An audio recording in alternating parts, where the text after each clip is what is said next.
Call Wesley now for your free timeshare exit kit. 800-981-4455. That's 800-981-4455. 800-981-4455. Hey, it's Willard. You ever study the coaches who win relentlessly? The legends, the dynasties, they're systematic warriors. Disciplined, obsessive. They outwork, outthink, and outlast everybody for pure domination. That's Omar Habas, Tarek Habas, and the Habas Law team. When Habas Law goes up against big insurance companies, they grind them to a dust. Habas Law knows every inch of the Bay Area legal playing field, and nothing catches them off guard. If you've been injured and you want to win, visit habaslaw.com. Habas Law, they fight to make it right. Habas and Associates, with offices throughout Northern California, including San Jose. Hey, it's Willard for Underdog Fantasy. Who wants to hoop with me? Who wants to win some money? It is the holidays. Let's get to the action. How about getting back on Underdog? Underdog Unwrapped. You'll unwrap tons of promos right now because you can make picks and win money right now in California. As you know, playing on Underdog is easy. You just pick whether your favorite players are going higher or lower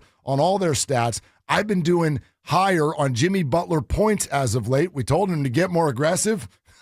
He is. See how that works? Download the app today and use promo code Willard to score $75 in bonus entries when you play your first $5. That's promo code Willard. Underdog, make picks, win money. Must be 18 or over and present in California. Terms apply. See assets.underdogfantasy.com/web/play and get terms _DFS_.html for details. Concerned with your play? Call 1-800-GAMBLER or visit ncpgambling.org. What if you had the smartest Wi-Fi? If you did, it'd be Xfinity, of course, and it'd come with their best state-of-the-art equipment. It would boost speeds to the devices that needed them most, prioritizing your most important connections, whether you were streaming, gaming, or gaming while pretending to work. And it would let you stream 4. That's right, 4 games on one screen. It would even power your mobile connection so you could bring faster, secure Wi-Fi speeds with you where you use it most. It would be proactive and fix problems before you knew you had them. Impressive, right? And it would have security features that protect you from threats at home and online. Kinda like a force field for your life. If you had the smartest Wi-Fi, well, everything would work together seamlessly to keep you connected, no matter what. Xfinity. Imagine that. Restrictions apply. Running a business means wearing multiple hats. So if you're like me, you probably started out using your personal phone, taking client calls and texts nonstop. As my business grew, I needed something smarter. That's when I switched to Quo, the #1 business phone system. Quo works right on your phone or computer. No carrying 2 phones, no clunky landline, just one easy app you can try for free. Your team can share one number and handle calls and texts together like a shared inbox. Any teammate can jump into the conversation so customers get faster responses. And Quo's AI assistant summarizes your calls and responds to customers 24/7, so you never miss a lead or opportunity. All this starts at just $15 a month. That's basically 2 coffees. You can even keep your current business phone number. Find out why 90,000 businesses trust Quo. No missed calls, no missed customers. Try Quo for free at quo.com/sports. That's quo.com/sports to try Quo free. QUO.com/SPORTS. Wesley Financial Group is not a law firm. Ask yourself this question. Is it really worth holding on to that timeshare that you know you need to get rid of? Here's the truth. The average maintenance fee just went up over 17%. That could have been 117%, and there's nothing you can do about it. When you buy a timeshare, you give them a blank check for annual maintenance and assessment fees. I'm Chuck McDowell, founder of Wesley Financial Group. For 15 years, I've helped over 50,000 families cancel their timeshare. Not sell it, not transfer it, cancel it. Did you buy a timeshare because they told you it was a great investment and your maintenance fees would never go up? That's a lie. Are you ready to get rid of your timeshare once and for all? Simply call us and I'll send you our timeshare exit kit that explains all your options for cancellation. Call Wesley now for your timeshare exit kit. 800-823-5544. That's 800-823-5544. 800-823-5544. Cloudy today for San Jose with a high temperature of 55. Weather brought to you by Robert Half. Our recruiters' expertise and award-winning AI will find you the skilled candidates you want. At Robert Half, we know talent. Visit roberthalf.com/talent today. Rise. Wake up. It's time to wake on up. Wake up, wake up, wake with a nice cup of Joe. What's up, Joe, bro? Featuring Joe Spadoni. He's an Italian. And Joe, the Butcher Boy Shasky. I am slippery. Oh! The best part of waking up is morning roast in your cup. It is the Morning Roast, man, on 95.7 The Game. Oh, you really do. Welcome in, ladies and gentlemen, boys and girls. It's the Morning Roast. Spadoni and Shasky getting up with you on this beautiful Tuesday here in the Bay. It's getting chilly again. I like when the rain goes away. It gets really cold here in the Bay. It's been a cold winter. It's been a cold and up and down year for the Golden State Warriors, to put it lightly. But they got a big win last night, 120-107. And stop me, guys. Hey, 4 of their last 5 they won? Hey, just saying. It's okay to talk about the Warriors winning for once. 17-16, a game over 500. Hey, Joe, welcome in. Good morning to you, brother. Good to see you. And how you doing, man? There's a lot that took place last night in the sports realm. Rams, oh my God, Matt Stafford. Not only did he play himself out of the MVP conversation, but he played himself out of the Hall of Fame potentially. That's looking way down the line. I know. That was a big fat stinker for them. But the Niner fans, they're happy about it. They are. But I'm just saying. What are you just saying?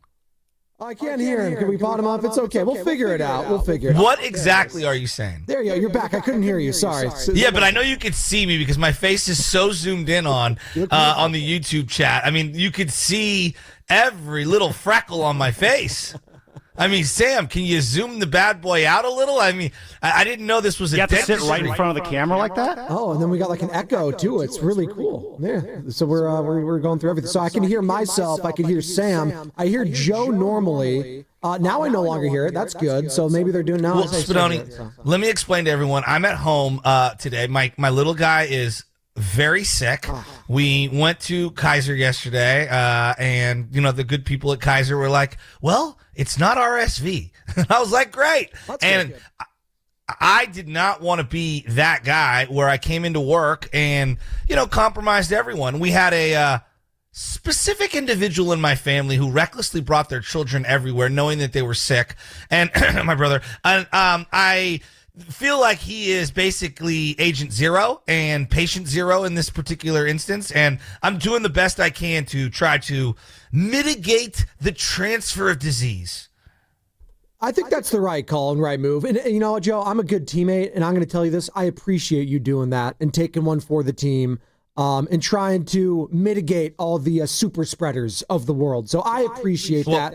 Are you appreciative of the Golden State Warriors winning 4 of their last 5, though, Joseph? It was a really nice win last night. I will take it. You can't scoff at wins right now when you're this team. It just very puzzling rotations. Just very, very puzzling to begin with. Will Richards, clearly an individual that's an impact player. He impacts winning. Right now. Things can change, and guys have moments where they zoom in and out of effectiveness. And I don't understand, what is his exact role on any given night? Is it, let me see these other 9 guys before I get to Will Richard? Or are you making a meticulous, calculated, specific strategic planning to get him into the game? Because last night I'm watching some of these rotations. I'm like, all right, so tonight's a Gee episode, huh? Which is fine. I'm okay with it. I just, Steve Kerr's the one. It's really hard to have lineups and rotations. Yeah, Steve, you're constantly tinkering with them. And as we throw a ticker taper flower parade for Chris DeMarco, and God bless him, and one of the guys on the staff of the Warriors who's on his way off to coaching the WNBA, I want to know where they come up with these lineups. Because it's so puzzling. And this thing, he got asked in postgame. I'm a little, long-winded here on the Warriors, so just grant me this. I just don't understand what they're trying to accomplish. With Buddy Hield in particular. What are you doing with Buddy Hield? He's not hitting shots. He hasn't been hitting shots all year. Yet you consistently play this man. You put him on ice, and now you've busted him back out. You can't give a couple of those minutes to Kaminga? I don't know. The whole thing is so puzzling. Thank God they won the game because they're an unathletic team. And quite frankly, Joe, they're a boring watch. And that's one of the worst things to be in sports. Not with Stephen Curry. It can't be. I mean, he dropped 27 yesterday. No, he was fine. But did you notice they made a run with Draymond and Steph Curry on the bench at the end of the second quarter? Yeah. You know, Pat Spencer doesn't play at all in the first quarter. He was excellent in the second quarter, and I thought that Pat Spencer helped lead the way. What happened to Pat Spencer? Why is Pat Spencer not getting more minutes? You're the one, not Joe Shasky. Coach Kerr is the one who said he's that blanker, okay? And then since then, the guy's been seen more on a Lucerne box than he's seen on a basketball court. Lucerne, I love their milk from Safeway. 120-107 the final. Warriors improved to 17-16 on the season, 7-12 on the road. And they got a big one tomorrow against the Charlotte Hornets. I kid, because the real big one's going to come after that against the Oklahoma City Thunder. So you would like to build 2 games over 500 against a team where we don't think much of in the Charlotte Hornets. But the Warriors can't scoff at anyone right now. They just need to stack wins as much as possible. That's why that loss against the Toronto Raptors, and I get yesterday we were just knee-deep in Niners, huge win against the Bears. So we didn't really, you had your 24-second takes. We didn't really get to dive into that loss against the Raptors. And I think that's why Warriors fans are so frustrated. Even when they are winning, and 4 of their last 5 they won, you know, you have that loss in between where it's so damn frustrating as a fan for you to buy back in when you have losses like you did in Toronto. Now, you got that win against the Brooklyn Nets, who have been playing better as of late. I guess the best defensive team in basketball in the month of December. And it was really nice to see guys like you're mentioning, Will Richard, Trace Jackson Davis. Hell, I heard Trace Jackson Davis have an interview after the game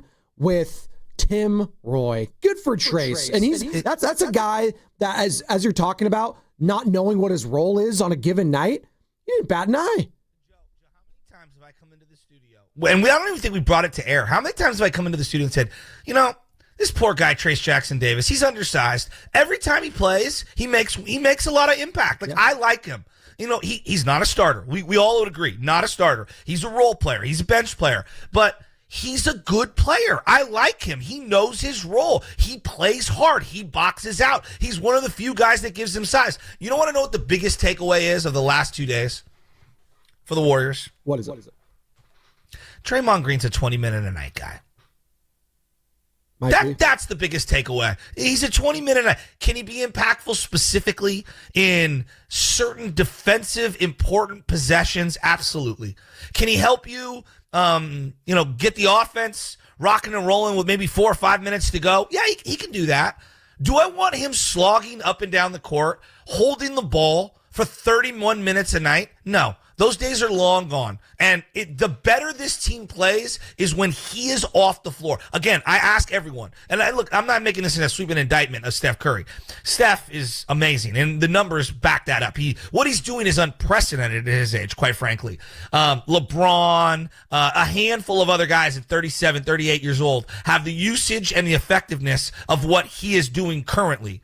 But every time Draymond's off the floor, the ball hops around better, the offense flows better, and we're not missing that much of a beat defensively. I'm just calling it like I see it. Now, I love that the rest of the Warrior fans are now coming to this revelation. He is useful specifically in late-game situations as a defensive stalwart against certain guys. It cannot be against power forwards. He's actually better against centers, which is kind of an oxymoron. He's not good against the Aaron Gordons. They're too athletic for him. And as you look last night, and I don't know if it's a hyperextension, I don't know if it's a torn ACL, Jokic going down, it's devastating if you're a fan of the NBA. But if you're a Warrior fan, the silver lining is, let's call it what it is. This is one of the few guys you feared in a 7-game series. I believe they're calling it a hyperextension of the knee. I don't know if that's been confirmed or not, but that's the latest I'm hearing. But yeah, Jokic going down against the Miami Heat. It's not good. But as you said, silver lining, this is why you can't write off any team just yet. Like we talked about last year when Jason Tatum goes down in the playoffs for the Boston Celtics, that allowed a team like the Indiana Pacers to go on a run and get all the way to the closest precipice. And unfortunately for them, in a cruel twist of fate, their best player tears his Achilles in Tyrese Halliburton. So yeah, no one's writing the season off for the Golden State Warriors. I think we're just so engrossed right now with what the San Francisco 49ers are doing and the good feels and vibrations. And we got the Super Bowl coming over there. So it's almost like, and this is crazy, that Stephen Curry, Jimmy Butler, Steve Kerr, Draymond Green, the Warriors, they're just so average right now that they're on the back of everyone's mind.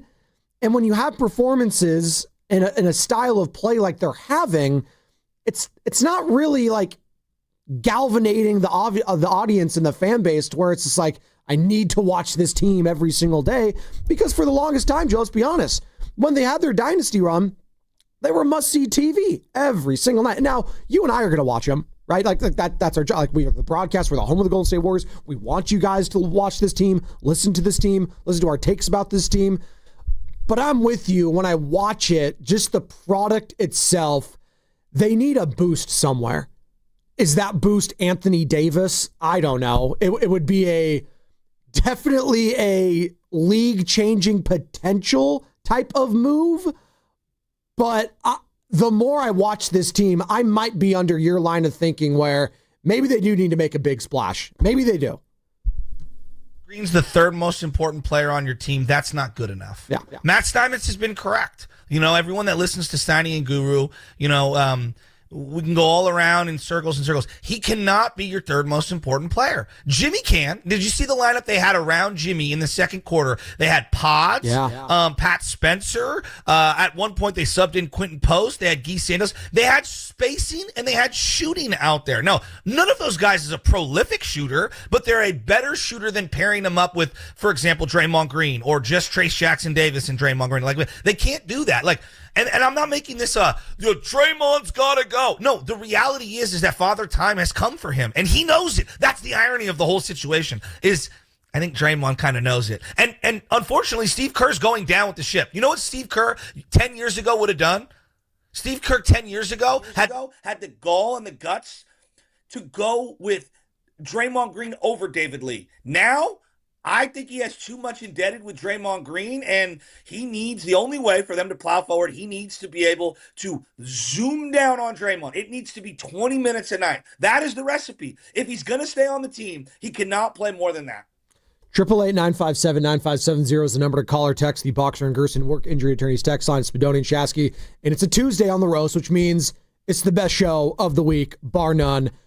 Brian Baldinger, 7:30, Baldy's Breakdowns. We're going to be previewing this massive, and I mean massive, Saturday night football game for the 1 seed in the NFC between the San Francisco 49ers and the Seattle Seahawks at Levi Stadium. Shassy's going to be there. Carter's going to be there. Sam's going to be there. Oh, maybe I'm going to be there. Who knows? Maybe the whole show might be there on Saturday night. I know America's going to be locked in for that one. Plus, not only Baldy, we got Bonte Hill joining us in the 8 o'clock hour. Can't wait for that. Get his thoughts on that Bears game as well and all of it. Maybe some Golden State Warriors as well, because we didn't even get a chance to react to, Joe. And I know we're talking about the game. The comments that were made last week, because the last time we truly talked about the Warriors was last Tuesday when we had Bonte in studio with us. And it was after, the Draymond, stormed off into the locker room. We didn't get a chance to hear Steve Kerr's thoughts and all of that. So we do have that sound. And he had some comments that I think ruffled some feathers within the fan base, particularly talking about the word dynasty and it fading. Let me play that for the audience. I usually don't play sound in the first segment, but I think we need to revisit this because I know it struck a chord with you. Here's a couple clips from Steve Kerr. This was from Christmas Eve of last week that we did not get to listen to. And this is him apologizing for that altercation between him and Draymond. Altercation strong. The shouting match.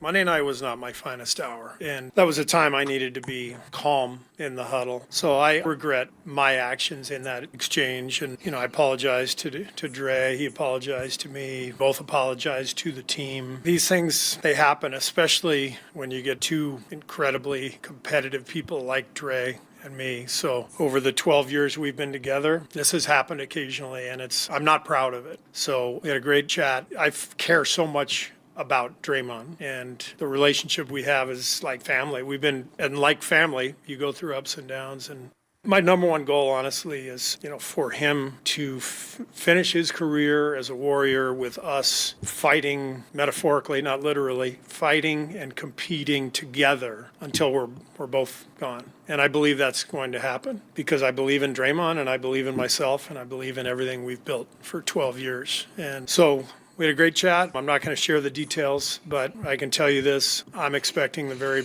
best version of Draymond tomorrow. I know exactly who he is. He's a winner. He's a champion. He's the most passionate, competitive person I've ever met. And that can get the best of him, and it can get the best of me. And that's what happened the other night. So he says that. Yeah, just go. Yeah.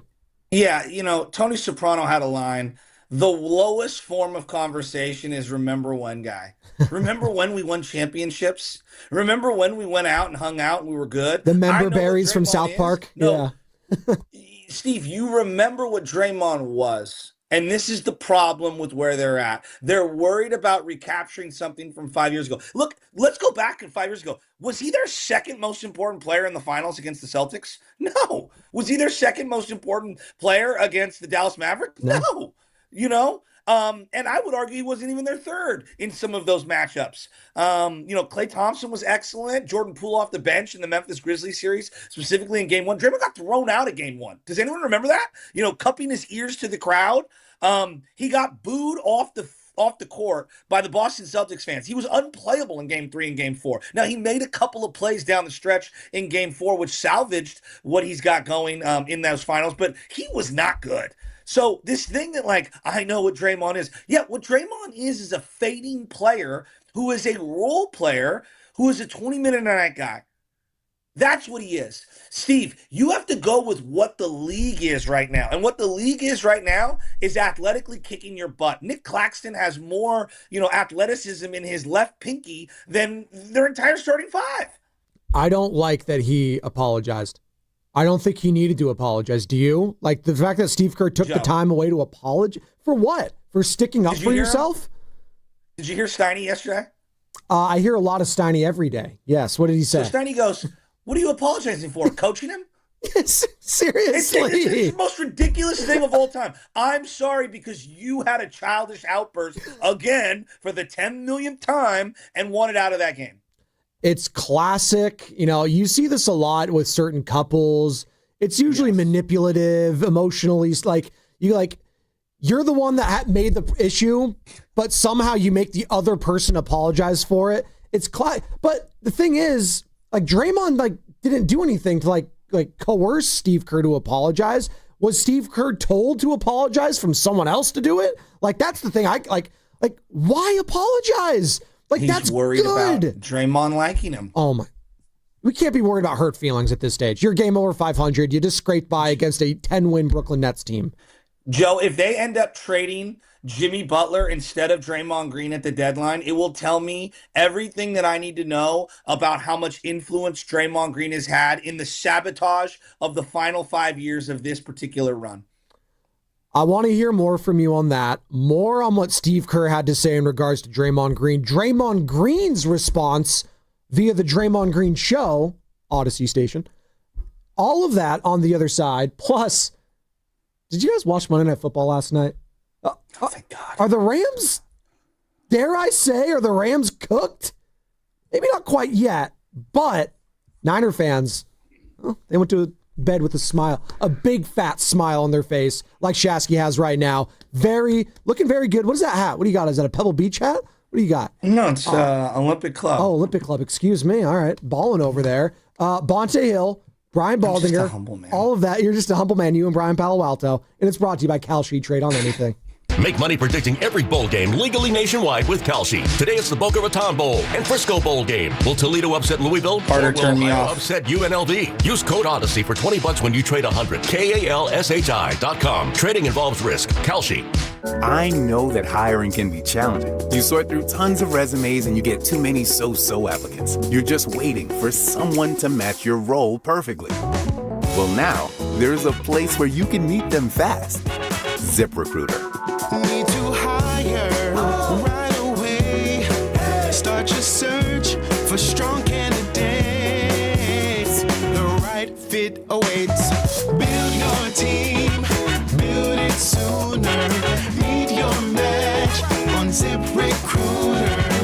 Just head to ZipRecruiter.com/free right now to try it for free, and you're on your way to meeting your match. 4 out of 5 employers who post on ZipRecruiter get a quality candidate within the first day. So try it now.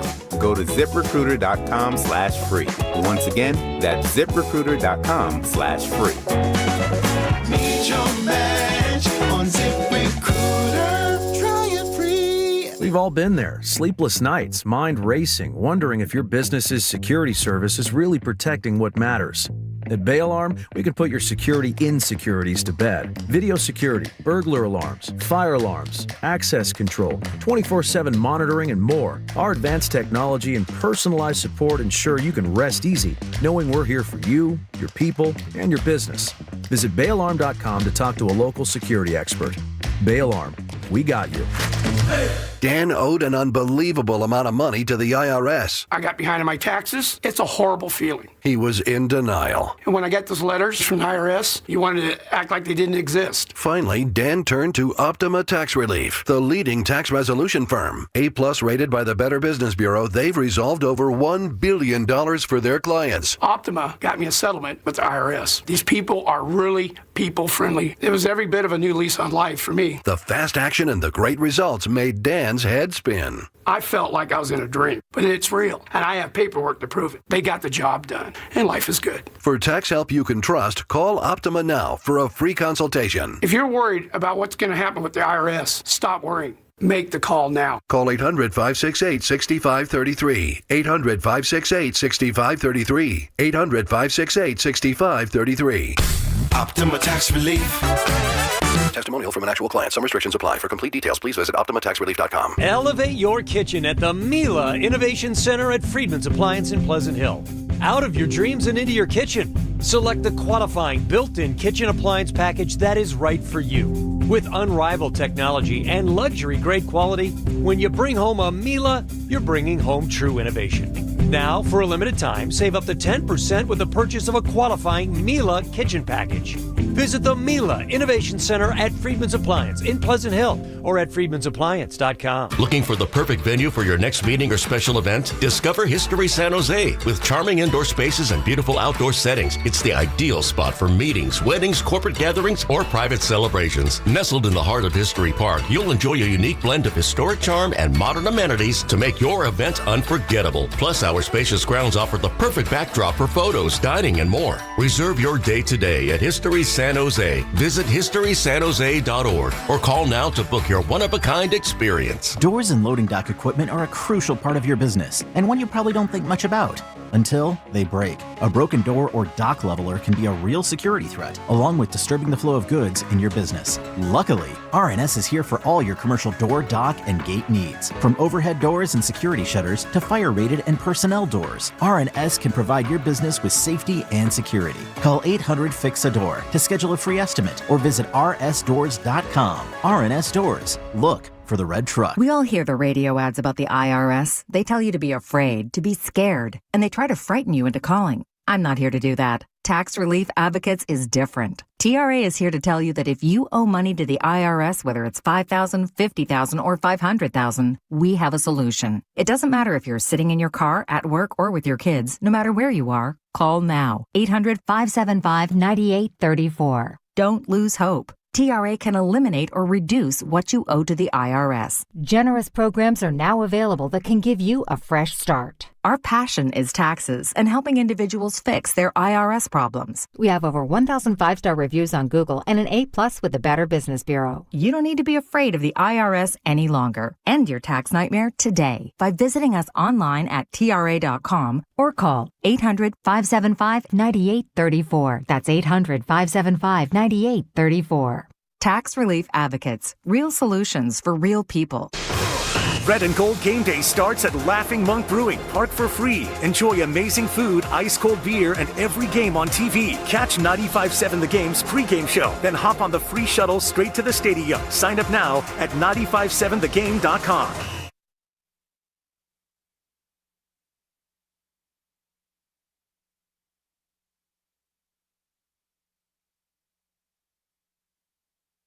You got to be a goldfish. Curry comes out. He's open. He has a look for three straight on. He's got it. He's now 21st all time on the NBA scoring list. He has passed the great KG, Kevin Garnett, and he's given the Warriors a 6-point lead.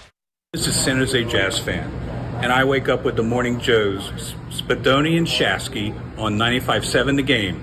They're doing a great job. Thanks, Jazz fan. Hope you're crushing it in the YouTube chat, where we are streaming on YouTube each and every day. We got Baldy joining us at 7:30 to do some 49ers Bears breakdown preview, Seahawks Bears, and also Bonte Hill in the 8 o'clock hour as well. We're reacting to a Warriors 120-107 victory over the Brooklyn Nets. They have won 4 of their last 5 now and are back to a game over 500. And as you heard from Tim Roy right here on 95.7 The Game on that rejoin, Stephen Curry passes Kevin Garnett, KG, to reach number 21, Joe, on the all-time scoring list. It's pretty insane. It's incredible. And, well, I'm still hearing the same feedback. Sorry, I'm going to have to play with this mixer here, Joe. You're going to have to filibuster. Well, there's no snare. There's no snare in my headphones. It's okay. No, we're efforting. You know what? It's technology and stuff. It's, as soon as I knew we were doing the remote, I was like, oh yeah, going back to the COVID days, right? Back to COVID radio, where we had all these different box screens. We had we had like the TV channels on here of people in their own Zoom. Oh God, I wish I could go back in time, and if I had like money, I would like invest it in the whole Zoom thing. Probably would have been a billionaire by now. But you know what? I'm here sitting down with Joe Shasky, and we're going to figure it out. 888-957-9570. Though, if you want to get involved, you can call or text the Boxer and Gerson Work Injury Attorneys text line. Carter. Pot him down because he's talking to you in the back, Carter. This is what Steve Kerr had to say last night on it never getting old coaching Stephen Curry.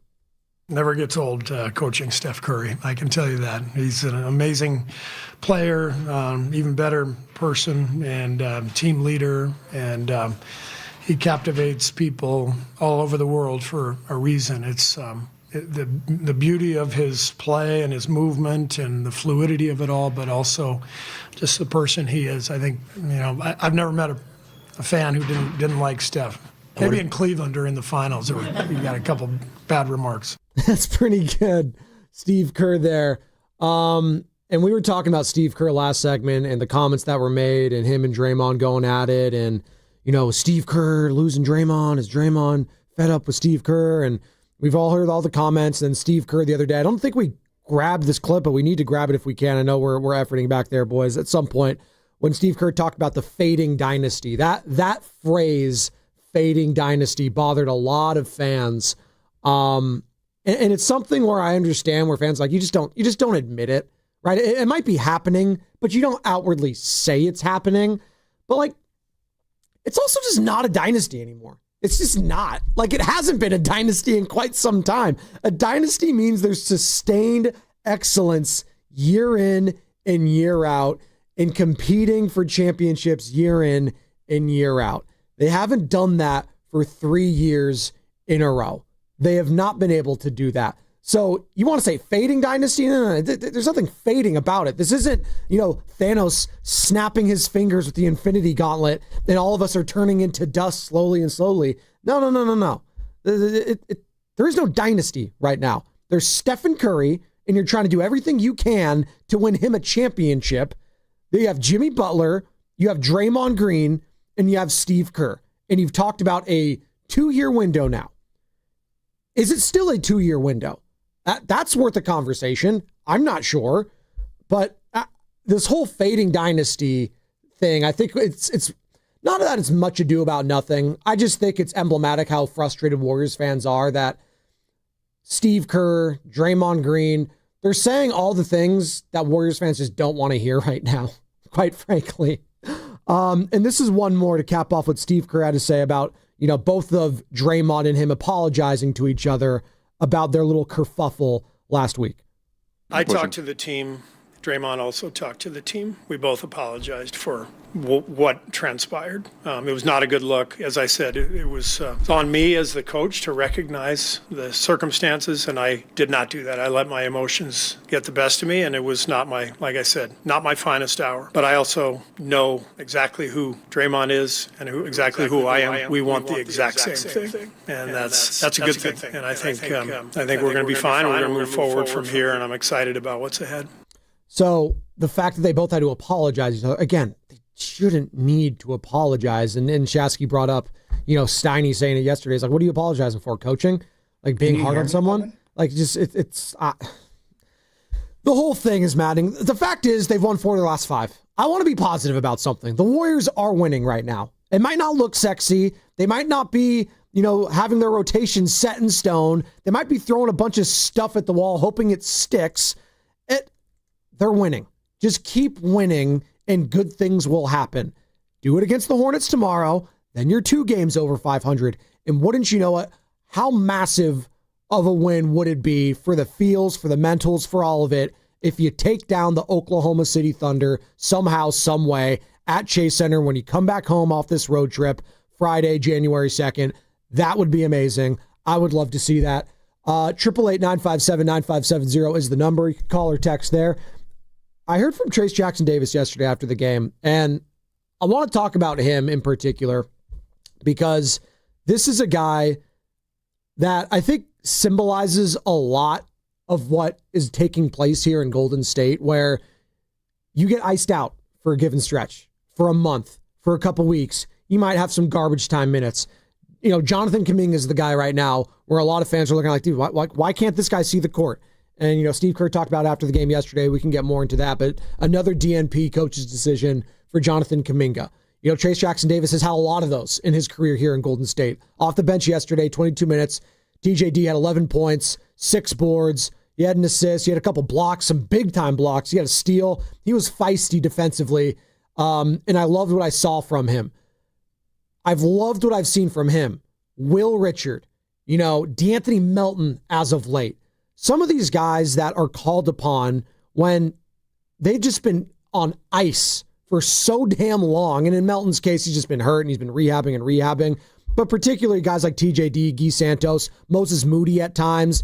And, their ability to be so mature about the situation and buy in.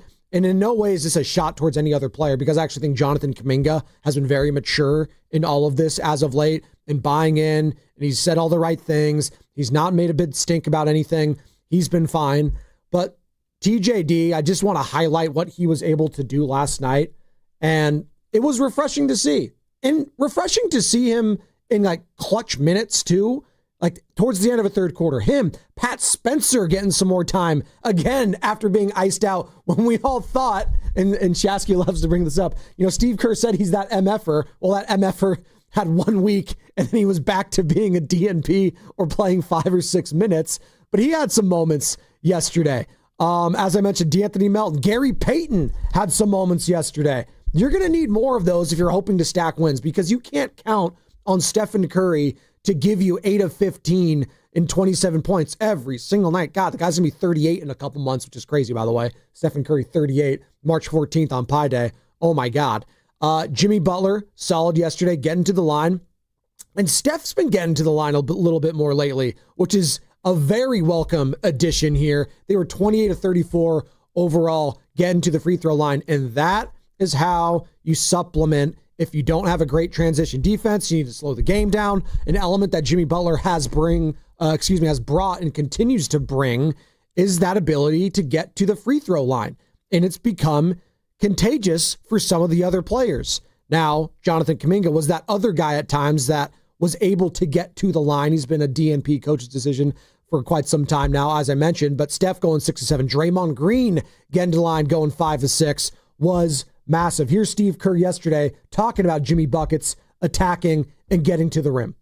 Yeah, it was a big deal. I love when Jimmy's out there with 4 reserve players. It's there's a different vibe. He just takes over the game.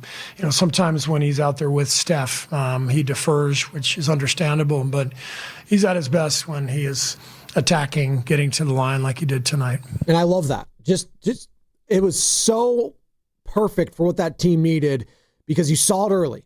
They get down 15 points. And you're like, oh, God, here we go. Back end of a back-to-back. You're in Brooklyn. You played all those minutes in overtime against the Raptors in a loss. It's like, oh, God, are the old guys going to look old and defense looking slow? They got this guy named Igor. Who was that for the Brooklyn Nets? Dioman? He looked like a demon out there. Hell, Dioman. Demon is how his last name looks like it's spelled. Guy was insane. He couldn't miss, Carter. He's 7-4. He looked like Stephen Curry yesterday with the shaved head and everything. Reminded me of, what was it, Young Frankenstein? Igor? Doesn't matter. Guy's a baller. 23 points for him. Michael Porter Jr. Any way you can trade for that guy? Is that guy going to be available? Oh, my God. Lubman, can you hear me? That's another thing. 27 points, 10 of 18, Lubman. 5 of 9 from beyond the arc. Pot Joe down because he's talking to you, Sam Lubman, in the back. We'll get to you. 888-957-9570, 415. We'll get to you in just a second. But we're going to take a quick break. On the other side, more of your calls, more of your texts. 120-107. I do want to dive in to some San Francisco 49ers football because we got Baldy coming up at 7:30. We got Bonte at 8 o'clock. It's a huge day here on the Morning Roast. Tuesdays are the best, so we'll get all the breakdowns for the Niners versus Bears. And then just this game on Saturday. The more I keep thinking about it, this is the biggest game. Maybe Brock Purdy, just given the circumstances, outside of the Super Bowl and NFC, outside of the playoffs, it's going to be the biggest regular season game of his career. And I know that sounds like, oh, the biggest regular season, the guy's played in the Super Bowl. Yeah, but if you can secure home field advantage all the way through the Super Bowl, that'd be the first time that's ever happened. The Rams, when they won at SoFi, I don't think they were the number 1 overall seed. Correct me if I'm wrong. The Bucs, when it was at Tampa, they weren't the number 1 overall seed. They had to go to Green Bay in that NFC Championship game.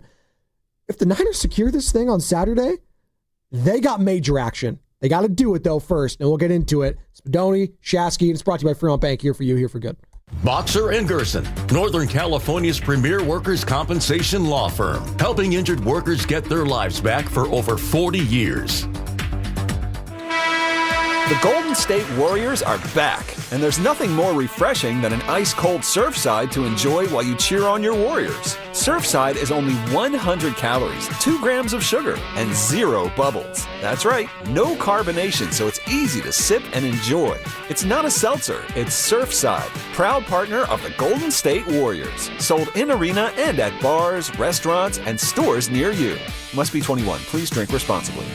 Hey, it's your boy Guru. Every time we put a rat on the table during our show, it's brought to you by Atco Pest Control. Atco Pest Control is a family-owned local business proud to provide pest control in the Bay Area for over 35 years. Atco uses natural methods to give you a peace of mind and keep your family out of harm's way. Quality pest control doesn't have to empty your savings either. Don't wait. Go to AtcoPestControl.com for all your pest control needs. They got you covered. It's the RV Mega Show and Sale. January 2nd through 11th at Cordelia RV Center. All 2025 models must go. All reasonable offers considered. Family owned, top brands, and the best deals of the year. CordeliaRV.com. We do business with a handshake.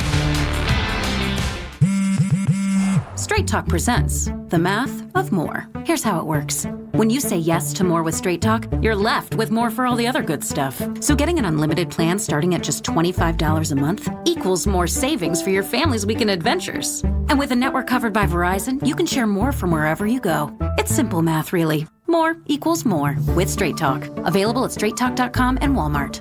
Taxes and fees apply. The $25 plan requires a compatible unlocked device and a new line of service. Additional terms apply. Thinking about selling your house but hesitant to move during the holidays? Imagine finalizing your sale now, enjoying the holidays, and move later. Call Wedgwood Homes to discuss your options. Do you want to downsize, relocate, or selling an inherited property? Does your house need repairs or updates? Wedgwood Homes buys homes as is. No repairs, no commissions, no hassle. Secure your future plans and move forward with a no-obligation, all-cash offer from Wedgwood Homes. Close in as little as 3 days. Or enjoy the holiday season and move after the new year. Skip the stress of a traditional listing that can be slow and unpredictable. Lock in your sale now with a firm offer from Wedgwood Homes with no last-minute price drops like other cash buyers. Call 415-888-9432 for your no-obligation all-cash offer. 415-888-9432. 415-888-9432 or wedgwoodhomes.com, the Bay Area's trusted home buyer. Excuse me, can you tell me where? I don't know. Those big box stores, they don't know. But Dolan's knows. For 60 years, Dolan's Lumber has been serving the Bay Area with the materials and the knowledge to make your next home improvement project stellar. Lumber, doors, windows, you name it. Dolan's knows exactly what you need. So skip the guessing. Go with the experts. Remember, Dolan's knows. Call now for a quote, 800-9-DOLANS, or visit dolanlumber.com. Hey, Dad, I gotta come clean about something. Okay. I only paid for a brand new Hyundai Tucson. Oh, you might be on the naughty list. Deal so right, it almost feels wrong. The Hyundai Getaway Sales Event. Get 0% APR for 60 months, plus 0 payments for 90 days on all Hyundai Tucson, Tucson Hybrid, Santa Fe, or Santa Fe Hybrid models. Visit your local Hyundai dealer today. Offer ends January 2nd. Call 562-314-4603 for details. Wesley Financial Group is not a law firm. I'm Chuck McDowell, founder of Wesley Financial Group. Did you buy a timeshare because they told you it was a great investment? That's a lie. Most timeshares can be bought online for $1. To find out what your timeshare is worth and to cancel it, call us today and we'll send you our timeshare exit kit free with all your options for cancellation. Call Wesley for your free exit info guide. 800-941-2255. That's 800-941-2255. I'm Bob Burke, founder and chairman of Burke America Parts Group, a family of brands that includes RepairClinic.com, an appliance and HVAC parts solution company that's grown into an international brand. Before AmericanEagle.com, we partially launched a new technology platform developed by another firm. American Eagle helped take our technology to a whole new level with digital marketing, software development, and business insights into our key markets, appliances, HVAC, and outdoor power equipment, and did so both on time and on budget. AmericanEagle.com has the resources, experience, and talent needed to produce solutions. Our new technology platform, developed by AmericanEagle.com, has produced tremendous results with higher traffic, conversion, engagement, and online revenue. If you have any home repairs you need to take care of, check us out at RepairClinic.com. If you need a world-class website or technology project, then I would highly recommend AmericanEagle.com. Call AmericanEagle.com at 773-NETWORK. That's AmericanEagle.com, 773-NETWORK.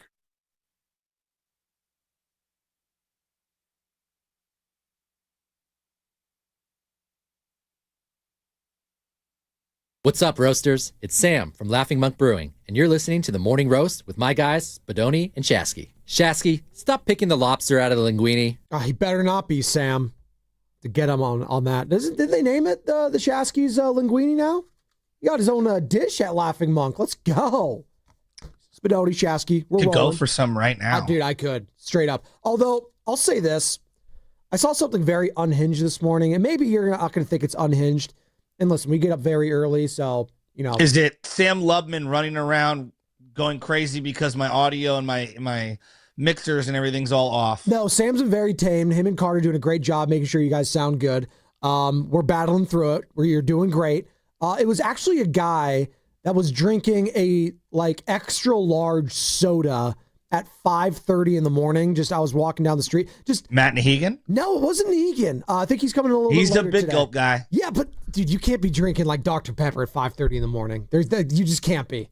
Come on. You can't be doing that. That's unhinged behavior. And this is a guy that eats hot Cheetos at 6 in the morning, all right? The extra large soda at 5 a.m. is next level. By the way, do you guys keep seeing they're bringing Mr. Pibb back? Like it's making a comeback? Have you seen all the billboards and everything? I didn't know I thought Mr. Pibb was dead. Now it's like 1999 called. Wants its soda back. Isn't it basically like Dr. Pepper the same with thing. a more correct? Yeah. It's like the same exact thing. You guys probably too young. You don't remember Jolt? I vaguely remember Jolt. but refresh my memory. Is it just a cola? Jolt was like the sugary Red Bull soda of its day. I mean, it would get you more caffeinated than anything. Me and my boy Guido would go get a Roxy sandwich before basketball games in high school and a big, 20 some odd ouncer of Jolt. And that would get us fired up for the game. Apparently it's making a major comeback in 2025. I just did a quick Google search, Joe, for Jolt. The nostalgic, famous slogan, quote, all the sugar and twice the caffeine, end quote. See? That's great stuff right there. That's America in a nutshell, baby. Great era. Some of these kids grew up on Nespressos with Frappuccino this and that. It's basically a sugar drink at 5 o'clock, 6 o'clock in the morning. I grew up with Jolts. It's all bad for you. Let's just keep it a buck. This segment is brought to you by Golden State, serving the Bay Area for 3 generations. When you succeed, we succeed. Visit goldenstatelumber.com. Brian Baldinger joining us at 7:30 for some Baldy's breakdowns. We'll dive into the 49ers and Bonte Hill joining us in the 8 o'clock hour. Can't wait for all that. During that segment, Joe, I was talking about the Warriors and the win last night. And, when Steve Kerr said the other day, the Warriors are a fading dynasty, how did you feel about that? How did you feel when you heard that quote, fading dynasty, and Draymond Green agreeing with it? I thought it was ridiculous. Who admits out loud? Could you imagine Belichick? Yeah, me and Brady, we're a fading dynasty. Everyone would go nuts. Who admits that out loud? Dynasty, you haven't won anything in 4 years. That's the other part. If you've just won a championship, the year prior, or maybe you'd won 2 out of the last 4 or something like that. All right, you want to talk about dynasty? Dynasty, Steve, we were very lucky to win when we did in 2021, 2022. But that feels forever ago. You've been bounced in either the play-in second round or the play-in in the last 3 years. So no, you're far from it. You haven't even been to a Western Conference Finals in 3 years. What? I'm trying to think of teams that could actually claim that they're a fading dynasty. The Dodgers. The Dodgers, but exactly. But they just won. The Chiefs. You could say maybe they're a fading, maybe, right? And even then, I'm not throwing dirt on them. 6 straight AFC championship games and 5 of the last 6 Super Bowls. That's an example where it makes sense, right? Like Real Madrid in soccer or something. Okay, fading dynasty. The Warriors have, you need to be competing at least for conference championships for me to consider you a dynasty. Now, I understand maybe his definition and Draymond is in agreement, Steph's the dynasty. As long as Steph's there, there's hope kind of a thing. But as we've learned in basketball, it's not a one-player thing. Those days are over, man. One player cannot take you. Hell, 2 players can't take you all the way anymore. You need more than 2. You need a team. It's a team game. You need to have what the Oklahoma City have, what the San Antonio Spurs have. And now we're going to figure out and find out about the depth of the Denver Nuggets. Well, because God knows how long Nikola Jokic is out. If you're just joining us, Nikola Jokic, they're calling it a knee hyperextension. I think that's what they're hoping it is over in Denver. I don't know if that's confirmed yet. That's what they're hoping it is. But if it's more damage than that, their season could be over. You can't. There's no replacing him. What's the most successful dynasties of the last 30 years? Let's stick with basketball. Let's go Spurs. Okay. Let's go Golden State Warriors. Okay. Let's go Miami Heat. Okay. I'll go Los Angeles Lakers. Am I missing any in there? Okay. Can you give me, what about baseball? We would probably just be the Dodgers. Dodgers. Maybe you want to throw. Yeah. Red Sox? Okay. Yeah. I'd listen to that. Okay. I'd listen to that. Giants had a stretch, obviously. Yeah. I know. Dynasty's a strong word. I know. They won 3 and 5. I can hear the arguments in both directions, if I'm being fair, right? Okay. I'm trying to be objective. Sure. Oh, Astros for sure. Astros for sure. Yes, yeah. Astros for sure. And then in football, it would be the Patriots. Yes, right? And Chiefs. Yep. Okay. What do they all have in common? All those teams have in common great farm/drafting systems. Ruthless influx of the next man up. Correct. Is what I would argue. Yeah, well, that goes hand in hand, but yes. But think about it. Do you think Popovich would be playing Draymond Green 31 minutes a night right now? No. No chance. Would Pat Riley be playing him 31 minutes a night right now? Would he be trying to replicate the magic from 2018? No, he would not be. Yeah. That was 8 years ago. 8 years ago. Okay? Do you think Belichick would be sitting here like, Draymond, we can only win with you? Like, this is the problem with the head coach right now, is that he's more worried about writing the book and putting the movie out there of why it's been unity since day one than trying to find the crafty, creative way of winning right now with the roster that you have. Now, I would argue the roster they have is very, very flawed, right? That's number one. But his allegiances to trying to recapture something from back when is out of this world. Pat Riley and Bill Walsh and Bill Belichick and Phil Jackson, they were always trying to find the next thing, right? We are stuck trying to replicate what worked 7, 8, 9 years ago when the entire league has lapped us. Like, when was the last time the Warriors employed a 6'10" forward? Boy. Kevin Durant. Yeah. And he's technically 7 feet. But yeah. The whole league is filled with them. Joe, there's a guy, gosh, his name's evading me. He's got the blonde braids yesterday, the blonde dreads. That guy's 6'10". He's playing small forward. He's guarding Jimmy Butler at 6'10". You know, like, that's the Brooklyn Nets, who were not that good. You saw Scotty Barnes. Scotty Barnes is 6'9", 6'10". He's playing small forward. Like, that's what the entire league is, and we're playing a 6'5" power forward and center in Draymond Green. And he's turning the ball over left and right. And we're hell-bent on propping his ego instead of trying to win games. And that's the problem. We're worried about, the post-dynasty, whatever, parade. I don't get it. Noah Clowney, by the way. Operas. Noah Clowney. That was the guy. Thank you. Not that guy's Jadavion. a beast. He is. Well, that guy's a beast. Well, hell, they got a guy named Danny Wolf. He was like 6'11" off the bench. He didn't do anything, but they got like size, athleticism everywhere. Now, the Warriors got to lean on their crafty veterans. Jimmy Butler doing what he's doing, Stephen Curry making ridiculous shots and ones towards the end of the game and icing it. But I was looking at that net, you watch these games, the Blazers, the Raptors, the Nets. It's hard for Warriors fans not to be envious of some of those players. It was God, can we draft 2 of those guys with size? And then when draft time comes around, it's always a 6'3", 6'2", 6'4". And I love Will Richard, but it's guards, I know. and more guards. And GP2. And GP2. And when you get a big man and you draft one, and Trace Jackson Davis, he's an undersized big man at 6'9".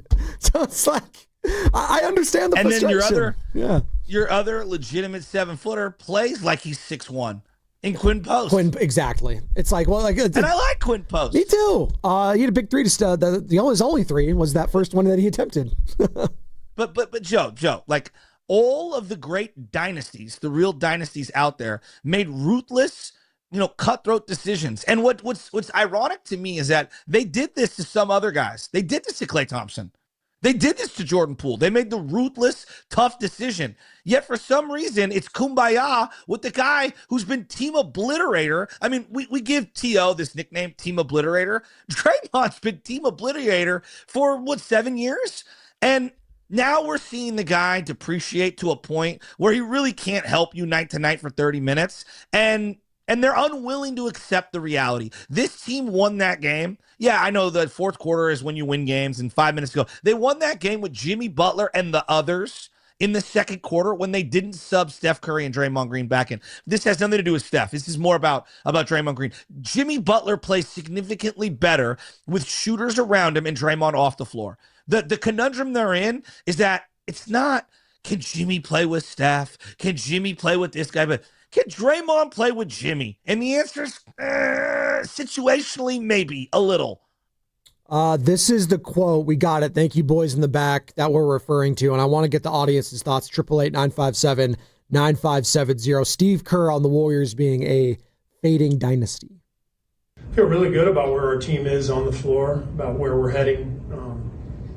I see the potential to do exactly what we did last year, to really go on a run and give ourselves a chance. And where we are as a team, as an organization, most important thing for me is for guys to recognize that there's beauty in the struggle. There's beauty in what we're trying to accomplish right now. We are no longer the 17 Warriors, dominating the league. We are a fading dynasty. We know that. Everybody knows that. So what is up to us? How do we carry ourselves night to night? How connected are we? And can we give ourselves another swing at the plate? And that was Steve Kerr, I think either before or after practice the other day. As you're listening to 95.7 The Game, KGMZ FM and HD1 San Francisco and Odyssey Sports Station, the home of the Golden State Warriors and Valkyries, always live from the free Odyssey app. Come to you live from the Laughing Monk Studios. Spadoni and Shasky here with you. We'll be talking to Brian Baldinger in 30 minutes time, talking about that Bears-Niners game and previewing Niners-Seahawks. Massive, massive game this Saturday night. Levi Stadium. Be there or be square. Number 1 overall seed on the line for them. Plus, I have all the other seeding scenarios for the 49ers at some point this morning. Shout out Nick Wagner, who covers the team for ESPN, for making it very easy for me to dissect all that, Joe. But you just heard the sound right there. Anything new that you heard after listening to it that jumps out to you? I can't believe that they have created a culture. Teams are about unity. The best teams come together and they unite, right? Like that's really what they do. You want to get every guy on the team feeling a part of it. Look at the 49ers right now, right? I actually think, in a weird way, they were so individualistic and ego driven in the last few years. And I'm not trying to rip these guys. I just think that when guys get status in the league, they become kind of their own little entity, and they build up cachet, like Debo, Ayuk. Do you get where I'm going with this? The word I think you want is agendas. There's agendas other than the team agenda. Exactly. Yeah. And I look at all these young guys for the 49ers, and it's like, look, yeah, the defense has got holes all over the place. I mean, it's like a flute over there. But you know what? I'll give these guys credit.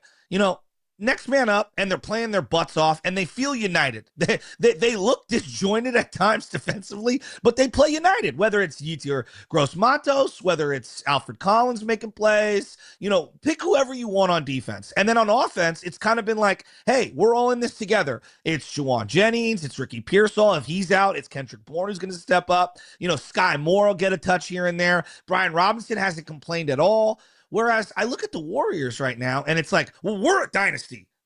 All you other guys are the ones holding us back. Like, that's the sense that I've gotten for about 3.5, 4 years now.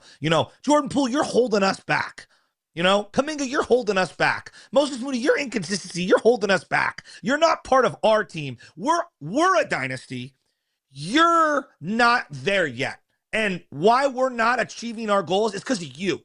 And there's very little accountability and unity. And I think it's really difficult to play on this team as one of the others. GP2 has figured out kind of like a little niche. And he's a lightning rod for criticism. Pods, you're not good enough. You're the one holding us back. It's like, dude, Pods is trying hard. I have my own grievances with some of his style of play and whatnot. But like, you know why they're in the position that they're in? It's because Father Time. Yeah. And because you've had this culture of individualism, and we're a dynasty, and you're not up to our standards, when the reality is teams win and lose. Teams. Otto Porter Jr. was part of the team. Yeah. Remember? Bielitsa was part of the team. Jordan Poole was part of the team. I go back even before that. Mo Spates was part of the team, and Barbosa was part of the team. And so I just think that all of their success has actually created a we're up here, you're down there culture. And I think it really sucks for some of the guys that aren't in that niche. I also think niche. Thank you. I also think, I don't think he was trying to do this, but whenever you throw out the word dynasty to a fan base, you're telling them that you still think you're competing for a championship.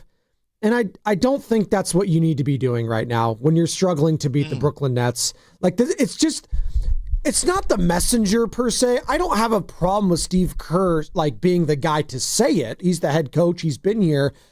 Just don't use that word because it sets up unreal expectations for where this team is right now, and it gets the fan base a little pissed off, quite frankly. Like, don't tell us this is a fading dynasty. Don't insult our intelligence as fans when we're watching a team right now struggle to beat Denny Avdia in the Portland Trailblazers, Grady Dick in the Toronto Raptors, Nick Claxton in the Brooklyn Nets. Like, don't insult our intelligence by saying this is a fading dynasty. Just don't bring those words up at all. I agree. We're fading.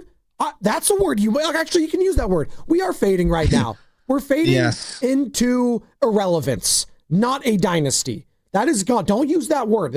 They're fading into irrelevance right now, and we're seeing it in real time. Now, when you have Stephen Curry, you're always going to be relevant. You saw that with the fan voting yesterday in the All-Star game. The fan votes got released. Steph, number 3. He's the third guy in the West to have 1 million+ votes.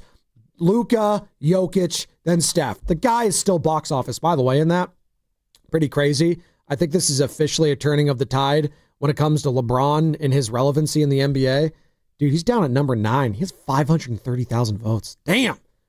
Took him being 40 years old for the fans to start saying, maybe he's not box office anymore. Just kind of crazy. I mean, he's like the 4th best Laker this year. Well, I know. 5th best Laker. But it's crazy. You know, fan voting, like, it doesn't matter. It's it's a name.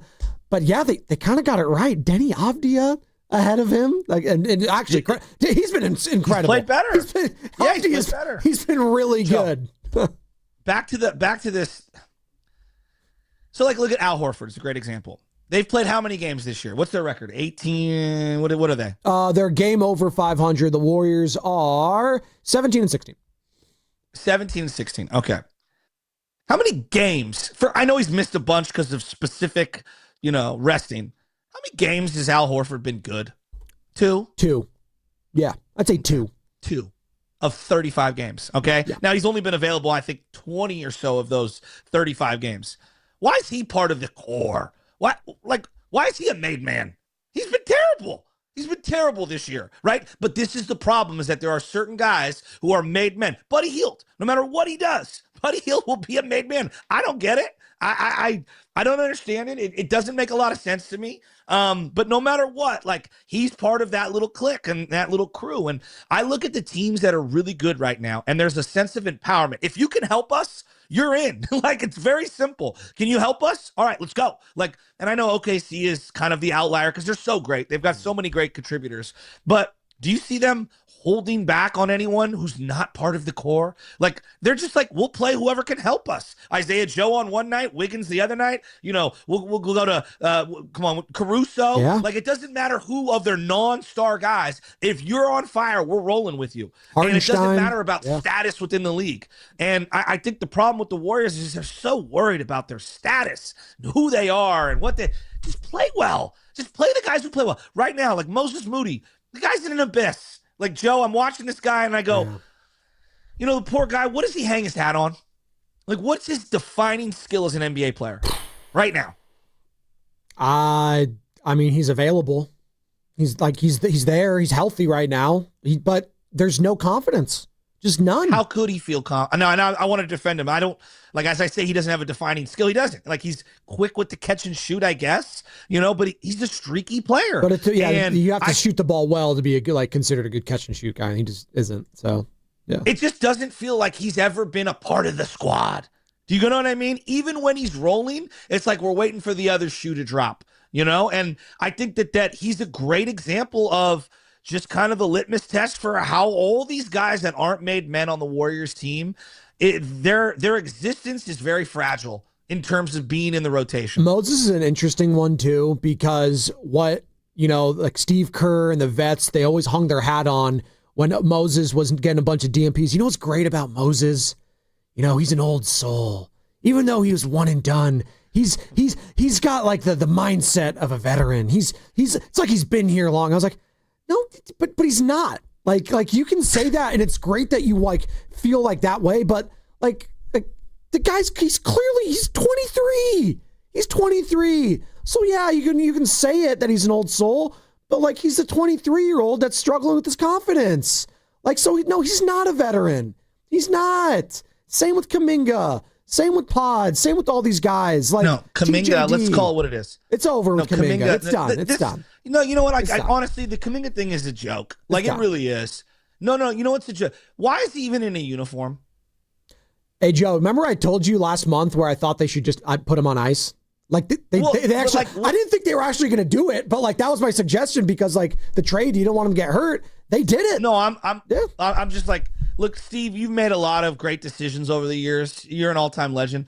I don't get what happened with Kaminga, and maybe I'll never will. Like, maybe there's something that happened individually between the two of them behind closed doors. Like, I don't think this is all on the court related. There has to be something more.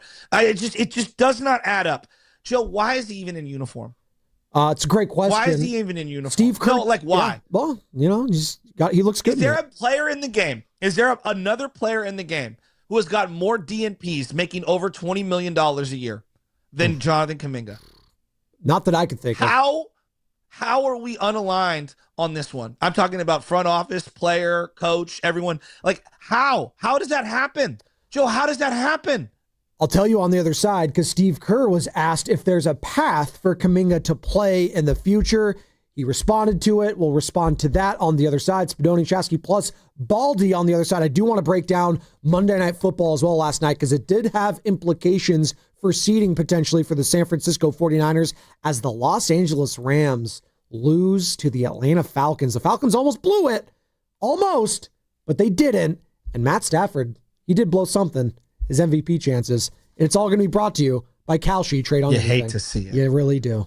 Make money predicting every bowl game legally nationwide with Kalshi. Today it's the Boca Raton Bowl and Frisco Bowl game. Will Toledo upset Louisville or will Ohio upset UNLV? Use code Odyssey for $20 when you trade 100. KALSHI.com. Trading involves risk. Kalshi. Running a business means wearing multiple hats. So if you're like me, you probably started out using your personal phone, taking client calls and texts nonstop. As my business grew, I needed something smarter. That's when I switched to Quo, the #1 business phone system. Quo works right on your phone or computer. No carrying 2 phones, no clunky landline, just one easy app you can try for free. Your team can share one number and handle calls and texts together like a shared inbox. Any teammate can jump into the conversation so customers get faster responses. And Quo's AI assistant summarizes your calls and responds to customers 24/7, so you never miss a lead or opportunity. All this starts at just $15 a month. That's basically 2 coffees. You can even keep your current business phone number. Find out why 90,000 businesses trust Quo. No missed calls, no missed customers. Try Quo for free at quo.com/sports. That's quo.com/sports to try Quo free. QUO.com/SPORTS. This is Larry Flick, owner of The Floor Store. When the year ends, the savings begin with our New Year's clearance sale. Get up to 50% off store-wide, 2 years free financing, and we pay your sales tax. It's our way of saying Happy New Year. The Floor Store, your Bay Area flooring authority. 95.7 The Game and Great Clips have teamed up for the new basketball season. We want our listeners to look fresh with a great haircut from Great Clips. Each week, we'll pick a lucky winner to score a gift card. For a chance to win, courtesy of Great Clips, enter online at 957thegame.com.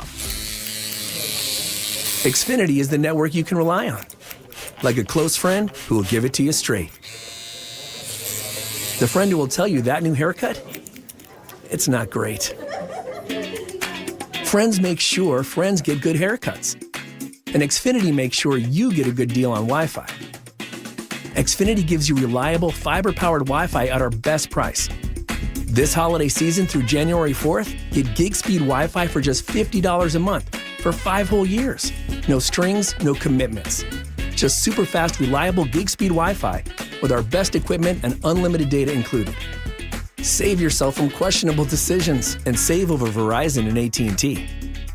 Xfinity. Imagine that. Restrictions apply. Requires paperless billing and auto pay with stored bank account. Taxes and fees extra. Xfinity Internet powered by fiber and connected to premises by coaxial cable. Actual speeds vary. Hey, it's Willard. You ever study the coaches who win relentlessly? The legends, the dynasties, they're systematic warriors. Disciplined, obsessive. They outwork, outthink, and outlast everybody for pure domination. That's Omar Habas, Tarek Habas, and the Habas Law team. When Habas Law goes up against big insurance companies, they grind them to a dust. Habas Law knows every inch of the Bay Area legal playing field, and nothing catches them off guard. If you've been injured and you want to win, visit habaslaw.com. Habas Law, they fight to make it right. Habas and Associates, with offices throughout Northern California, including San Jose. 1-877 Cars for Kids. KARS Cars for Kids. Hurry! It's your last chance to donate for 2025. Donate your car today. 1-877 Cars for Kids. Donate your car today. Ready Ready to get rid of that old car? Donate it to Cars for Kids. Call 1-877-CARS-FOR-KIDS to reach a friendly live agent. Donation's super easy, and your car can be picked up as soon as tomorrow. Call us now, 1-877-CARS-FOR-KIDS. That's Cars with a K to donate your car today. 1-877-CARS-FOR-KIDS. K-A-R-S, Cars for Kids. 1-877-CARS-FOR-KIDS. Donate your car today.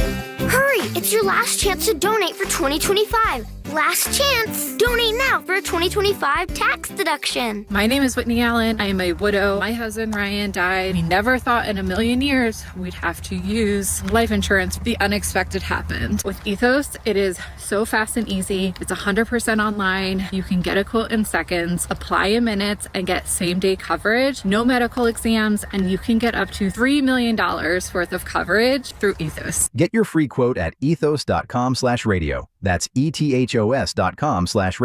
Time spent on application may vary. Online health questions required. Welcome back to Winter Hack Radio, the place for clever hacks to survive the season. Icy driveway? Well, try spreading sand or birdseed to help with traction. Snowy puppy paws? Well, grab a whisk, brush it off, done. Catch COVID-19? Well, just get...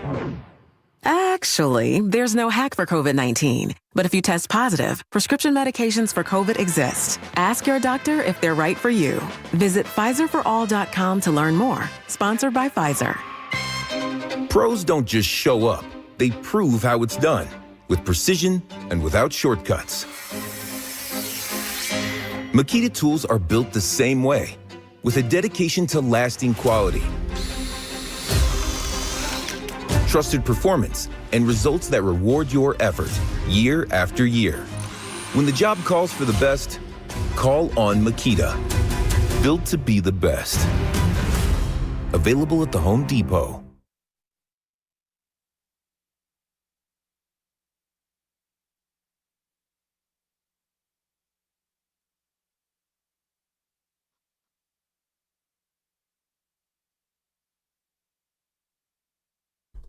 Welcome back, Spadoni, Shasky, the Morning Roast. We are rolling, baby. Talking some Warriors basketball. They've won 4 of their last 5. I know it feels like it's doom and gloom radio with the Golden State Warriors.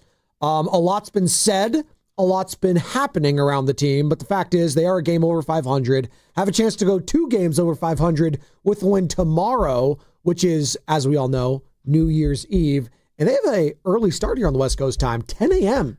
tip on the West Coast tomorrow, right here on 95.7 The Game. We'll actually have your Warriors pregame coverage with Warriors Live starting at 9 a.m. tomorrow. Yeah, it's the first time I've ever done that, so that's exciting. A little 30 minutes hey, of Joe. Hey, Joe. Can I just and I know we're gonna get into the Niners. Yeah. I'm pumped about the Niners. I called it. I told everybody that the Rams were going to lose one of those 2 games, and the Niners were going to get locked into that 5 seed, and I think the NFL knew that. And that's why Niners or Seahawks loser will be in the 5 seed. No, not for sure. Nick Wagner, ESPN, had the updated seeding scenarios, Joe. Now it's changed. Let's hear it. So, so the Niners beat Seattle. They're the 1 seed. We all know that. Very simple. Or Seattle will get the 1 seed. Correct. If the Niners lose to Seattle, plus the Rams lose to Arizona, they're the 5 seed. Okay? With me so far. Niners lose, Rams lose, Niners are the 5 seed. If the Niners lose to Seattle, but the Rams beat the Cardinals this week, that means the Niners are the 6th seed. So there is I had it the other way around because of, because they would have the same division record. The Niners would have the better conference record, was what my understanding was. So this is what it goes to first between the tiebreakers. These are the steps. Number 1, head-to-head. Correct. Head-to-head. Number 2, best win-loss in games played within the division. Correct. 3 is best win-loss in common opponents that's outside of the division. So that's where it's going to get you, because I believe NFC. Correct. I believe it's the Houston Texans game, because I think did the Rams beat the Texans? Is that what happened? Something like that. So yeah. So all I know is that's the scenarios right now. If the Niners lose to the Seahawks and the Rams beat the Cardinals, they're the 6th seed. That's probably the one you don't want right now of all those. Obviously, you want No, the we don't one want to seed. play the Eagles. Yeah, you don't. No. Or quite frankly, No. I don't want to play the Bears. I don't want to go to Chicago or Philadelphia. No, yeah. I want to go to Chicago. I'm going to fly to that game. Oh, okay. If they go there.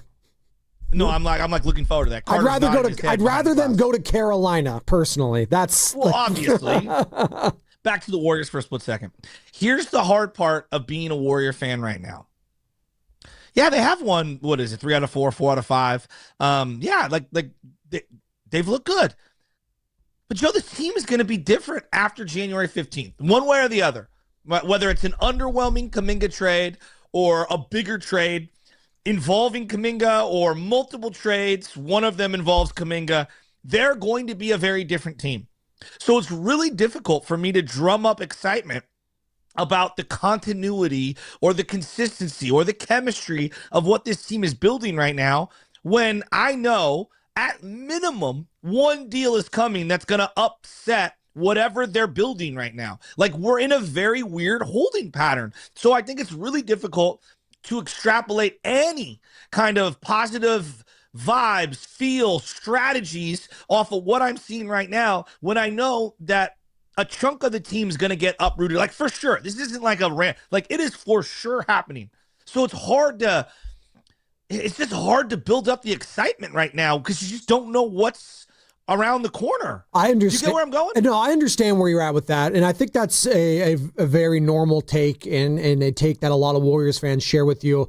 I also, on the flip side, though, they just need to stack wins. Like, I just don't want them to have to play, if I'm a Warriors fan, in the play-in game. Like, that's first and foremost, can we be a playoff team? And if you look at the standings right now, you're a couple games out of that potentially. Like, you're 17 and 16. The 6th seed is the Minnesota Timberwolves, who are 21 and 12. So you go on a streak here, you're right back in the mix. It's not like it's all doom and gloom. And you look at the rest of it, like the Trailblazers, who have somehow had the Warriors number, they're 14 and 19 though. Like, they're not exactly world beaters by any stretch of the imagination. So you go on a run, get some breathing room. Can they just get some damn breathing room? So if they do go on a little bit of a skid, it's not like crushing for this team and for the spirit of the fan base. I teased this sound that I want to play before we dive fully into the 49ers. This is what Steve Kerr had to say after the game yesterday, because I know you've been on a lot of Warriors fans like, Kaminga can't get a minute. Can he even get back into the rotation? Is there a path for that? That's what Steve Kerr had to say.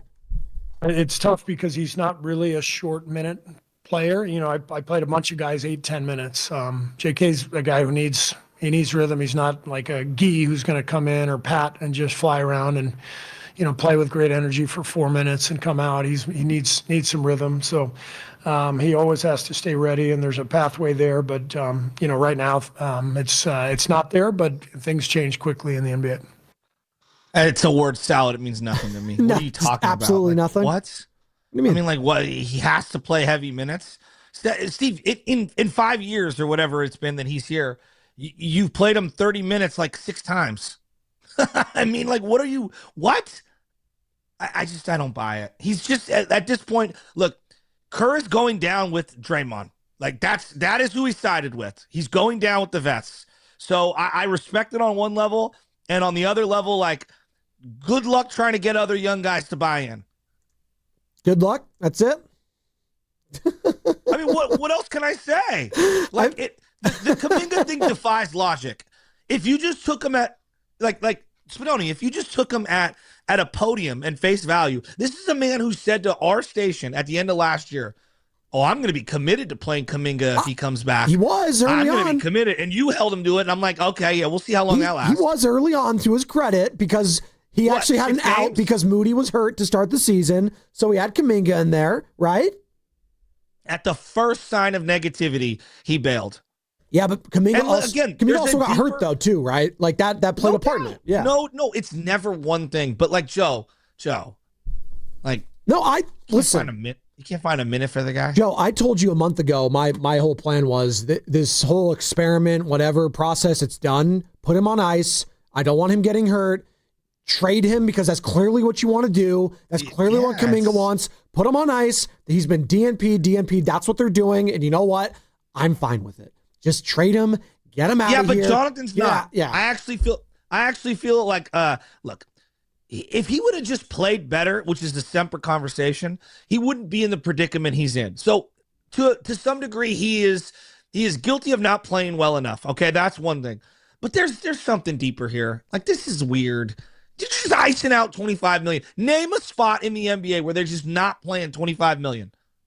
I have to do a deep dive on that. There might be some players, but I can't think of one at the top of my head. To your point, I can't. This segment is brought to you by Free. And then it's just a word salad of cliches and justifications. Just like, I would have a lot more respect if he just came out like, I'm not playing him.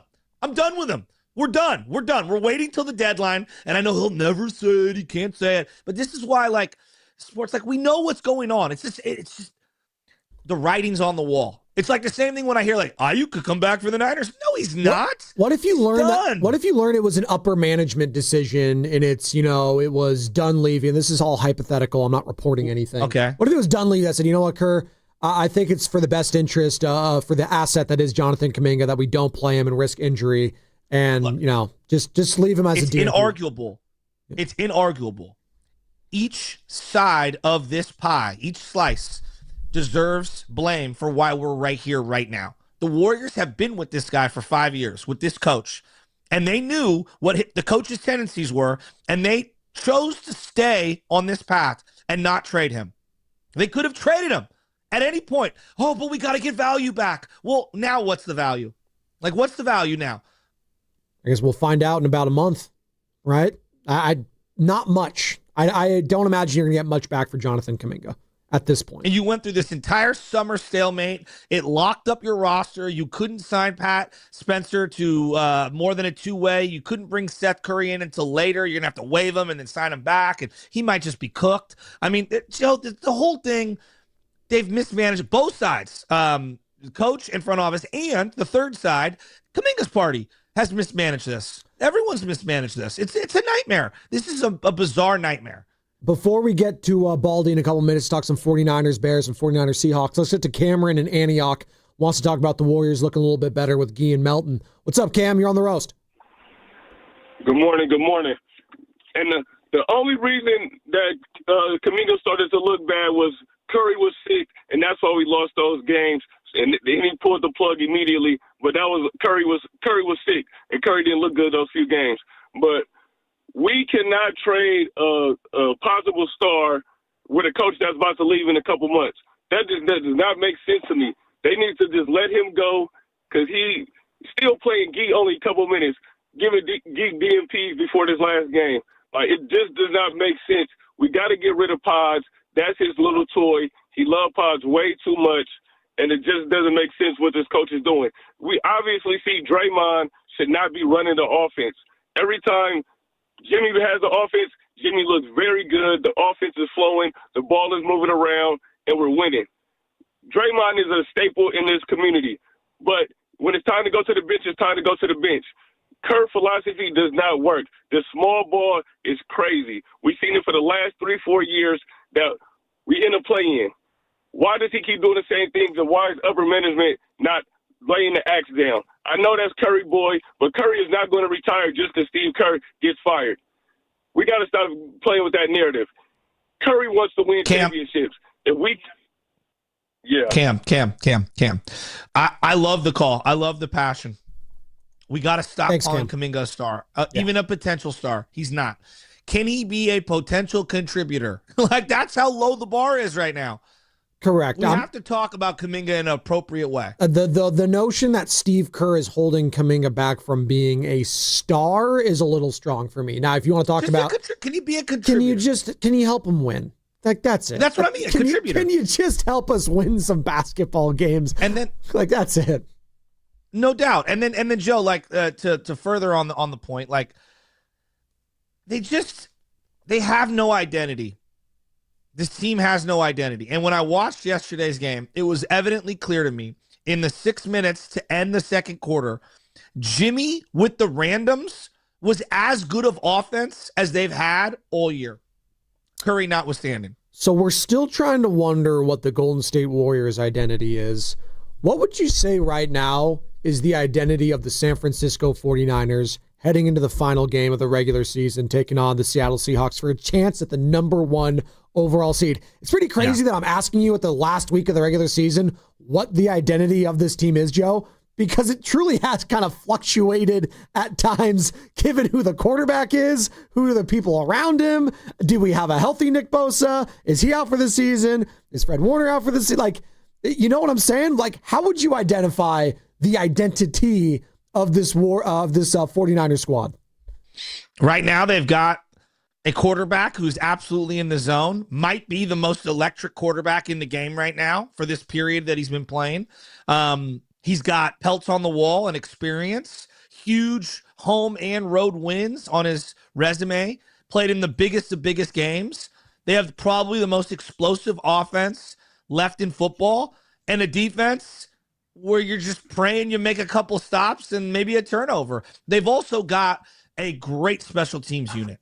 They absolutely do. And we have a great unit joining us here. His name, Brian Baldinger.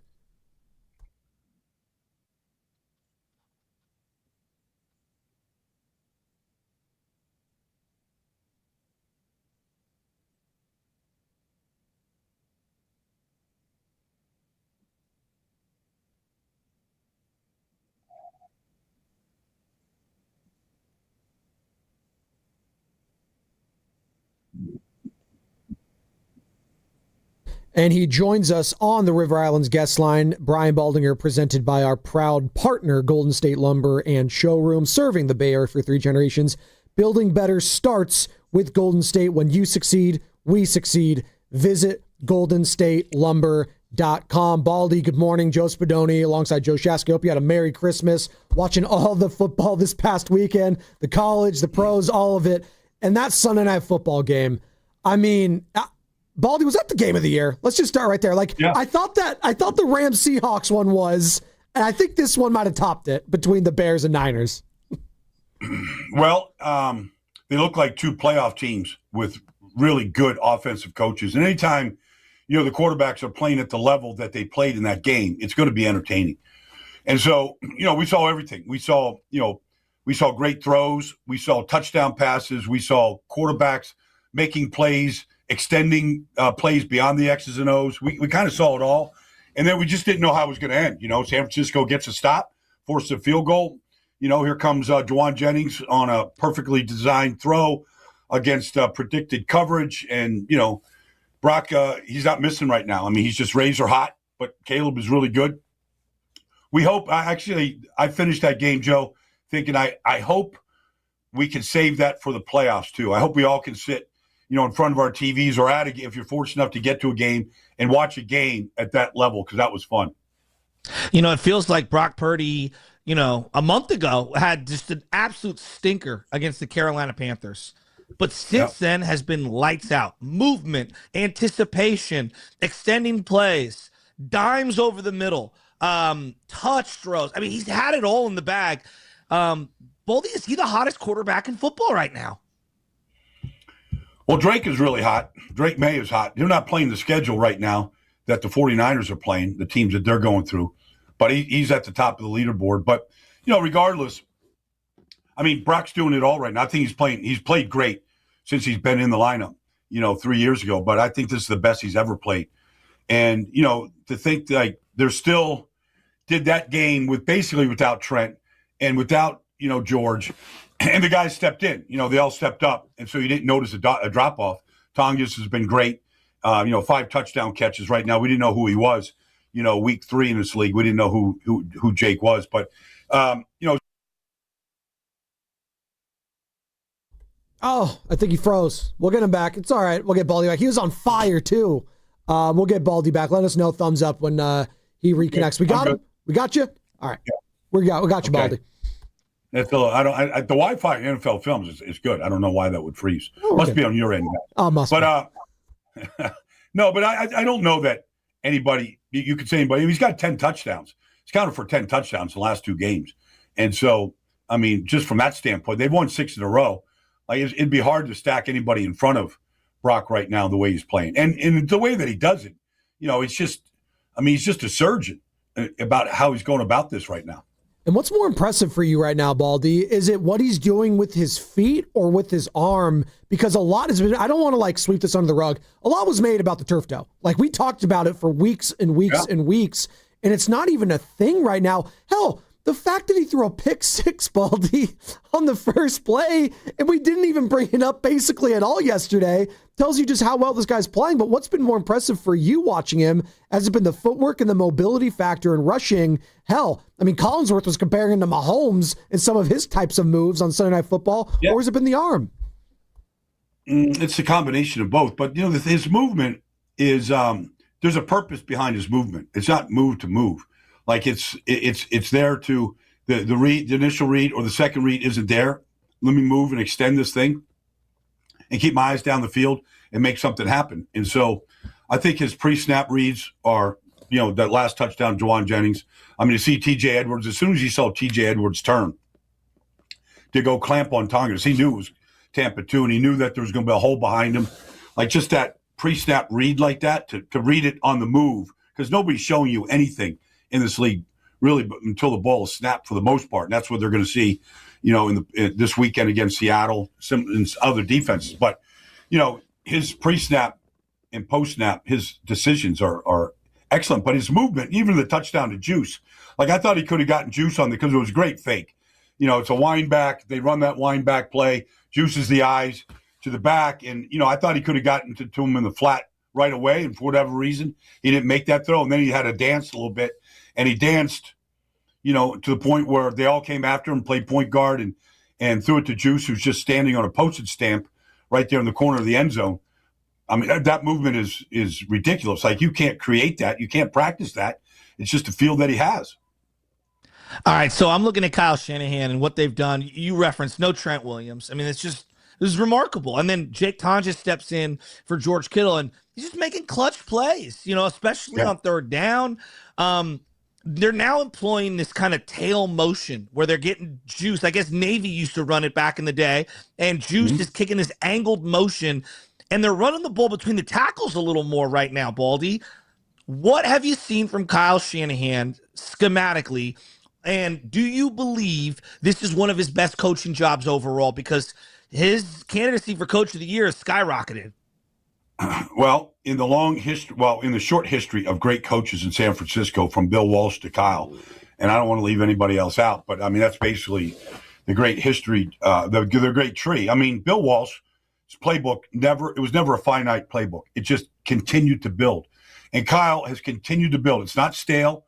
Like I broke down a play the other day that if I was T.J. Edwards or Tremaine Edmonds, and I'm the middle linebacker for Chicago, and I got the motion you're talking about, okay, let's just call it midshipman motion, okay, whatever. And you're right. I mean, they run that, with the academies. And so let's just say here comes Juice across, okay, and so that it takes the linebackers who are skating to the strong side, following the motion. But here comes Tonjes back across the formation, cutting the backside and opening up the backside cut for McCaffrey. And they really didn't do much of that kind of cross motion. So, I mean, I was talking to Luke Kuechly about it on Sunday and some of the things that we're seeing in this league. And he was like, I could draw this up, Baldy. I know where my eyes need to go. I'm like, okay, if you're Luke Kuechly, fine, but nobody's Luke Kuechly. But it's not just window dressing. Like, there is a real purpose to these motions and movements pre-snap right now. And you have to reset very quickly and where the ball might go. Baldy, and what about Christian McCaffrey? My bad, Spinoni. What about Christian McCaffrey? I'm looking at a guy right now. I think he deserves most valuable player votes at minimum. I mean, he's got 2,000 all-purpose yards. He has been the heart and soul of this team. Backup quarterbacks, linemen out. Kittle's been out. Pearsall in and out of the lineup all year. Yet the one constant on offense is Christian McCaffrey. I know yards per carry isn't high. Where would this team be without Christian McCaffrey, Baldy? He's unbelievable. Well, I mean, the offense goes through him. He's got 400 touches. And I made the comment yesterday when I was studying the game that, I mean, is he real or is it just AI? Because artificial intelligence is like, you're supposed to just get smarter and stronger, as you start feeding it data.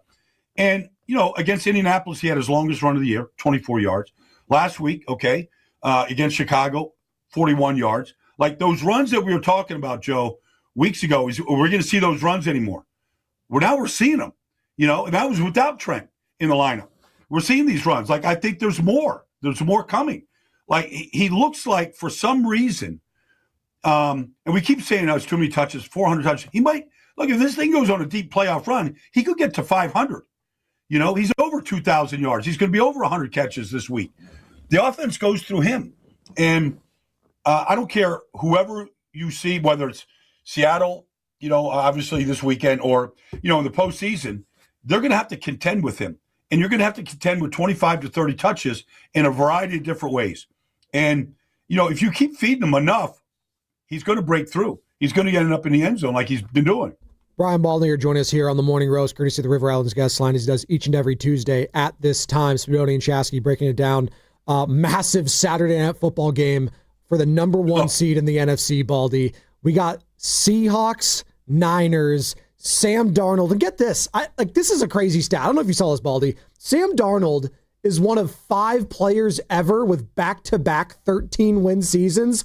All the other guys are Hall of Famers. Yeah. You got Peyton Manning, Tom Brady, Aaron Rodgers, Brett Favre, Sam Darnold. Back-to-back 13-win seasons. That's incredible. I want to ask you this, though, Baldy, before we get to that. Niner fans are coming away from this game and saying that's a great win. Awesome, awesome, awesome. But my God, this defense. Can they really keep this up, outscoring everyone with this defense and go on a deep playoff run? Can they really do this? The offense keeps performing like it is. It can. They're going to see better defenses, though. They're going to see better offenses. But, you always want to take this Saturday night game and go, can we just advance this 1 month to the NFC Championship game in San Francisco? Can we just save this? I saw Sam Darnold on Sunday. He's such a good dude, man. He's such a good team guy. He learned a lot from Kyle. Learned a lot from that year in San Francisco. He'd been to the Jets in Carolina, and they were broken franchises. He didn't, and he was hurt. But he really saw what stability looks like, what team building looks like, how you game plan a team, what practice has to be like for the quarterback, how hard you have to be coached. And so then, he goes to Minnesota, and Kevin O'Connell is similar. It's not probably as hard on the guys as Kyle is. Kyle's, he's just a drill sergeant.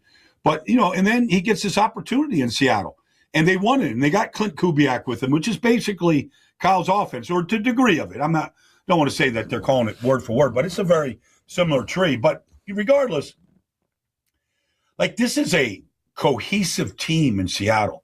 You can just feel it. Guys are coming up to me, Big Abe, Graves Abel. They're all, hey, Baldy, appreciate, the love and all this. And there's Leonard Williams, who just keeps getting bigger and stronger and faster with age. He's another guy that just defies everything. They're a complete team. Defensively, they're so good, and they're so deep.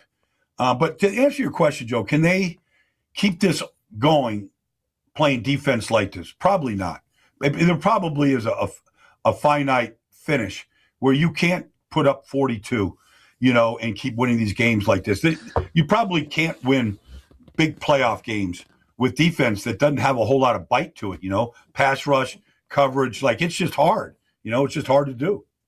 Baldy, you bring up kind of this game that's coming up on Saturday. I want to go back to the Bears game in a minute. We will go back to it. But if you lose this game and you're the Niners and you have to pick yourself up off the bootstraps, travel somewhere, whether it's Philadelphia, Chicago, might be Tampa, might be Carolina, you'd have to travel somewhere.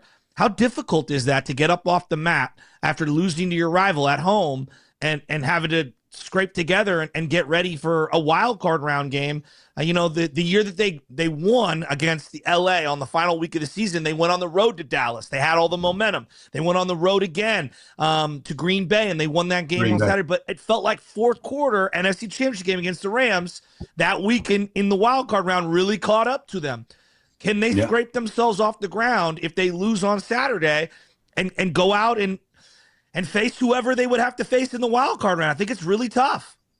That is tough. It's tougher to go on the road, but they do get an extra day from playing Saturday night, so the travel day is made up because of the schedule this week.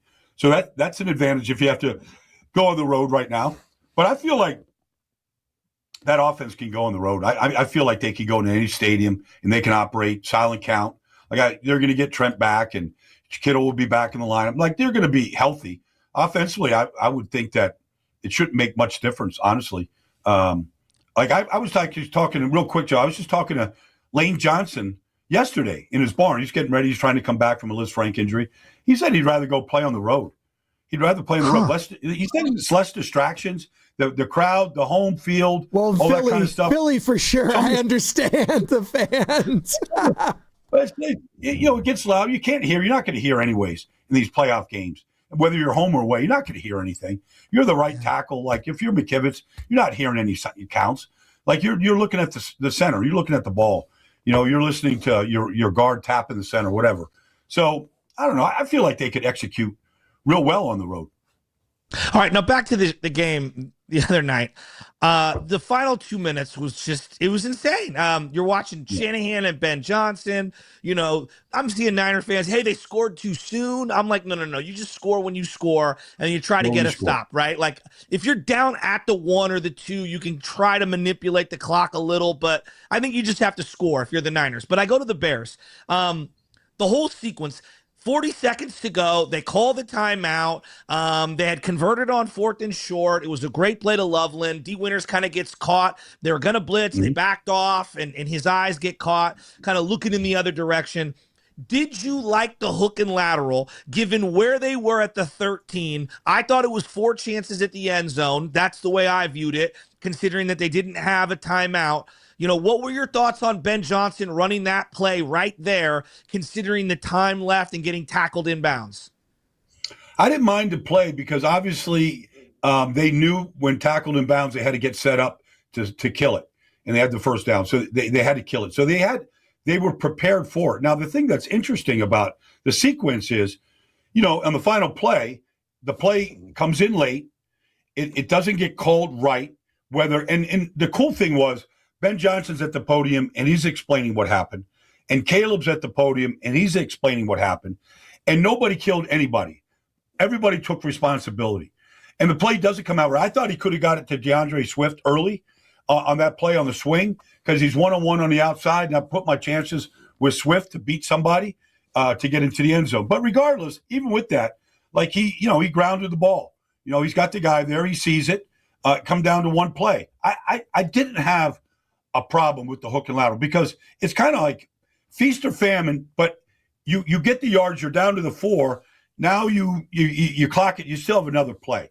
So I didn't mind it. It's Ben Johnson. He's got these things ready to go, and they're prepared to do it in any circumstance. And I thought, all right, let's go clock it, take one play to win the game. Now, when I'm watching that team, they're running 2 tight ends almost the whole game. Cole Kmet and obviously Loveland, and they're very good players. At times, they had Smythe out there as well. Yep. You brought up Jake Tonjes earlier, and I know Juice is a huge part of the 49er offense.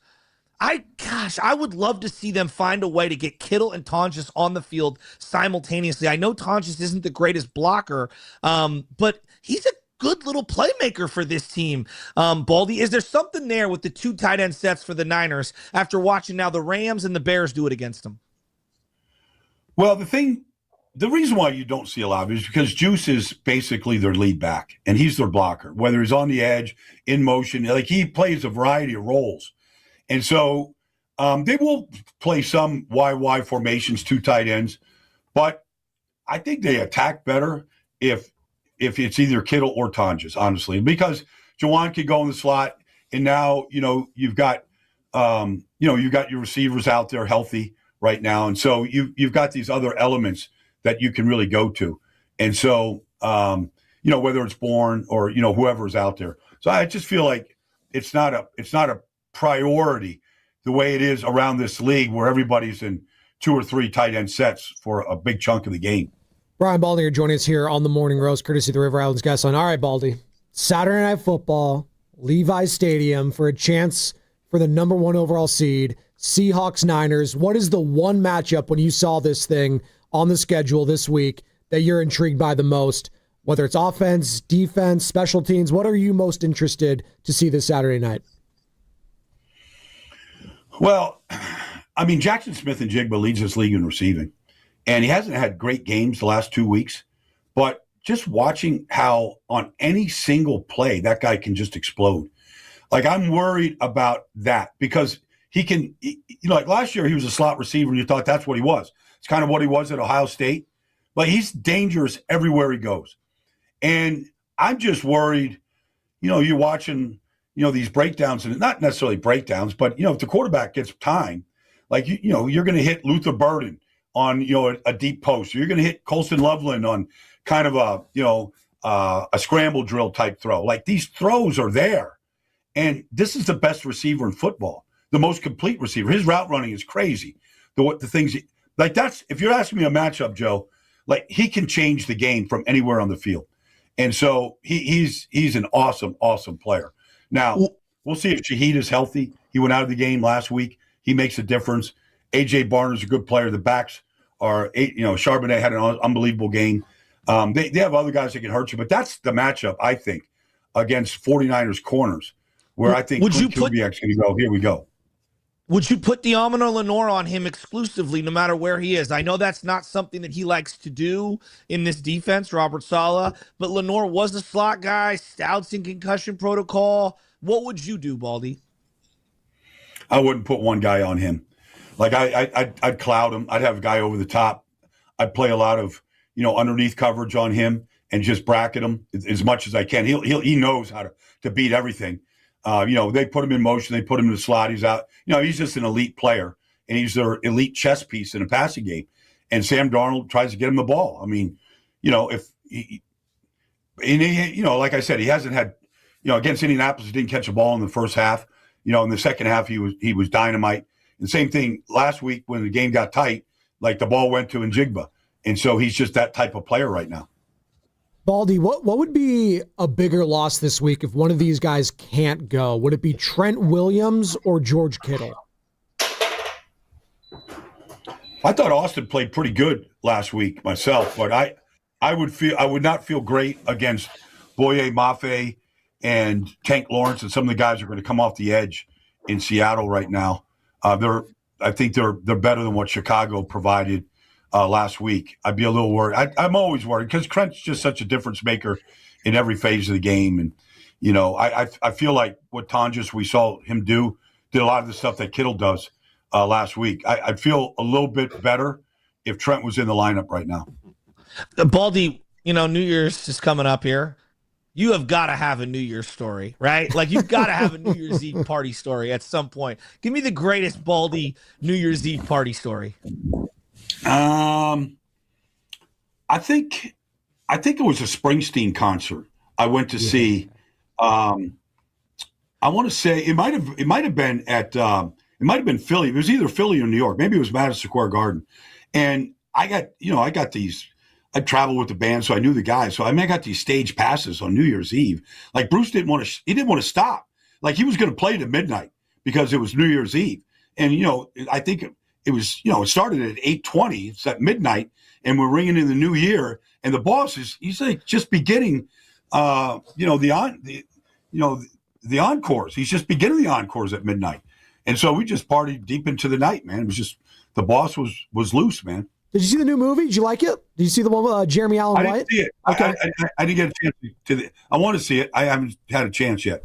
Okay. So I wonder who plays Baldy in a movie. Like, Baldy, if you had an actor who could play you in the Springsteen movie, being in the scene, in the party scene, who would that actor be? John Cena.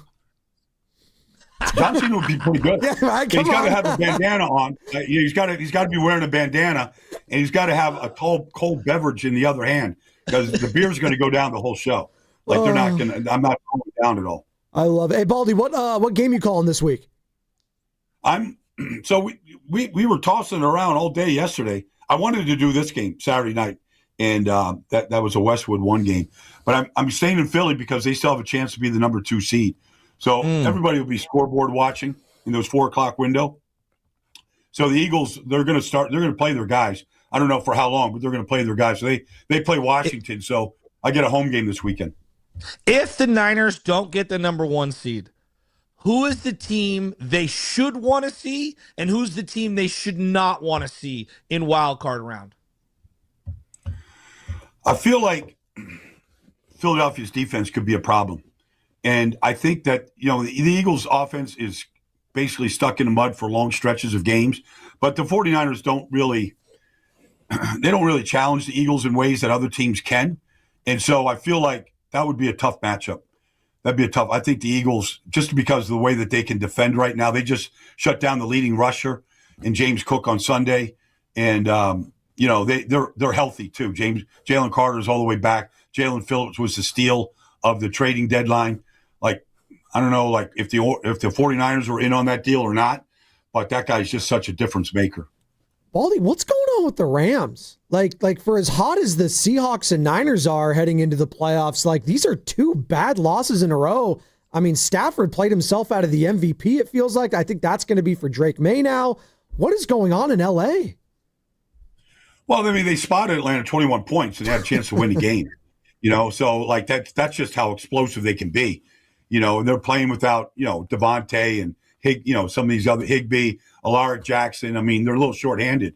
But, I thought that Xavier Watts really baited Stafford on that last interception. It looked like it was man coverage. Looked like he was going to run with the number 3, and he just jumped the route. Like if Stafford pumps him, it's going to be a touchdown over the top. They have, they blocked a field goal for a touchdown. They can find ways. They fired their special teams coach. Looks like it was the right move. They're going to be a tough out no matter what, no matter how they finish here, just because they're going to keep firing. And they never feel like, they're down 21-0 late in the third quarter. They never are out of the game. Especially against the Falcons when they start putting up the 28-3, like biggest blown leads. I was like, Falcons fans are like, close your eyes. Joe Buck twisting the knife on the call with Aikman. Hey, Baldy, good stuff. Great stuff, actually. Yep. And we'll do it again next week. Yeah, Happy New Year, man. Happy New Year, guys. Yeah, look forward to talking to you next week. You got it. There he goes. Brian Baldinger. He's the best. He's like that John Cena comp. Come on. You got to give him. So good. I knew he'd love the Cena comp, right? Super jacked and everything. One of my buddies was texting me that he actually looks like one of the Baldwin brothers if they were on nothing but steroids and testosterone. Oh, my God. Yeah. And always be sure to check the I'm not going to make a joke there about Alec Baldwin. I'm going to leave that one alone. Carter looked at me. He's like, just stop it. Stop. Just stop it. Just let it go. Thank you, let Elsa. It go. Yeah, so I got all the, so Carter gets my ear during this interview. Like, dude, Pelissero just tweeted every single NFC and AFC playoff seeding scenario. And I pull it up and it's like the most ridiculous graphic with the smallest font. I was like, I can't read this thing. It's like Steiny's graph paper he brings in. No one could read this. Yeah, come on. No, one thing that I've seen a lot of energy poured into. No one wants to be the guy like, we need less of this, less sports, less games. You just sound ridiculous, right? Like, and we know they're never going to give up less games. Ryan Covey, who used to work at the station, big Bears fan. Go Bears. He said there was the perfect symmetry of 16. You had a 32-team league and 16 games with 16 in one conference, 16 in the other. There was perfect symmetry. There was perfect balance. And the way they had it set up, you were guaranteed to go somewhere every 8 years. You were guaranteed to see every team in the league at minimum every 4 years. Now, they still have some of that symmetry.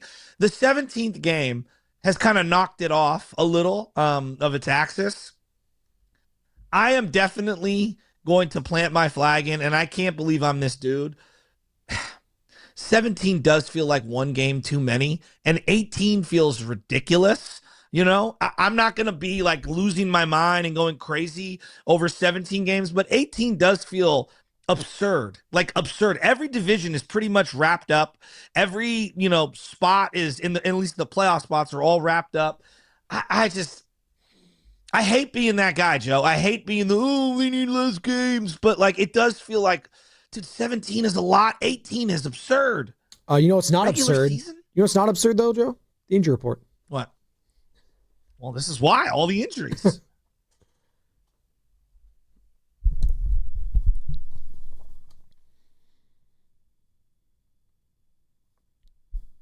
And this injury report does not feature a 49er, but it does feature a Golden State Warrior. Seth Curry will not be on the court for Golden State for a few weeks as he is now dealing with his own sciatic nerve irritation. It has caused him to miss the last 3 games, and he will most likely be out at least another 2 weeks until he is reevaluated again. The injury report was brought to you by Boxer and Gerson, Northern California's premier workers' compensation law firm, helping injured workers get their lives back for over 40 years. You are now listening to 95.7 The Game, KGMZ FM and HD1 San Francisco, and Odyssey Sports Station, and the home of the Golden State Warriors and Valkyries, always live in the free Odyssey app, coming live from the Laughing Monk Studios. Just had Baldy, great interview there. If you missed any of it, find it on YouTube or the Odyssey app. And now joining us, courtesy of the River Islands guest line, is the one, the only, with the Niners hat, with the NBC Sports background, Bonte Hill, joining the Morning Roast as he does each and every Tuesday at this time. Bonte, good morning. Love the hat. Love the smile. He looked like this guy. He had a great Christmas. I hope you had a great Christmas, and a happy early New Year to you, sir. Audio for Bonte, please. There he is. Yeah. There you are. We got you. You got me now. We got Come you. on, guys. Happy holidays. Same old thing. Happy New Year. Joe, good to see you guys. Carter Lubman, all the roasters out there. Hope you're having a good holiday. I'm having a good holiday as well. Warriors driving me a little crazy, but we'll get to that at some point. The Sunday game against Toronto was very depressing, but the Niners made up for it. What a game on Sunday. Wow. Power rankings just dropped. Oh, boy. ESPN power rankings. Seattle number 1 is in the whole league. Oh, I thought it was Law Murray, your boy, who loves the athletic ones. Really? No. Denver Broncos number 3 and your 49ers number 4 power ranking in the entire league, climbing up from 6. That's wow. What a difference a nationally televised game can make. Bonte, does it feel like to you this is the most explosive offense left in football? The 49ers offense? No. Did you watch the Rams last night? Once they get Devontae Adams back? I saw them. You know what I'm saying? Seattle still has Jackson Smith and Jigba. Buffalo can score with the best of them. I know they didn't score against Philadelphia, but I still fear that offense. How about Jacksonville? Jacksonville's rolling right now. Not to mention Drake May. If you had to do a redraft of last season, people may take Drake May over Caleb Williams. New England scoring at will, so it's not the most explosive offense left. But let me tell you, Shasky, it's the offense that has to score 30-plus to be in a football game. Last week against Indianapolis, right, I thought, man, 30-plus, you got to win. You got to score 30-plus. Your best defense is going to be your offense. And then with the game, the way the game flowed on Sunday against the Bears, it's like, oh, wait, 30 may not be enough. You may have to get 40. And 42 is barely enough. So their offense has to be explosive. They're up there, no doubt about it. They're up there, but they have to be, as those other teams have a little bit better defense. I mean, how impressed were you, Bonte, to bounce back from a pick 6 in the very first play? And the fact that we barely brought it up at all yesterday just speaks to how well Brock played the rest of it. 5 total touchdowns, 3 throwing, 2 on the ground. Like, he was insane. 24-33, 303 yards. How impressed were you, not only of the performance overall, but bouncing back so quickly after the pick 6? Well, let me tell you guys something. I'm smashing down 101 South after the Warriors go to overtime with Toronto. I'm like, great. We go to overtime. There's a little bit of traffic. I'm flying down. I'm driving down Tasman Drive, going to Levi Stadium, and they're popping off all these police fireworks motorcade. Super Bowl. What's that? No police motorcade. No, I'm not The that Bonte big. Mobile. Royal motorcade. Listen, all the fireworks are Royal popping off in Levi Stadium. All of them, right? I mean, I'm like, is this a Super Bowl or something? So I just parked, and I hear this big roar from the crowd. I'm thinking, wow, the Niners made something happen already. You put on a radio, and oh, wait, Niners threw a pick 6. I'm like, great, that's a great start. And that next third down on the next drive, I thought was crucial for the 49ers. A 3rd and 7 to settle everything down, to just get the sticks moving, keep the Bears offense off the football field, and get something rolling there. So the pick 6, yeah, it was great. A great response for the 49ers on that next drive to score a touchdown and feature Jake Tongas. But also the pick 6, you lost Trey Williams on the same damn play. Were you surprised by how well Austin Pleasance and the offensive line has played? Not just in this game, but, beforehand, it feels like Pooney's playing way better toward the end of the year. And McKivitz has been really good this year. And Brendel's been good since returning from injury. I've been very surprised with the offensive line play. McKivitz is playing well when you don't see the tweets or you don't hear the slander about Colton McKivitz. He was a number 1 whipping boy for some reason. Colton McKivitz. Colton McKivitz is better than Mike McGlinchey ever was in this offense. Yes. Colton McKivitz is playing really good football. He's going to get beat here and there, no doubt about it, but McKivitz is playing fine. Pooney is healthy. Remember, the end of training camp, Pooney has strained the PCL. He was not right for the first 5 weeks of the season. And I thought, man, we're lucky he's even playing. Now he's healthy, he's rolling, and Pleasant, what a pleasant surprise, right? For the 49ers there, replacing Trent Williams. He's going to have to be a lot better against Seattle because I think Seattle's front is a lot better than Chicago's. But the offensive line, look at the run game, look at the time Brock Purdy had to throw, A++. Nobody's talking about the offensive line these days because they're rolling right now in both the run and pass game. I mean, it's a great point. And, we were talking about it yesterday. I felt like that win, when you didn't have George Kittle, you lost Trent Williams. It was just emblematic of what this team has done all season long, Bonte. It's next man up. Like Austin Pleasance. Like who? It comes out of nowhere. You don't hear his name, which is the best thing for an offensive lineman. Shanahan spoke about after the game. He's like, maybe one time you heard his name. But the fact that they were able to just not skip a beat, those are two Hall of Famers on top of not having Nick Bosa, not having Fred Warner. By the way, Fred Warner doing the pre and post game, Sunday Night Football, maybe, just maybe, they got action if they can get that number 1 overall seed here in the divisional round. Maybe he could be ready for the conference championship. Who knows? But the fact that they were able to win that game, and yeah, it's going to be bend, don't break from the defense, as you alluded to. I've just been so impressed by the mentals of this team. Like last year, it's just night and day when it comes to the toxicity and the lack thereof this year. There's just no BS with the Niners, and it's just so refreshing to watch because you see BS everywhere, whether it's the NFL, the NBA. Everyone is bought into their role on this team right now, and it's refreshing to watch. That's why Kyle Shanahan should be the coach of the year. You don't have George Kittle in this football game. The week before, you don't have Ricky Pearsall. There's always something down with this football team. But you brought up Fred Warner. And this is not a report, Jasky and Spinoni. It really isn't. But I moderated a panel with him a couple weeks ago. And I joked around with him. And you guys saw the video of him stepping on that stage and doing a little high knees. And I'm like, whoa, this guy's moving around great. After the game, I'm walking down to the locker room. And there's Fred by himself. And he's walking towards me. And he goes, "What's up, big dog?" We dap up. I'm like, hell of a win. He goes, "One step closer, baby. One step closer." He had a smile like Baby Chez did when she was opening up her gifts on Christmas Day. And so my gut feeling, and look, this is not a report. I have a hard time believing. I said this on IG Live that night. I told I was on IG Live that night waiting for the traffic to die down. I would be shocked if he didn't play in the divisional round game. I think it's going to be very difficult for the 49ers to tell Fred Warner not to suit up or keep him from suiting up for the divisional round game. You only get one. You may not get another shot like this ever again if you're the 49ers. This window may close, and if you get that number 1 seed in a bye week and you got rest, and Fred Warner saying, "I could give you 75%. Well, I'll take Fred Warner at 75%. And think about the jolt if he does do that on a Saturday or Sunday night at Levi Stadium, and you see number 54 running out that tunnel.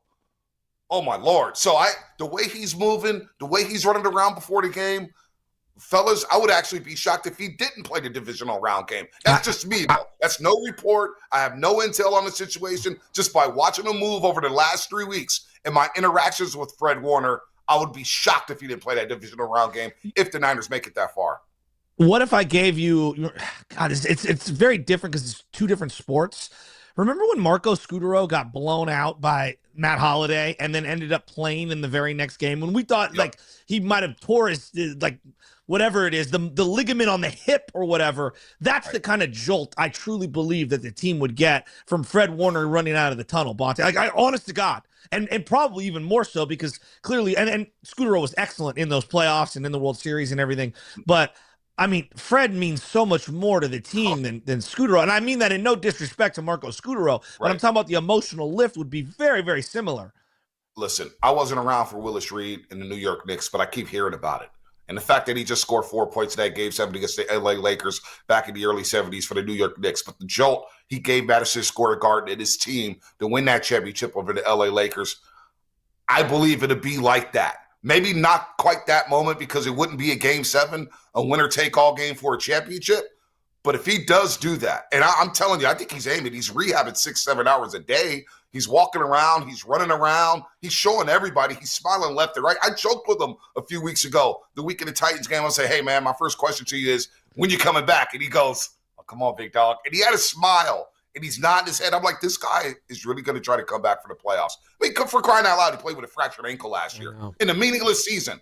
He played the last 3 months with a fractured First ankle. team All-Pro. So, yeah, I have a hard time believing he's going to wait for the NFC title game to come back. That's just me, though. It's not a report. No, everybody's saying NFC title game, but knowing Fred Warner and knowing how his body's healing up and knowing the opportunity that presents the 49ers if they win out Saturday, not able to get on another single flight the rest of the season, I have a hard time believing Fred Warner's not playing that divisional game if the 49ers get that far.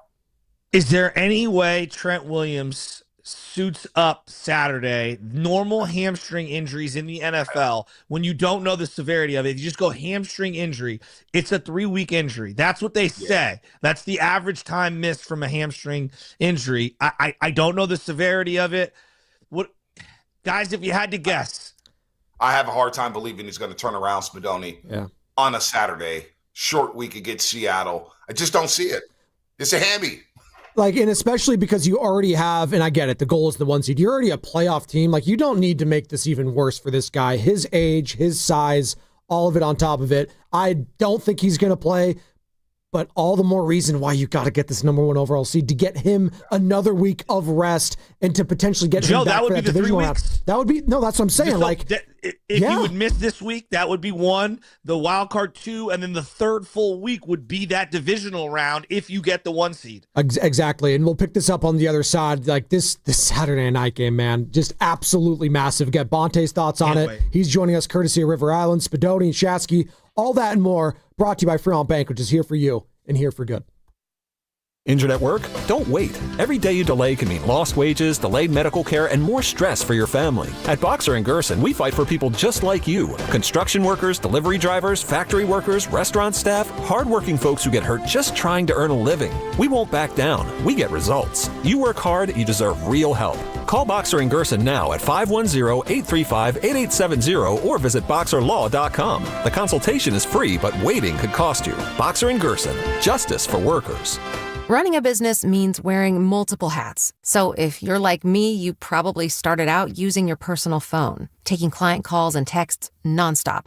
As my business grew, I needed something smarter. That's when I switched to Quo, the #1 business phone system. Quo works right on your phone or computer. No carrying 2 phones, no clunky landline, just one easy app you can try for free. Your team can share one number and handle calls and texts together like a shared inbox. Any teammate can jump into the conversation, so customers get faster responses. And Quo's AI assistant summarizes your calls and responds to customers 24/7, so you never miss a lead or opportunity. All this starts at just $15 a month. That's basically 2 coffees. You can even keep your current business phone number. Find out why 90,000 businesses trust Quo. No missed calls, no missed customers. Try Quo for free at quo.com/sports. That's quo.com/sports to try Quo free. QUO.com/SPORTS. The holiday rush continues at your California Ford dealers. The Ford year-end sell-a-thon is on. Now through January 2nd, get our best offers across the most popular Ford trucks and SUVs. From America's best-selling Ford F-Series trucks for 48 years, the legendary F-150 and Super Duty, to the Bronco family of SUVs for those who don't wait for adventure to begin. Plus, all-electric standouts like the Mustang Mach-E and F-150 Lightning. And Explorer and Escape, the perfect balance of comfort, capability, and everyday versatility. Get ready to power through whatever the season brings in a Ford. But don't wait. These year-end sell-a-thon savings won't last. The clock's ticking. The lots are moving. And these are the season's biggest savings on an incredible selection of Ford vehicles. Rush in before the sell-a-thon and the savings are over January 2nd. Get to your California Ford dealers today. Claim based on 1977 and 2024 calendar year industry reported total. This is Larry Flick, owner of the Floor Store. When the year ends, the savings begin with our New Year's clearance sale. Now through January 12th, get up to 50% off store-wide on carpet, hardwood, laminate, waterproof flooring, and much more. Plus 2 years interest-free financing, and we pay your sales tax. All those savings add up to one thing, a Happy New Year from the Floor Store. Go to floorstores.com to find the nearest of our 11 showrooms from Santa Rosa to San Jose. The Floor Store, your Bay Area flooring authority.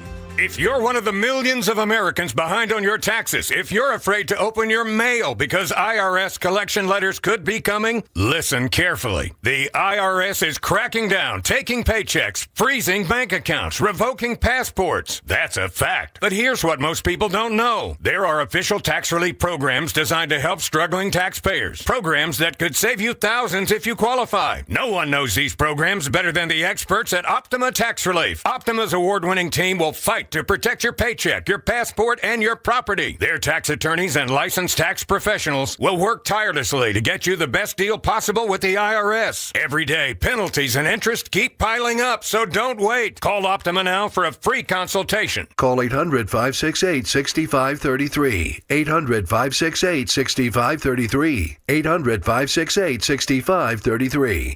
Optima Tax Relief. Some restrictions apply. For complete details, please visit OptimaTaxRelief.com. We all hear the radio ads about the IRS. They tell you to be afraid, to be scared, and they try to frighten you into calling. I'm not here to do that. Tax Relief Advocates is different. TRA is here to tell you that if you owe money to the IRS, whether it's $5,000, $50,000, or $500,000, we have a solution. It doesn't matter if you're sitting in your car, at work, or with your kids. No matter where you are, call now. 800-575-9834. Don't lose hope. TRA can eliminate or reduce what you owe to the IRS. Generous programs are now available that can give you a fresh start. Our passion is taxes and helping individuals fix their IRS problems. We have over 1,000 5-star reviews on Google and an A+ with the Better Business Bureau. You don't need to be afraid of the IRS any longer. End your tax nightmare today by visiting us online at TRA.com or call 800-575-9834. That's 800-575-9834. Tax Relief Advocates. Real solutions for real people. Too many tools, too much stress, and way too many bills. Odoo replaces it all. One connected platform for every part of your business, so you can work faster, smarter, and for less. Odoo, the only software you'll ever need. Try it free today at odoo.com. That's ODOO.com.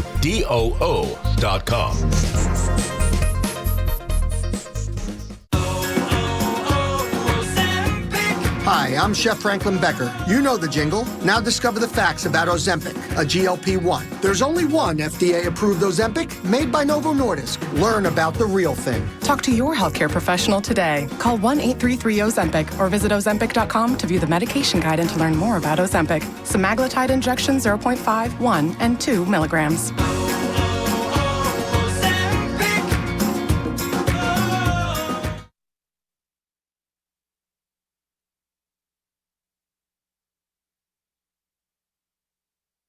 The Morning Roast with Joe Spadoni. Listen to that guy driving the bus, man. Damn, Spadoni. Damn, you sound good. And Joe Shasky from 6 to 10 on 95.7 The Game.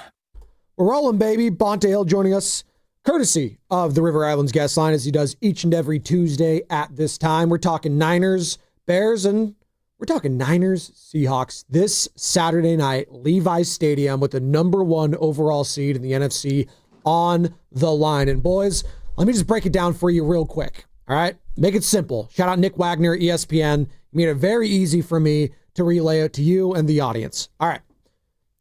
Niners beat Seattle. They're the 1 seed. Lock it in right there. Boom. All right. SF loses to Seattle. The Rams, or the Seahawks, get the number 1 overall seed, obviously. But if the Niners lose to Seattle plus the Rams lose to Arizona, then the Niners would be the 5th seed. All right, with me so far? Here's the final one. If the Niners lose to Seattle, but the Rams beat the Cardinals, then the Niners would be the 6th seed.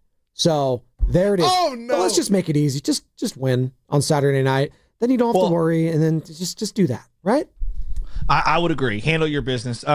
One thing that is very clear to me is that, and look, if you want to win a division and everyone's underperforming, for example, this year, the NFC South, you guys deserve to have a playoff team.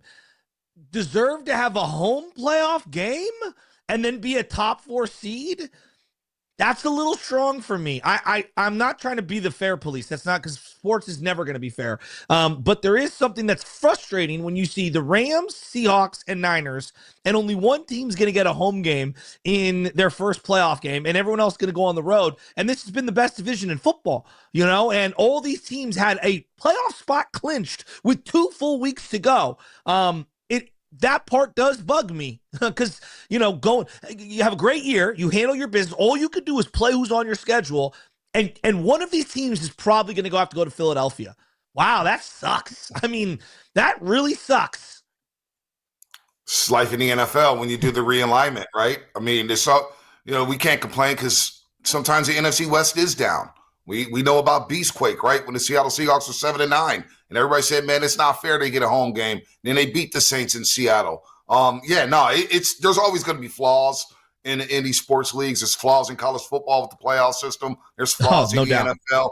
It is what it is. But you know what? If you do get the 5 seed and you have to travel to Carolina or Tampa Bay, I think the Rams, who don't really have a home field advantage, will say, you know what, we'll go out there. We got no problem with that. If you're the 49ers and you lose this game, that's a hell of a consolation prize to go to Tampa Bay and Carolina, and those games will be tough to win anyway. So I hear what you're saying, Joe. It's not fair, but it is what it is, man. The system's been in place, and I'm not sure what you do. Do you not give the divisional title? Do you just basically say, hey, you know what?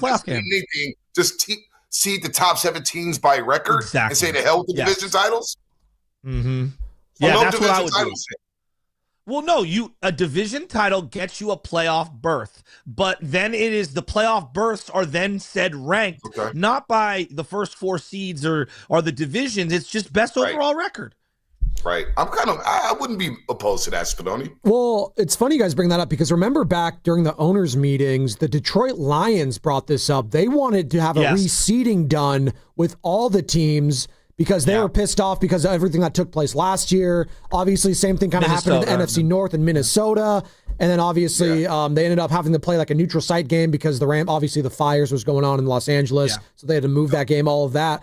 But like they withdrew it, but that's something that they might revisit once upon a time. And I don't know if that's like good or bad because I do like divisions mattering and you win your division and the Beastquake you brought up, and I brought it up to Joe yesterday. I was like, that's a huge moment. 16 years ago. No, I know, but it's a moment. Like it's rare that it happens when it's like a losing record. That doesn't happen very often, but it does happen. To your point. Well, and maybe it's something. And again, I'm getting out of my skis here, but maybe it's something like, hey, your home game only gets activated if you win over 10 games, or something to that effect. I find it to be very peculiar that this year the NFC West is clearly one of the best divisions in football, and 2 of these teams are going to have to go on the road the entirety of their time. They don't even get granted that one home playoff game. It just kind of sucks. I mean, look at that. That NFC South division is just yuck. Yeah, it's not good, but it goes in waves, right? I mean, like Spinoni brings up a good point about the NFC North last year. 3 monster teams, but guess what? Minnesota, Green Bay's out in the first round. If you're that good, you should be able to win anywhere. They didn't. They got bounced in Detroit. Heck, the NFC North didn't win a playoff game last year. Think about that. The Lions had a home game against the Commanders. They didn't win one playoff game last season. So, the rules are the rules. It is what it is. But I could be open-minded to hey, you win a division, you clinch a playoff spot. However, if your record's not up to par, because it's kind of similar to college football. Doesn't matter if you win your conference, your record has to be good. Your ranking has to be good. Like Miami still had to go on the road despite having a great record. So I could be open-minded to that. But look, this stuff comes in waves, and it goes in cycles with these divisions. Last year, a lot of people were laughing at the AFC South for years. Look at that division. You got 2 of the hottest teams in football in that division. Yeah, the Jaguars have some signature victories on their plate. And, Bonte, getting back to the game the other night, you were there. What did you think of Ben Johnson's clock management in the final 2 minutes? You can go back farther if you'd like. People were losing their mind. The Niners scored too fast. I'm like, look, where they were on the field, you just score when you score. Like, if you're down near the goal line, you can kind of manipulate clock a little more. But, it's hard to score. How many times have we seen teams get stymied at the goal line? Number one, and then number 2, what did you think of Ben Johnson's clock management and the hook and ladder? First of all, I saw some of the comments about Jawan Jennings scoring too early. It's just dumb. I mean, it's just low IQ stuff coming from people, right? The Bears still had 3 timeouts, and there was still a 2-minute warning to play. So you could get stuffed at the goal line. They burn all their timeouts. And guess what? You still may not score. So that's just idiotic. You score when it's presented to yourself. You take the lead. All right. Ben Johnson, for the most part, I like the drive because he was basically saying the 49ers are not going to touch the football again. But with 3 timeouts, you can't be in that situation to where you don't have a timeout left with 4 seconds left. Now, I did love the hook and ladder play. That was creative as hell. That was cool, right? And I was like, wow. Yeah, but can you run that play from the third?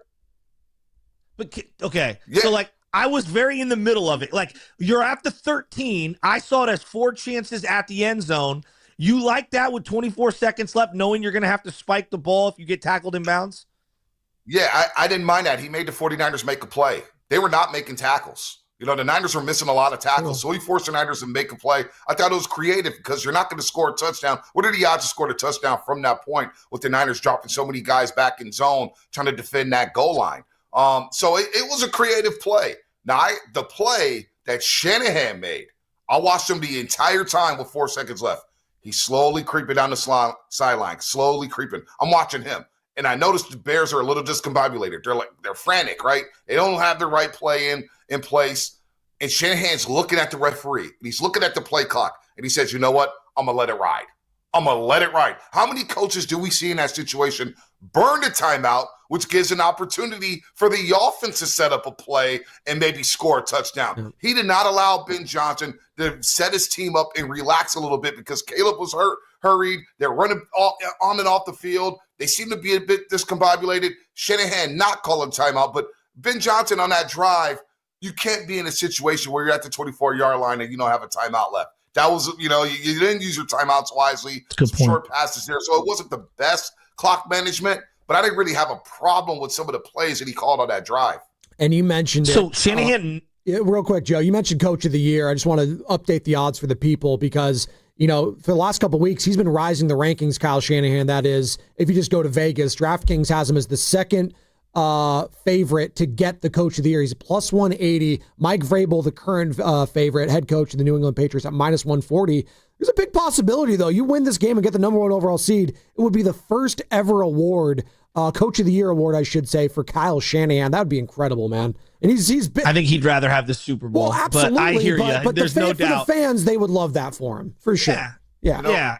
I was in the elevator. This award's frustrating.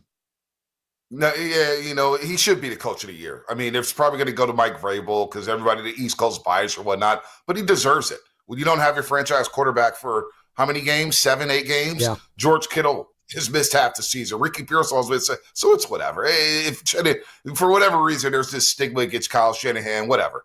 But I was in the elevator after the game with some members of the Shanahans. And there was one person in that group, and there was a mob of them. Some members of the Shanahans. What does that mean? Was Mike there? Family members of the Shanahan, man. He married into the family. Some married into the family. They know Mike really well. Was Chris Sims there? There you go. Was it Chris Sims? Chris Sims and Mike Florio should take a playoff, man. Listen. For Christmas, I hope Santa Claus did not deliver a lot of microphones. We need to start taking away microphones from people. There's too many people talking nonsense. Not everybody needs a podcast. Not everybody needs a platform. Not everybody needs to talk. Mike Florio talk about Aura and Brock Purdy. Like, dude, he just threw 5. He's got 10 touchdowns in 6 days. Okay. So you're in the elevator. Yeah, it's your fault. You distracted me. You cut me off. So no, what I'm saying, because we were talking about the Elway doc. For whatever reason, the Elway doc came up. And I was like, Mike deserves a lot more love for the Hall of Fame. Mm-hmm. And they were, well, yeah, you're right about that. But let me tell you something. From where Kyle is and where Mike was at Kyle's stage, Kyle's so much farther ahead of Mike. He's so much farther ahead of Mike as a coach. And I thought that to be shocking because people forget Mike was a great offensive coordinator for a long time, whether it was Denver, whether it was Steve Young and the 49ers. He was amazing. And then the 2 Super Bowl wins with John Elway and Terrell Davis and that Denver Bronco team going back-to-back in 97 and 98. But they were saying, man, Kyle is he's dialed in and he's so much farther along than his father. And I was like, I didn't think about it like that. Now, Mike didn't get a great opportunity early on because he working with Al Davis, and he got fired by Al Davis, and they went to court for some. Bronco he assistant. Still believes Al owes him money. He still wants his money from Al Davis, and Al Davis has been dead for years. So I just found it interesting that how they feel about Kyle saying, yo, this guy, he's got the stuff. He's got the goods, and he's next level, and he's farther along than his father was, and his father should be in the Hall of Fame. It's interesting you bring that up, and then on the heels of us talking about him not calling that timeout. I look at coaching the same way I look at players. You build a database of moments and experiences and things that happen to you, and some things you learn from, and some things you're like, all right, I'll never do that again. Or in the next time I'm presented with this opportunity, I'm going to do this. When he didn't call the timeout, I said to Spadoni yesterday, it reminded me similarly of when Belichick didn't call a timeout to the Seahawks at the goal line, where they're like, oh, do we call a timeout? Everyone's kind of losing their minds, and they're almost panicking. We expect you to call the timeout, and when you didn't call the timeout, now we don't know what to do. And sometimes the best thing is to let the other team freak out and let them kind of make a mistake. It's ironic because the Niners themselves burned a timeout trying to sub Cleve Farrell on the field, because the other guy subbed out late in that situation. Right. So I liked him not calling the timeout there. I thought it was the first thing I noticed. The first thing, because I was watching him the whole time thinking, okay, 4 seconds left, 3-yard line. Bears are rolling. This is it. You lose this game. What happens on Saturday? Do you play your players? What's going on here? And that play, I'm glad you brought that up. When they had 10 men on the field, and there was some confusion there, and they had to burn the timeout, and they were ticked off on that sideline. Ticked. But Shanahan did he call the timeout? Like he does. Yeah, I don't remember who called the timeout. I think it was Shanahan. But they just basically burned it. It was like, you know what? We're not set up. Guys are running in and off. It was a disaster, which was smart. Set your defense up. But for Shanahan to look at the ref, and the ref's looking at Shanahan, and he takes a look at the play clock, and he goes, let it ride. Let it ride. And it should have been a delayed game. I thought it was a delayed game originally where they're going to have to move back 5 yards. But then let it ride right there. And again, if you call a timeout, you give Ben Johnson, who's no slouch when it comes to calling plays and designing plays, an opportunity to design something for the Bears to win that football game. So I thought it was a beautiful play and a beautiful moment that I think a lot of people will underrate and say, oh, it doesn't matter. He can call timeout, whatever. That didn't win the game. But it's one of those moments where it's like, that's experience from watching the other team saying, you know what? Let it ride. Let's see what happens here. They're discombobulated. Because he's been in that situation like Super Bowl, what is it, Super Bowl 50?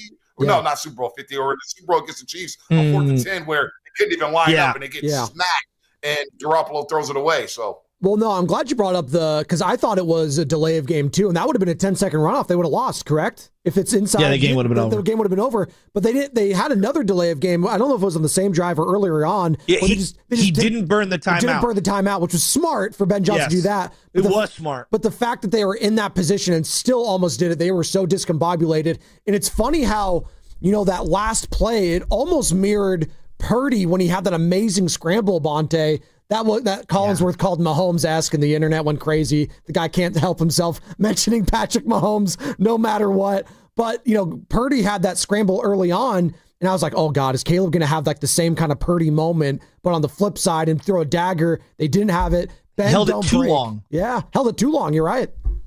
You know what? Your point, I think Shanahan called timeout on 4th and 5, Bonte, on that Chicago Bears 4th and 5 where Loveland got hit on the little quick hitter where D. Winters' eyes were all over the place. No, that was a Shanahan timeout on that drive. I don't remember who called the timeout on that one, but it D. Winters on that play. You got to know where the zone is. You got to get it. That's the difference with Fred Warner. But I wanted to touch on the quarterbacks. Yeah. The young quarterbacks in the NFC, the young quarterbacks in this league. I mean, we forget Brock Purdy's 26 years old, right? Yeah. Brock's young. Caleb Williams. I think he's only 2 months older than Bo Nix. There you go. Drake May. That's crazy. I mean, Jordan Love in Green Bay. I mean, Darnold is young in terms of experience, right? You got some young quarterbacks here. That was a great duel between two young quarterbacks. I agree. And Purdy doesn't get put into that category. When we think about young quarterbacks, for whatever reason, we think about the Drake Mays and the Caleb Williams and the Jordan Loves and of course, the Bo Nixes or whatnot, the Justin Herberts. Well, Brock Purdy's right there.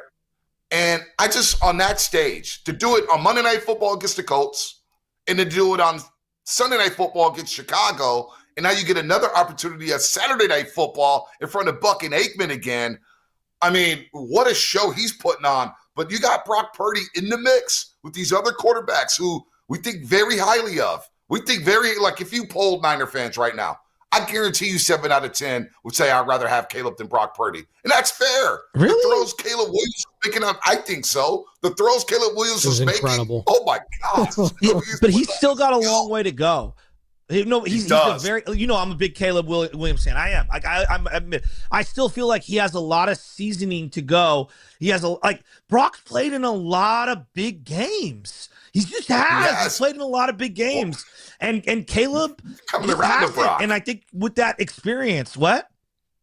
I said, you're coming around to Brock Purdy here. Look at you. Well, he's played outstanding. Yes. He's played outstanding, right? Like you have to give credit where credit is due. I also want to go back to Shanahan, Bonte, because I think that he has adjusted the run game to fit what CMC does well. See, everyone's arguing about Coach of the Year, Kyle Shanahan. I think CMC MVP votes, not that he should be the MVP, but that his name should be chattered around when we discuss these MVPs. I'm blown away that he's not involved more.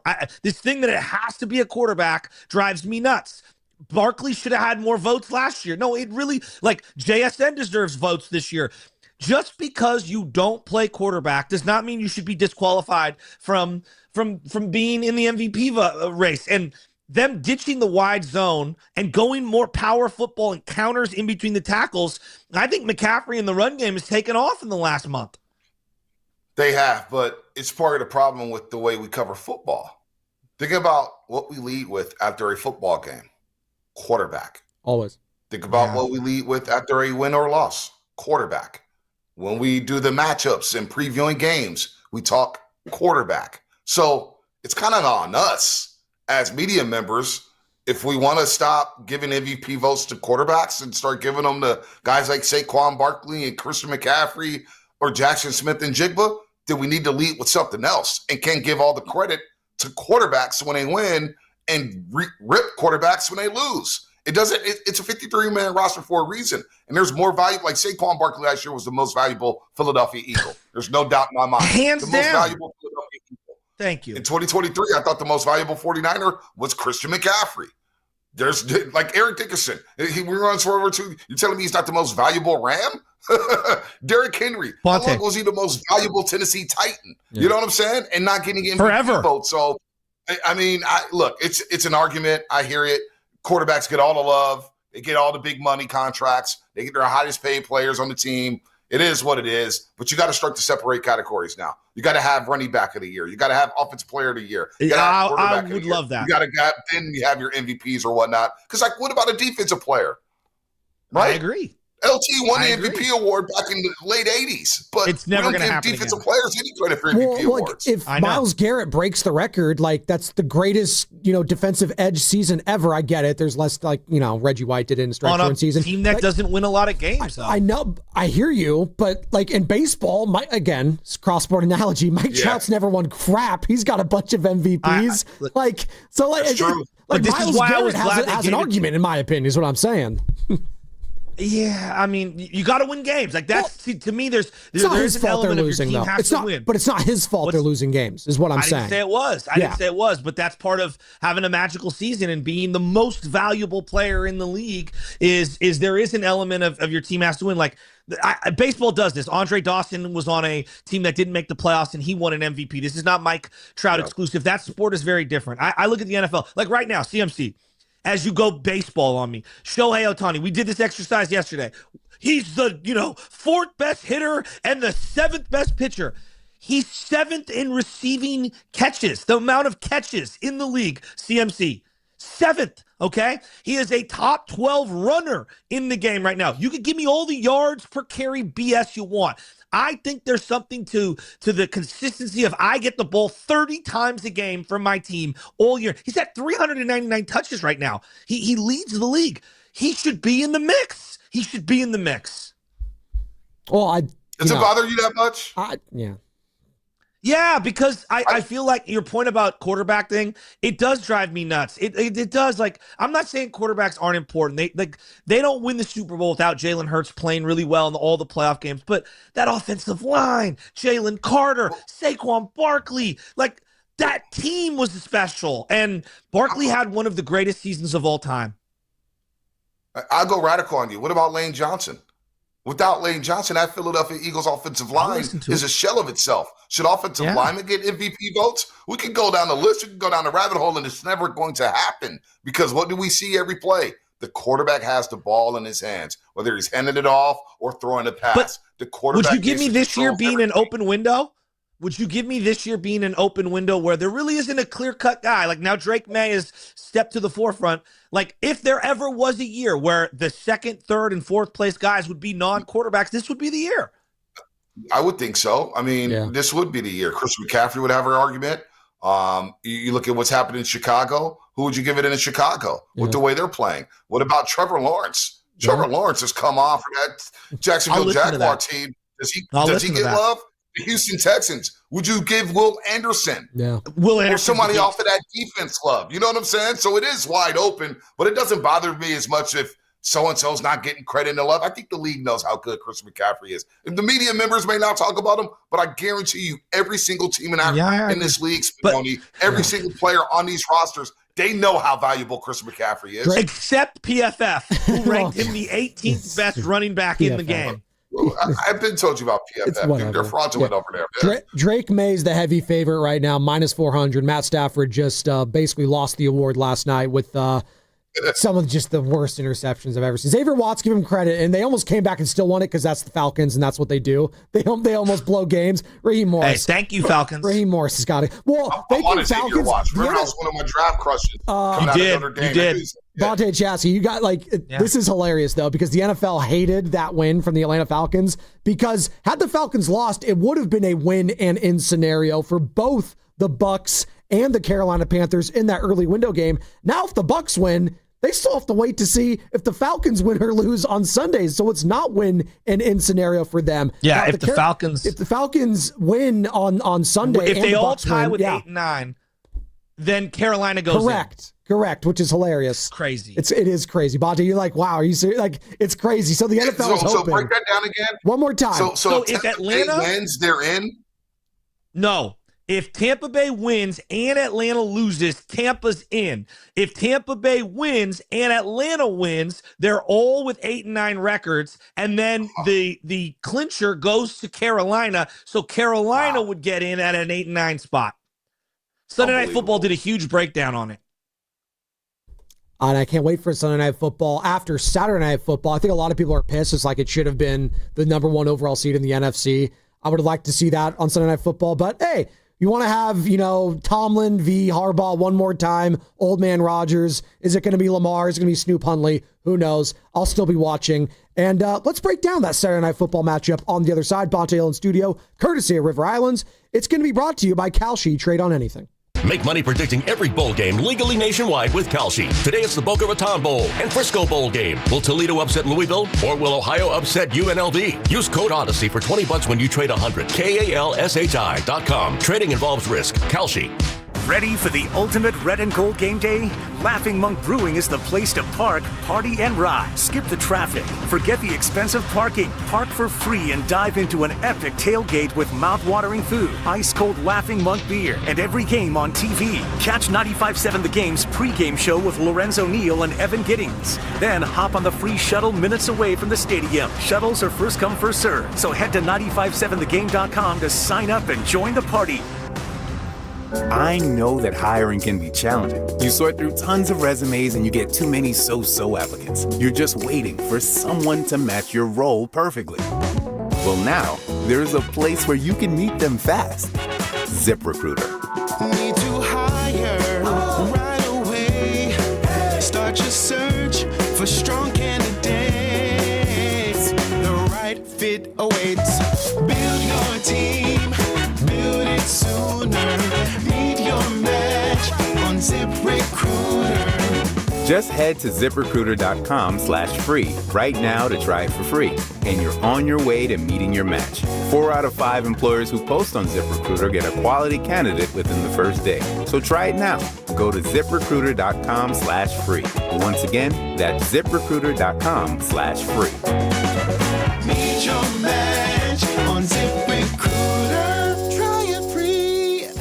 Kohl's new clearance markdowns are intense.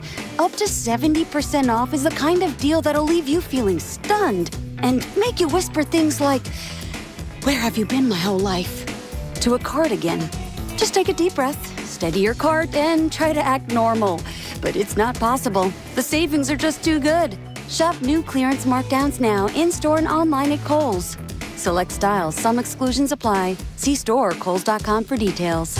Toyotathon is on, and you know what that means. Unbeatable deals on your favorite fuel-efficient Toyota models. Right now, for a limited time, get a low-cost lease on the dynamic 2025 RAV4.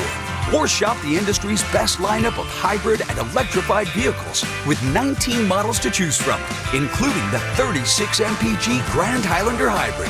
These are the deals you've been waiting for. Hurry! Toyotathon ends January 5th. Toyota.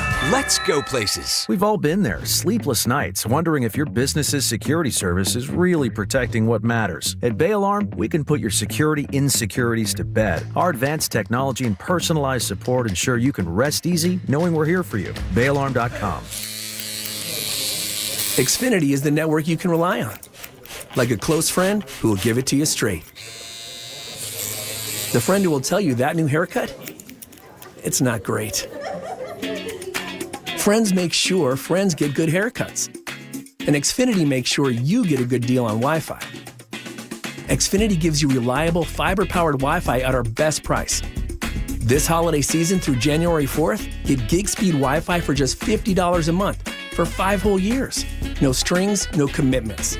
Just super fast, reliable gig speed Wi-Fi with our best equipment and unlimited data included. Save yourself from questionable decisions and save over Verizon and AT&T. Xfinity. Imagine that. Restrictions apply. Requires paperless billing and autopay with stored bank account. Taxes and fees extra. Xfinity Internet powered by fiber and connected to premises by coaxial cable. Actual speeds vary. All of us at Wedgwood Homes wish you a joyful holiday season and a prosperous new year. Celebrating 40 years of revitalizing communities in Northern California and thankful to be a part of yours. Best wishes for the season from your friends at Wedgwood Homes. I know that hiring can be challenging. You need someone to match your role perfectly. Well, now you can meet them fast on ZipRecruiter. Build your team, build it sooner. Meet your match on ZipRecruiter. Just head to ZipRecruiter.com/free right now to try it for free. That's ZipRecruiter.com/free. Meet your match on ZipRecruiter. Try it free. It all comes down to this, folks. Yep, the entire season is on the line. But my throat has officially thrown in the towel. Sounds like you need Vicks VapoCool drops. They're max strength and vaporize sore throat pain. Whoa! These VapoCool drops hit fast. Speaking of fast, did you just see that play? Yeah, he vaporized that ball. That pun should have come with a penalty. Vaporize sore throat pain with Vicks VapoCool drops. Use as directed. Elevate your kitchen at the Mila Innovation Center at Friedman's Appliance in Pleasant Hill. Out of your dreams and into your kitchen. Select the qualifying built-in kitchen appliance package that is right for you. With unrivaled technology and luxury-grade quality, when you bring home a Mila, you're bringing home true innovation. Now, for a limited time, save up to 10% with the purchase of a qualifying Mila kitchen package. Visit the Mila Innovation Center at Friedman's Appliance in Pleasant Hill or at friedmansappliance.com.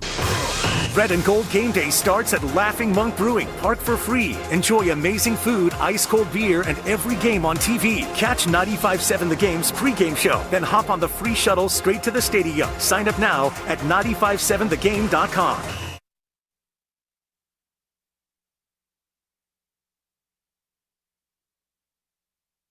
The Reds are frauds to me. Even when they won the damn Super Bowl, they were frauds that year. Damn it. Dub Nation, it's Kevon Looney. You're listening to The Morning Roast with Joe Spadoni and Joe Shasky on 95.7 The Game. Kavon's back? Kavon? I haven't heard that rejoin in a minute. Bonte Hill joining us, courtesy of River Islands.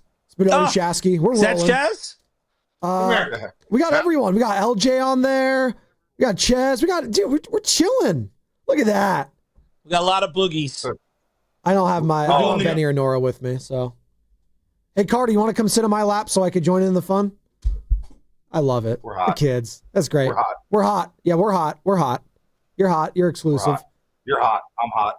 You're hot. I hope you're not too Fezzy hot. Suits last night was hot. You see my boy Fezzy Fit? Well, was it him or was it Igor? What is it, Dioman? Guy looked like a demon out there. Igor. Igor. Yeah, Igor. Ballin', 23 points. 7 threes last night for the Brooklyn Nets. They were hot.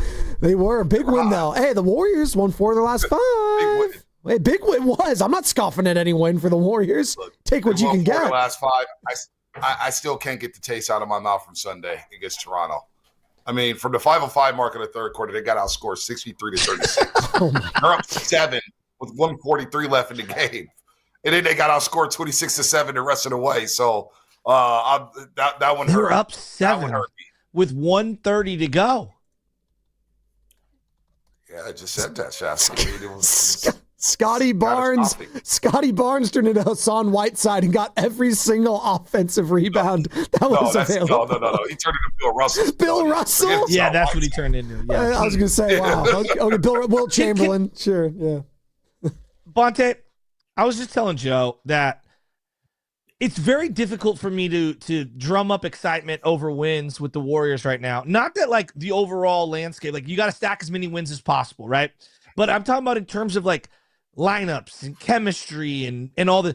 It's hard because I just know that either a small, underwhelming trade or a big trade or some sort of trade is coming that is going to shake up whatever the normal lineup is going to be. And so, like, being really happy for TJD, who's played really well in his small appearances this year, and being happy for Pat Spencer and the Jimmy Butler lineup that kind of really solidified that game in the late second quarter where they didn't go back to Draymond Green and Steph Curry. Like, and Steph's been amazing. Steph's amazing, but it's hard for me to have carryover confidence when I know some sort of move is coming January 15th and beyond. And so it's a weird holding pattern I'm in as a Warrior fan right now because I know whatever I'm excited about right now might not be here January 20th, January 25th.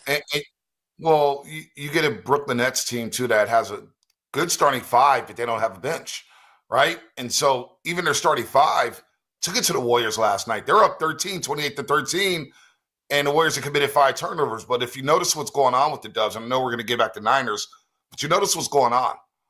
Third quarter, Jimmy Butler was balling. 4-4, 13 points, and playing in the non-Steph minutes and the non-Draymond minutes. What Steve Kerr's doing, he's starting Draymond and Jimmy together.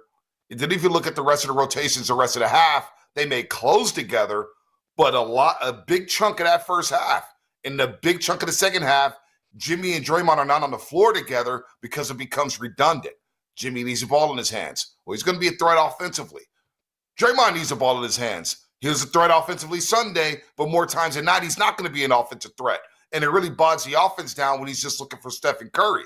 So you've got some things right there. And then if you do make a trade, how do they fall into the pecking order? I keep hearing like, hey, the Warriors should have traded Wagner and Giddey and all these guys over Kaminga. Well, there's no guarantee they would have played on this team.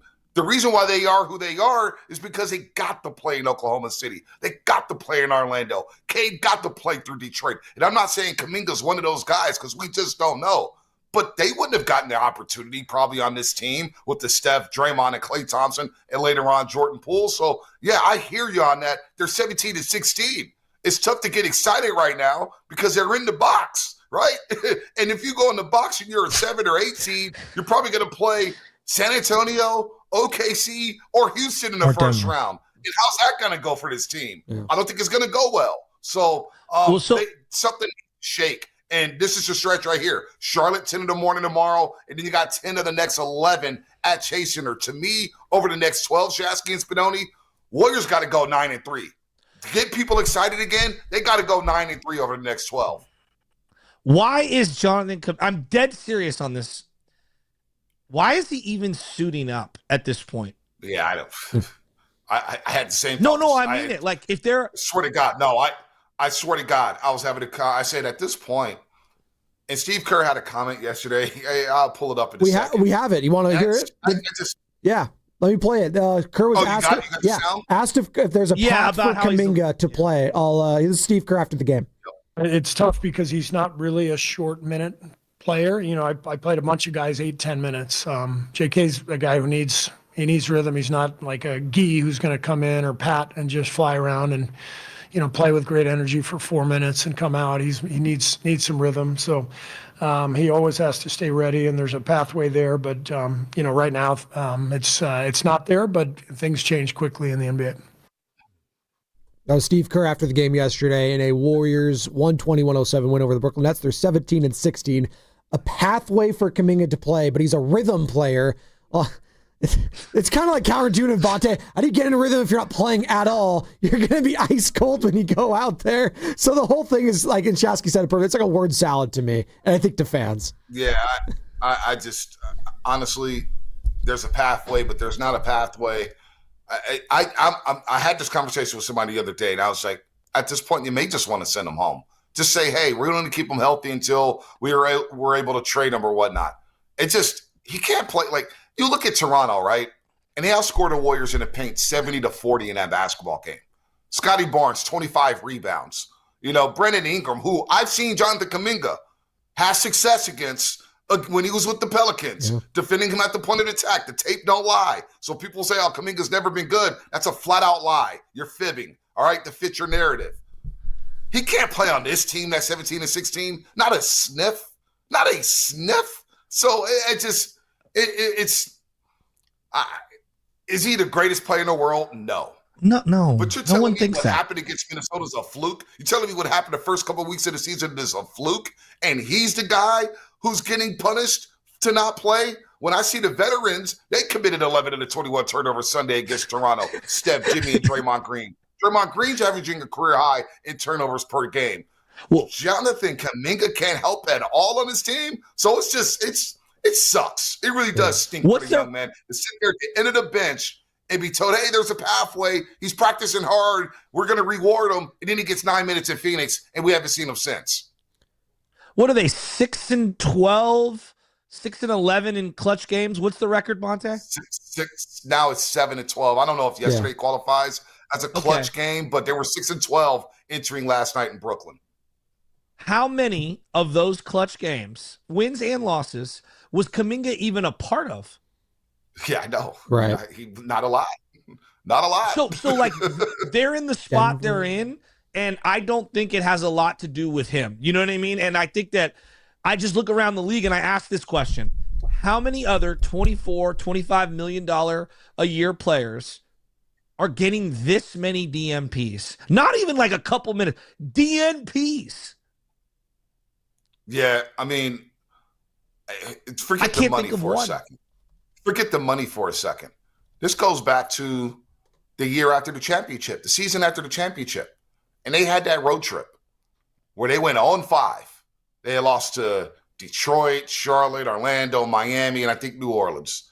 And a lot of those games were coming down to the wire, and it was the veterans that was blowing the leads. It was Steph, it was Clay, it was Dre, it was Wiggins, it was Poole.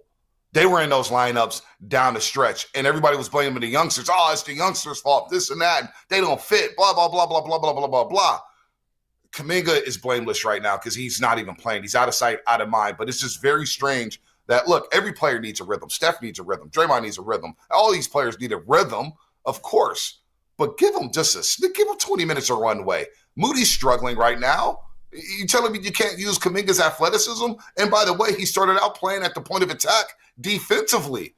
I just find it odd, and I don't know what his trade value is. But when I look at a game like Toronto, and they got all those long, athletic wing players, our most athletic players on the bench, out of sight, out of mind, trying to be a good teammate.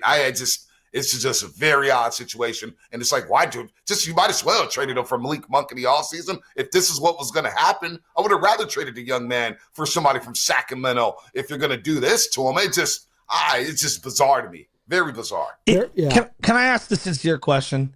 Joe Spadoni, do you think this is beyond basketball? This is a little personal? Even just a little? Personal is strong. Like, I just don't think there's the fit. Like, and they knew that, and yet they What do you mean? What do you mean? Basketball. To play a minute? I don't think that the Steve Kerr wants to play him on this team. Like, I don't think that's personal. I just don't think he fits. I don't think Steve Kerr believes that he fits what he's trying to do on the team. I don't think it's personal. I don't. I mean, what is that? I don't know what you mean by that. Like, I don't think Steve Kerr doesn't want to play him. Steve Kerr doesn't want to play him. He's telling you what he thinks about Jonathan Kaminga. That's what I'm saying. Let me jump in. Does Jimmy necessarily fit Steve Kerr's system with the way Jimmy plays? Exactly. Well, Steve Kerr, what has Steve Kerr said he always values? It's high IQ, try hard, intensity type players. And I don't want to say that I don't think that Kaminga is not a high IQ, because I hate when we say that, because then we're saying someone's smart and someone's dumb. That's not what I'm saying.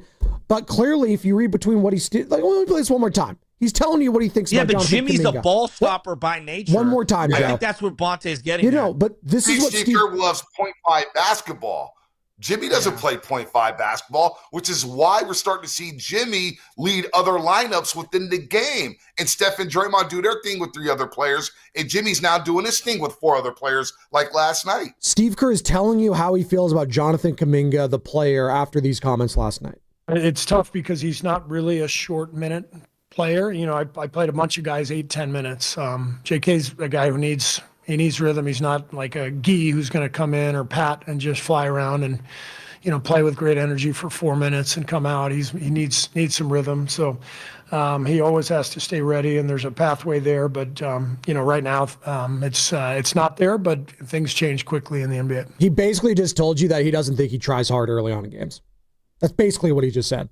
Without saying, he's like, oh, he doesn't. No, he did. He basically said he doesn't come out with great energy immediately like these other guys. That's basically what he just told you. But this year, if we're going off this year, and he's been spotty, but this year he actually has rebounded really well. He actually has boxed out really well. Yeah. I'm just going off with the games that I've watched. Like, I'm not trying to be some super Kaminga fan. I'm just saying, like, the games that I've watched, like, he actually has played really hard and done a lot of little things. He's made a lot of great extra passes and moved without the ball. Just the body of work of this year. Have shots fallen? Not as much as I'd like. Has he attacked with the veracity I want him to? No. Has he over dribbled? Yeah. You know, like, I don't think that's a fair assessment. Yeah, and I don't either. And not only that, Gee, I don't think played in Toronto. Pat Spencer didn't play in Toronto. Steve Kerr mentioned how Pat was at MFer, and then Pat saw 6 minutes and didn't play for a few games. So those guys are not even playing. So we could say, hey, they could play in 4-minute stretches or this and that. Who's going to help me win a basketball game more? Guy Santos, Pat Spencer, or Jonathan Kaminga? Honestly, let's be honest, man. I don't care what. This is basketball. This ain't calculus. Look, whether it's personal or not, I can't speak to that. But I can guarantee you this. JK's taking it personal. He was like, dude, get me out of here. I mean, how could you not? He wanted to be back. Yeah. You think he wanted to be back here? And then he comes back and says, I'm following the line. I'm rebounding. I'm doing everything you asked me to do. And then get blown out by Oklahoma City. And Steve Kerr says, I'm going to make drastic changes. And he's the odd man out. Like, it's not right, man. I feel for the young man. Joe, I do too. Joe, I want to explore something. Do you, like, this is me, my personal belief. I believe every coach plays favorites. That's what we do. That's what coaches do. You have guys you like, there's guys you trust, and there's guys you don't. And you can say that's not personal, that's actually business. I think they're blended in this sport. I think in football, the same thing. Mohamed Sanu was Kyle Shanahan's guy. He was going to play him over other guys because he likes them. But every coach does that. Very few do the Farhan tactic. The spreadsheet tells me who I like and who I don't like. I believe that coaches play favorites at all times. We all do it. Do you not think that way? No, I think that there are favorites. I also think the Kaminga situation, and I'm not reporting anything, and I'm not saying like, you know, he's being forced to do this, but I do think there's an element of he's getting DMPs because they're going to trade him and they don't want him to get hurt. Like, I do think that's a possibility here. We just don't want to talk about. I talked about it last month, Bonte. That's a good point. I think they just want to. I think they want to keep him on ice and make sure what happened last year doesn't happen again around the trade deadline, where he is playing well, then he gets hurt, then nothing. Then nothing happens. You obviously make the trade. If I was Jimmy him, Butler. I would want to be. I hear you on that, Joe, but their mindset, I think, on this. Just bench me. No, for sure. Like, tell me not to wear a uniform. But that's basically what they're doing without doing it, is like they're just not playing him, and they don't want him to get hurt. I know, but I think that's what they're doing. As you're listening to 95.7 The Game, KGMZ FM and HD1 San Francisco, an Odyssey Sports Station, the home of the Golden State Warriors and Valkyries, always live from the Free Odyssey app, live from Laughing Monk Studios. Bonte Hill joining us, courtesy of River Islands. I do want to end on a positive note, because we're talking about kind of like this lack of identity and what are the Golden State Warriors. Well, what are the San Francisco 49ers? If you were to say like the identity of the 49ers right now is what, Bonte, heading into the final regular season game against the Seattle Seahawks? I just say resilient. I mean, this is a resilient bunch. And I think the fans, you guys tell me, you guys are talking to the fans, you're on the front line every single day. Have the fans grown to love this football team, this iteration of the 49ers? Yes. And I remember talking to you guys during training camp, and I felt like the fans are going to grow to love this football team, but I thought it would happen differently. You know, right. I didn't think all the injuries would take place, and I didn't think Brock Purdy was going to miss a chunk of the season, but I thought the fans would grow to love this football team from what I was just seeing in training camp. Think about Alfred Collins. Alfred Collins is growing by the game and gaining valuable experience in these big-time games. You should have saw the smile on his face after the game. He was jacked up. He's talking about Levi Stadium rocking. He goes, man, I was like, what do you know about Seattle and the Niners? He goes, man, it's like Texas OU. I remember week 1. It was a dogfight. We're starting to see C.J. West, Tatum Bethune. All of a sudden, he's dusted off.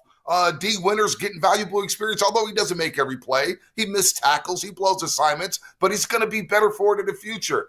I think the fans, so they're a resilient bunch, and fans love grittiness. Fans love the no-namers coming out of nowhere making plays for a football team. So to be knocking on the doorstep of a number 1 seed, knowing all the guys who haven't played, and especially with the way Brandon Ayuk showed his ass on this football team by not showing up, fans will like, think about Juwan Jennings, for example. Think about how we felt about Juwan Jennings mid-October.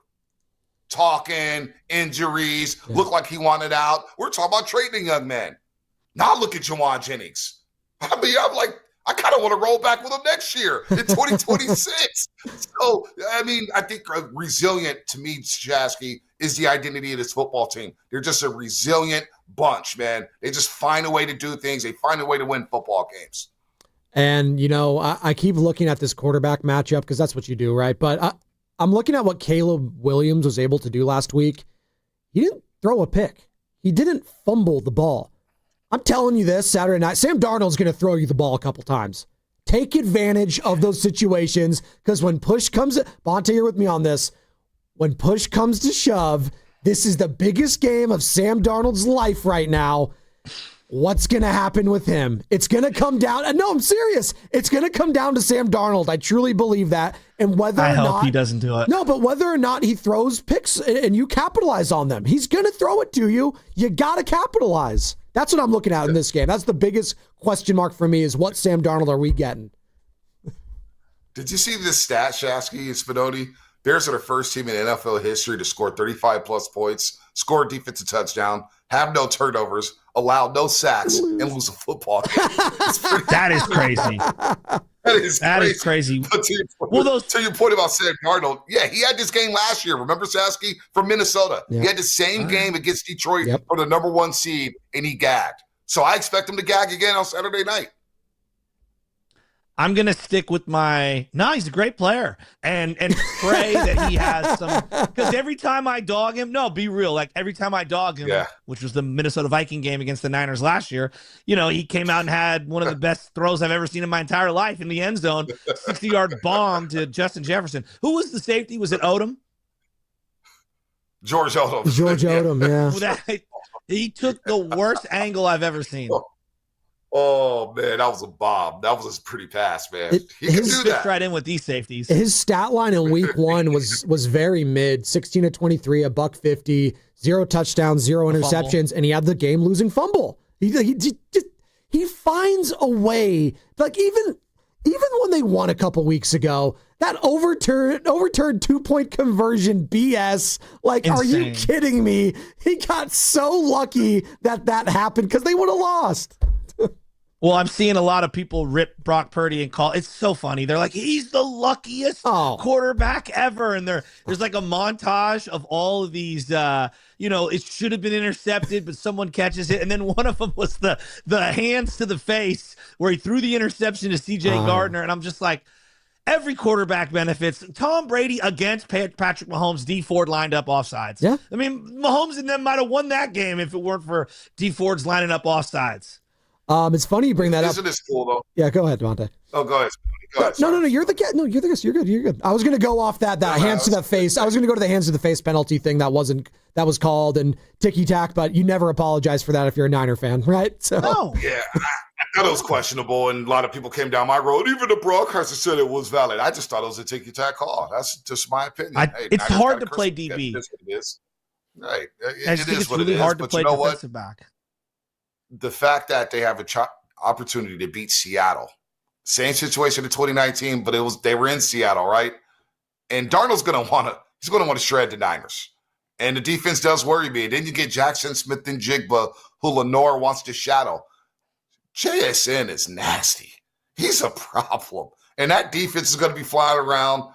The Seattle Seahawks, doesn't it feel like this rivalry now will be reignited because of this game alone? Because it lost some of its sizzle. Let's be real. The Niners-Hawks lost some of the sizzle with Pete Carroll leaving and Russell Wilson leaving and all that. Now it's back for a divisional title and the number one seed in the conference. You got the Rams. You got the Cardinals are out of sight, out of mind. They're an afterthought in the NFC West. Now the rivalry is renewed with these young bucks on the 49ers. I can't wait for Saturday, man. Cannot wait. Everybody's making this about Darnold, and I get that. It's going to be a big part of it. I don't know what to make of this Seattle defense. Everyone tells me they're great and they're really, really, really good. And then I watched, that Rams game, like Joe's nodding his head, and I'm thinking they could be had. Now, they've got playmakers. Don't get me wrong. Witherspoon is a beast, but I don't know. They don't have that one straight pass rusher that I truly fear. It's more of a collective. I respect the hell out of Leonard Williams. Like they had Michael Bennett once upon a time, right? Like that's the guy that in big games and big situations, and Cliff Averill, they would make big plays. And obviously the secondary. I mean, God, they had so many players that you could see. They had everything, right? Bobby Wagner, right? I mean, the list goes on and on. We got to hit the break here. Bonte, really appreciate you joining us this morning, dude. Let's do it again next week. You're going to be at the game Saturday night?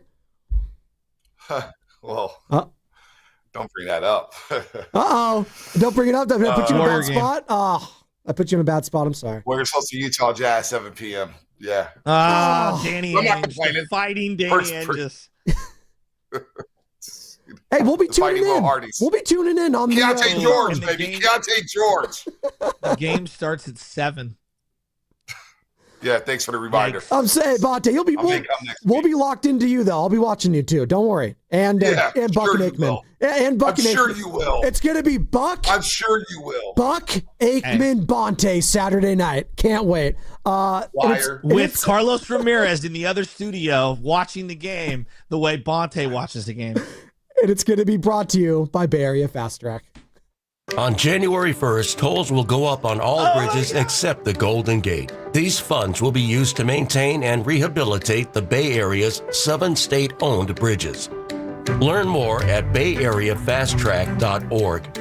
Excuse me, can you tell me where... I don't know. Those big box stores, they don't know.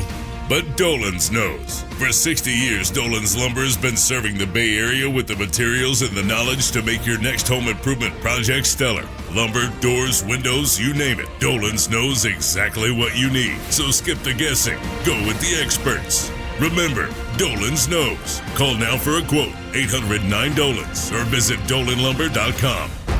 The holiday rush continues at your California Ford dealers. The Ford year-end sell-a-thon is on.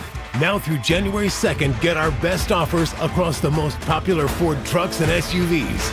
From America's best-selling Ford F-Series trucks for 48 years, the legendary F-150 and Super Duty, to the Bronco family of SUVs for those who don't wait for adventure to begin. Plus, all-electric standouts like the Mustang Mach-E and F-150 Lightning. And explore and escape, the perfect balance of comfort, capability, and everyday versatility. Get ready to power through whatever the season brings in a Ford. But don't wait. These year-end sell-a-thon savings won't last. The clock's ticking. The lots are moving. And these are the season's biggest savings on an incredible selection of Ford vehicles. Rush in before the sell-a-thon and the savings are over January 2nd. Get to your California Ford dealers today. Claim based on 1977 to 2024 calendar year industry reported total. Attention. Have you racked up $10,000 or more in credit card debt? Are you barely getting by making minimum payments? With credit card debt reaching all-time highs, National Debt Relief is notifying consumers about significant debt relief options currently being made available to help those with overwhelming credit card debt. These options may reduce a large portion of credit card debt for those who qualify. You don't need to declare bankruptcy or take out a consolidation loan, and you may only have to pay back a fraction of what you owe, even if you have bad credit. National Debt Relief has already reduced the credit card debt for more than 550,000 consumers, so don't wait. If you owe $10, $20, or even $100,000 in credit card debt, you can now take advantage of this financial debt relief as the cost of living continues to skyrocket. To check what debt reduction you may qualify for, call 800-894-7722. That's 800-894-7722. Again, 800-894-7722. Injured at work? Don't wait. Every moment counts. You may be entitled to medical care and financial compensation, but time matters. The attorneys at Boxer & Gerson are here to protect your rights and fight for the treatment and support you need. Boxer & Gerson have helped thousands of people across Northern California who were hurt on the job. Don't wait, don't guess. Get answers. Call Boxer & Gerson today at 510-835-8870 or visit boxerlaw.com for a free consultation. Boxer & Gerson. Your life is worth the fight. This is Larry Flick, owner of The Floor Store. When the year ends, the savings begin. With our New Year's clearance sale, get up to 50% off store-wide, 2 years free financing, and we pay your sales tax. It's our way of saying Happy New Year. The Floor Store, your Bay Area flooring authority. Running a business means wearing multiple hats. So if you're like me, you probably started out using your personal phone, taking client calls and texts nonstop. As my business grew, I needed something smarter. That's when I switched to Quo, the #1 business phone system. Quo works right on your phone or computer. No carrying 2 phones, no clunky landline, just one easy app you can try for free. Your team can share one number and handle calls and texts together like a shared inbox. Any teammate can jump into the conversation so customers get faster responses. And Quo's AI assistant summarizes your calls and responds to customers 24/7, so you never miss a lead or opportunity. All this starts at just $15 a month. That's basically 2 coffees. You can even keep your current business phone number. Find out why 90,000 businesses trust Quo. No missed calls, no missed customers. Try Quo for free at quo.com/sports. That's quo.com/sports to try Quo free. QUO.com/SPORTS. Hey, it's Brian Baldinger.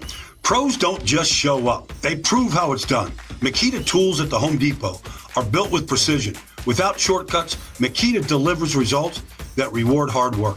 Year after year, designed for the toughest jobs, it's a choice for pros who invest in performance, not just tools. When the job calls for the best, call on Makita.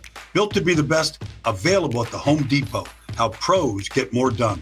My name is Whitney Allen. I am a widow. My husband, Ryan, died. We never thought in a million years we'd have to use life insurance. The unexpected happened. With Ethos, it is so fast and easy. It's 100% online. You can get a quote in seconds, apply in minutes, and get same-day coverage. No medical exams, and you can get up to $3 million worth of coverage through Ethos. Get your free quote at ethos.com/radio. That's ETHOS.com/radio. Time spent on application may vary. Online health questions required. Wesley Financial Group is not a law firm. I'm Chuck McDowell, founder of Wesley Financial Group. Did you buy a timeshare because they told you it was a great investment? That's a lie. Most timeshares can be bought online for $1. To find out what your timeshare is worth and to cancel it, call us today and we'll send you our timeshare exit kit free with all your options for cancellation. Call Wesley for your free exit info guide. 800-941-2255. That's 800-941-2255.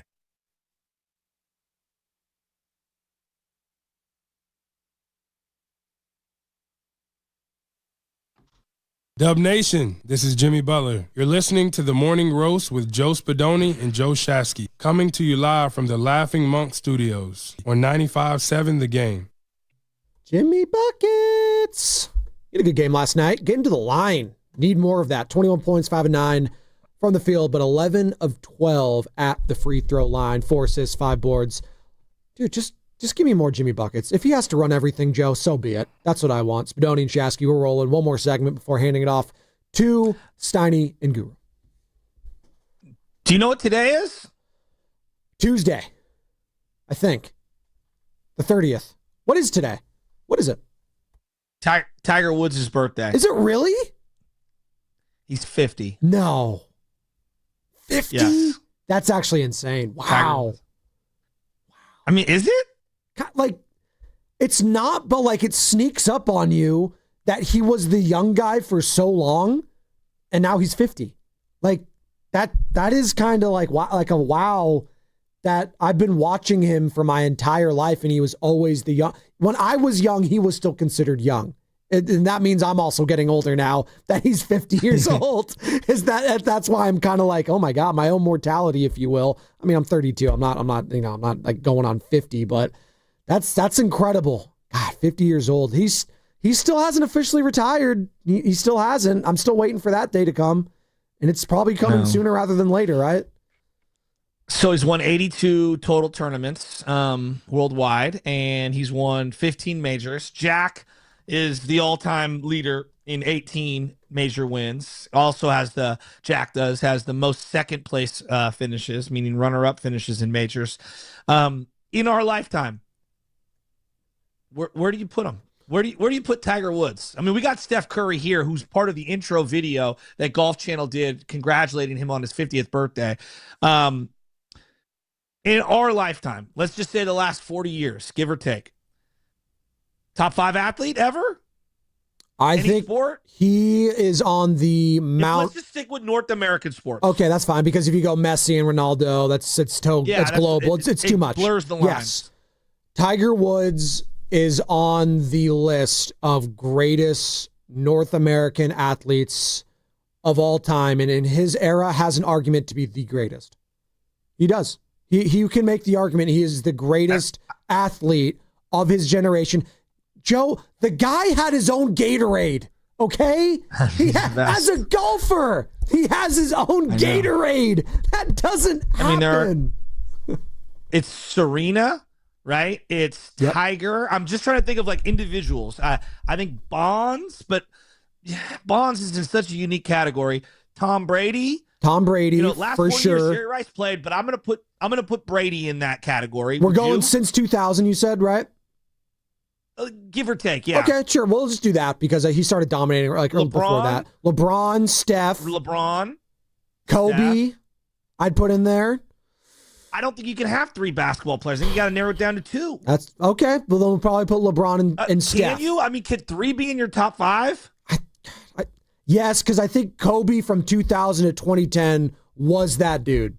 I do believe that. I know it overlapped a little bit with LeBron, but Kobe was winning. He won 5 titles in that span, right? So I'm just asking for my generation, was also because a 5-time champion. No, for sure. But I will speak to my generation here, because there is a 10-year age gap between us. That 2000 to 2010, that millennial generation looks to Kobe as being the guy. So I will say that, and I know like a lot of older people roll their eyes. He's not Jordan. He's not LeBron. I'm not saying he is, but he's amazing. For that 10-year gap, he was that dude. But Tiger. But we're going top 5 in all sports. Top 5. I don't think you can have 3 basketball players. I'm just saying that's my personal opinion. I don't think you can have 3. I think you got Brady, Serena, Tiger. Like, where else you going? Sidney Crosby has an argument, right? Penguins, like he's dying. I'll listen to that. Might be the greatest hockey player ever outside of Wayne Gretzky. I think LeBron. Yeah. I think LeBron's got to be in there. Like over Steph. I guess where I'm going at with it. Over Steph. I'll listen to that. But again, if you're going to put Steph on, I think Kobe gets left off. Okay. Like, I don't think you can have 3 basketball players is where I'm going at with this. And I don't think it's Like, I feel like you're knocking one to elevate the other, and that's not what I'm trying to do here. I'm trying to pick the best of the best. Like, Ohtani still falls short for me. I think he needs to do a little more, but he could be in this conversation. I think a guy that we haven't even mentioned, Michael Phelps. I mean, oh my God. Michael Phelps is great. Michael Phelps. I mean, hell yeah. He absolutely deserves to be in there. How many gold medals does he have? He's the greatest Olympian ever, right? And he's American. You claim him. Joe, I like that. That's like when I throw Tiger out there, like, I think we go to the main 3 sports or 4 sports, and that's why I throw Serena in there, because I think she has to be in there. She has to be. And tennis is so global, and she dominated at a level we've never seen. That's what I'm saying. Like, in an era where men were more dominant because of the big 3 and Roger Federer, Rafael Nadal, Novak Djokovic, all of them reaching the 20 major threshold, like Serena was doing it on the women's side. Like no one, I believe no one's going to touch her. Not the Osakas of the world, not the Iga Swiateks of the world. No one is touching Serena there. And she got, I don't know, did she supersede Chrissy Everett and Martina Navratilova? I think she did, but in her era, for sure, she deserves to be up there. I think Tiger also, Joe, just like Serena, what they meant because of their race in their individual sports, I do think that carries more weight. I do. Pioneers. Yes. And I think the crossover pop culture, meaning other superstars across other sports and genres, whether it be movies, music, whatever, gravitate toward those individuals and have made that sport cool, right? Like, think of where golf is today. It doesn't get there without the evolutionary step of Tiger Woods' influence on the culture of American sports. Right. And right? Like, I don't think LeBron and Curry are talking about golf the way that they are without Tiger Woods. Tiger Woods, to me, like, made golf cool, which I didn't think was ever going to be a thing. And he also did it in a way where he dominated. Like, he was MJ on grass wearing golf shoes and the Sunday red, and he went to Stanford, and he's a California guy. And, you know, he has this all shucks thing, but then we saw a different side of Tiger. And he had his fall from grace in the public eye, and he had to come back, and he won, and his body shut down. And he's like, wow, are we seeing the worst drop-off we've ever seen from one of the greatest athletes in our sport? And then the comeback story, and he wins at the Masters. And, Koepka was right there. And Brooks was at his height. Almost Shakespearean, right? The Tiger roar was back. He hugs his son. He hugs his daughter. Like, it was amazing. And then he almost lost his life. Like I don't want to get that. Like, he almost died. And, he's been trying to come back, and the back isn't like, he's probably done. Like, he's probably going to retire here shortly.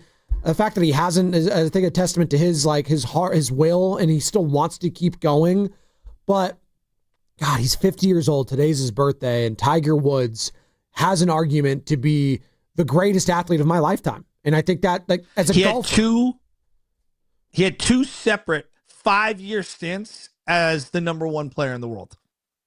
And Joe, he was doing it, and I know golf. For 5 years. I know golf isn't. It's just incredible. Golf isn't sexy to talk about on radio. I understand. We and you are golfers. Carter golfs. I know Sam's learning to golf. I think he supersedes golf. That's why I bring him up. He does, because everyone is now doing what Tiger did 20 years ago: out driving, out hitting, just perfect placement in the short game. The putt. He had everything. Like Scottie Scheffler is dominant, but not in a Tiger way. Scottie doesn't outdrive everyone. He does it differently. Koepka did it for a little bit, but he didn't have the sustained run that Tiger did. DeChambeau, like, wow, he's driving all this stuff and he's doing it crazy. Didn't have the sustained run. Like, these guys aren't doing it like Tiger did year and year and year in and out. It was crazy. There is a Curry and Kobe-like quality to every player in today's golf has modeled their game after Tiger, though. Yeah. I guess is where you're going at. And it reminds me a lot of what you see now, where every young player wants to be Mahomes, right? At the next level. And even every young player wants to be Curry. You bring up Kobe. Kobe modeled his game after someone, though. And it was Michael Jordan. It was Michael, like Tiger he is MJ in golf. So, I know. And now let me ask you this. So there's the career, the infamy of his career. And then there's the infamy of what happened off the field, which it was a Thanksgiving or Christmas weekend. I think it was Thanksgiving weekend where him and Ellen had the TMZ-ification. That was like the moment when TMZ became a thing in pop culture. In my life, O.J. Simpson off the field, steroids off the field, maybe for a brief moment, concussions. The Tiger Woods drama with the infidelity is a top 5 off the field scandal that I can think of. Can you think of? I mean, like Deflategate. Oh yeah, Aaron Hernandez. Yeah, that's Aaron one. Hernandez. Yes, absolutely. Like Tiger was on the cover of every single magazine for years. Hey, it's Tiger. I need you to do me a huge favor. I mean, we have drops making fun of it. That's him calling up like his side chicks. My wife went through my phone. My wife went through my phone. I need you to do me a huge favor. Delete everything. Yeah, like, dude. Oh my. And then you watch the documentary about his life, and then you realize you realize why the way he is, like off the field. You realize who his dad was, all of that, the way he was brought up, like, and I do think we in America, you always bring this up, and I think it's a great point. In America in particular, we love to build you up, break you down, and have you come back up again. We need you to have a slice of humble pie because we like success, Joe, but we don't like too much of it because then we're going to make you a villain. And then what do we like to do to see villains do? Get caught in the act. Oh, you're not this great guy. You're actually a bad guy. You're horrible. You're all this. And listen, I'm not one to judge anyone. Like I'm not God. I'm not here judging you, what's right, what's wrong, your life, like all this stuff. Like his whole career, you could look at it and say, that guy did it all. Yeah. Now, if you're separating the greatest of great, like, do you have to look at the off the field, stuff and say, is that a detriment to him? Do you view him differently? I just think we're all human. Now, like, that's the thing about Stephen Curry we all love is because he's so presidential. He's a family man. He's squeaky clean. And I do think it bothers me. I'm not turning this into a LeBron James conversation. Joe's the biggest LeBron fan. I'm not. I always get I'm not this LeBron stan. I'm not that guy. But the fact that he has been very squeaky clean off the court when it comes to scandal-free. He's scandal-free, dude. He's scandal-free, except the Joe Shasky allegations of perforance enhancing. Well, exactly, but even that, but he's not doing like infidelity, any of that. No. As people like to say, that's a bad thing. Like that's other people's personal lives. I don't like to pry into that. But he's scandal-free and all of that stuff. And he's been exemplary for being the face of the NBA for so long. No, and it's funny. I actually talked about this with Steiny just a second ago. It's like yesterday it became official that LeBron might be becoming an afterthought in the NBA. Like the fan voting, he's barely sniffing the top 10. He's old. I know, but Joe, it's like Tiger. Tiger at some point at the end when he doesn't have it anymore. Yeah. Like he just doesn't. Now there's a different reason. I mean, Tiger's physically depreciated. Back to your LeBron thing.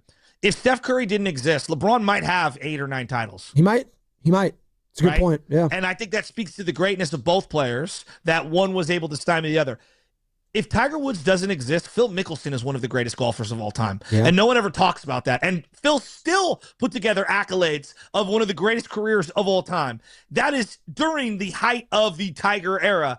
But I think about that all the time. Had Phil not existed, how would Tiger have been? Had Tiger not existed, how would Phil have been? And there's like a magic bird kind of quality to the whole, dynamic. And I just, it reminds me of Brady and Peyton Manning. Peyton Manning is great. All-time great. Tom Brady's the greatest ever. And that's the way I view the Phil-Tiger kind of dynamic. Phil's an all-time legend, but he pales in comparison to where Tiger is. And Tiger, his only comparison would be to Jack Nicklaus, who has him beat by 3 majors, probably going to stay on top there. But he's the Jordan. But the argument for Tiger over Jack would be the era in which Tiger is playing. And they're better players. The talent, and it's so much more global than it was back when Jack was playing. Not to take anything away from Jack. He doesn't need me to defend. He's 18 majors, the Golden Bear, all-timer, all the Augusta wins, all of that. But Tiger did it in a way where he was so much more dominant, and he and he does have more PGA Tour wins. The only one is tied with him, I believe, Sam Snead. If I'm going down, if I'm Sam Snead, yeah, exactly. But it's different, and they turned a couple of those wins that weren't even a PGA Tour event into a tour I do love me some. It's kind of blurred. I know I do love me some Sammy Snead though. To be honest, Joe, the swing is all time. So, if I went around the room and I said, "Hey, an alien came to Earth," all right, explain Tiger Woods in a sentence or two. The most dominant athlete in his sport ever. The most dominant.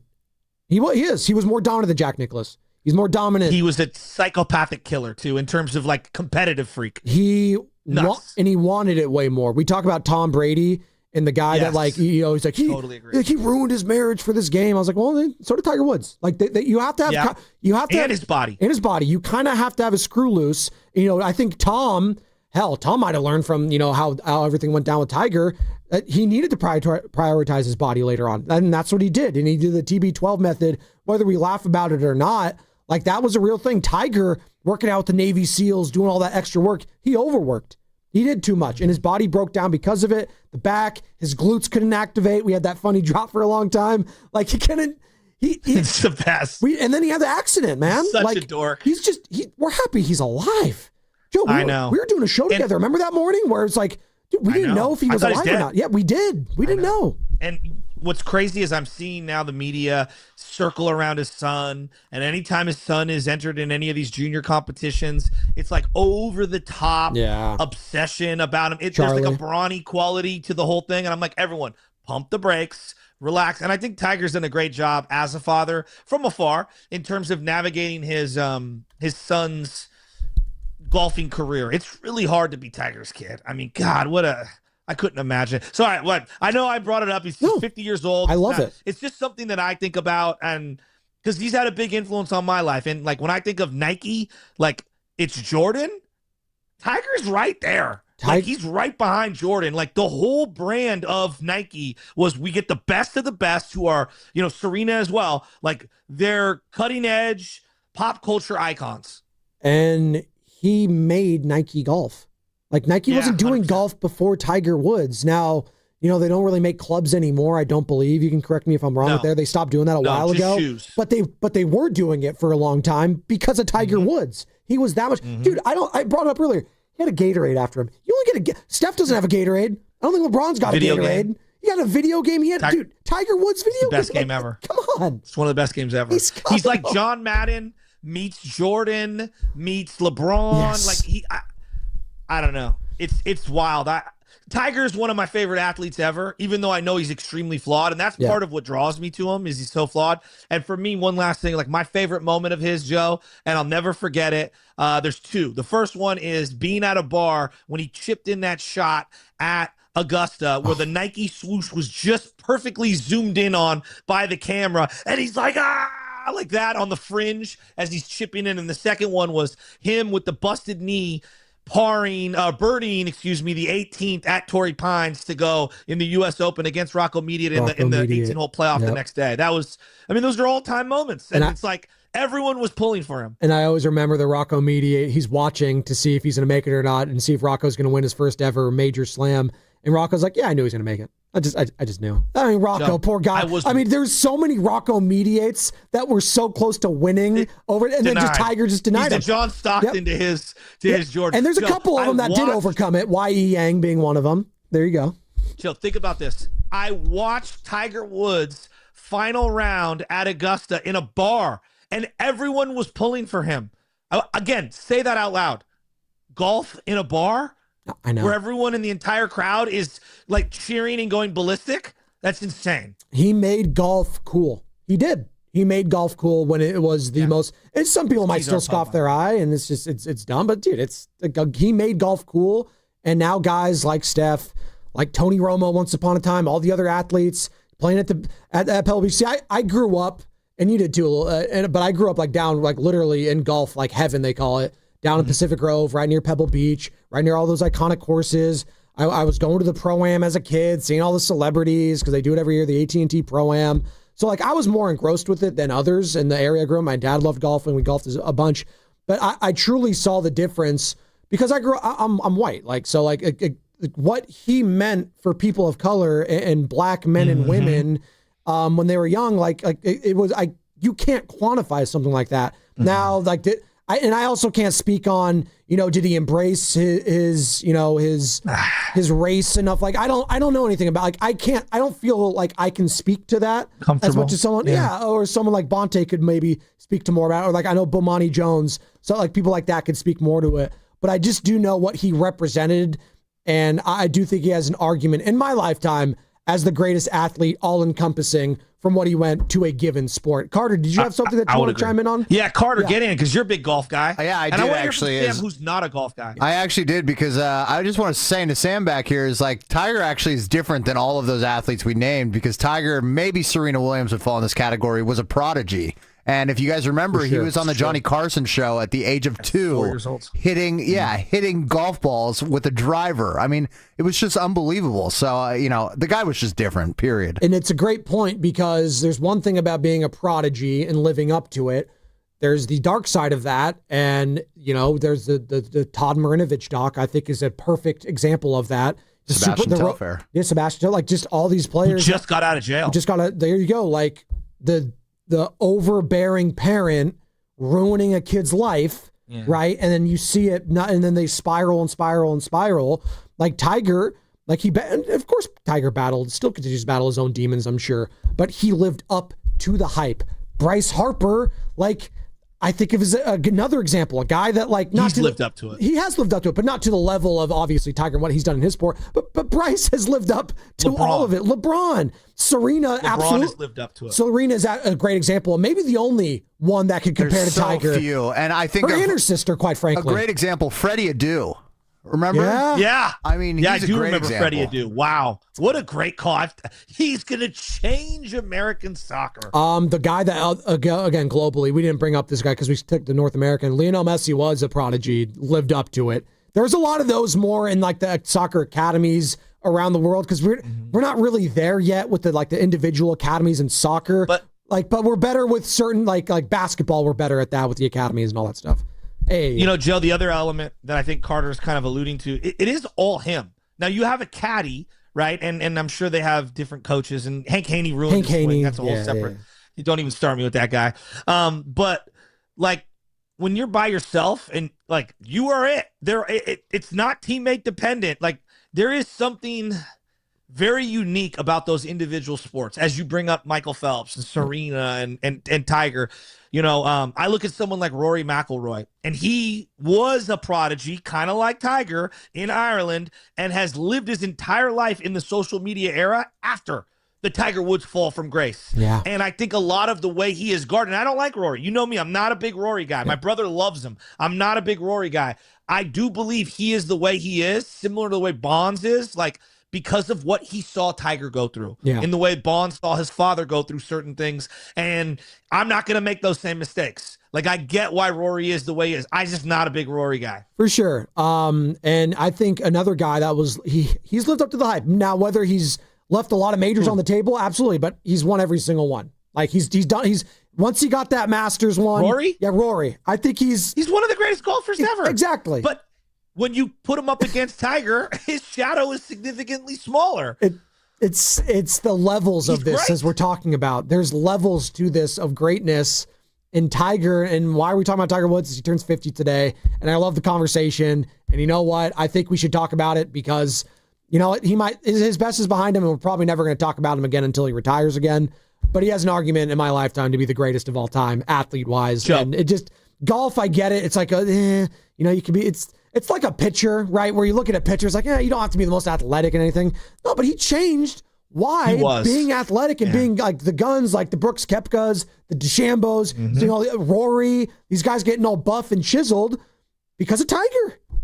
Absolutely. Joe, I was 97. He kind of hit the scene. I know he came out earlier, but 97 Masters was his big thing. Yeah. I was an 8th grader, all right, freshman year. And I'm telling you right now, his impact on all me and my buddies being in high school, going to Golden Gate Park, this old golf course is now defunct called Cypress, which is in Daly City. We would all get into golf. Why? Because of Tiger. It was not a cool sport. It was a dorky rich kid sport, and Tiger made it not a dorky rich kid sport. My dad has always been a big golfer. He was always huge into golf, and I was like, golf's my dad's sport and my grandfather's sport, not my sport. Tiger made it acceptable, and then the video game came out when we were either in junior or senior year of high school, and we'd be at the Sandshoe's house, loaded, and we'd be playing Ken Griffey baseball and Tiger Woods golf all night long. Thump, thump, thump, thump, thump, thump, thump, thump. On the PlayStation 2, that was the heartbeat when you were hitting putts. And I'm telling you, man, it was Tiger has a huge influence on my life as a sports fan. The heartbeat was so sick. Yeah, the heartbeat was sick. And all those commercials, the South Park spoof on it was also one of the greatest ever. The Tiger Woods golf, and they're fighting each other. South Park, by the way, in their bag. They've been in their bag all season. I need to visit Casa Bonita. I think they reopened it out in Colorado. Maybe we do a show trip there. 888-957-9570. Sam Lubman wants to get his thoughts on Tiger Woods. Yeah, as a non-golf guy, because you're not a golf guy. Not that you I've tried a few times. I just don't commit to it. No, but to your point though, I see what you're getting at here. Like, I mean, obviously I watched Tiger growing up, and I still watch golf. I just didn't really play it. But for me, like, when I think of Tiger, my memories of Tiger, it's going to sound weird, but it doesn't even really involve Tiger. But it was always when I would go to Giants games on Sunday, and my dad, whatever, he would take out this is back when Blackberries were a thing.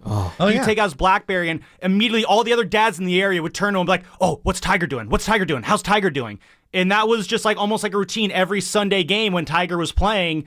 Part of the conversation was just, how is he doing? And I felt like that's the kind of reach that Tiger Woods had, to where, we're out and about just living our lives, but we're still wanting to know what exactly is going on with him. Like, that's the kind of reach that he had.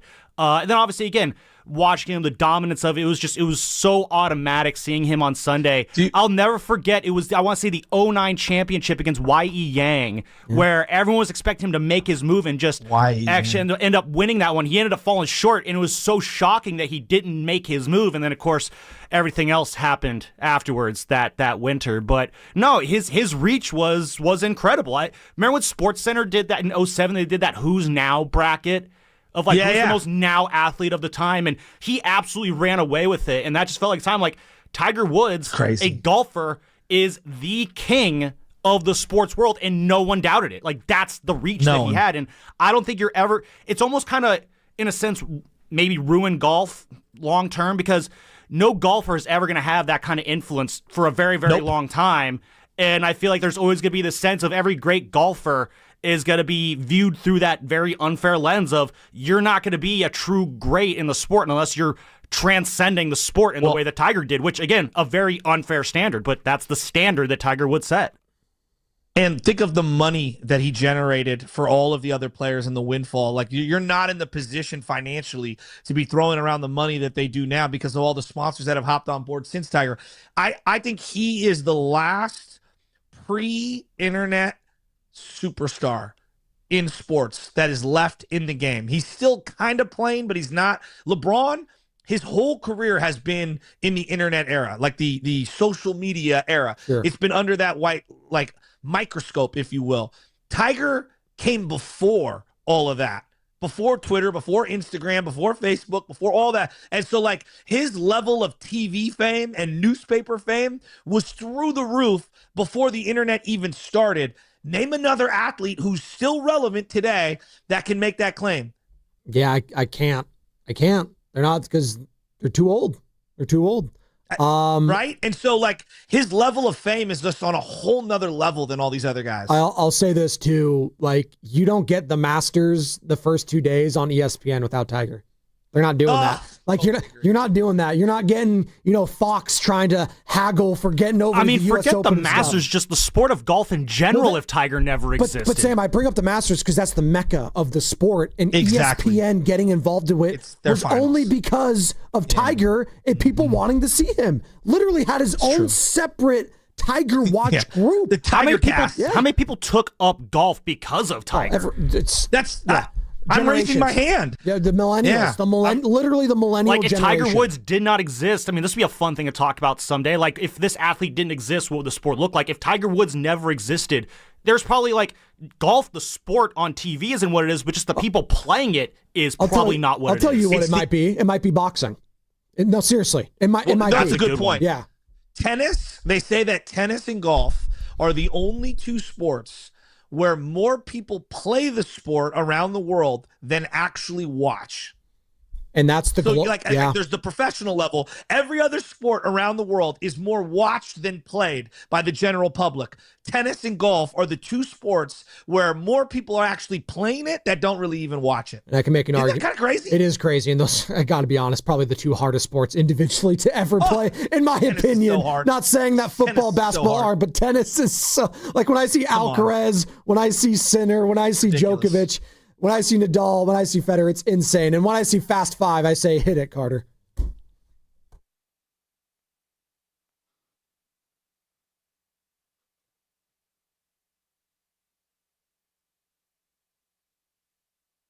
See, Joe, if you were to ask me, I think we still have this bet going on, and you think I could hit like a 90-mile-an-hour fastball if you give me a bunch of opportunities. I can tell you this right now. If you serve it like over 100 miles an hour, I can't return it. I'm just none chance could I return that. Maybe Carter could. He's tall enough. Maybe he has the timing right, but I definitely couldn't. Me and White Mike got in a big fight many years ago about one-on-one in tennis, and we ended up playing each other one-on-one in tennis. And it was like, oh, hella money and this and that. We were gonna bragging rights forever. Half an hour in, we both walked to the middle of the net, and we like hugged each other. We were like, hardest sport ever. And it was a stalemate, and we went back and forth. It is one of the most ridiculously difficult sports I have ever tried to attempt outside of surfing. You are running the entire time. You're basically doing suicides, and some of these matches, matches go 5 hours. It's 5 crazy. hours. It's just insane. a normal volley. A normal volley standing stationary is ridiculously difficult. And the fact that that's why I have so much respect for on the court for Djokovic, Nadal, Federer, as their careers are all coming to an end, that they were able to do that for so damn long. And probably of my lifetime, going to be the greatest age of men's tennis. And for Serena to be doing on the women's side at the same time, maybe just overall men and women's the greatest generation ever, as we're seeing that with golf too. So, all right, let me ask you guys around the room, fast five. Have you ever owned any Nike golf clubs? No. Clubs, no. I'd never owned the golf clubs. Shoes, yes. It was very fast unanimous. I had a blue Nike driver. It was so ugly. Was it so was it good? Was it so bad?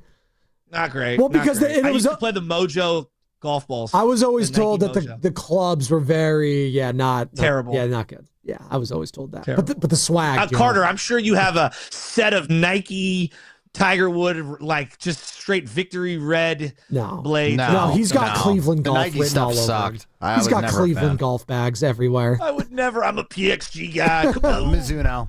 Hey, I got a Mizuno driver. Maybe straight that's from the Japan oven. Yeah, that's right. Him and his Mizuno cleats too, Ricky Henderson. Yeah. What you got in the boys in the back? Mizuno cleats.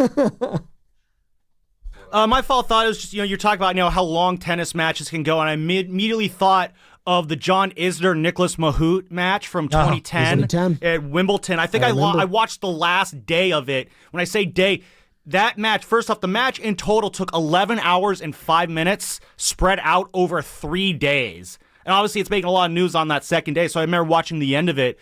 But again, you just talk about how long these matches can go. That is an insane amount of physical activity. 11 hours and 5 minutes. Again, you had breaks in between because of how long it went. That's still just absolutely insane. I think, so Isner won. I think he got eliminated in the next round because obviously the dude was completely wiped out. But it's insane how long those things can go. Absolutely insane. Little thing you guys didn't know about me, actually. My dad was the captain of the Stanford tennis team as a freshman in the late 50s. No way. Yeah, he was. He was an unbelievable tennis player, my dad was. What was his game? Was it serve and volley kind of a guy? Yeah, it wasn't athleticism. It was put it right on the line and just put it past you. But I want to also read a little piece of news that came out during the show about an hour ago. Some bad news for the New England Patriots. A report came out this morning that wide receiver Stephon Diggs is facing strangulation and assault charges stemming from a December 2nd incident. No. The team just put out this statement, and the Patriots are aware, yada, yada. That's not good. With Cardi B? No, I don't. It's unclear. I don't think it's Cardi B. Maybe it's actually. You know what? I don't know. Yikes. Just let the details come out. By the way, other bit of news, Nikola Jokic went down with a knee injury last night. Knee hyperextension. They're expecting about 4 weeks. Okay. So that's good. That's good news for him. And honestly, for the not great news for the West. To an ACL. Correct. Yes, I want to make that clear. Yes. Good news in that it's not like catastrophic. And we don't want to lose Joker. I mean, he's the best player in the NBA. I don't want to lose that guy. Final tally here for the comeback player of the year. It's going to be a lock for McCaffrey. There's a chance offensive player of the year could be decided this Saturday night in that game between the Seahawks and the 49ers. If CMC has a massive game and JSN has another kind of ho-hum, CMC might take that one. I know you're thinking MVP, Joe. Could you imagine winning both the comeback and the offensive player of the year? Are they allowed to do that? Should be Christian McCaffrey if it is. That's all the time we had for you today. Try to do better tomorrow. Joe, say what's up to the family for me. Say what's up to baby LJ. Hopefully he's feeling better. We're going to do the nebulizer thing right now. Oh, the nebulizer. That's good. We'll do nebulizer. That. What did I say? Nebulizer? Yeah, it was close. Be careful. That was Fast Dive, brought to you by Xfinity, introducing the 5-year price guarantee. One consistent internet price the next 5 years. Guaranteed. Steiny and Goo next, brought to you by Fremont Bank. Here for you. Here for good. Hey, it's Willard. You ever study the coaches who win relentlessly? The legends, the dynasties, they're systematic warriors, disciplined, obsessive. They outwork, outthink, and outlast everybody for pure domination. That's Omar Habas, Tarek Habas, and the Habas Law team. When Habas Law goes up against big insurance companies, they grind them to a dust. Habas Law knows every inch of the Bay Area legal playing field, and nothing catches them off guard. If you've been injured and you want to win, visit habaslaw.com. Habas Law, they fight to make it right. Habas and Associates, with offices throughout Northern California, including San Jose. Xfinity is the network you can rely on. Like a close friend who will give it to you straight. The friend who will tell you that new haircut, it's not great. Friends make sure friends get good haircuts. And Xfinity makes sure you get a good deal on Wi-Fi. Xfinity gives you reliable fiber-powered Wi-Fi at our best price. This holiday season through January 4th, get gig speed Wi-Fi for just $50 a month for 5 whole years. No strings, no commitments. Just super fast, reliable gig speed Wi-Fi with our best equipment and unlimited data included. Save yourself from questionable decisions and save over Verizon and AT&T. Xfinity. Imagine that. Restrictions apply. Requires paperless billing and auto pay with stored bank account. Taxes and fees extra. Xfinity Internet powered by fiber and connected to premises by coaxial cable. Actual speeds vary. Last month, my business cash flow got tight. Sales were slow. Invoices were late. And payroll was coming fast. My business is everything, and people rely on me. I can't let them down. I applied online at lendseek.com and had business funding in 24 hours. Business moves fast. Don't wait until it's too late. Whether it's lines of credit, term loans, working capital funding, or revenue-based financing, LendSeek is open for business. Apply now at lendseek.com. Pros don't just show up. They prove how it's done. With precision and without shortcuts. Makita tools are built the same way, with a dedication to lasting quality, trusted performance, and results that reward your effort year after year. When the job calls for the best, call on Makita. Built to be the best.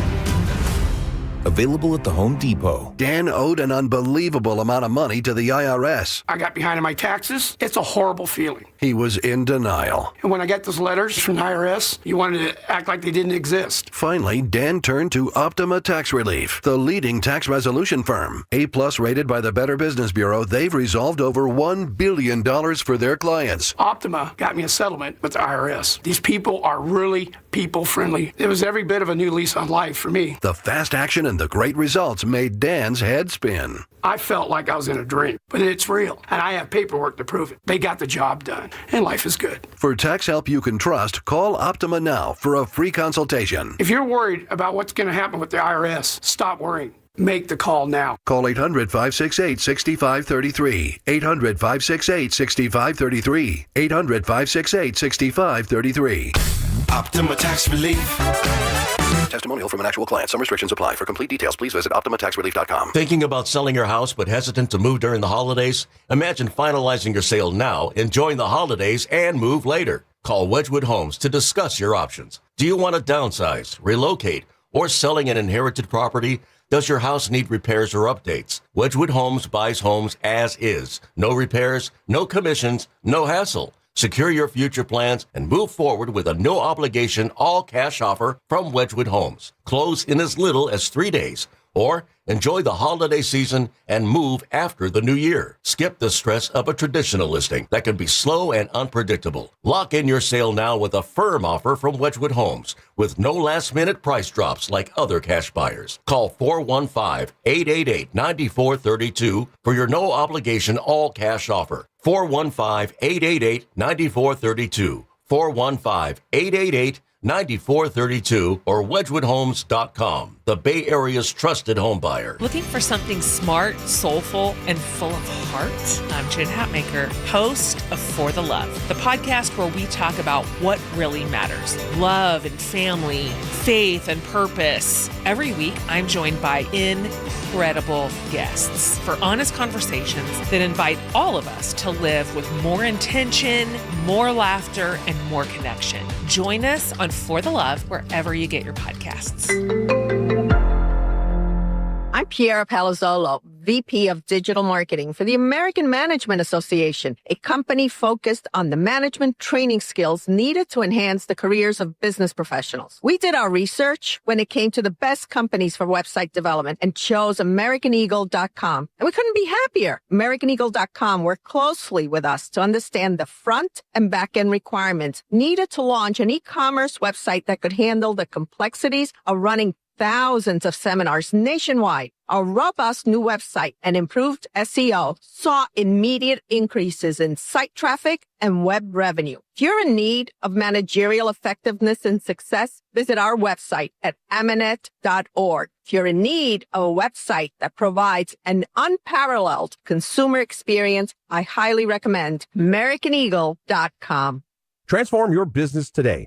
Dial 877-WebNow1 for a free digital consultation with AmericanEagle.com. You're listening to 95.7 The Game, KGMZ-FM and HD1 San Francisco on Odyssey Sports Station and the home of the Golden State Warriors and Valkyries. Always live on the free Odyssey app and now coming to you live from the Laughing Monk Studios. He brings the passion. For what? I want to know now. I'm mentally invested. Don't tell me to pray and you don't say what for. He brings the perspective. Yeah, I think they both have great points. Get off me, text line. He's truly one of a kind. That is wow. Oh, my God. Oh. And he's doing a great job. I need you to man up and say what you really want to say. Simon, you're doing a great job. And together, they are Steiny and Guru. Yeah. On 95.7. And they're going to dribble it out. Warriors get a much-needed win. Michael Porter Jr. takes a shot at the buzzer, missed it, and the ball game's over. Draymond Green gets a hug. Congratulates the young rookie, Yegor Dioman, for a nice night. Juwan Howard comes up with some hugs, and not many handshakes and hugs between these two teams. Just a couple of guys coming out for Brooklyn. And a nice send-off for Chris DeMarco. Tim Roy on the call. The Warriors won last night. Yeah, the great. 120-107, in case you couldn't tell. The great Tim Roy. Beat the Nets. Back over 500. 4 or 5. Is that what it is? Yeah. It's Why almost would you laugh? Well, because it makes it sound like they're playing well. Steiny stopped. They won a game. They won a game. And the bench showed up, too. They did. 58 points from the bench. TJD, my guy. He's tall. Put him in. Now he's your guy? You cussed me out when I said you play him more. Well, you say play everybody more. Post has to play more. Speaking of which, real quick, Sonny, remember that? I don't like what this is going early. That it was fake, but we allowed it here at the station, Evan and I, and others, Dibbs, Willard, Butch, and Spadoni. You having a good year? I haven't heard that this year, so I'll tell you about yourself before I get out of here today. But how you doing? Why would you start a show like that? I just like it. After what you said about my outfit, I got a what outfit? Yesterday when you said how was Santa. That's a day ago. People said they wanted me to fight back. I said I was a one-hitter quitter. But anyway, good morning, man. No, the Warriors get a win last night, much needed. They finish on a 10-1 run.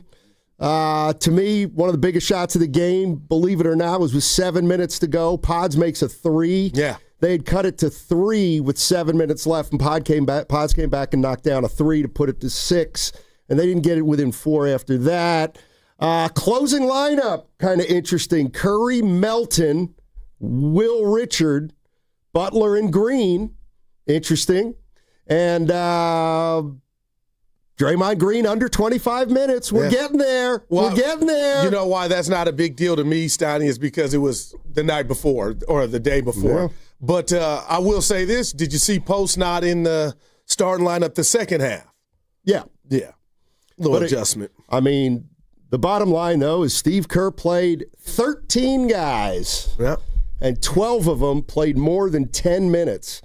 Post was the only guy who didn't play more than 10 minutes. And to me, that's an indication that Steve Kerr's trying to tell these guys, I'm going to give you, or at least last night on a back-to-back, that I'm going to give you shorter stretches and I'm going to need you to play harder during those stretches. And maybe that's what happened last night. What do you say if you're Moody's best friend or parent?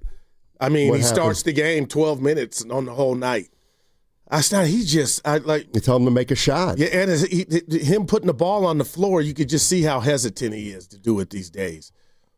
But 4 or 5, I know you're not keen on the deadline. I am, because that's going to give us some clarity. But regardless, if you think, like you do, you're not going to get nothing for Kaminga, I just want some closure, because I can't take just watching him just be a 0 every game, but it may realistically be that way up into the deadline. I don't get it.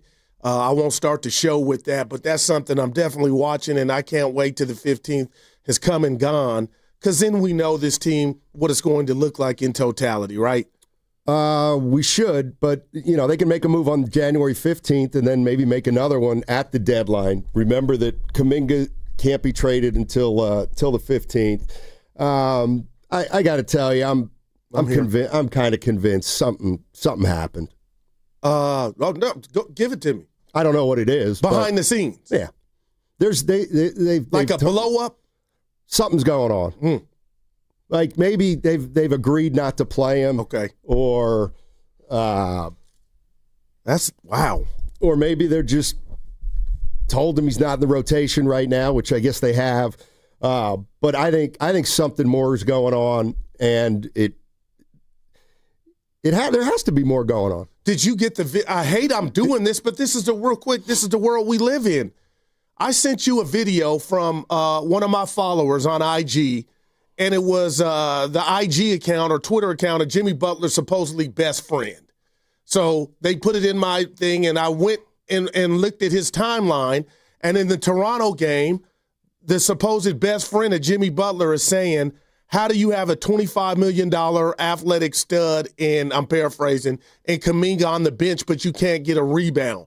Comical. And I'm just thinking about all the time and effort Jimmy Butler put in that we heard where he was trying to mentor Kaminga. And, the reason I thought of that is you said something maybe going on behind closed doors. But the bottom line is he's not getting on the floor. They're not good enough for him not to get on the floor. So you could be totally right, man. Well, I wouldn't say that. The guy hasn't made an impact, but for the first few games. And let's be honest, you look at a game like last night, why'd the Warriors win? Because their bench. Oh, you're right. And it didn't include Kaminga. Yeah. And their bench was absolutely terrific. Score more points. So, but nevertheless, I just think something's going on. They have an understanding, an agreement. They're not going to embarrass the kid by putting him out there in garbage time. I don't think he's going to do that. He's not going to put him out there for 3-4 minutes at a time. So how big of a deal is this to you, though? Not much, believe it or not. Seriously? No. And the possible return if you move them? Because what if you don't? Have you even gave that any, what if they don't? That's why I said it would be from the optics of a diehard Warrior fan. I think that would be a total colossal failure to still have the rat on the table, in your locker room and a part of your team. And it's like the circus keeps going. Well, I thought this was the spot or the stop where we get off that circus bus.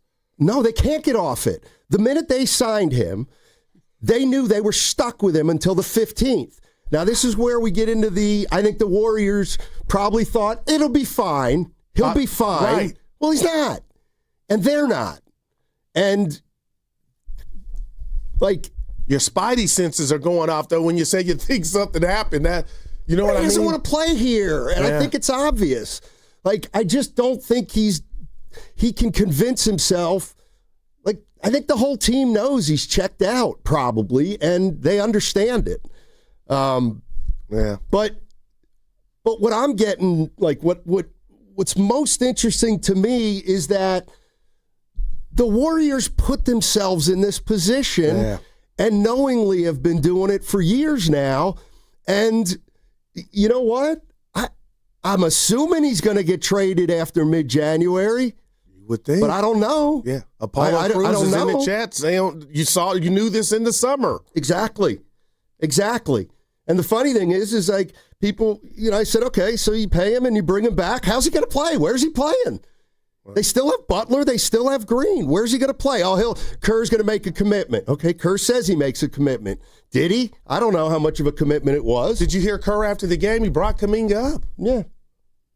It's tough because he's not really a short minute player. I played a bunch of guys 8-10 minutes. JK's a guy who needs rhythm. He's not like a Gee who's going to come in or Pat and just fly around and play with great energy for 4 minutes and come out. He needs some rhythm. So he always has to stay ready, and there's a pathway there. But right now it's not there. But things change quickly in the NBA.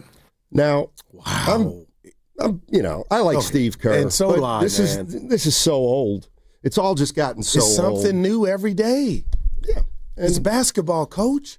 Well, it's all a way of saying he's not. I don't think he's good enough to get on the court more. Wow. So he can't play short minutes, and he can't play long minutes because he's never in the game long enough. So, hopefully the thing with Kaminga is coming to an end for everybody's sake, and hopefully it'll be done in the next 2 or 3 weeks. But the Warriors, they're 17-16 now, and they play Charlotte, and then we're off tomorrow, preempted. Yeah, early game. So. After tomorrow, the Warriors have 10 of 11 at Chase Center. I mean, if they can't do some damage in the next 2 or 3 weeks, then I think... Now, can you give me... We could do it on the other side. Those foes. I know OKC's on the docket. Yeah, I'll give them to you. I'll give them to you on the other side. And I would love Michael Porter Jr. Dude, so you want the Nets' best player. Right. You want the Nets' best player. He wasn't Denver's best player, and people, were looking at him like he was mincemeat. You want him for Kaminga. Right. No, in my mind, forget the price. That's the type of player we are starving for, man. That's all. Dude can ball, man. 888-957-9570 is the number. Warriors get a win last night in Brooklyn. Brooklyn's in the house. Much needed win. I don't know how impressive it was, but no, you got it done. That doesn't matter. They're 17-16 as they close out the year. What's coming up on the game is brought to you by Fremont Bank. Here for you, here for good. That segment also sponsored by Surfside. The Warriors, they're back. Cheer on your Warriors with an ice-cold Surfside, only 100 calories, 2 grams of sugar, and 0 bubbles, so it's easy to sip and enjoy. It's not a seltzer, it's Surfside. Proud partner of the Golden State Warriors, must be 21, and please drink responsibly.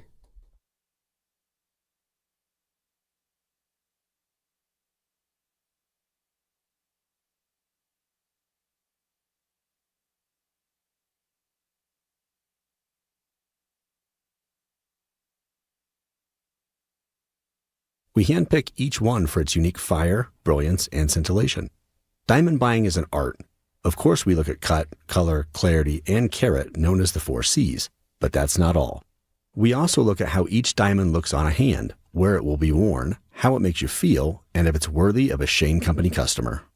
That type of expertise only comes from working for a company that's been a family business since 1929. We also think about your budget. We only pick the best in each grade in all shapes and sizes. Your diamond is guaranteed to be the most beautiful because a friend wants you to pick from only the best. Drop by your store or shaneco.com and see for yourself. Shane Company, your friend and jeweler. Now it's time for the closer of the week.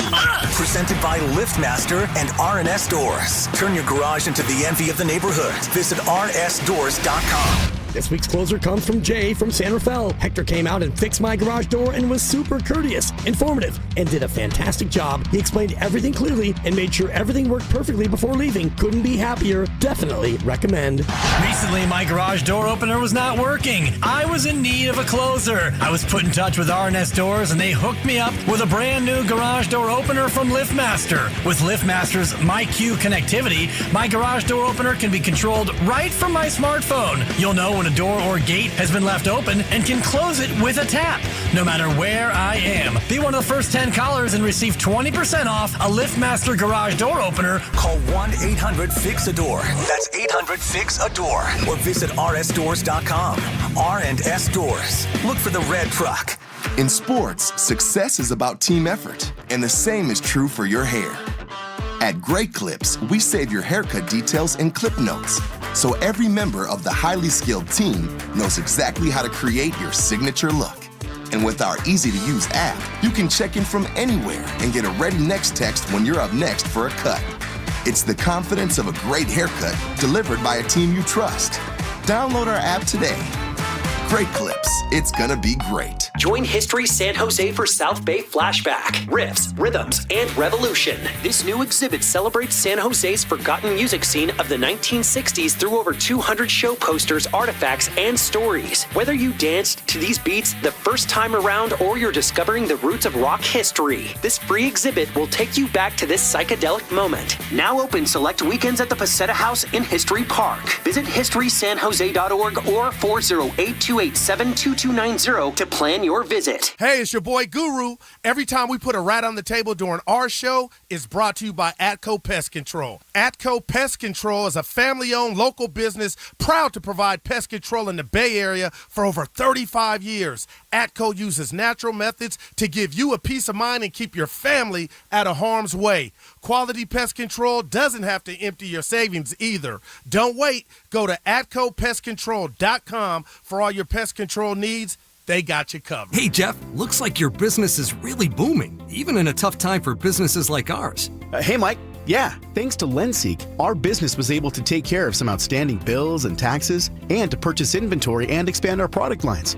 Wow. You know, my business needs working capital, but only from a reputable company that I can trust and count on. How does LendSeek work? Fast and easy. Just apply at lendseek.com. Their AI lending platform gave my business access to over 100 funding programs with one simple application. And it costs nothing to apply. At lendseek.com, you can receive business funding with no collateral, no prepayment penalties, and no restrictions on how you use the funds. Whatever your funding needs are, seek no more. Our AI lending marketplace has you covered. If you've been in business at least 1 year with annual revenue of at least $250,000, you could get the funding your business needs in as little as 24 hours. There's no obligation, so apply today at lendseek.com. That's LENDSEEK.com. Hola, amigos! It's a big noise. Brad Evans from BetMGM tonight. Listen Monday through Friday starting at 6 p.m. Eastern on Westwood One Sports as we cover the biggest sports stories from coast to coast. Get insights on the NFL playoffs, college basketball conference races, and more. Download the Odyssey app now and listen from anywhere. BetMGM tonight, live and interactive, presented by BetMGM. Tune in, Team Huevos. It all comes down to this, folks. Yep, the entire season is on the line. But my throat has officially thrown in the towel. Sounds like you need Vicks VapoCool drops. They're max strength and vaporize sore throat pain. Whoa! These VapoCool drops hit fast. Speaking of fast, did you just see that play? Yeah, he vaporized that ball. That pun should have come with a penalty. Vaporize sore throat pain with Vicks VapoCool drops. Use as directed.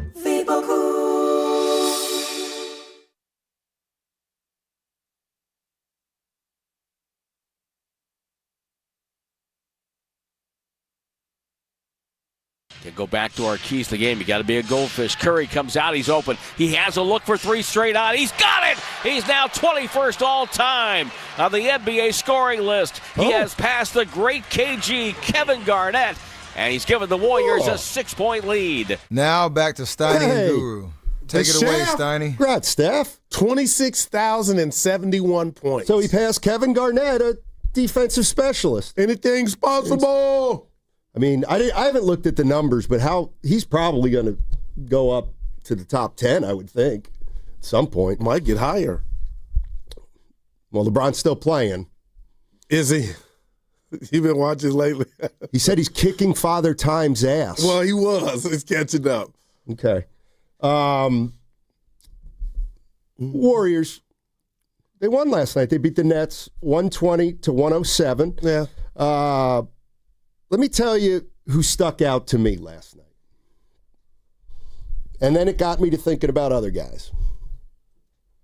You know, I thought played really hard and pretty well last night. Buddy Hield. I don't know how many minutes he got. But he's having a terrible year. My point is that Buddy Hield has been in this league 12 or 13 years. Yeah. He had a 199-game consecutive streak going. He plays in virtually every game. And he was a victim of Steve Kerr taking him out of the rotation. And then he got called again. And there was absolutely no doubt that Buddy Hield was playing extremely hard last night. He got a couple twos to go down. He was 3 for 5, played very good defense. And I'm just thinking, why can't they all do that? Buddy Hield's been in the league 12 years now. So, it's like, it's funny. Everybody say, I like Buddy Hield. I'm starting to really understand why. And it's not just because he's a funny guy. Like, he's a professional basketball player who responded to a coach taking him out of the rotation, even though he's been in this league forever. Yeah, and he only got 11 minutes. Exactly, but he helped. He chipped in those 11 minutes. The closing lineup of Curry, Melton, Richard, Butler, and Green's an interesting one. What'd you think of that? Melton obviously was terrific last night. A lot of intangibles. Yeah, it was Brooklyn. And I know they've been playing great, and they started, 4 dudes over 6'8", and they, the last, 7 to 10 games, had top defensive rating. So I'm not going to poo-poo it, but, Stoney, I'm looking at it, the 4 or 5 and who they've played, but you can't be greedy. So if you ask me about the finishing lineup, I'm still stuck on Sunday, and I apologize. And that was a great win yesterday, but I'll wake up when they do it against better teams. But you got me thinking about Buddy Hield, and he's a consummate pro. I give him that. But Steiny, he's a dude, a shooter, who, when's he going to get out of his funk? And he missed both his threes yesterday, but like you said, he was 3 from 5 for the field. When will he get those 20 minutes, or has that ship, left the dock? My feeling is Buddy Hield has a strength of shooting the basketball, obviously. That's what he's on teams for. He's going to go through stretches where he doesn't shoot well, like all three-point shooters. My point about last night is he didn't make any threes, and he was a positive on the floor. And the Golden State Warriors, they're players who have strengths. They can't stray from those strengths. It's like when when Hield doesn't score, chances are he's not really going to help you. Well, he did last night a little bit. Yeah. I thought DeAnthony Melton was my favorite. Exactly. Others. And how many did Melton have last night? He was plus 26, but he scored 10 in 24 minutes, but he was 4-6 from the field, and Steiny's just natural watching him create and go to the rack and try to get others involved. So hopefully this minute restriction, when it's lifted and he can stay healthy, maybe he'll be a starter. We'll find that out. I thought Pods did well. I thought the bench was really good. Yeah. This is what Steve Kerr had to say about why the bench played so much. Yeah, with the back-to-back, we knew we were going to play a lot of people, which we did. I think we had 12 guys play, 10 minutes or more. And we were going to play a lot of zone, which we did early in the game. And they scored almost every time, so we abandoned that. But we were doing everything we could to try to protect our starters' legs after the overtime game last night. This is also the second game of 5-7 stretch. So it was great. That group came in and really got the game right. And from there, it was really fun to watch everybody contribute. All right, almost everybody. Oh, well, yeah. Almost everybody. Well, if you want to get greedy, you got Charlotte tomorrow, so we think we should be able to take care of business. Then we're back 2 over, and that's just how I'm looking at it right now, partner, just game by game, right? Yeah. Stack them, smoke them if you got them, stack them if you got them. So, the one thing that is hit me the last 2 games, and you might say, well, it should have hit you before, but we've heard it come out of Dunleavy's mouth and Kerr's mouth, and I don't know whether they're setting low expectations or they believe it, but they talk about how they feel like this team's got what it takes to, I don't know, be successful, let's call it. I don't know how they're measuring success. I don't think it's a title. Maybe it's making the playoffs and competing. But I watched the first quarter of that game, too, yesterday, and they were down, too. I don't think they do have enough here. Now, that's interesting. Go ahead. You can elaborate. I'm cutting you off. I just don't, what are you looking for? In the first 8 minutes last night, they were, again, overwhelmed by athleticism and by a young team. I got worried. That young team obviously has trouble playing with consistency all night. But what I saw Sunday and what I saw yesterday, this team really, really struggles when the other team turns up their defense, especially if the other team's got length and athleticism, which most teams do. I'm with you. And if you listen to the great Kalina and Fitz, Kalina, if I'm correct, Steiny, brought up Toronto. He felt like it was an extension of what they were doing. And I saw what you're talking about. But as far as what do I want to do, go Tim Kawakami, as far as my standards are about for this team, I can't let go of last year, but it's becoming abundantly clear every game that goes by, I don't have the wherewithal, the mechanism, or the intel to know why this team is not the team after the trade when Jimmy came. So when I hear Mike D and Steve Kerr, Steiny, who I don't think are having the greatest years, that's just me giving you that without you asking, I do wonder, okay, maybe they're looking at it like through the prism I'm looking at it, but a lot of it has to do with last year. So I don't know. And now with Kaminga just being a net zero, Melton's, healthy. I'm begging right now. I love what I saw from Horford, who, I hadn't been mad about him playing because he hadn't played. So I'm watching the Christmas game like, okay, I might be able to get it, So I don't know what to believe, but at this point, barring or not knowing if a trade's going to pop off, you almost got to believe that, right? Believe that, for me, I hear what you're saying. You're skeptical that this team could tap into what made them go 25-8 or 23-8 last year. I am. I'm skeptical of that. I am skeptical of that. I don't know if they have a 23-8 stretch in them this year. Where was the manipulation of the ball pressure last year? Why wasn't that abundantly clear to me and Warrior fans like it's standing out now? Like if you throw age at me and athleticism and lack of size, those are killers when it comes to basketball. Like those are on display when the Warriors play against good teams. Yeah. I mean, not 48 minutes, but Steiny, that first quarter, I go, oh my God, Brooklyn you could see it. But they won the game. Yeah, but their ball handling is not the best, and they're turning the ball over now. And it's become it's part of who they are.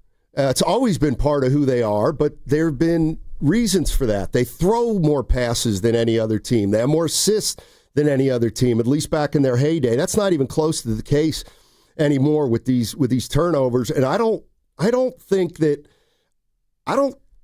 think you can limit turnovers, but I think they're always going to be an issue for the Warriors this year because, one of the things that happens is, the Warriors get Jimmy Butler, and they look like a different team last year, and they play 30 games, and they're 23-8, and they go into the playoffs, and they beat Houston, and then they lose to Minnesota. They come back this year, and it's like a whole new year, and guess what?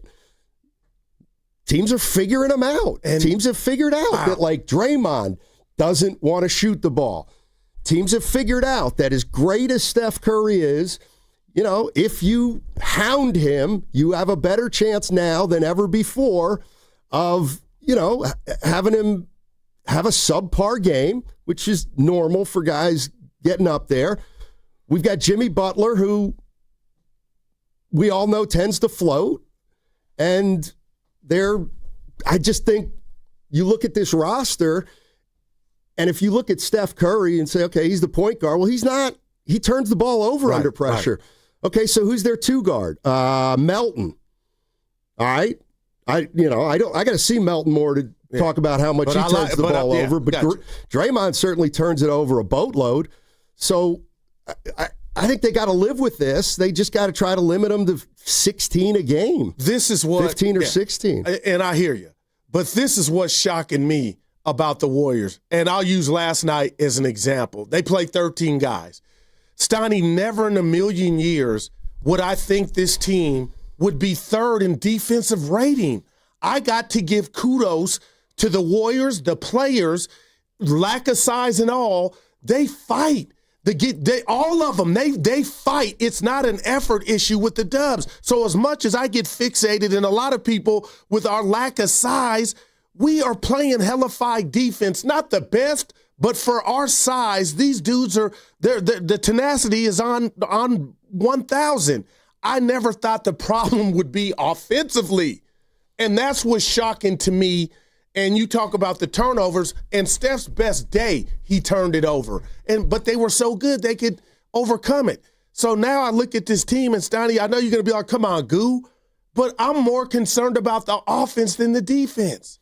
Well, I mean, seriously, I know they're fighting on D. They're not the third best defensive team in the league. And I heard that last night too. It was and that's part of the problem. If you really think that's the third best defensive team, the Warriors, with how okay, so when you're getting overwhelmed on the interior and they're getting layups, just because it doesn't happen at a super fast rate, you're good defensively. And I got to give you this, though. I don't buy that. They're second in the league, second worst in the league on turnovers getting converted into points. Yeah, so isn't their defense on the turnover? But you could skin a cat or click the books. But when I heard that and I watched these guys out here fighting, I'm like, it's not a defensive issue. Well, I don't, because Toronto used their pressure. So in other words, you think their points. Defense is fine. In other words, it's better than I think it's further along than their offense. See, I just look at the whole team, and their defense can be good, but it's not consistent. I mean, how they gave up 140 to Toronto. Right.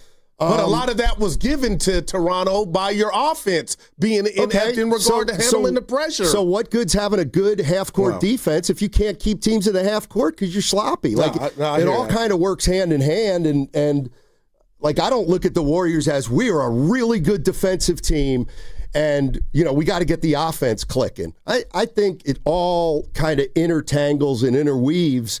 And, one of the reasons their defense looks good is, I don't know why, but I don't think I'm looking at a top 5 defensive team when I'm watching the Warriors. Yeah, but it doesn't sound like you're triggered that I'm giving them credit because they fight. Yeah. Well, I'm going to say this. It's phenomenal, and that's the word. The P word for Steph Curry is, I am waiting for a Scotty Barnes body frame, a Michael Porter Jr., where Kevin Durant was the last, where you can roll the ball out, and just from a DNA standpoint, we have an advantage. We don't have that player, and I'm not going at this guy, but I got to tell you, because this is where I'm at. Stoney, I'm down at the end of the year when it comes to the Dubs, even one game over. It was an indictment when Pods led the Warriors in plus minus, and it's no shade at Pods, but that was, if you looked at it and studied it, that was an indictment of other things going on that you didn't have at your disposal with the roster. So that's that. The Pat Spencer this year takeoff, I love Pat, but that also, too, to me, was an indictment of what this roster is devoid of, Stoney. And I'm watching Michael Porter Jr. just raise up. I'm watching Scotty Barnes. I'm watching R.J. Barrett. And, damn it, I just want the Warriors to get guys like that are already just a mismatch when the ball is tipped. How? I thought we had one with Kaminga. But, you're asking how I don't get paid for that. But I'm telling you, it's taken away from my pleasure watching. Like, I can't ignore the disadvantages that we're up against every night. Well, and everybody thought Dunleavy had a good offseason. They like the roster. Seriously, partner, do you understand what I'm saying to you? Well, you come in here and you. I'm not saying Jordan. No, you run down like how good they are, how small they are, but like you answer all your own questions about why they're not good, but you still think that they can win 50 games, even though we've seen 33 and they've got a lot of shortcomings. You know what I mean? Well, you mentioned it. How many at home? 10 of the next 11? Mm-hmm. They're 10-4 at Chase. But it ain't about where the game's played, right? I mean, like I want to get excited about that. It's like when I hear people say, man, I want a Scotty Barnes or a Michael Porter Jr. Where's our guy? You don't get gifted those.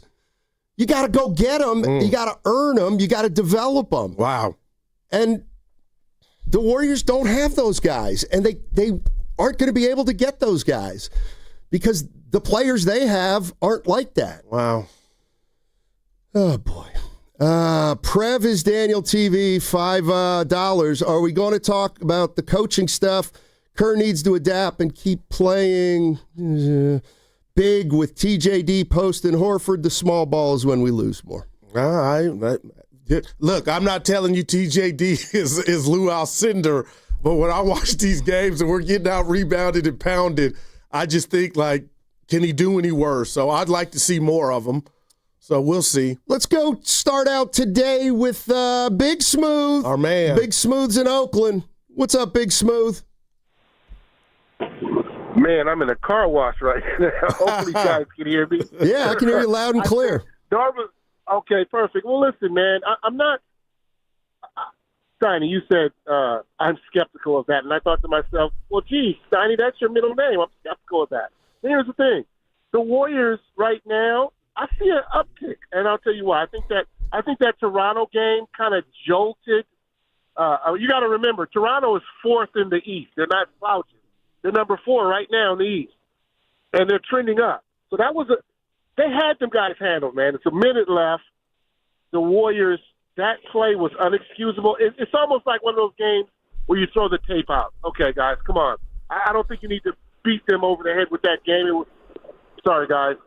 I'm going through the big. No, we can hear you. We got you. We got you. Okay. So that was clearly. I'm going to call that a once-off. I don't think we'll see that again. I'm glad it happened. Show them don't mess around at the end of the game. Finish these people up. And I think that was missing. We're getting lackadaisical. So I'm glad that kind of happened in a weird way. Now listen, we know how long it takes for these deals to happen. We've had many people on. That's talked about how long it takes for a deal to happen. The Warriors are moving Kaminga. Obviously, he's not even playing. They're playing everybody but him. They're trying to protect the good China. So it's clear that we're getting someone else. I don't know who we're getting, but I guarantee you we're getting somebody. Just like with the Jimmy thing, we didn't see that coming. We don't see this one coming, but it's coming. I know it's frustrating. It'd be easy for talk radio if we knew who he's working on, but we don't. We know what listen. I trust those guys enough to know they know what's needed. They know some size, some rebounding, and they're going to parlay Kaminga into something else. We got to at least trust Big Mike Jr. for that one. We got to trust him that he's going to go out and get maybe a John Collins type, or I don't know. I'll take him. Maybe he's going to go get somebody who can get a few rebounds. Why would he's not bringing in a 6'3" guy. He's not bringing that in. Yeah, we're done with that, right? Guard. Yeah, we're done with that. We're over. We've overextended in that area. So I'm assuming if it's not a center, it's a power forward, or it's a 6'10" guy who's mobile. I mean, if you think about it, that's possible. So anyway, guys, you guys have a happy New Year. You too, and. Be blessed. Thanks. Appreciate it, Big Smooth. Real quick, I don't know why I always say that. I feel like Smooth was in denial on that was a one-off. We've seen pressure bother this team. Yeah. We have.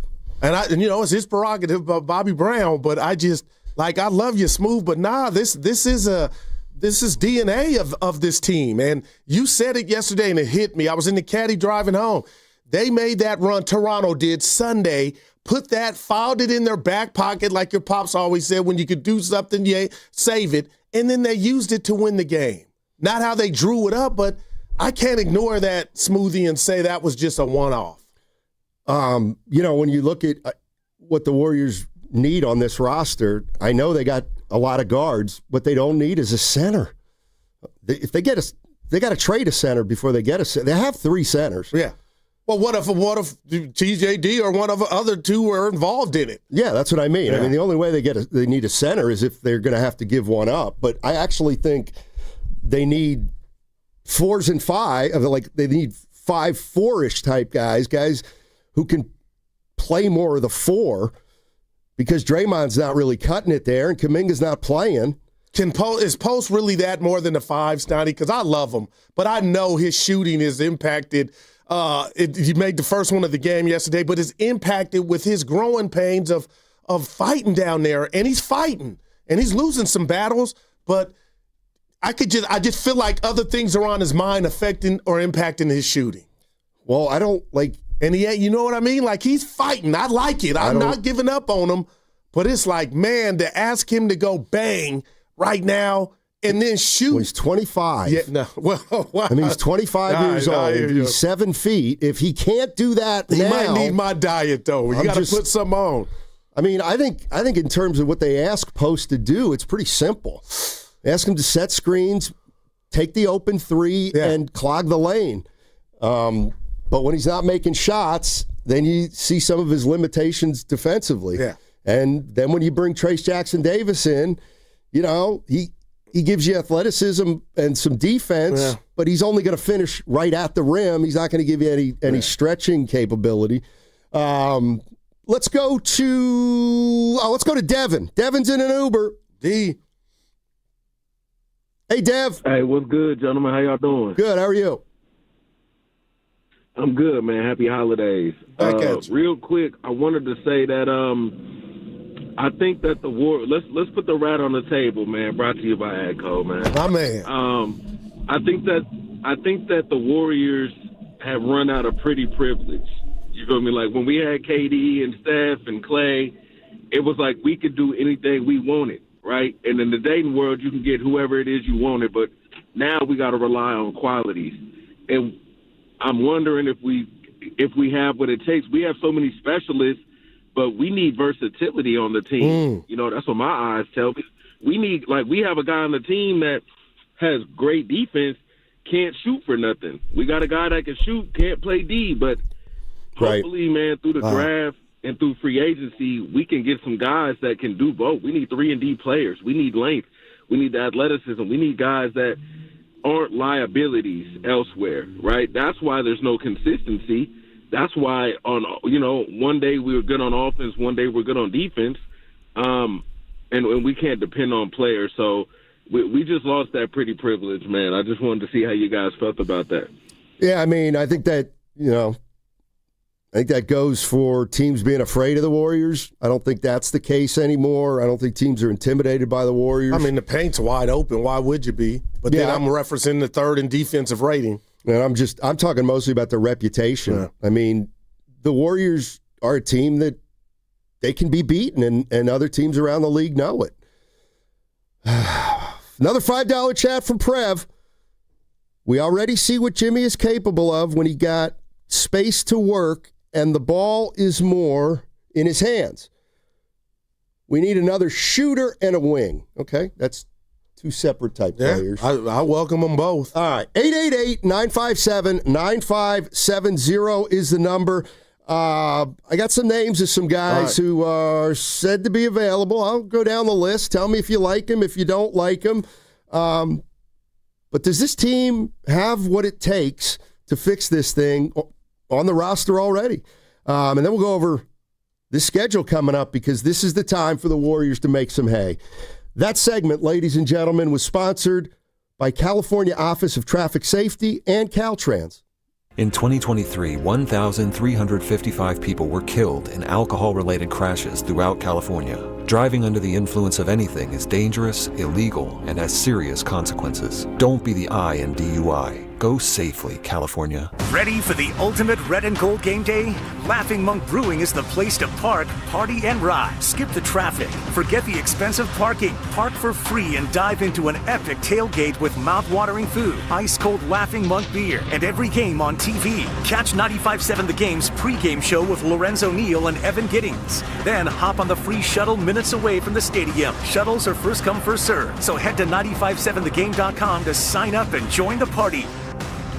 Running a business means wearing multiple hats. So if you're like me, you probably started out using your personal phone, taking client calls and texts nonstop.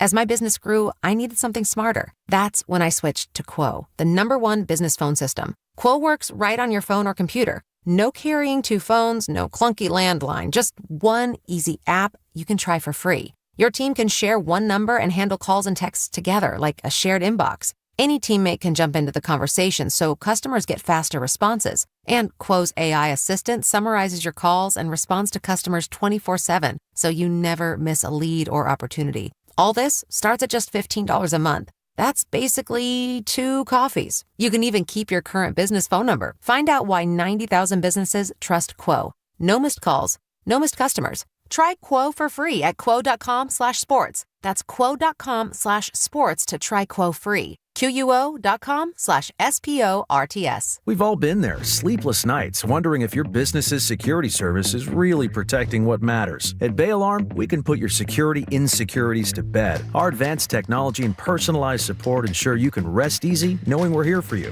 BayAlarm.com. At LendSeek, we know running a business takes heart, hustle, and sometimes a little help. That's why we stand with you with our exclusive AI lending platform, connecting you to over 100 funders. If you've been in business for at least 2 years with a minimum annual revenue of $500,000, you can get up to $1 million in funding in as fast as 24 hours. No collateral, no prepayment penalties, no red tape. Apply today with no cost or obligation at lendseek.com. That's LENDSEEK.com. Ah, the internet, a place where your curiosity can flourish. Unless online threats stop you.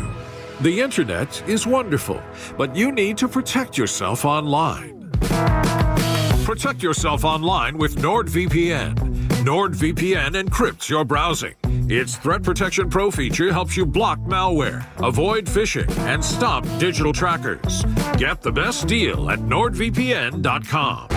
The holiday rush continues at your California Ford dealers. The Ford year-end sell-a-thon is on.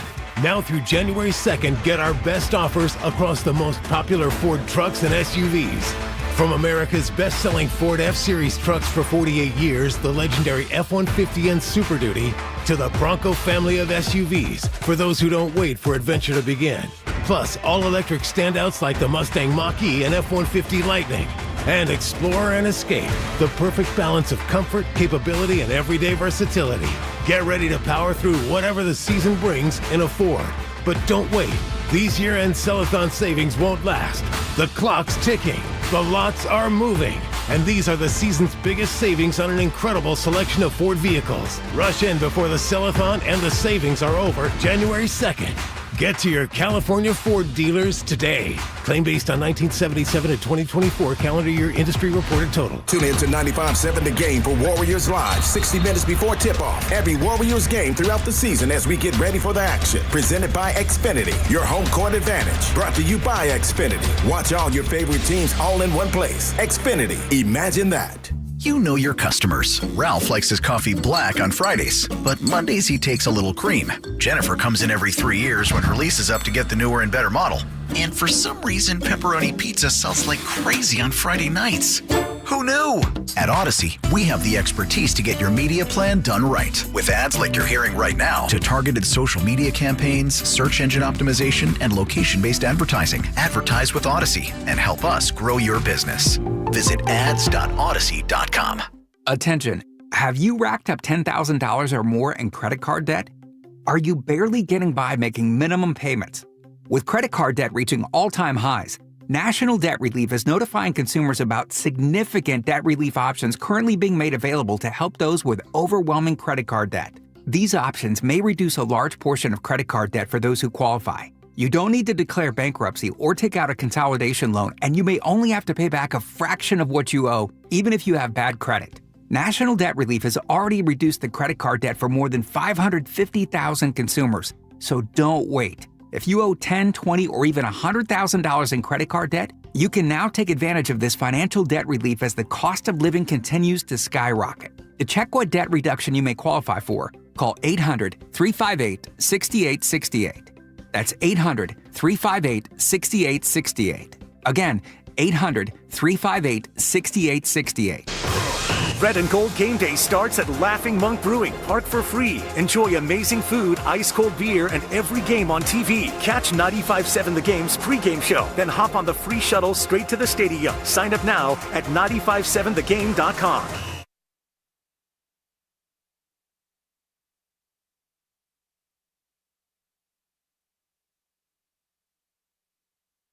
This is Tim Roy, and you're listening to Steiny and Guru on 95.7 The Game.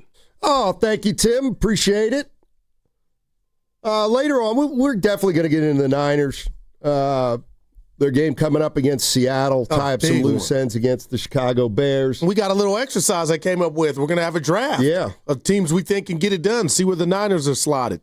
Yeah, we can do that. Let's see. The Warriors' schedule. Man, give it to me. They play Charlotte tomorrow in Charlotte, and then after that they have 10 of 11 at home. So you're at Charlotte. Should win that one. Oh, you want to go win-loss, win-loss? Yeah, let's do it. You know. Okay, so that's a win. Okay, ready? Yep. Home, OKC. A loss. Home, Jazz. Win. At Clippers. Win. Versus Bucks. Win. Giannis is back, but win. Versus Kings. Win. Versus Hawks. Win. Versus Blazers. Win. They owe the Blazers. Versus Knicks. All right, loss. Versus Hornets. Win. Versus Heat. I'm going to go loss. Versus Raptors. I'm going to go win. You better go win. Yeah. Because you were mad about a loss on the road. Okay, so Goo has them going 9-3. I like that. 9-3. And you're including Charlotte. Correct. So that would be, we would be what? 6 over. You'd be 26 and 19. No, 7 over. 26 and 19. Let's do it. Tone low voice. Let's do it. So that's but this is the time to make hay. Yeah. There's no doubt about it. Now, can you give me the date? When's the 15th on there? When's the day? When would that day come? My bad to ask you that, but I'm curious to see. It's right around the Knicks game, I think. New York. Wow. Yeah, it's about 8 games, 8 to 10 games. I mean, do you got a problem with Warrior fans and myself, like, looking at that date? It's been talked about ad nauseum on this show, this station, rightfully so. So I can't ignore it as it gets closer. Right, but I just wouldn't get your hopes up. Because, A, we had Nick Friedel on. It's not a lock on January 15th. The move's going to be made. And then, just secondly, I would just temper your expectations about, for example, all right, you mentioned Michael Porter Jr. MPJ. Okay. How would you get him? He's got 1 more year left in his deal. He's making $40 million. Wow. I mean, so you'd have to get rid of a big boy, but... You know, and well, or you go, all right, he's making, so for everybody making 35 or 40, you'd have to say, all right, well, that's Kaminga plus. But here's what I'm saying, like, if the Warriors called the Nets and said, we really like Michael Porter Jr., and we have Kaminga to offer, they're going to want 5 draft picks for something like that. And that's where he's not worth 5 draft picks. I 5 might be an exaggeration. I hear you. But the reality of the situation is like, okay, Kaminga and Buddy for Michael Porter Jr. Are you crazy? Like, they're not going to do that. He's just too good of a player. And Moody and Pods, if you threw them in, that still is the same kind of package to you. I mean, I got to tell you, those are the kind of guys that if you threw in, then you're going to have to add draft picks because I just don't think they're coveted. Any of the Warrior young players, not one of them coveted. Yeah, I don't think so. Maybe throw some names at you. Go ahead. Joel Embiid. At this point, for Steph, I'm in. I thought you were going to say at this point, no chance. Yeah, no, I'm like, this is how, and I feel like this is where they're at. Like, I would take a flyer, man. Okay. He could, if he remained, but it's a big if, but he would change it. I wouldn't touch him. Paul George. You wanted him? Yeah, I would, man, come on. I might try Paul George because they need a wing and a guy who can shoot a little bit. 3 and D, all that. Let me tell you who I don't want. Cam Thomas. Yeah. Are you so sure, though? Yeah, I don't want him. Nope. He is. He's a bucket. He's a shot. I mean, he's a shot. There's no doubt. When can Markkanen be traded again? He's coming up on that year deadline. He ain't doing. Dre don't want him. Jared Allen. I don't know what's going on in Cleveland. His name's came always back come and up. they beat San Antonio. Remember, I was asking you what's up with Cleveland. I would see what's up with that. I would welcome him. Obviously, we have no rim protection at all. You want Anthony Davis? You know I'm in on him, but watching him just get hurt running after the ball. Zion? These are all Cadillacs. They got starter issues or transmission. You're not getting a new Cadillac. Right. I mean, that's kind of the issue. I know who you can get probably from Washington. You want Marvin Bagley Jr.? You can probably get him. I always liked him. He can play saxophone. Maybe Milwaukee's going to do something, and if you don't get Giannis, you get Portis, Bobby Portis or Miles Turner. You can get, if you want to go, you can get Zach LaVine. I mean, he's out get Malik right Monk. Hell, you could probably. You had a chance to do that. Yeah. You think they regret it? I don't think they do. I do. You think so? Yeah.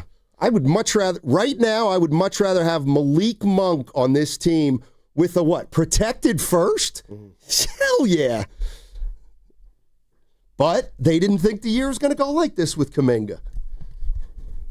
But it was always going to be a possibility.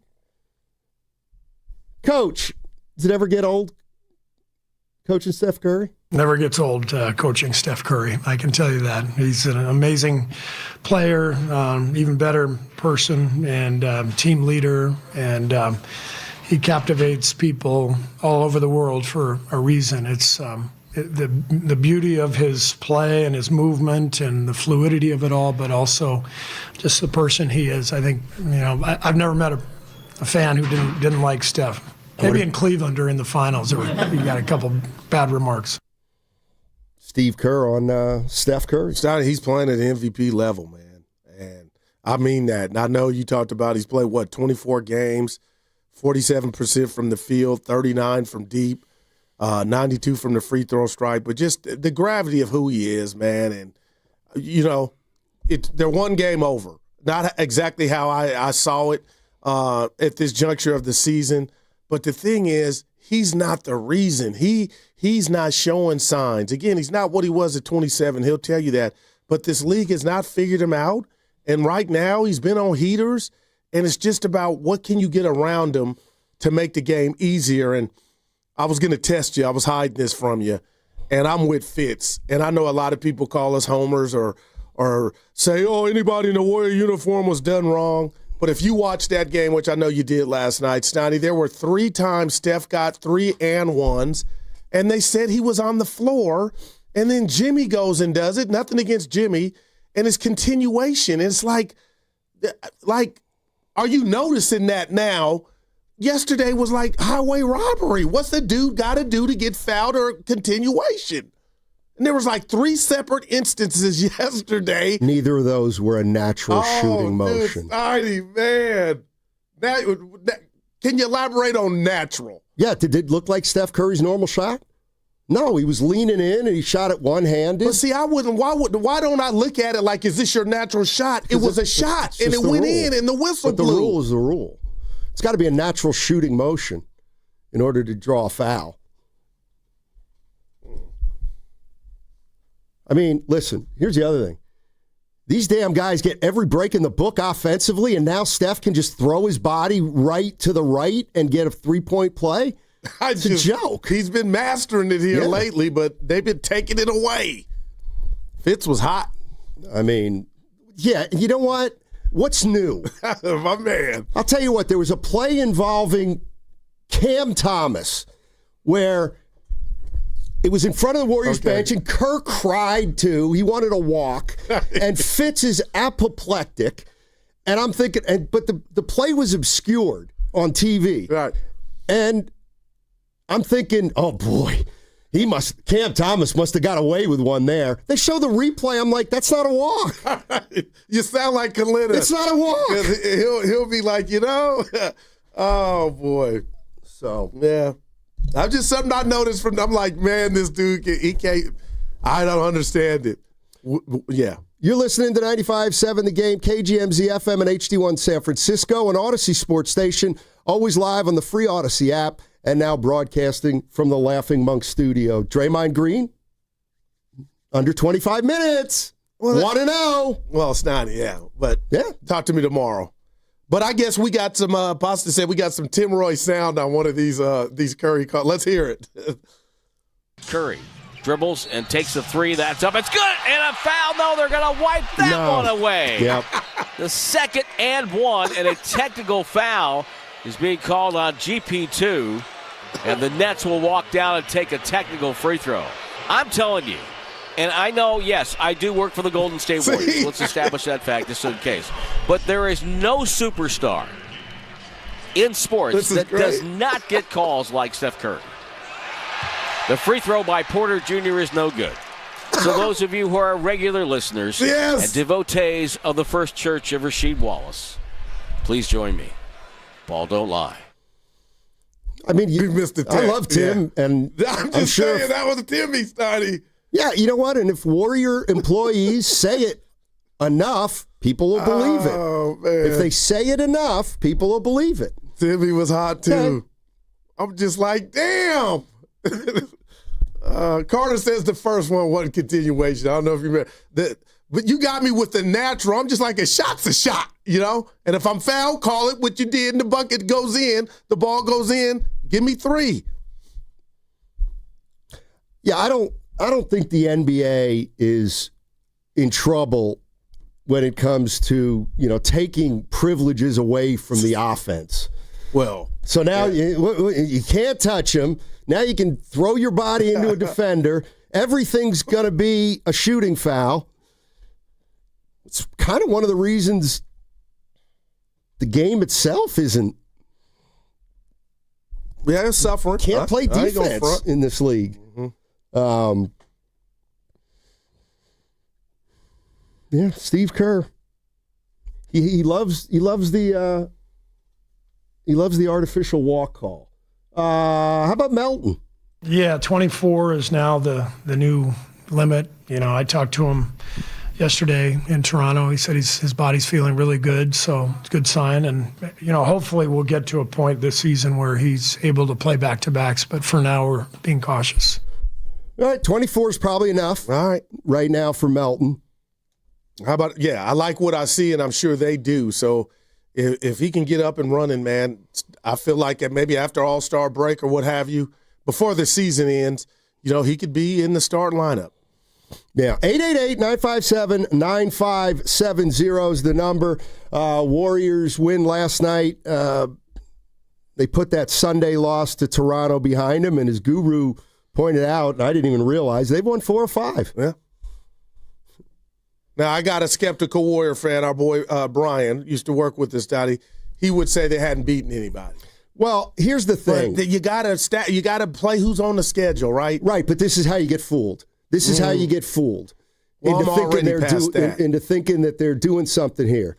So I'm texting with Evan on Christmas as I'm watching the Dallas game, and the Warriors, they're playing. They win the game. I got you. But it's like, they didn't build anything that game. They won a game. It goes in the win column, but nothing was built.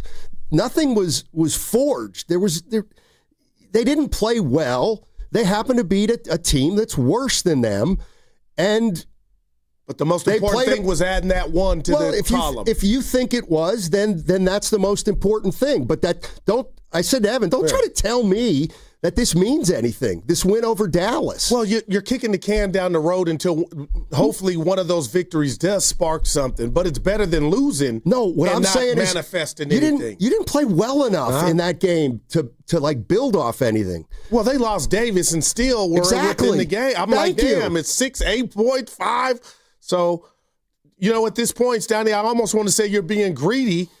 Because what I'm saying is, I know what you're saying. The minute they play a competent team, they're going to get their ass kicked if they play like they did against the Mavericks. And that's why Sunday hurt last night. That's why Sunday hurt me. I think Toronto's a good team, and you can look at it just with the record. They're over 500, 4 over. But that's why that bothered me so much, because to me that qualified is, okay, yeah, let's look at the resume of the teams you're beating, and Toronto fit that, and you blew it. Well, for example, I'm talking about this stretch coming up. The next 12 games. You got some layups, it seems like. Yeah, so let's say they go 8-4. Like, that'll be good, and they'll be 5 games over 500. But this is the part of the schedule you better make hay. Well, it's like the Niners, though. We did that all year. They're not playing anybody, and now... But they're beating everybody. Yeah, but look what position... By doing that, they put themselves in, even if at the time that they were stacking wins, a lot of people were skeptical, and I understand it. But now they've did the simple part, which is hard, obviously, getting the victory, to put themselves in a position now to show the world, oh, it's real. It's realer than real. So that's what I hope the Warriors can do if they get to that juncture, 5 or 6 over. And then you got who's out there, a Laker team with a winning record, or the Spurs come to town, which you've already beat, but I'm just saying, you got to take the layups and get them while you can, and then answer those questions that you want. But that's my point. They're not playing well enough. Like, they lost. They're not the Niners. The Niners don't have a bad loss in their schedule. The Warriors lost to Milwaukee, Indiana, Portland 3 times. They lost to the Pacers. They lost to the Bucks. They lost to the Kings. But a lot more games than I got you. I mean, Stotty, I guess if you were a doctor, what are you prescribing? Like, I'm in not denial. Let's not fall for thinking the Warriors are better than they are because they happen to win some games over horse right now they're teams. 1 game over 500, and your partner hasn't forgot any of those losses. The Indianas, the Milwaukee's, Sunday. Right, but this, just when you ask about 23-8 last year, and you can't fathom how it happened, just know they're probably going to go 9-4 here over they're going to win some games, I got to believe, of the next 12. Now, if they go 11-1 and they beat OKC and they beat the Knicks and they stub their toe against the Heat, that's one thing. Then they're rolling. But, you beat Charlotte, lose to Oklahoma City, lose down in L.A., come home, the Knicks get you. I mean, that's where... that's where you've got to think about the wins and what context they come in. Right. I mean, the other thing is the Warriors have been pointing to this stretch since the start of the season. To piggyback off of that, what's concerning me is we also had a stretch when they were going to be in their own bed. They were going to practice. They were going to work on that identity. And how did that work out? You know what I mean? Well, they got 11 of 12 at home. Which is humongous. But so if you can't make this reminds me or is reminiscent of that stretch where we're going to get practice in and things like that. Well, they've won 4 or 5, as you pointed out. But a skeptic would say, You're right. Who have you played? That's right. But right now, I'm looking at the nitty-gritty, the Bible, the basketball Bible, and right now they're in that box of the play-in. And they got Memphis on their heels. Exactly. Clippers playing better. Yeah. And the thing is, and the beauty of sports, Donnie, is you're not going to get how you feel is different. When I come in here and I blab to you and the fans, and I'm feeling some type of way about a team that might be 2 games over, but my energy feels like they're 10 games over. That's the beauty of being a fan. But the bottom line is stack the wins so you can get out of this damn box. And I thought it was Operation Avoid the Play-In. But the January 15th or days after are coming rapidly, fast, and I hope the Warriors look different. I just can't believe the JK thing has come to now. This dude's just Claude Rains. You ask who that is? The original. He played the original Invisible Man. That's what he is right now. I never in a million years thought leading up to the possibility of parlaying and moving him that he would be a net zero. I absolutely allowed for that. Did you have that out in the car? I allowed for it. Wow. Absolutely. He was a zero. He's been a zero for a bunch of reasons for 5 years. And like, that's heavy, I'm sorry, man. Like, this is where, you know what? I maybe am still having a great year. What? Oh, yeah, they'll just re-sign Kaminga and everything will be fine. Like, that's not the way it works. Yeah, but do you believe they thought that? Yes! Of course they did. Shame on them. Man. Exactly. Because this is a nightmare. But you know what? You know why it's not a nightmare? Tell me. Because the bottom line is the kid ain't that good. Well, that's why it's not a nightmare. Yeah. He's not that good. It's unfortunate. Us. Yeah, he's not that good with us. I'm not where you're at to where wherever he goes, he is not going to ball out. That's not. That really could happen. This could be a total. I'm just not a fit for your program. So let me ask you a question: if they trade him to Charlotte, and he plays 32 games for Charlotte, averages 23 a game, and they go 8 and 24, are you going to say, "See, I told you so"? No, I'm going to say, Steiny, I don't know why you're white, I'm black. I understand the difference between us, but make that fit. Make a person that is capable of doing that, because it takes talent to do that. I don't care. See, it's almost basketball prejudice or sports racism. When a guy or a gal balls out and they do their individual job, but it doesn't equate to wins, then people try to nitpick and take an ice pick to what that individual. I would look at it like, oh, Pasta's got some gifts. We can't just put it all at his doorstep. So if Kaminga were to go to Charlotte or Portland and put up 23 and 8, I would say, as a basketball aficionado that I think Steve Kerr is, and you got Steph and Dre, somebody tell me how to make the Kool-Aid sweeter, because this dude has something to offer. Make it fit. That's a coach's job. And they have all, and Kaminga included, struck out 5 years of not finding a way for this dude to fit. And then here come the playoffs last April. Steph goes down, and this dude can't be stopped by an athletic team in Minnesota. But I got to hear people say, oh, they didn't win. Shame on you. You're not being fair. The dude is not a scrub. And he's not a scrub because the Warriors envisioned him giving more when they drafted him where they drafted him. There's more to basketball than scoring. I just broke it down. There's more to basketball than scoring. But you're being unfair. I know there's more to basketball than scoring. I'm telling you right now, he could score 23 on a horse bleep team. He can't score 23 on a good team. That's his problem. But the problem is, why can't he score 23 here? Because he's not good enough. No, but so he. I bet you Jonathan Kaminga never averages 23 in his career. It's not about that. I'm just telling you, are you going to be fair and say this has been a colossal failure by both parties? The fact that he's been under your tutelage for 5 years and you guys have not got him up to speed. All I'm saying, Steiny, is I can't read. Teach me. You're supposed to be teacher of the year. Teach me.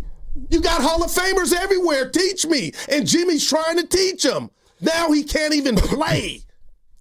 That make sense. Well, I've tried to make it make sense over 5 years. I've tried to say things like there's always been a disconnect between the younger players and the older players on this team. And it's not, they're not his gloss coach. over it. They're not his coach, okay, though. But I'm just telling you, it's not easy for a young player to play here in Golden State. Especially if you don't know how to play. And he didn't know how to play. And he still might not know how to play. But there's a responsibility for Golden State then, just on that front. Don't blame it all on the kid. Who is? It sounds like you are when you're saying if he put up this and that. The situation stinks. The Warriors are involved and Kaminga's involved. I just said They both blew it. Like, who cares? But, well, we got to care because we're not reaching our heights, and he's not reaching his potential. And now he's going to be gone. It's a wasted pick. How come he hasn't gotten better in 5 years? That I don't know. Is that on the Warriors? It's on everybody. On the Warriors? It's on both parties. Okay. But I'm saying more on the Warriors. So the Warriors are at fault because Jonathan Kaminga might not have a great work ethic, which has been alluded to now 7 times. What's coming up on the game is brought to you by Fremont Bank. Here for you, here for good. That segment was sponsored by the Inn at the Tides in Bodega. Goo? Can you close your eyes, please? Yes, they close. This will be therapeutic for both of us. All right. I want you to picture yourself in a cozy room by the fire. Yeah. You're enjoying breathtaking views of Bodega Bay. And Guru, this time of year is magical. It's magical at the Inn at the Tides. Special midweek rates start at just $199 per night. So go ahead and book that escape right now, inatthetides.com. Hey, it's Willard for Underdog Fantasy. Buzzer beaters and block parties, you get the deal. The NBA is rolling. Let's do Underdog Unwrapped. You'll unwrap tons of promos all throughout the holidays, like boosts and gimme picks. You can win money right now in the state of California. Playing on Underdog is easy. Just pick whether your favorite players are going to go higher or lower on stats like points, rebounds, and assists. Lately, I've been going lower on Draymond Green. I don't know if you noticed, he doesn't always make it through the game, but you get the idea. Let's do Underdog together. Download the app today and use the promo code Willard to score $75 in bonus entries when you play your first $5. That promo code is Willard. Underdog, make picks, win money. Must be 18 or over and present in California. Terms apply. See assets.underdogfantasy.com/web/play and get terms _DFS_.html for details. Concerned with your play? Call 1-800-GAMBLER or visit ncpgambling.org. Hey, it's your boy Guru. Every time we put a rat on the table during our show, it's brought to you by Atco Pest Control. Atco Pest Control is a family-owned local business proud to provide pest control in the Bay Area for over 35 years. Atco uses natural methods to give you a peace of mind and keep your family out of harm's way. Quality pest control doesn't have to empty your savings either. Don't wait. Go to AtcoPestControl.com for all your pest control needs. They got you covered. In sports, success is about team effort, and the same is true for your hair. At Great Clips, we save your haircut details in clip notes, so every member of the highly skilled team knows exactly how to create your signature look. And with our easy-to-use app, you can check in from anywhere and get a ready next text when you're up next for a cut. It's the confidence of a great haircut delivered by a team you trust. Download our app today. Great Clips. It's gonna be great. Make money predicting sports, politics, culture, and more. Legally nationwide with Kalshi. From sports to Bitcoin, the Oscars, and even politics. If it matters, you can trade on it. Use code Odyssey for $20 when you trade 100. KALSHI.com. Trading involves risk. Kalshi. This is Larry Flick, owner of The Floor Store. When the year ends, the savings begin. With our New Year's clearance sale, get up to 50% off store-wide, 2 years free financing, and we pay your sales tax. It's our way of saying Happy New Year. The Floor Store, your Bay Area flooring authority. It's the RV Mega Show and Sale. January 2nd through 11th at Cordelia RV Center. All 2025 models must go. All reasonable offers considered. Family owned, top brands, and the best deals of the year. CordeliaRV.com. We do business with a handshake. Paid non-attorney spokesperson. Paid for by Reliable Legal Marketing. Attention California residents. Non-Hodgkin's lymphoma, including chronic lymphocytic leukemia, a common subtype, is one of the most common cancers in the United States. If you or loved one was diagnosed with non-Hodgkin's lymphoma or chronic lymphocytic leukemia and were exposed to Roundup weed killer, you could be entitled to cash compensation. Bayer, the owner of Roundup, has agreed to pay more than $10 billion to cancer victims linked to the weed killer. Call our Weed Killer Cancer Hotline now to see if you're entitled to cash compensation. If you or someone you love has been diagnosed with non-Hodgkin's lymphoma or chronic lymphocytic leukemia and were exposed to Roundup, call now. Our attorneys have the experience and specialize in fighting for everyday people to get the compensation you deserve. If you or a loved one was diagnosed, even if a loved one has passed away, call 800-341-4933 now. But hurry, time is limited. Call 800-341-4933. 800-341-4933. Prior results do not guarantee a similar outcome. Will Trial Law, LLC, 1001 Bannock Street, Denver, Colorado, 80204. Hurry, it's your last chance to donate your car to Cars for Kids for 2025. Any car, running or not, can be picked up as soon as tomorrow. Act now for your maximum 2025 tax deduction and vacation voucher. Call 877-CARS-FOR-KIDS to donate. That's Cars with a K. Everyone needs to take care of their mental health, even running back Bijan Robinson. When I'm on the field and feeling the pressure, I usually just take a deep breath. When I'm just breathing and seeing what's in front of me, everything just slows down. It just makes me feel great before I run the play. Just like Bijan, we all need a strong mental game on and off the field.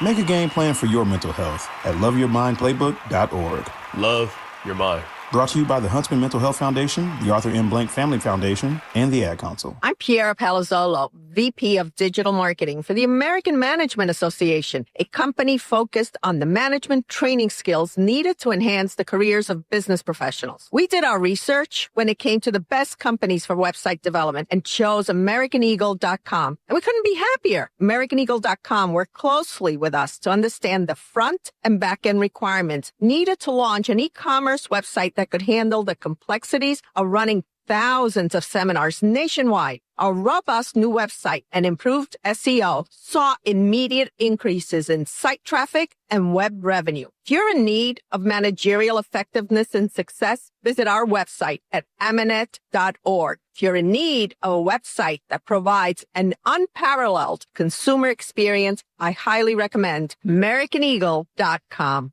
Transform your business today. Dial 877-WebNow1 for a free digital consultation with AmericanEagle.com. Check the back seat. Check the back seat. Gets in your head, right? Good, because every year dozens of children are forgotten in the back seat. Cars get hot fast and can be deadly, so get it in your head. A message from NHTSA and the Ad Council. We asked parents to share their journey of adopting teens. They changed who I am because I can't see life without them in it. Visit adoptuskids.org to learn more. Brought to you by Adopt US Kids, the U.S. Department of Health and Human Services, and the Ad Council.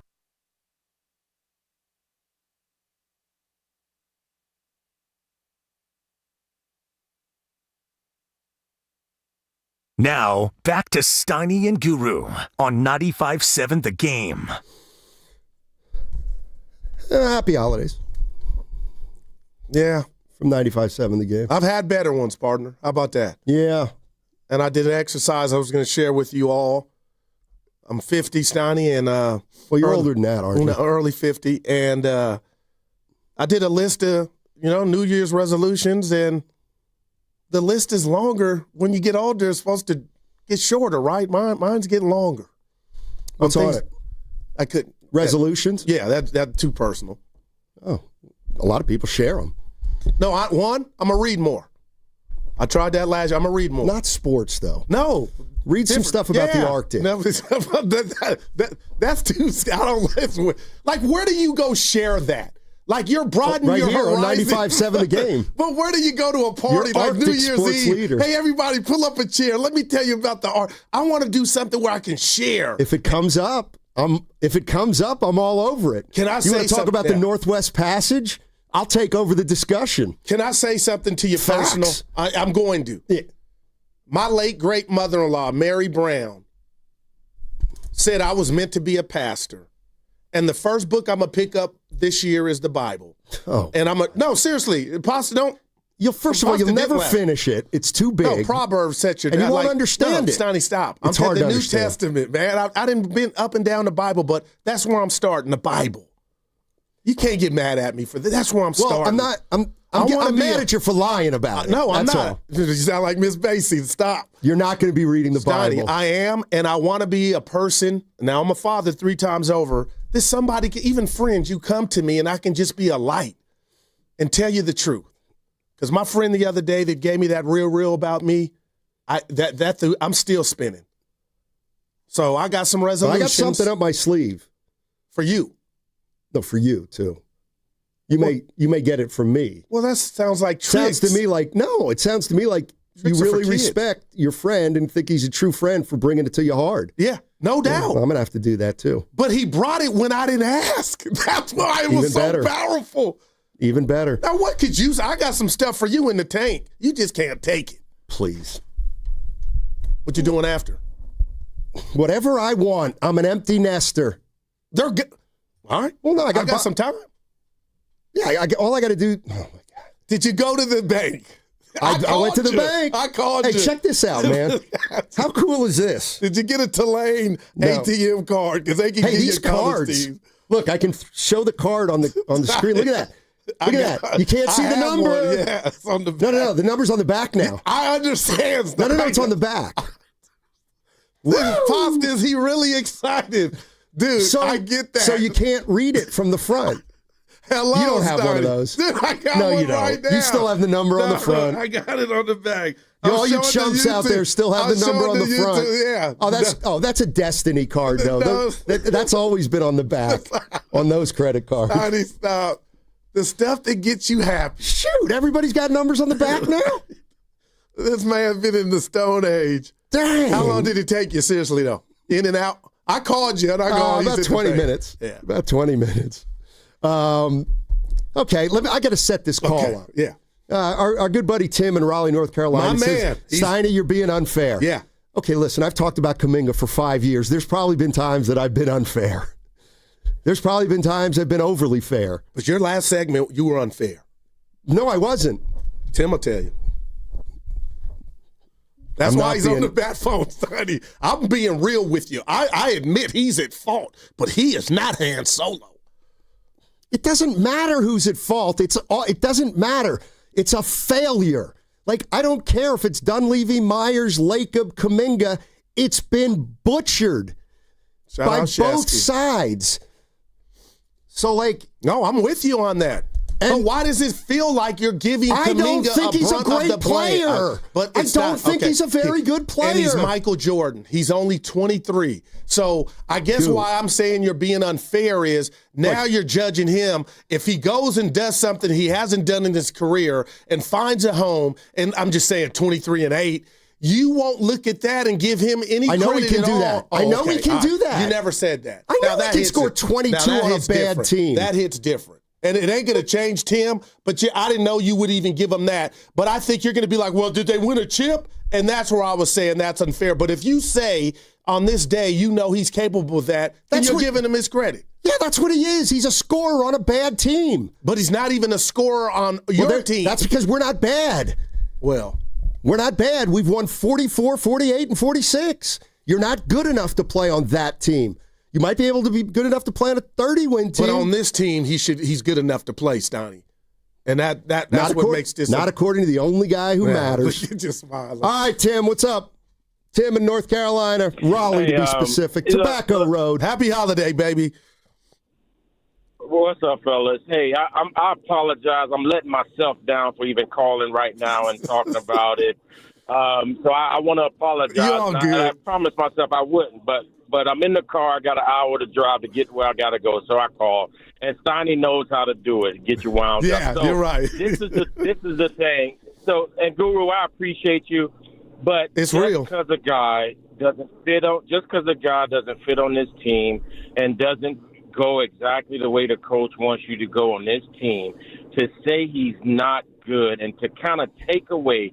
I'm not saying great. But, Steiny, to say that this guy, you go over all these last 4 years and the different moments and flashes of long periods of stretches that this guy has done great things out there at times, and to just don't even acknowledge that there is NBA player after NBA player with podcast analysts and all over that have recognized this kid's talent. You got a GM that you just said it yourself and hypocrited your own self that was ready to give you Malik Monk, a bona fide scorer, and a first-round pick protected for this kid, and to say he's not good. Like, we don't have to be bullies and step on him while he's down. Look, he doesn't fit on the team. We all acknowledge it, but I do remember him being tied with Mullen as the 11-11 from the field as the two people on this team that have perfect games before. Like, he's helped this team win games. And to just act like that never happened. I tell you what, Steiny. Yeah.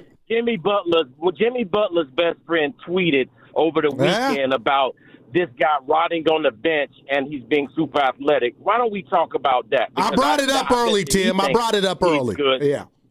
Tim, I'll say. Yeah. So Tim. I never say, like, I shocked me. I don't think Jonathan Kaminga is a good player. I didn't say he's not good because he's in the NBA. I just don't think he is a good player. He hasn't been consistent his whole career. I don't think he stinks. I think he could be useful on another team. But I don't like his game. Okay, but for you to come on here to the masses and blast that out to everybody to say that he's not good, that's your opinion. I agree. Yeah, and your opinion is he's better. And your opinion is he's really good. So we're just having a debate about it. I think you would have to acknowledge the fact that there are several NBA players and NBA analysts who do believe he's good. Can you acknowledge that, Steiny? Absolutely. Thanks, Tim. Okay. All right. So why don't sometimes we speak about what positive people say about him, that there is other sides of other people who do agree with Guru and myself, that there is a lot of people that think he's a good player. It's not a one-stop shop that what you say and then nobody says anything else. So I guess that's all I'm saying, man, to come on here and blast this kid that he's not a good player. Yes, you don't like his game, but there are several people who do, and I think we... All right, Tim, I got to go. Yeah. He's got some, Gilbert Arenas, if you're into that. Tim, give me a break. B.J. Armstrong is Tim, give me a break. This is the most polarizing player who's come through the pike here in decades. But for the wrong reasons. Right, because half of us don't think he's as good as the other half think he is. Or the project never got up and running. That's what leaves a lot to be desired. But for you to say, I'm just speaking for me, for you to, I sound like a horrible enthusiasm, but for you to say you don't think he's incapable of scoring that, that hits different to me now. I thought you were robbing him of that. That's the only thing he can do is score. Right now. Exactly. Right now. That's never been the issue. Whether he can get you 20. Yeah. Of course he can get you 20. We know he can get you 20. I'm just worried about. Can he get me 10? Yeah, and again, me listening to the Raptor broadcast and the lead analyst on the broadcast go over their draft picks, and I'm like, they're in Canada saying this, and he's telling the truth. But what's scaring me is, when's the next time we're going to get a pick like that? Soon, maybe this summer. Well, the worst part to be is where it looks like they're at now in the middle. Exactly. But Steiner, you could get a number 1 or 2 pick. If you don't got the right people picking them, you can get what we just had. By the way, the idea that 99% of the people are behind Kaminga, that's a too joke. High. It's not. It's not. People see the writing on the wall. Yeah. And you could say, "Oh, Goo, you like drama." I'm gonna tell you something. You might not. You can disagree with it, Stoney. I don't like him being happy and quiet and as mute as he's been with this new role, not playing. How about if I told you that? Because a real one would not. Something would be said. That's all. And I don't want drama, but something. You can't be happy unless you know something so deep in your soul that they told you it's top secret. You cannot be happy with how you're being underutilized and just a DMP. Step to a mic and be like, I don't understand it. But to just take it on the chin as if, hey, and he's, maybe I'm different. I just know Gary Payton, a guy like that wouldn't be in this position. But, alpha male is not taking this. And then, you know what, and the last thing, and I'll be done. Jimmy Butler took him under his wing for a reason. I know, but that's saying something. So when you say to me, and you said to all of us this morning, I feel like something's going on. I know it wasn't your Marvin Gaye, what's going on. But for me, I do think what Jimmy is saying and thinking behind closed doors, after I'm talking to this kid, trying to get him up and running, and he can't even get in the game for us, and Scotty Barnes is getting 30 rebounds. Just a thought. Yeah, Scotty Barnes rebounds. That's part of his game. But the point is, you can't gobble them all up, and he damn near did because we were so little. You're actually making the case if Kaminga were in the game, he could have mitigated that. Maybe okay. 2 or 3. Again, people, I'm not saying Kaminga's not at fault. He is. I'm disappointed. But when I look at this roster, I'm about the team. Him being a DM. That's why I can't wait for the 15th or thereafter so we can get some closure. Because if they don't, this is going to look bad on the Warriors again. Here's the other thing about the Kaminga fans. You need to be more upset with people other than Steve Kerr. Like, if you're really pissed that this kid didn't get developed and he got the short shrift, well, guess whose fault that is too? Steph, Draymond, Clay, and now Jimmy Butler. Those are facts. Period. Those are facts. Who all, in one juncture, real quick, the last year and a half, went to the podium and said, this dude's next. Remember Draymond said it? Who's got the key? Remember Curry said it? That's all. And Kerr said we got to play. What is it? What would you call lip service? Yes, it's lip service. But if you don't mean it, you don't have to say it. My point is, if this team, if Curry and Draymond and Butler still really are under the illusion we can win a title, then they don't want to play with Jonathan Kaminga. They don't think he's a championship player. Let's go to Jay in San Francisco. Hey, Jay. How you guys doing? Hey. So, you know what's funny is I think, and I hate to be a politician here, but I think both sides are at fault, right? Mm-hmm. On one hand, Steve Kerr and the coaching staff, they've just done a really, really bad job of getting through to Kaminga, getting him to buy in, and honestly developing. They just did a bad job developing the guy. But I think if you're Jonathan Kaminga, you're not driving the train. You're not Steph. You're not Dre. You're not Clay. You're not Butler. You're riding the train. You're on the ride. And the fact that he hasn't been able to realize that, jump on the train in the passenger seat and fit into a role, that's his fault too. That's absolutely his fault. And here's the thing. The guy didn't play college. He didn't play college basketball, right? He's not fundamentally sound. There are things that he does in the court that he's just not. He doesn't do well defensively. He's always out of position. He takes bad shots. I understand why Steve Kerr is not playing him, right? I totally get that. But the challenge is the Warriors, we're 17 and 16. The guy needs to get some playing time, right? He needs to get some playing time, right? He's not a bum. So it's a really weird situation to be honest with you guys. Yeah, it is. I've never seen this. I've never seen it. I don't know if you guys have seen it, but it's weird. It's just weird. But the guy, and he's got to. Sorry, I'm so emotional. The politician, normally that's a bad thing. That's not bad. That's how I feel. It's 50-50 to me, and that's all I'm trying to, tell Steiny is both parties are at fault, and you've had 60 months to get this dude up and running, and his handles are not even where they're supposed to be. The coach is telling Willard and Dibbs, he's not here in the summer. Make his ass stay here in the summer. Maybe be more developed, Steiny. How could you have an entity that you want to see grow, but you're not telling them the real, stay your ass in the Bay and work with Steiny to get you up and running. So that's why I'm emotional. What's crazy is I've been hating on Steve Kerr a lot this past 6 months. I don't know. I call him every now and then. But here's the thing, right? To Steve Kerr's credit, look at Quentin Post. Quentin Post, this guy's playing. It's night and day since he came in. He's playing well. Why is Will Richard playing? Will Richards, he's developing well too. Steve Kerr's developing him. He gets DMPs every now and then, but he's developing him, right? Yeah. I gave a lot of bad credit. I used to hate on pods like crazy, but hey, in the past 5 games, the guy's playing well. With you. I'm right behind you. All right, Jay. You got to give credit where credit's due. Yeah, appreciate the call. I'm gonna get hate mail, but Will Richard plays because he knows how to play basketball. Sorry. And he went to college 4 years. He played 140 games in college. I tried to fight you on that. But that's why he's playing. The IQ. Let's say it. It's the IQ, man. The natural.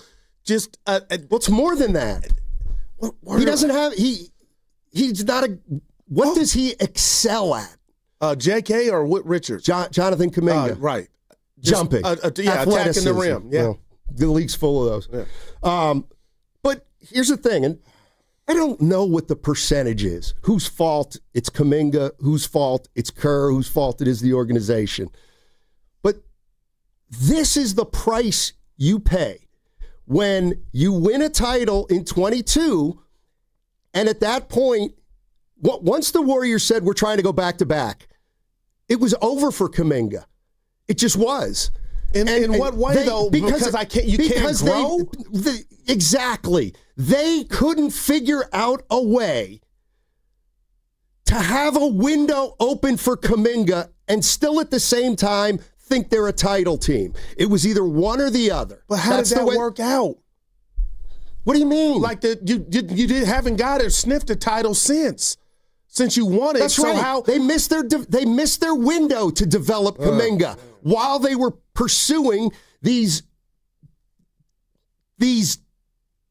mirage championships.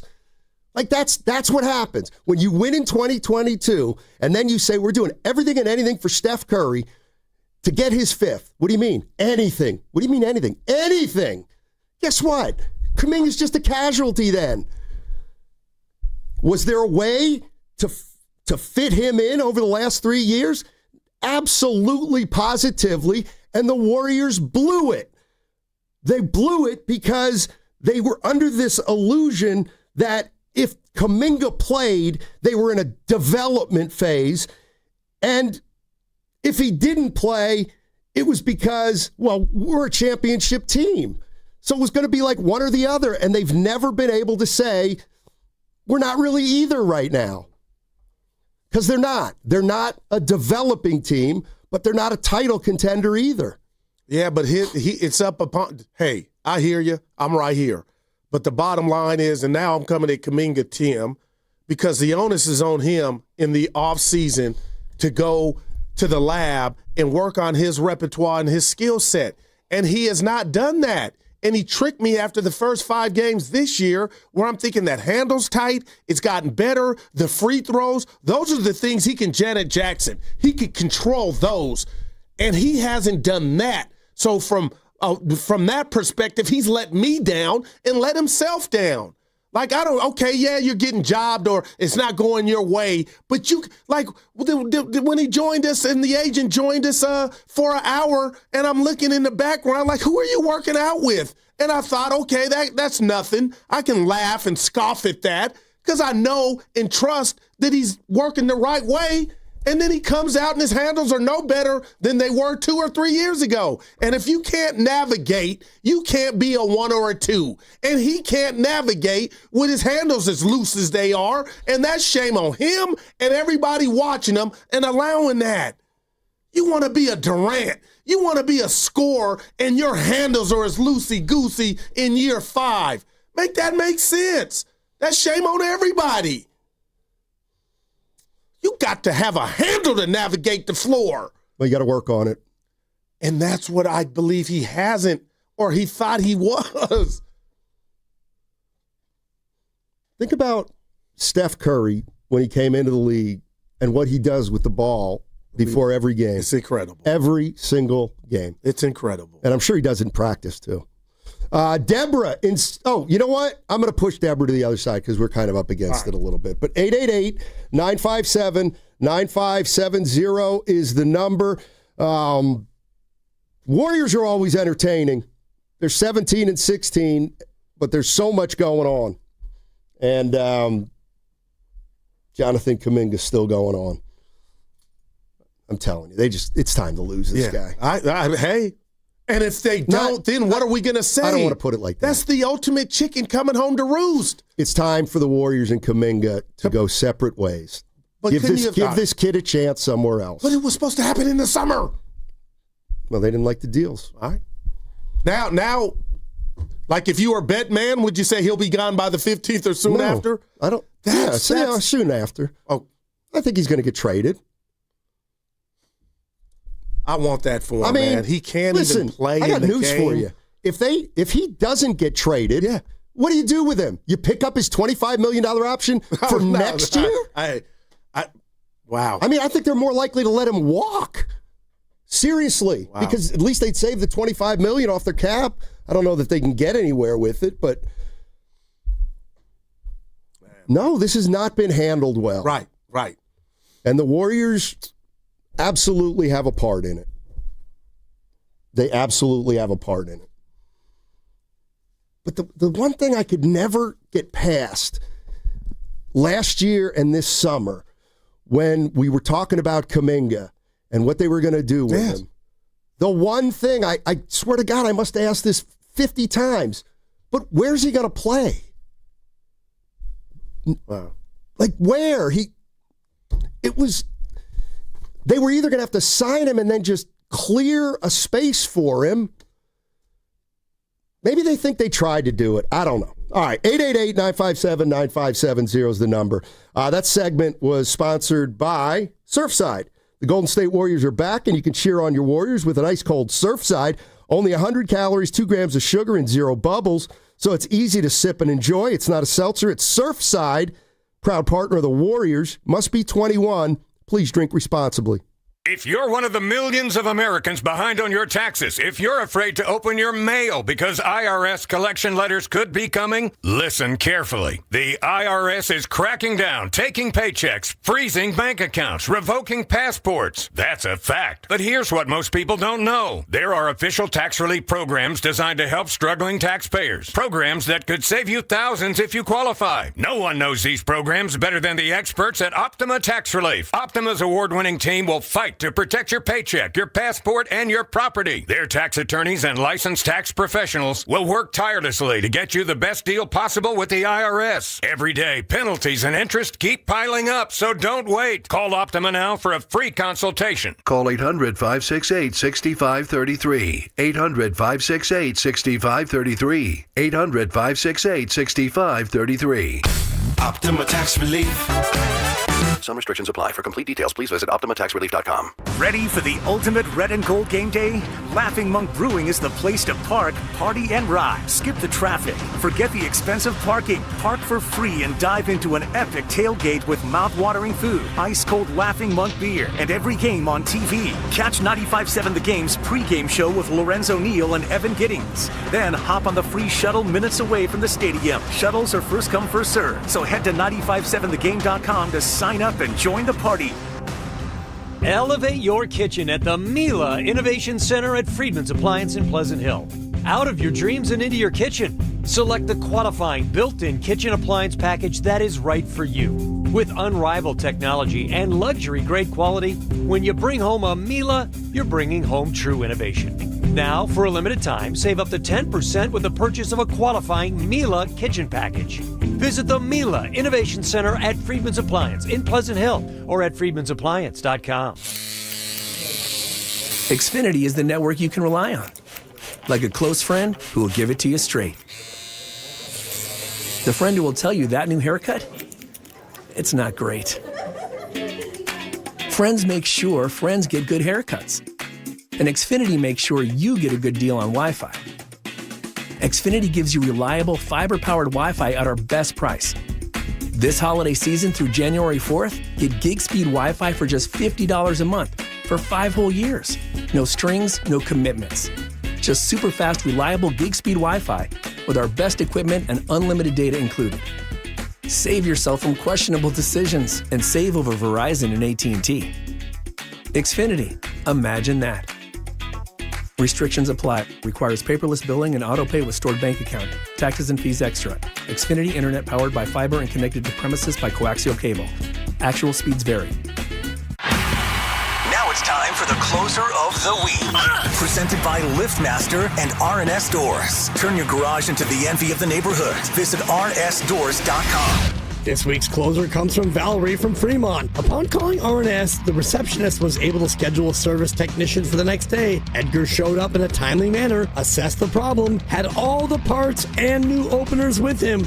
Recently, my garage door opener was not working. I was in need of a closer. I was put in touch with RNS Doors, and they hooked me up with a brand new garage door opener from LiftMaster. With LiftMaster's MyQ connectivity, my garage door opener can be controlled right from my smartphone. You'll know when a door or gate has been left open and can close it with a tap, no matter where I am. Be one of the first 10 callers and receive 20% off a LiftMaster garage door opener. Call 1-800-FIX-A-DOOR. That's 800-FIX-A-DOOR. Or visit rsdoors.com. R&S Doors. Look for the red truck. My ride smells just right, just right, just right, just right. Y'all gotta try that Febreze car. Just right, just right, just right. La la la la la. With up to 40 days of consistency. All over Febreze car clips right on your vent. You know my car's my happy place. Keep that smile on my face. When it smells just right, just right, just right. Yeah. Breathe happy Febreze. La la la la la. My name is Whitney Allen. I am a widow. My husband, Ryan, died. We never thought in a million years we'd have to use life insurance. The unexpected happened. With Ethos, it is so fast and easy. It's 100% online. You can get a quote in seconds, apply in minutes, and get same-day coverage. No medical exams, and you can get up to $3 million worth of coverage through Ethos. Get your free quote at ethos.com/radio. That's ETHOS.com/radio. Time spent on application may vary. Online health questions required. San Francisco will have cloudy skies today. High temperature 50. Weather brought to you by Robert Half. Our recruiters' expertise and award-winning AI will find you the skilled candidates you want. At Robert Half, we know talent. Visit roberthalf.com/talent today.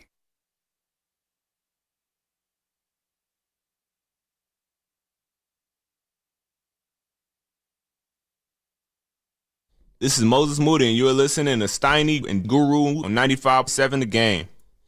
All right, thank you, Moses. Appreciate it. Happy holidays to everybody out there.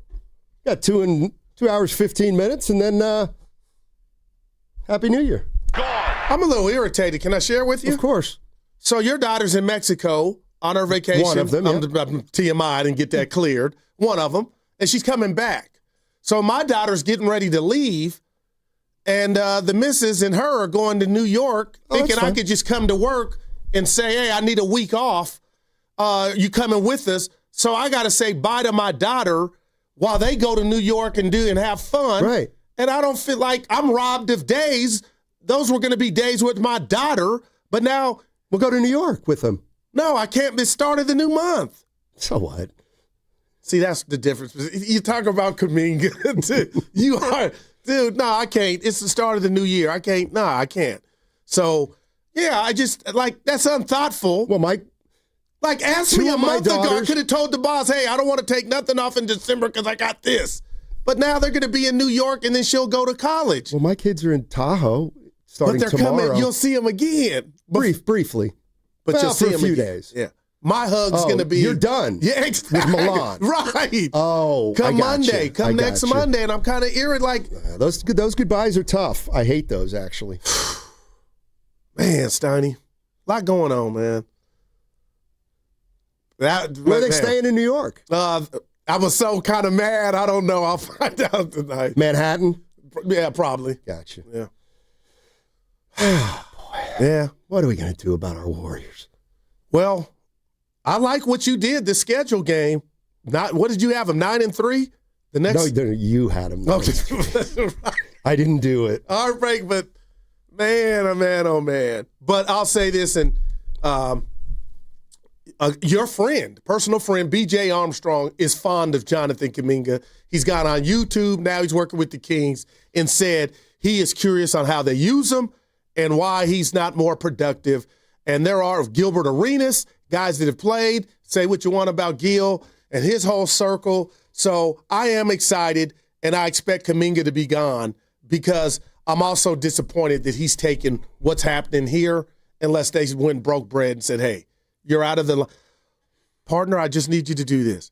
If I wanted to sell a car, you know what's going to be in the window? A price tag? A for sale sign. Okay. Why are you not playing the dude? What if he had a couple 25? Who knows? Like, why are you not playing him? That I'll never understand. That's why I think something happened. I mean, I'm not saying a fight. I'm saying there's an agreement or they've told him. But what would Kaminga get in the agreement, though, if he agreed to that in his representation? I want to play. Well, I don't know that he wants to play for the Warriors. Damn. And that's the other thing that we don't know about. Well, damn. Like, maybe there's stuff going on where it's obvious that he's not enthusiastic about being So he's like, there. I don't even want to look bad. I'm just trying to come up with a bunch of different reasons. The reality of the situation is there's no way around the big picture. And, you know, when people say that they sometimes think the Warriors are arrogant or, you know, when Joe Lacob talks about light years, I get why some people might be upset. So, you know, the Warriors won 4 titles. And what they did was they rode a read and react offense to 4 titles. They had great defense. Yes. But they ran, you know who's Do you know whose offense they essentially ran?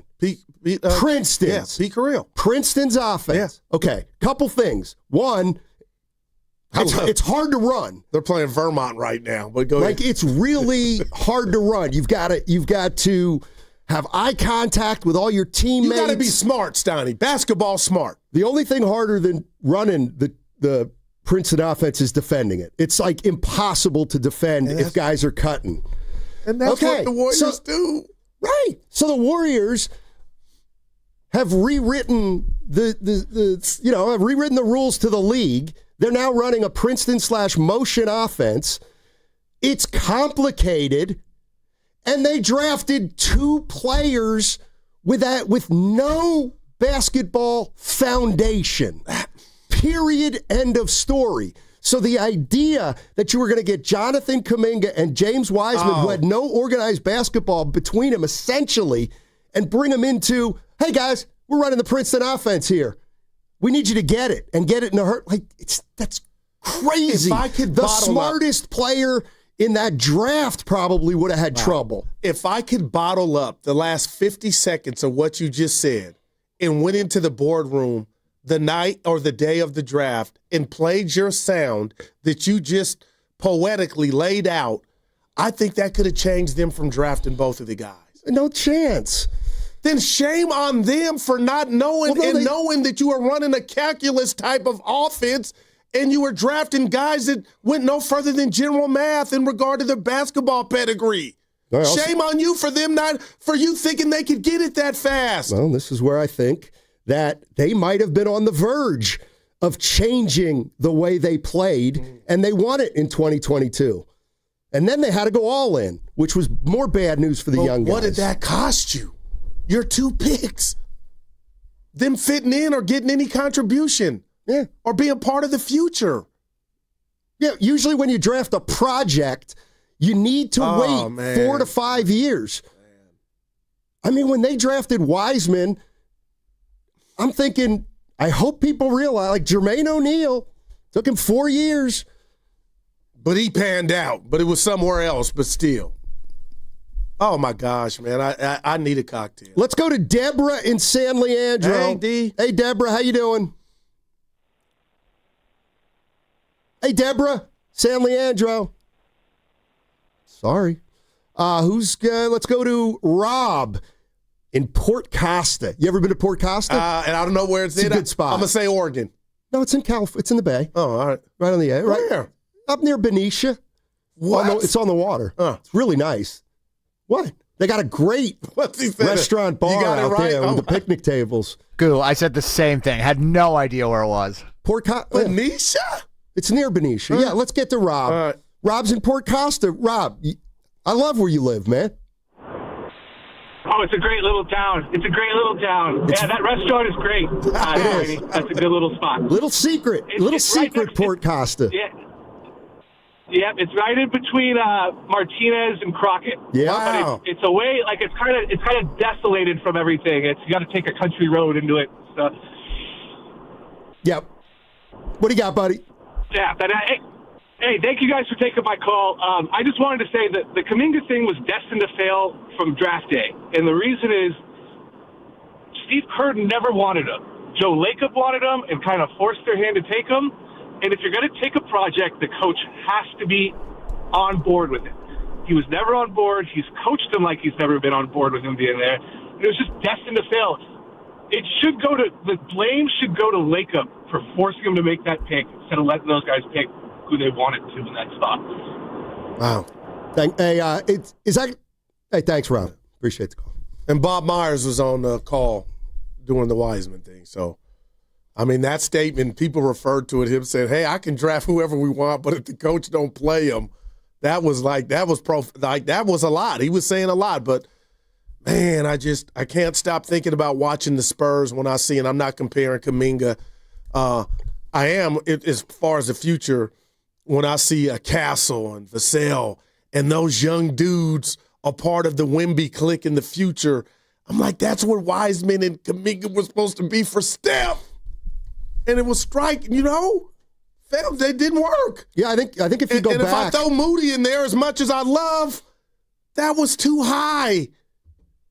You drafted him too high for the returns on the investment. Ernie Chavez, super chat. What'd he say? His are only $2. Ernie. But Ernie's my guy. We love Ernie. Yeah. Guru is more IQ and handle than Kaminga. Like, I'm 143. Yeah, I'm disappointed. Let's give him some points. Give him some of your points or whatever. No, but when you say, "Oh, Guru, you got Kaminga underwear," it's not. I was really disappointed in his working on the skill set. By the way, something was going on with Jimmy Butler last night in the second half. Go ahead. How could you? We ain't talked about it, but go ahead. I saw it. So he was playing without Draymond and Curry. I think he told everybody, just get me the MF ball.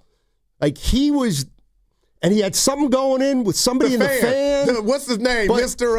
I got No, that was Draymond with the old 89-year-old guy. I think this was somebody different. I think Butler was like, look, somebody said something like, you can't, and after his 1-3, he said, one more. And I almost thought like the guy, Butler's like, I'll go get 16 in this quarter by accident. But anyway, I think it was almost like Butler told Curry. Curry was in on it. Told Curry and Green, watch me. This is how you take over again. and Curry was laughing because he kept pointing at him like, you see? Because what happened was Butler didn't just hold the ball. He would pass it, and they would always give it back to him. Man. It's almost like they had to do it, too. Let's go to Jason in the Central Valley. Hey, Jace. How you doing, man? Hey, guys. Thank you very much for taking my call. Sure. I'm just a little worried about the Kaminga situation, him taking all the DMPs. I just want to ask you guys, what does that help the Warriors do when it sounds like they plan to trade him? If he's going to have all these DMPs, doesn't that lower his stock around the league? And to me, it doesn't seem like Dunleavy's in cahoots with any other GMs to actually pull off something that gives us something nice in return to give us a better chance at the playoffs. So with that being said, Kaminga taking all these DMPs just doesn't look good with his trade stock. Man. What are you guys thinking? I'm with you. What trade scenarios what guys do you see coming into the team if we're letting Kaminga go with this situation? Let me know what you guys think. Thanks, Chase. Everybody's available, not named Steph. That's where your partner's at. And this is, speaking of partners, this is why I love who we work with and how we work with them. You got to read something? You're listening to 95.7 The Game, KGMZ FM and HD1 San Francisco and Odyssey Sports Station. Always live on the free Odyssey app and now broadcasting from the Laughing Monk studio. This is what you call support. Butch just texted this, and I forgot this. He texted both of us, Nani. Draymond Green specifically praised Bob Myers for both picks, and he was the one who texted Myers before each pick, okay? And then Myers also reveals Draymond texted him and urged the Dubs on who to draft. So I'm just saying, Dre is Dre, and he's going to be Dre, but they got power, and so now when we double back and say they didn't work out, you do wonder, how much did you listen to Steiny or Butch? I mean, this is where it doesn't matter. It's Joe Lacob's pick, it's Myers' pick, it's Dunleavy's pick. But I guess the influence. Well, Draymond either has too much influence, which most people would agree with, and think the Warriors have handled that whole situation poorly. Man, Steiny, man. But yeah, I mean, the way I look at it is Steph is Steph, and you got to run stuff by him. Not Draymond. Well, he's the one letting the cat out the bag. If you really want to let Draymond, it sounds like Steph. There was some, That's right. That's right. Maybe that's why he's still starting. But what about my 28 minutes a game? What about my theory on? I'm being real. Everybody's available on this roster, including Jimmy, but Steph. Well, apparently not Draymond, unless it's for Giannis, who's come back, by the way, playing ball. But I'm hurt. I'm just letting it out. It's before the new year. I'll let it go. It's probably one of my resolutions, but. I mean, you talk about this timeline and what you missed. Man. Let's go to Steve. Hey, Steve, how you doing, man? How you guys doing? Thanks for taking my call. Yes, sir. Hey. I'm sorry, Steiny and Guru, but Kaminga is where he needs to be on the bench. Wow. You're going to be disheartened by what I'm going to say, but he is trash. He doesn't – if he just had fundamentals, he will be playing. Why play somebody who you're not going to get a return from? I've watched him for 5 years. The trash practice that I see him doing, it doesn't pan out in the game. So, again, he can stay where he's at. Thanks, Steve. I don't like trash. That 20. Yeah, that's strong. I don't like trash. Yeah, but it's not. Why give him the 25 M's though? To keep him as an asset. And what is he? What does that asset look like today? Well, if we were then NASDAQ? Start ripping the Warriors because they thought they had it all figured out. Well, they got one reprieve, and that's the 15th. That's not their first one. They should have moved him this summer. Man. And what did you?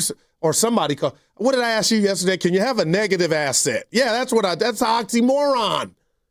A negative asset. Well, if it's negative, it's not an asset. It's in the way. You go get C.J. McCollum. I'll take him. I mean, who wouldn't we take at this point? How many dudes can put the ball on the floor and get their own shot? Melton, Steph, Jimmy, and Pods. I mean, the funny thing at times. I mean, that's the other thing. The funny thing about a guy like McCollum is I might take him, but you can't acquire another guard for a forward. Like, they can't do that. We need length. I'm watching Toronto. They just look like Jurassic Park with all those. I mean, man. Let's go to Robert in San Jose. Hey, Robert. What's going on, man? Hey, what's up, fellas? Thank you for taking my call. Sure. I just wanted to comment on Kaminga. It's simple for me. Kaminga's just not doing what Curry wants him to do. He's had plenty of opportunities. He's just not doing it. So, and then I think there's been things said by Kaminga's team that the coach just don't agree with. That is, he doesn't want any drama coming from that. So he's got drama. He's not doing the things that he should be doing. So the coach is just putting him on the bench. Simple as that. And I think they're getting ready for a trade. I think they just not playing him because they don't want him looking bad. They want him to be the 5-game player that he was, and they want to present him as a really good player. So they don't want to make him look bad, and he's in the bench. Simple as that. It has nothing to do with Myers. The coach has been given something, and this is all totally Kerr. Kerr makes the decision who plays, not Myers or any of the owner, nobody. Kerr, this is all him. And so my opinion on it, I would play him no matter what. He's an asset. I'm with you. He's an asset for the team, but Kerr makes the decisions. He may think that he knows has more insight than all of us put together because he's there with the team every day. So I think Kerr is making the right decision, but if it was up to me, I would definitely play him. But appreciate it, Robert. Thanks for the call. Appreciate it. I mean, look, it's not outside the realm of possibility that the Warriors might have something in the hopper, and they don't want to get him hurt. I mean, he's kind of been nicked up over his career, right? Yeah, he was nicked up this year. Got hurt. So that, to me, that's something that's within the realm of possibility. But it sounds exciting to Warrior fans and myself. But he ain't playing if that's the case. Okay, but it feels like we're looking forward to Christmas. Well, and it's not on the 25th. It's on the 15th. It's soon after January. And can you imagine if it's crickets, if it's Jiminy, if it's crickets? Well, it's going to be crickets on the 15th, probably. Okay. I mean, I would think, but maybe not. I don't know. And so I know we're getting to the Niners. We have to. This is our last show for the year, man. And it's a humongous game Saturday, and we're going to have some fun. But I got to just double back because all these old feelings are starting to resurface. And Steve Kerr has said it. He's told us he's not having his best year. And while we were out last week celebrating, getting ready for Christmas, he broke my heart. Kerr.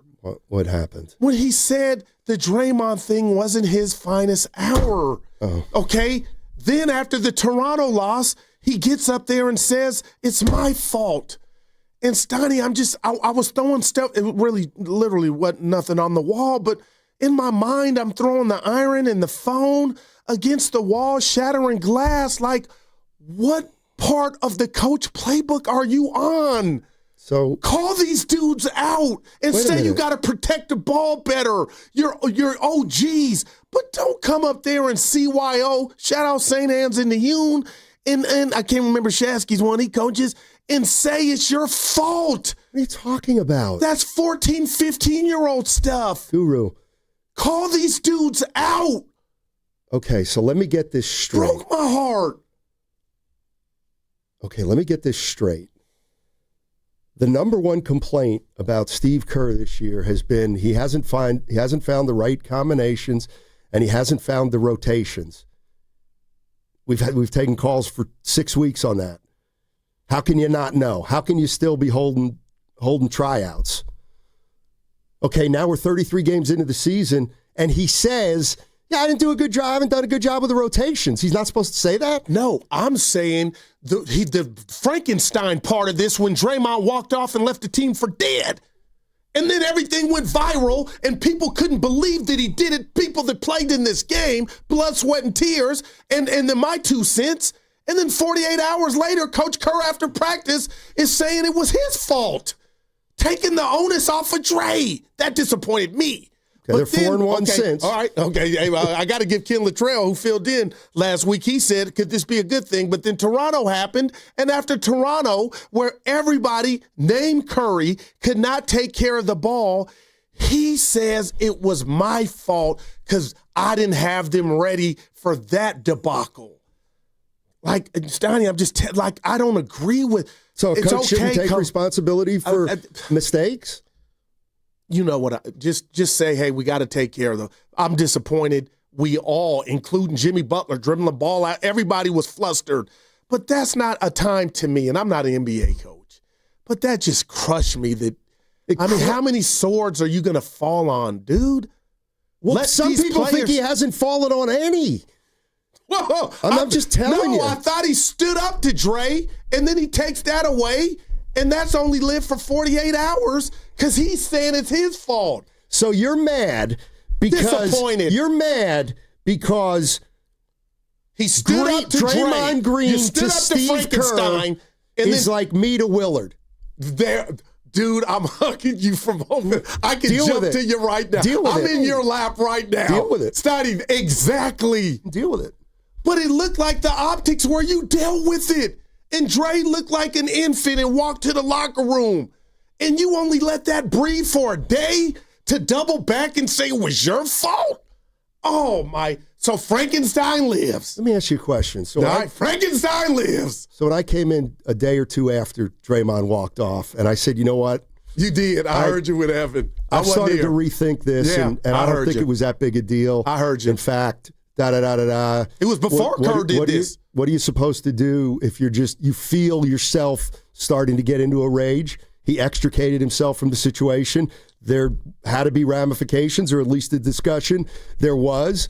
And I guess because of the dynamic that those two have, I think deep down Kerr probably appreciated. No, I think Kerr knew that when he called that timeout, it would look like he was making an example out of Draymond. And I think he's got such respect. Draymond needed to be made an example of with the turnovers. Well, it was his first one of the game.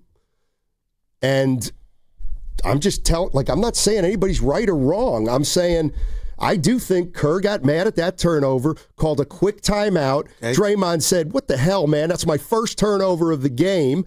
And he came to the last four? Go ahead. I don't know. I mean, I'm just 13 in the last two, you know? Right, but he only had one in the game where Kerr called the timeout. Yeah, but the 13 went unchecked, so Kerr said, I've reached my point, and maybe Kerr, let that breathe. He's okay. You're telling Draymond to let something breathe? No, this is where you're in fantasy land. I'm telling Coach Kerr that's why he apologized. Don't apologize is my point. Okay. Who's he to apologize to? And you had 100 turnovers in 2 games. The point is... That's what I'm saying to you, partner. You don't need to apologize. I think Steve Kerr knew he did something that triggered Draymond Green. Or he let something fester like it feels like it's been forever, and he'd been turning the ball over the previous 2 games, and Kerr didn't say a damn thing, and I feel like he had a license to say something if it was just 1 turnover. You know how relationships go. Sometimes, you know what? this chicken tastes too salty. And you go off, but you're going for something that happened 2-3 days ago. My point partner is Kerr was in the right, and he finally stood up to Frankenstein and apologized. Dude, there's too much unknown information to say somebody was right and wrong. What part where are you slow at? Draymond was wrong for walking off the bench, but I think Steve Kerr knew that he did something that triggered Draymond. Draymond's the sheriff, and he shouldn't be. And I'm not going to run down the rap It's too sheet. late for that. Yeah, that's what I'm saying. Well, Jordan Poole, no discipline. Okay. You're there ring night. So this thing is running rampant. It's out of control, and it was refreshing to see. It's been done for 15 years. I'm glad you see it. Well, I thought I had a day in the sun when that happened, and Kerr was exercising his coaching credentials, and then to find out 48 hours, I hear Kerr say, "You know what? I was wrong. Dre wins again." I have no idea. Dre wins again. And I tell you, if I saw Dre, I would tell him. No, you wouldn't. I would tell him. No, you wouldn't. Yeah, I would tell him. What would you tell him? You're Dre, you're too What smart would you to tell know him? it's a turnoff. It's a turnoff. You've got it every way under the sun. I mean, come on, man. You got to understand. Nobody's hating. It ain't personal. I know what you are and where you're destined to go, to Hall of Fame. But does it get tiring that nobody can check you? After 14 years of getting taken advantage of by Draymond Green, Steve Kerr, for whatever reason, 3 nights ago, said no more. All right, that segment was sponsored by the Bay Area restaurant. I'm sorry, let me start this over. That segment sponsored by the Bayview restaurant at Inn at the Tides. Experience coastal elegance at the Inn at the Tides Winemaker Dinner Series, January 23rd with Gregory Sellers, February 20th. Okay, that's with DRNK Wines, and March 20th with Aperture Sellers. It's limited seating, so you can reserve right now at inatthetides.com. Hey, it's Willard for Underdog Fantasy. Buzzer beaters and block parties, you get the deal. The NBA is rolling. Let's do Underdog Unwrapped. You'll unwrap tons of promos all throughout the holidays, like boosts and gimme picks. You can win money right now in the state of California. Playing on Underdog is easy. Just pick whether your favorite players are going to go higher or lower on stats like points, rebounds, and assists. Lately, I've been going lower on Draymond Green. I don't know if you noticed, he doesn't always make it through the game, but you get the idea. Let's do Underdog together. Download the app today and use the promo code Willard to score $75 in bonus entries when you play your first $5. That promo code is Willard. Underdog, make picks, win money. Must be 18 or over and present in California. Terms apply. See assets.underdogfantasy.com/web/play-and-get-terms_DFS_.html for details. Concerned with your play? Call 1-800-GAMBLER or visit ncpgambling.org. This is Larry Flick, owner of The Floor Store. When the year ends, the savings begin with our New Year's clearance sale. Get up to 50% off store-wide, 2 years free financing, and we pay your sales tax. It's our way of saying Happy New Year. The Floor Store, your Bay Area flooring authority. Want to interact with the hosts but can't call? Text the Boxer and Gerson Work Injury Attorneys text line at 888-957-9570. Boxer and Gerson, Northern California's premier workers' compensation law firm, helping injured workers get their lives back for over 40 years. The real estate market feels more uncertain than ever. Homes are sitting longer, prices are falling. Have you inherited a home and want to avoid the stress and hassle? Call Wedgwood Homes first to discuss your options. Inheriting a home can be overwhelming. Probate paperwork, multiple heirs, property taxes, repairs, and maybe even an existing mortgage. With Wedgwood Homes, there's no need to clean or clear out the house, and no repairs or updates. We buy as is and provide a reliable all-cash offer with no commissions, no hassle. The Wedgwood Homes team can guide you through the process with experts in probate, trusts, and shared inheritance. Wedgwood Homes' offer is firm. No last-minute price drops like other cash buyers. Close in as little as 3 days or on your timeline. Let Wedgwood Homes ease the process so you can help your family move forward. Call 415-888-9432 today for your free, no-obligation cash offer. That's 415-888-9432.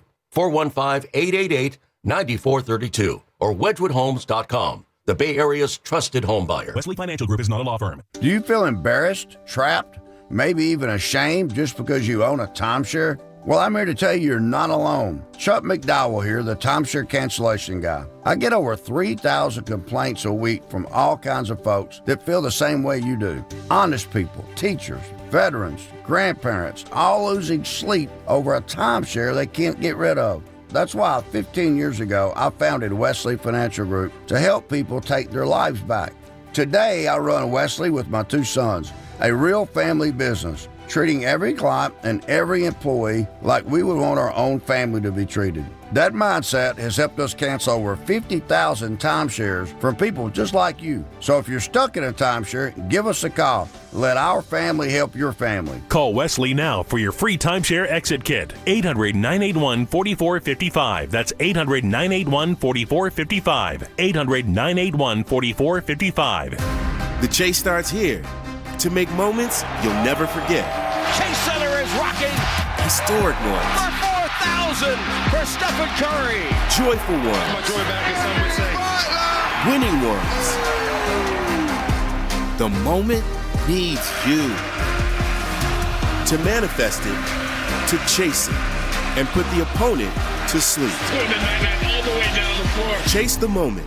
Buy tickets at Warriors.com. Nationwide is so much more than a great insurance company. They're one of America's largest financial services companies. Like how I'm more than Saquon Barkley, the NFL's reigning leading rusher. I'm also the NFL's leading husher. Shh, hush up back there. Wow, I might have just set the hushing record. Well, almost. For your insurance and financial needs, Nationwide is on your side.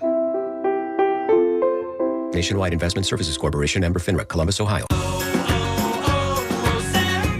Hi, I'm Maria, salon owner. You know the jingle. Now discover the facts about Ozempic, a GLP-1. There's only one FDA-approved Ozempic, made by Novo Nordisk. Learn about the real thing. Talk to your healthcare professional today. Call 1-833-OZEMPIC or visit Ozempic.com to view the medication guide and to learn more about Ozempic. Semaglutide injection 0.5, 1, and 2 milligrams.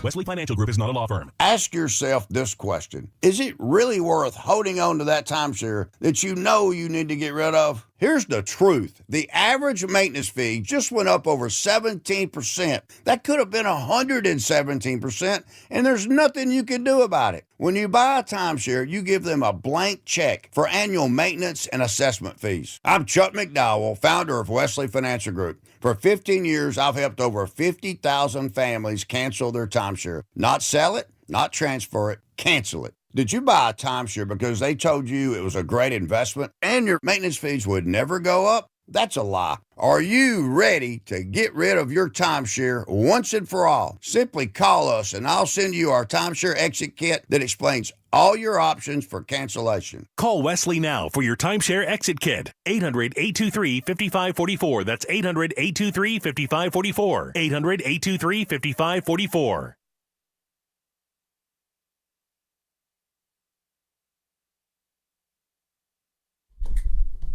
Oh my God. Evan's coming to the ship. This could be our tell the Hegan, our party. Now, back to Steiny and Guru on 95.7 The Game. You ever heard this tune? Jay-Z, Nas, Black Republicans. That's a great song. Dude, this, you got to be into hip-hop, man. Your daughter's probably heard it. These are bars. So all the hip-hop guys are Republicans? No, it's a play on words. It's two of the best rappers to ever do it. Okay. And it's called Black Republican. So when you hear the verses, they're talking that talk about what's going on. And so they're conservative? We're going to break bread after the show. I'll play it in the caddy. Evan's on it. Why would you? It's your guy. They texting Christmas. So there's some things you talk about with him that you don't even want me.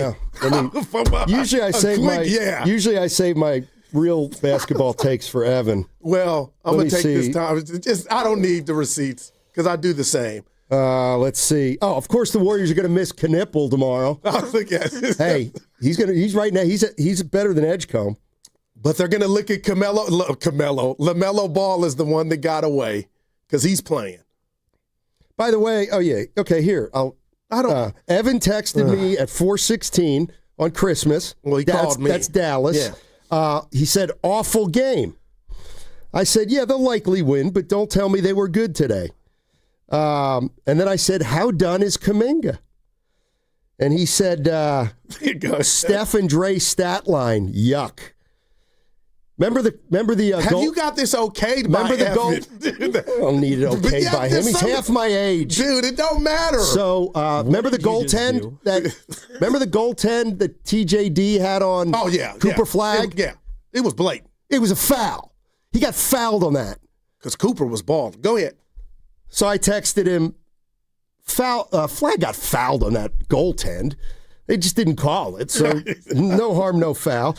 Jonathan Kaminga is waiting for the ghost of Christmas future to tell him where he's being you guys traded. are having fun at JK's expense. Wow. Oh. Continues. Just grow up. Al Horford, absolutely the difference tonight. He texted me that one. Okay. Yeah. And then he says the Mavs will not be leapfrogging the Warriors. Well, I'll say this. Okay. If Kyrie and AD come back, I'm so down on him, but I would take him. But I want to take time out to just recognize a two-time champ here at the station in our 95-7 The Game Fantasy League, football league that you didn't make the offseason. I did. Carter Chickering took down a conglomerate, and that was our very own Mr. Oregon Grandy. And Carter, if you would crack the mic, you were favored to lose. Grandy's got a great team. I mean, a great, great team. You won. We're going to the cafeteria after the show, so I'm thinking stuff on you. He's here. Yeah, I think I owe you guys a drink for your Look support at throughout him. the years. I appreciate it. Yeah, Are you going to say congrats to him? Congrats, Carter. And that's why Grandy was walking around here like he lost his dog yesterday, and I got things going on, so I didn't want to pry, but that was... Yeah. You knocked him off. Maybe a drink for everyone but Steiny. Dude, this is the greatest You're not invited to my victory party tomorrow. No, he's already Don't do invited. that. You already uninvited Spadoni, now you're uninviting me Well, Spadoni's too? sick, and he's got those kids. I don't want him running around the house. I don't blame Here's you. the other thing. If it rains, it means we got to be indoors. Speaking of which, can Shasky and Spadoni step up their mask game? Get a colored one or a team with paraphernalia. They got the old white guys. I ain't seen that thing since 2021. My son's asleep upstairs. He's beautiful. So both of them are. What's up, baby? Nothing. I'm just kind of riding it out till 2:10. I didn't appreciate what you did to Evan. What did I do to the Evan? NDAs, you can't just... What if he said something critical? Well, I wouldn't have read that one then, obviously. You think? Yes, I do Dude, think. you live for that stuff. Please. Let's go to Brian in Fremont. Got nothing else to do. We got our draft. Oh, yeah. Yeah, I'm ready. Hey, Brian. Guys, thanks for taking my call. Sure. I just want to say we all saw the video of Draymond punching Poole, but I don't think anybody's ever seen the video of MJ punching Kerr. Right. But we all know it happened. Right. So my point is that despite all the documented arguments and not getting alongs of Draymond and Kerr, I honestly think those two guys are very similar. Just hear me out for a second. Draymond is a glorified role player. He's a Hall of Fame role player, like, in my opinion. And I mean that as a compliment, because you can't be an equal with Steph on the court. Even Clay, just an elite level of shooting when he was in his prime, two-way player, great two-way player, elite two-way player. And then, he had his couple of years with KD. He's never been better than any of those guys. He's an elite role player. And in my opinion, Kerr played, a similar role when he was on teams. He was I wouldn't say elite role player, but he was just one of those guys that was a role player. And he had to come in, know his role, handle business, little room for error. Right. I just feel like Draymond's been given a little bit more room for error because of his personality, and so to speak. But like I said, I don't think those guys are too far off from being almost the same person. High IQ players. I know we were talking about high IQ Princeton offense a little while ago, and I totally agree with you guys. You got this amazing system in place where everybody's moving, making eye contact. It's like 5 players, 1 brain. But if you're not capable of running in that system, you're not going to get minutes. Like Kaminga and Wiseman, you know, those guys were very athletic. Kaminga's very athletic, strong, tools, you know, but just in terms of like having that back end of understanding the game and movement and how defenses react and where you should be, when you should be. Hey, Brian. I just don't know if those guys ever had it. Yeah. Hey, Brian, that's a good call. Thank you for the call. You know, Kerr's made reference to the fact that he and Draymond are similar in terms of their competitiveness, but the idea of the role player is interesting. And Brian might be onto something because I think Kerr, like, he doesn't look at Jonathan Kaminga as a star. He looks at Jonathan Kaminga as a role player. And he's right because he's not a star.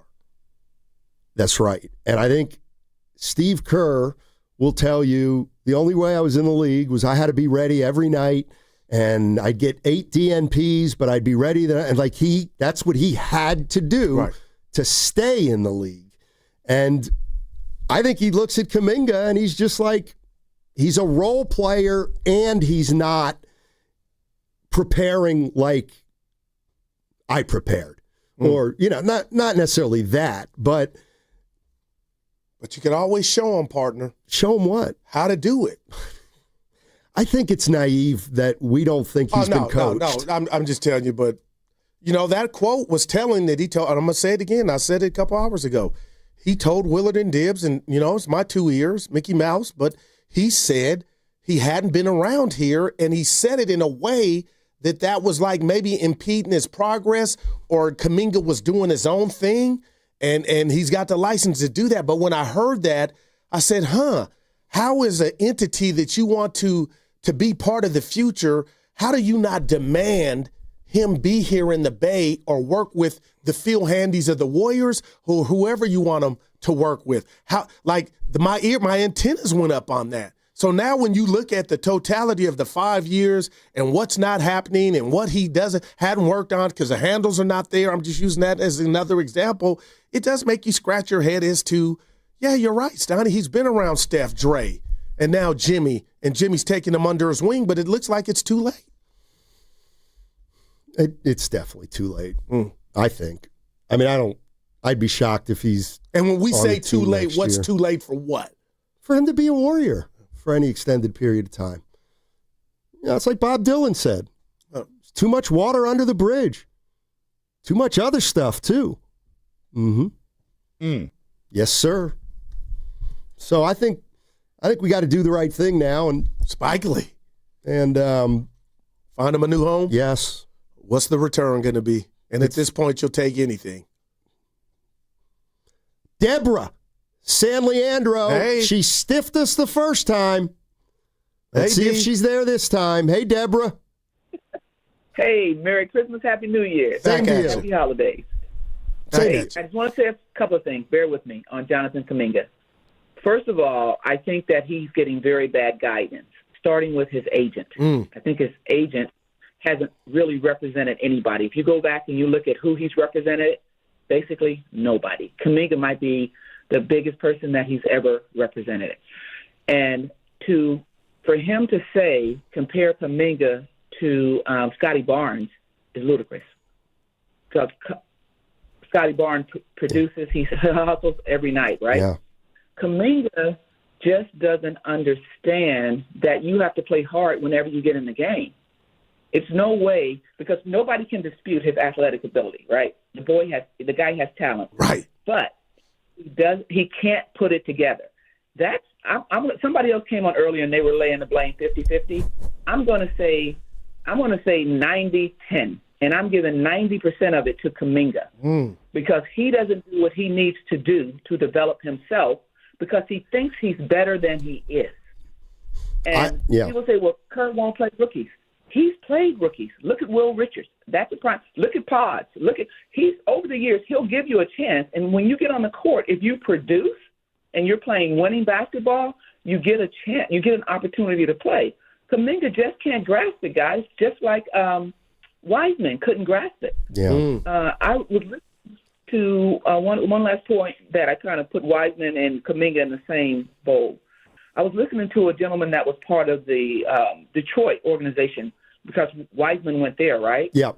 And he said Wiseman, who also had all the talent, he was just seconds slow. He didn't process things fast enough, and that's. And Indiana just released him again. Yeah. He just can't. He does not have the ability to process things, and I think that's part of the problem with Kaminga, and that's not going to change. And if he doesn't want to work hard, it's really not going to change. Oh, good stuff, D. Thanks, Deborah.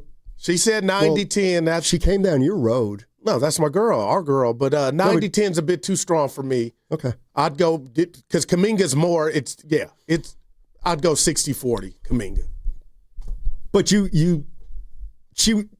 the Scotty Barnes thing. No, I wasn't saying. Well, I'm just saying what they mean. And like Michael Porter Jr., even though the Nets are going nowhere, my point is something, Steiny and Dub Nation, who do we have to look forward to? And I'm telling you, those picks, this is what Shasky sent us, it's incredible. It's almost like Dre made the picks. That's for another day. But the bottom line is those were 3 picks of guys that were supposed to be part of the next iteration after Steph. So when I say Scotty Barnes, Deborah, she gets it. It's not player for player or he reminds me. No, it's what he represents. Hey, Gil. This dude's got all the athleticism of Batman and Dark Knight. Yeah, everybody in the NBA is that way. He's above average athletically, but he's not like a top 5 athlete in the league. But I'm more interested in whatever Shasky sent you and me, but I didn't get a chance to look at. It's Bob Myers saying on draft night, okay. Draymond was with Team USA in Tokyo, okay. And he was up to 5, 6 in the morning texting, having some input, but texting the GM who they should get. And when Kaminga's turn came up, Bob was saying, Dre was texting him like, there's our guy. Right. And Moody the same. So my point is, how much influence he had, I don't know, but he had enough. And he said it, Dre, at times. So when we put that on, it's just funny. When we put that on Bob Myers' ledger and Lakeup and Kirk Lakeup and whomever, Dre was a part of that.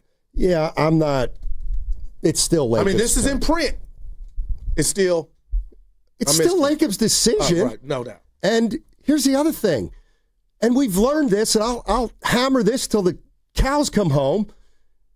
Those guys don't know basketball. Draymond doesn't know talent. He doesn't know college talent. Hell, Kaminga didn't even work out. Like nobody even knew who he was. See, you know what I thought of right away? Tim. Of course he wants Kaminga, because Kaminga can't play. He's 18 years old. He doesn't have a foundation. He won't be able to get on an NBA court for 4 years, which is good because he plays my position. And if you think that's not the first thing that crossed my mind, I'm telling you the God's honest truth. Oh, damn.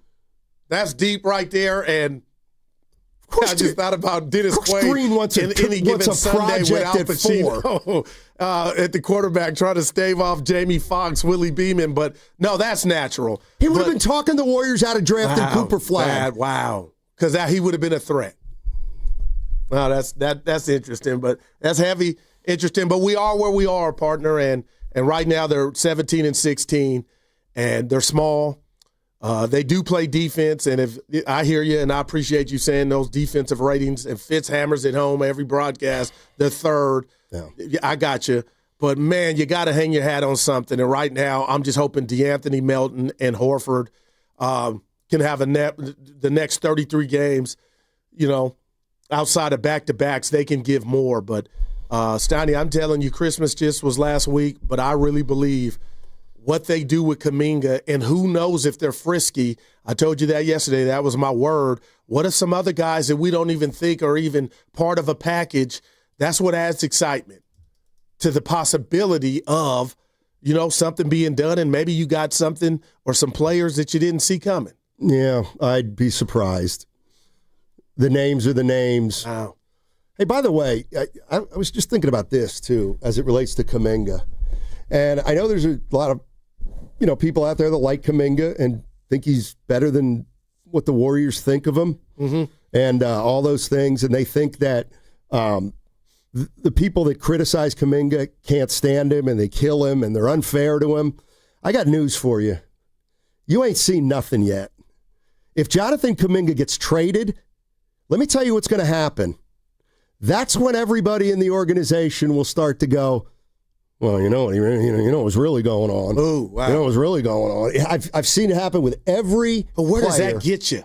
It doesn't get you anywhere. I'm just telling Jonathan Kaminga fans that when he gets traded and you don't get much back, and people are saying, oh, man. Why couldn't you get more for Kaminga? Then I think that's when our guys are going to be like, right. yeah, he didn't really work hard. Yeah. He's very selfish. The whispers will start. Exactly. Man, and to think I came into this season and I said it and I'll own it, especially after the first 5 games, there could be a scenario, partner, where he is not moved, but that was predicated on him balling and the Warriors balling and meshing and gelling. And they're like, you know what? This dude's going to be here for a while. And now that seems like it's off the table because he's not even playing. Estimated eyes on the YouTube chat. You're laughing. Draymond didn't want Lauri Markkanen either. Now I'm just saying. That, man. No, I get that. Let's go to Rod, and let me tell you something. I'm going to my senior year in college. You think I want my coach recruiting some really good high school kids who are going to play in the first year? You're doing the Brett Favre on Aaron Rodgers. Just being honest. I'm just being honest. Let's go to Rod and Vallejo. Hey, Rod. Hey, guys. Hey, Dynamic as usual. Oh, thank you. I have trouble getting out of my car when listening to you guys. Oh, wow. Thanks, man. I want to talk about this James Wiseman. All right. James Wiseman, prior to that meniscus tear, was taking alley-oops, dunking on people. He was playing great. After that meniscus tear, how many alley-oops did you ever see James Wiseman getting, dunking on people? None.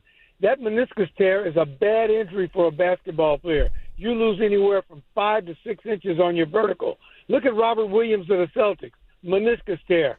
He was going to be a great center in the NBA. Wow. You haven't heard anything from him since. And I blame Kerr. Kerr had Wiseman out there playing against grown men at 18 years old, going up against these centers that were 27, 28 years old. I knew he was going to get hurt. So that what happened to Wiseman has got nothing to do with the Warriors' pick. That's a bad – on that ACL, you can recover and be your old self again. But with that meniscus tear, you're never the same again. Wow. What do you think? It's interesting, Rod. It's interesting. What if I told you, Stoney, I'm no doctor, but I've never heard the meniscus was a death nail like that. You know what I mean? So I heard microfracture, Penny Hardaway. That was a death blow, but the dude was so young.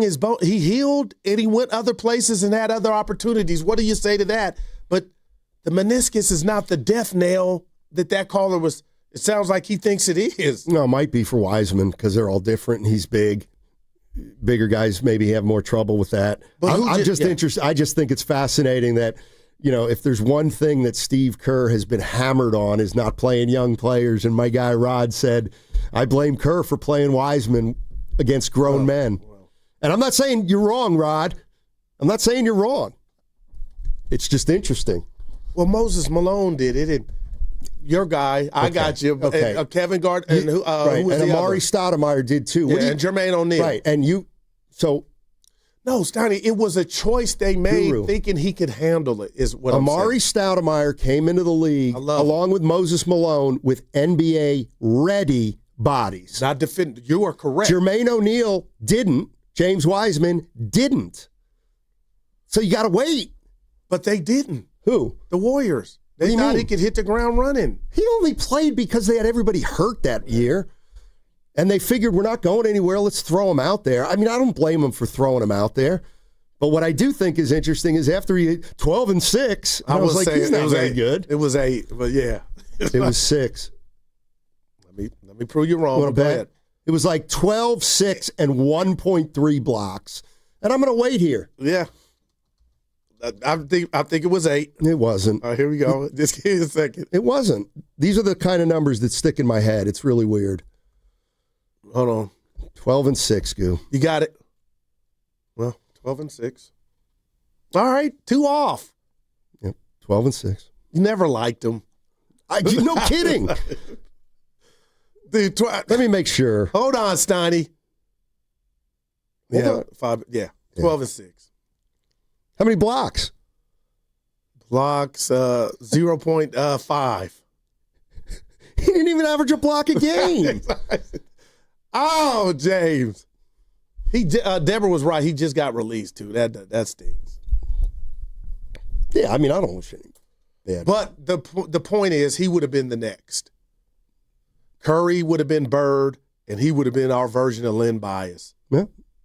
Kind of worked out the same. Well. You can never assume a project is going to be. But Stoney, there's projects. Like that's right. And the South Side of Chicago, there's 3 S's on that. Moody and Kaminga. Moody played college, but 1 year. Would you have drafted him where they drafted him? Moody's not a problem. But that is not my. Yeah, Moody. Where you drafted him, Stoney, you could. I don't have a problem with Moody or the pick. But if I bring up some guys that got drafted in Moody's spot. But you did, that doesn't faze me. Like, it might faze other. Like, I know people are like, Murphy and Şengün. Yeah. Well, okay. But why are you just saying okay? Because 15 teams passed on those guys. And you love that. Well, that's the way, I don't, if 12 teams pass on Halliburton. But if a girl broke 10 dudes' heart and she breaks yours, that don't make me feel any better. My point is it's cherry picking and it's low-hanging fruit. No, if you visualize of what an opportunity was. So every team passed on Draymond Green. Should every team be ripped for the last 14 years for not getting Draymond? But you're doing Frank Sinatra. You're doing it your way. What if I said, what if the Warriors would have had Şengün? What if Moody would have been Şengün? Just think about it from that. Forget the others. My point, Guru, is they weren't in that mindset. No big was playing for them at that point, especially not a raw one. That segment, what's coming up on the game, is brought to you by Fremont Bank. Here for you, here for good. That segment was also sponsored by the California Office of Traffic Safety and Caltrans. In 2023, 1,355 people were killed in alcohol-related crashes throughout California. Driving under the influence of anything is dangerous, illegal, and has serious consequences. Don't be the I in DUI. Go safely, California. Elevate your kitchen at the Mila Innovation Center at Friedman's Appliance in Pleasant Hill. Out of your dreams and into your kitchen. Select the qualifying built-in kitchen appliance package that is right for you. With unrivaled technology and luxury-grade quality, when you bring home a Mila, you're bringing home true innovation. Now, for a limited time, save up to 10% with the purchase of a qualifying Mila kitchen package. Visit the Mila Innovation Center at Friedman's Appliance in Pleasant Hill or at friedmansappliance.com. Xfinity is the network you can rely on. Like a close friend who will give it to you straight. The friend who will tell you that new haircut, it's not great. Friends make sure friends get good haircuts. And Xfinity makes sure you get a good deal on Wi-Fi. Xfinity gives you reliable fiber-powered Wi-Fi at our best price. This holiday season through January 4th, get gig speed Wi-Fi for just $50 a month for 5 whole years. No strings, no commitments. Just super fast, reliable gig speed Wi-Fi with our best equipment and unlimited data included. Save yourself from questionable decisions and save over Verizon and AT&T. Xfinity, imagine that. Restrictions apply. Requires paperless billing and auto pay with stored bank account. Taxes and fees extra. Xfinity Internet powered by fiber and connected to premises by coaxial cable. Actual speeds vary. Hi, I'm Dustin, your friend and jeweler at Shane Company. I know finding a dream engagement ring can be overwhelming, but don't worry, we got you. As director of diamond sourcing, it's my job to make sure every single diamond at Shane Company is truly the best of the best. Our team travels the world to see diamonds up close, in person. We handpick each one for its unique fire, brilliance, and scintillation. Diamond buying is an art. Of course, we look at cut, color, clarity, and carat, known as the 4 C's. But that's not all. We also look at how each diamond looks on a hand, where it will be worn, how it makes you feel, and if it's worthy of a Shane Company customer. That type of expertise only comes from working for a company that's been a family business since 1929. We also think about your budget. We only pick the best in each grade in all shapes and sizes. Your diamond is guaranteed to be the most beautiful because a friend wants you to pick from only the best. Drop by your store or shaneco.com and see for yourself. Shane Company, your friend and jeweler. Paid non-attorney spokesperson. Paid for by Reliable Legal Marketing. Attention California residents. Non-Hodgkin's lymphoma, including chronic lymphocytic leukemia, a common subtype, is one of the most common cancers in the United States. If you or loved one was diagnosed with non-Hodgkin's lymphoma or chronic lymphocytic leukemia and were exposed to Roundup weed killer, you could be entitled to cash compensation. Bayer, the owner of Roundup, has agreed to pay more than $10 billion to cancer victims linked to the weed killer. Call our Weed Killer Cancer Hotline now to see if you're entitled to cash compensation.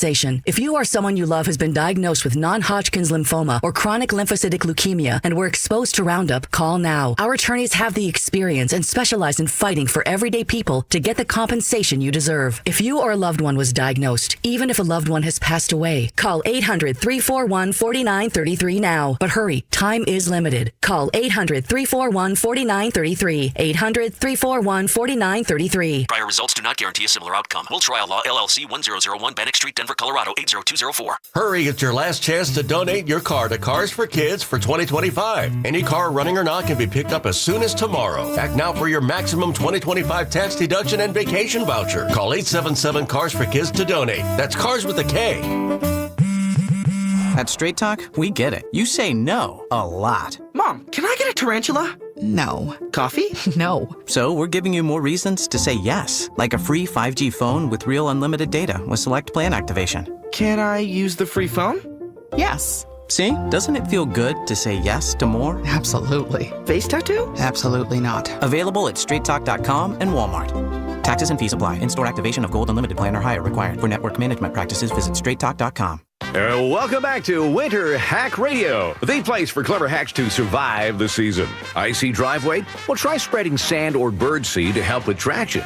Snowy puppy paws? Well, grab a whisk, brush it off, done. Catch COVID-19? Well, just get... Actually, there's no hack for COVID-19. But if you test positive, prescription medications for COVID exist. Ask your doctor if they're right for you. Visit PfizerForAll.com to learn more. Sponsored by Pfizer. Red and Gold Game Day starts at Laughing Monk Brewing. Park for free. Enjoy amazing food, ice-cold beer, and every game on TV. Catch 95.7 The Game's pregame show. Then hop on the free shuttle straight to the stadium. Sign up now at 957thegame.com.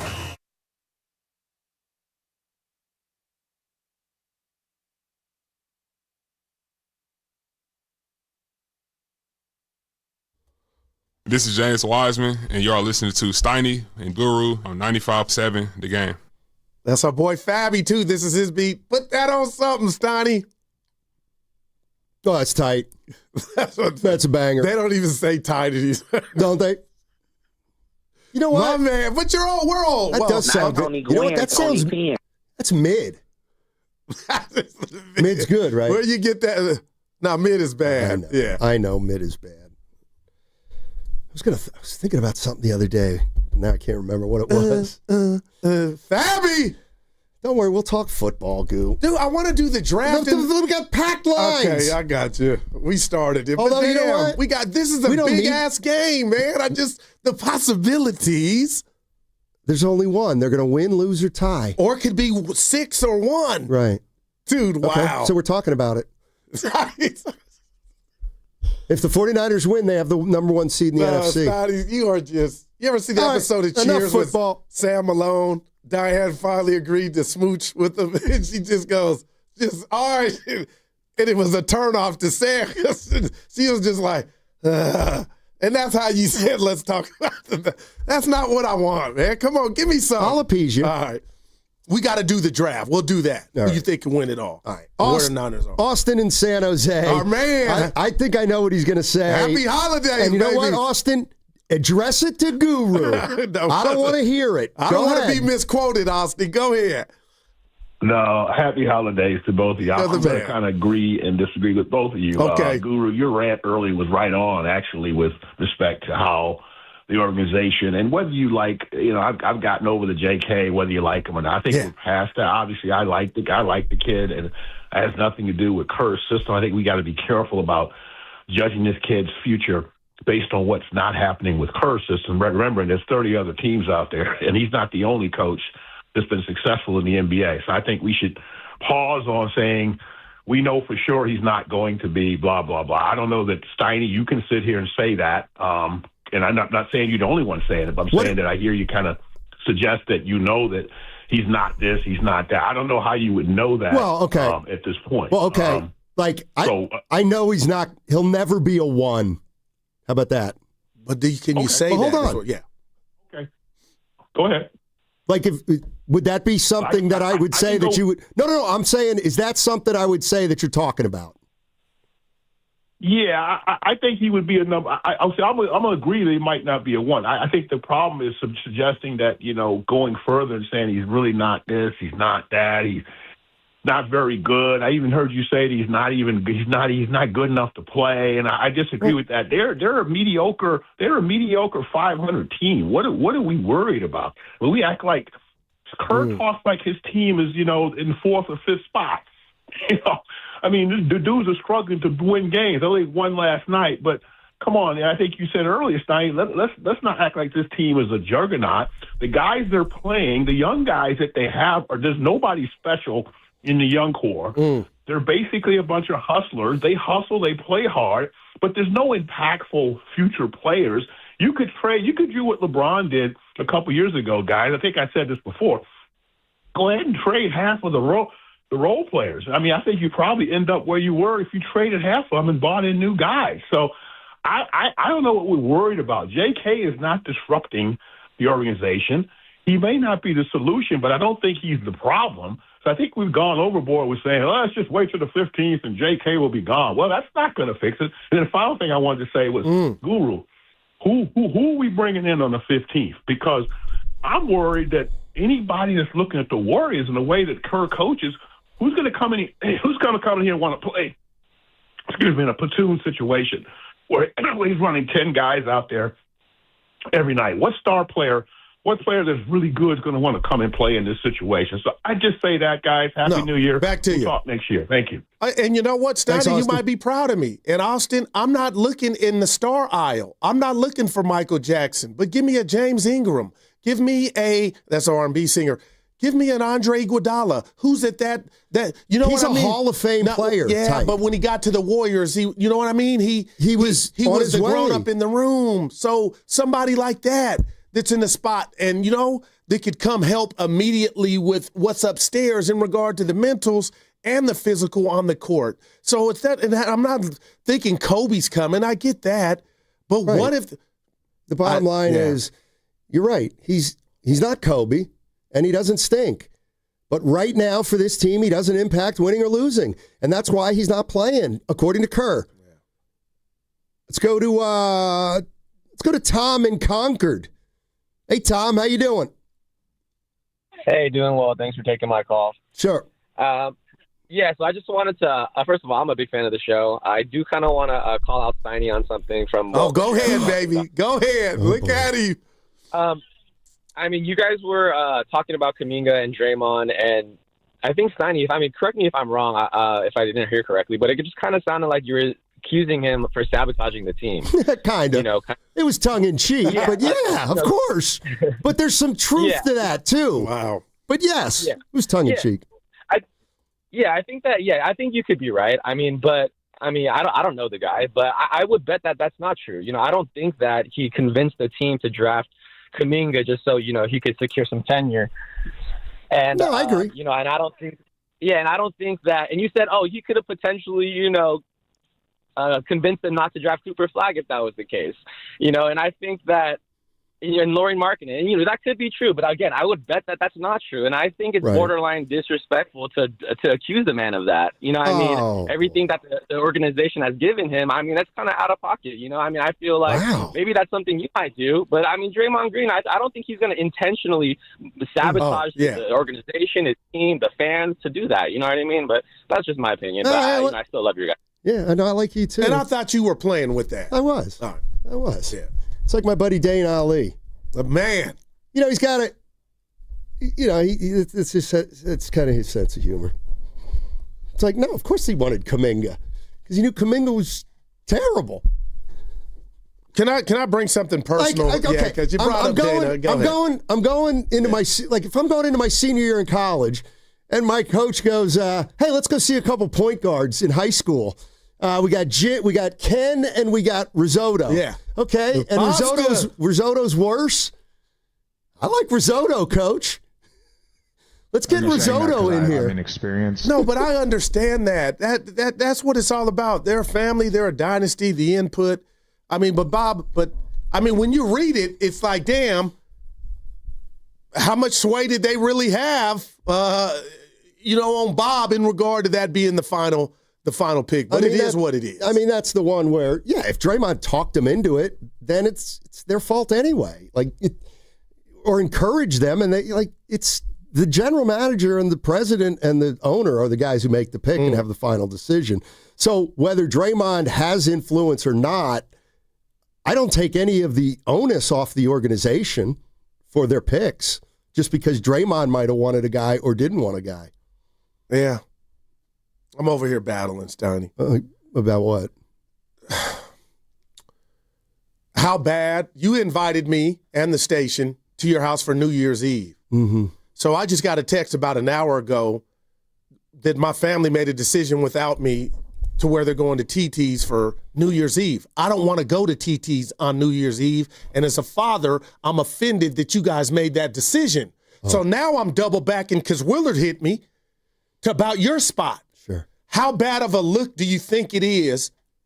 If you come alone? Yeah, if they're one. I love it. But how bad of a look will Not bad. It's not bad. Would I get in a car accident driving back home because I wasn't with my family? Well, if you had 14, maybe. I know, but I'm upset and I'm thinking about, you know what? How dare you guys make that decision to go to TT? I might pull up on you. I just want to know the optics. How bad would it look? Or would you be like, no, you're freelance? Because when you said date, I'm like, I could pull up. We have questions. Is TT a family member or a friend? My wife's best friend. They're like family. I just saw them Christmas Eve. They would when my daughter was my niece was playing the violin. They want to play games. How many people will be at TT's? About 10 or 11. Ooh, that's not a party. I'm out. What time does it start? They said 7. Yeah, mine starts at 5. But the point is, me without my fam, is that bad? Pasta, you can check. Well, you ain't married. My responsibilities are very less than yours. But Norm would never be without Daisy on New Year's Eve, right? I got my answer. I'm tired of being pushed around, man. There'll be a lot of action in my party, too.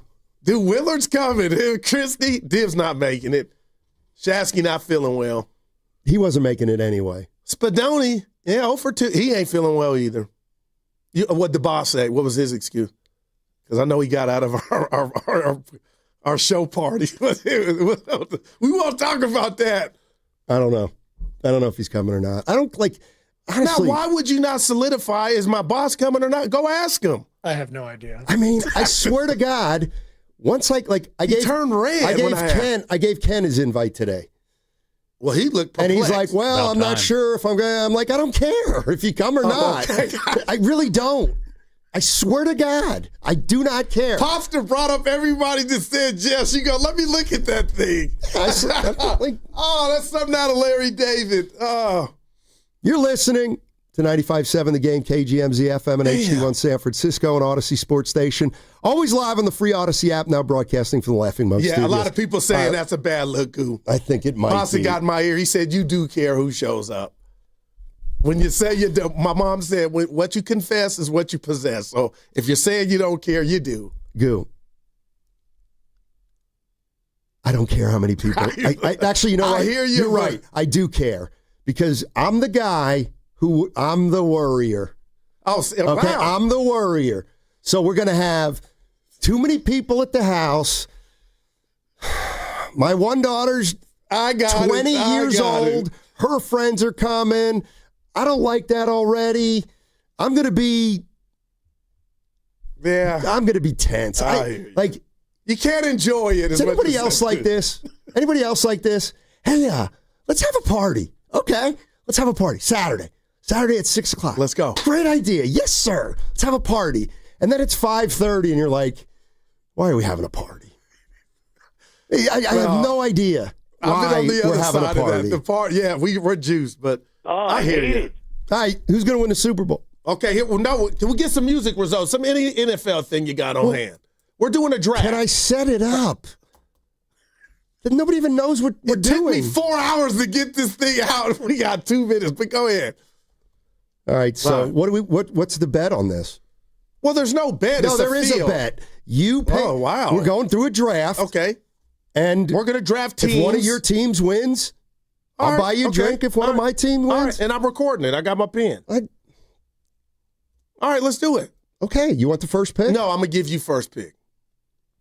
So, hold on. This is predicated on... I need to get the standings up. Boy, this is predicated on the confidence level you have on who will win the Super Bowl. And we've combined both conferences, AFC and NFC, the only 2 conferences, and we'll see how far down we get before the Niners are picked and who and why. Not every team, Steiny. You're a man of many words, but remember, we only got 10 minutes in this segment because you go long. Well, it can spill over. Yeah, and we can have the fans input on where they got the Niners slotted and who they think can win it all. All right, so in other words, to people out there, I have the number 1 pick, so in theory, this should be the biggest favorite. To you, to Steiny. Okay. And I got my list. This is a great idea. I can't put the Niners there because I don't know if they're going to be the 1 seed. Something about the Rams I don't like either now.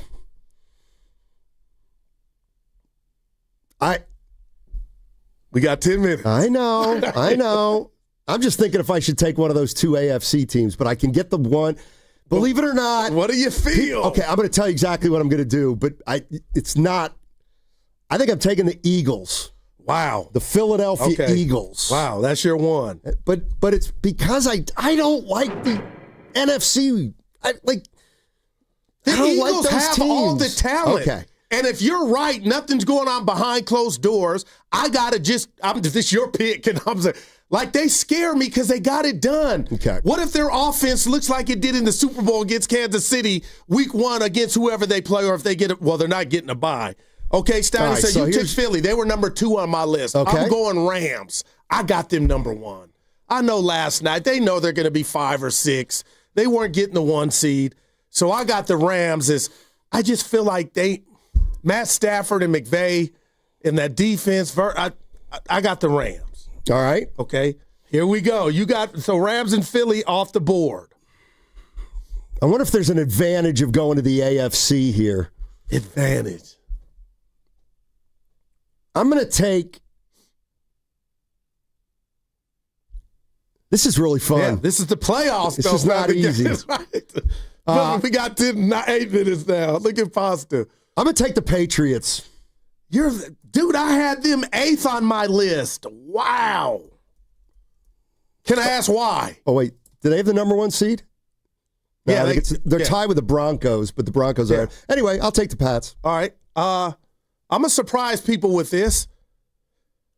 I'm going Houston Texans. Ooh. Their defense is incredible. Stroud, I've been down on, Steiny, but you hand the ball off, you run, don't turn it over. That defense and DeMeco Ryans and the AFC, I have no confidence in it. The Chiefs aren't around. So, Steiny, Houston is my second pick. Okay. As you took, who did you take? Patriots. You took them Patriots, so they're gone. Okay. All right, well, no Niners yet. This may be the call.